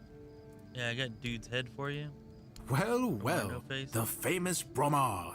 No face and no life. That savage wiped out an entire unit of Camelot's infantry. But he couldn't take you down, huh? It's like the gods themselves made you for the job.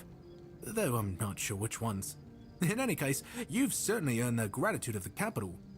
You are truly remarkable. I've never met anyone with such an insatiable thirst for blood. I almost wish there were more bounties left. But alas, you've handled them all. Please, take this as a token of Camelot's gratitude. And keep up the good work. I hope it brings you as much satisfaction as it does me.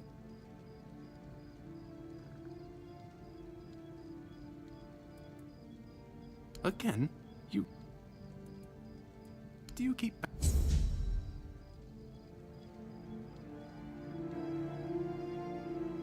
Hey, Heffalord. Yeah, the aesthetic for this game, the style is freaking amazing.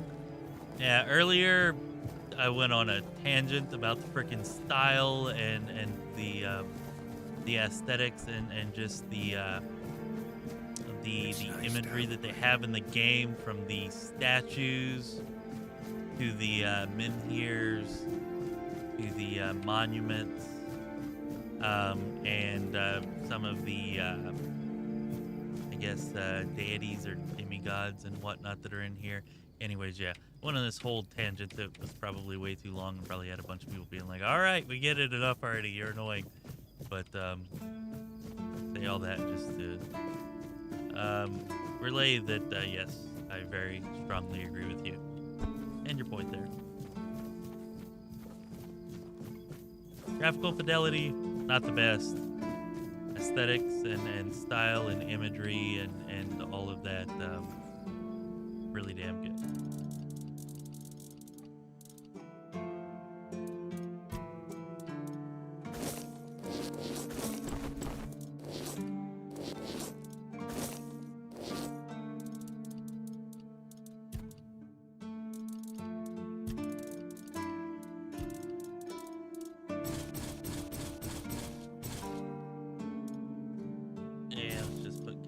Mace in here.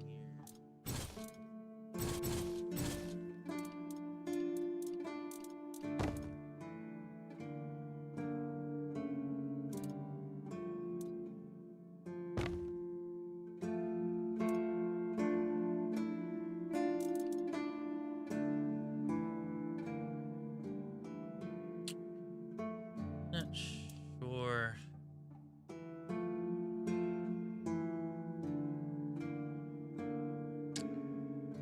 Less damage, same block. I don't think building up chill is really worth it. Although it probably looks a lot freaking cooler.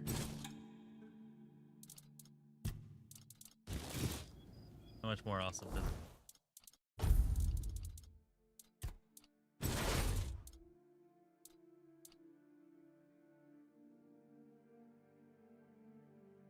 I don't know, it actually is not quite as awesome as I thought it was going to be. And I guess it is better than that, I guess.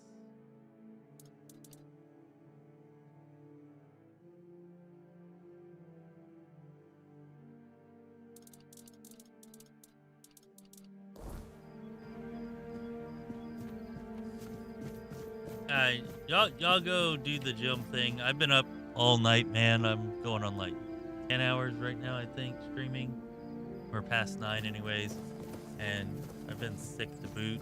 The rest of the family's sick. They're all starting to wake up, so I'm gonna have to go and take care of them and do other stuff. I wanted to make it until the game released. And I did. I really wanted to put out some videos today, but at least we got to stream all the way up until the release. We got to give away some game keys. We got to do some cool stuff. We got to have some fun. We also got to see some annoying stuff. Like I said, game not perfect, but still quite a bit of fun. And I definitely recommend it.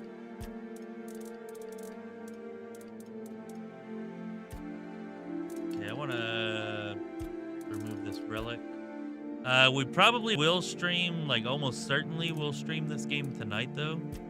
I don't know what you may or may not have intended for tonight, but yeah, we'll almost certainly stream this again tonight. After I wake up and, you know, make sure everybody is good with everything. I think we're actually going to use the ice after all here.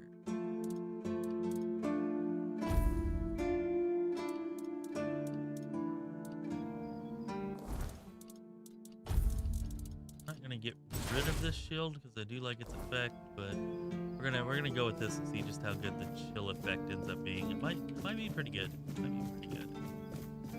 Might not be. We'll have to see.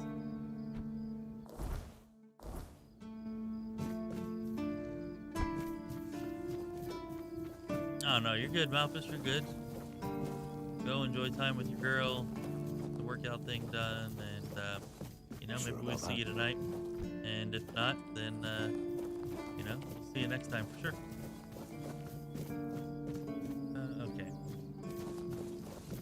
All right, everybody. Seriously though, I'm gonna go.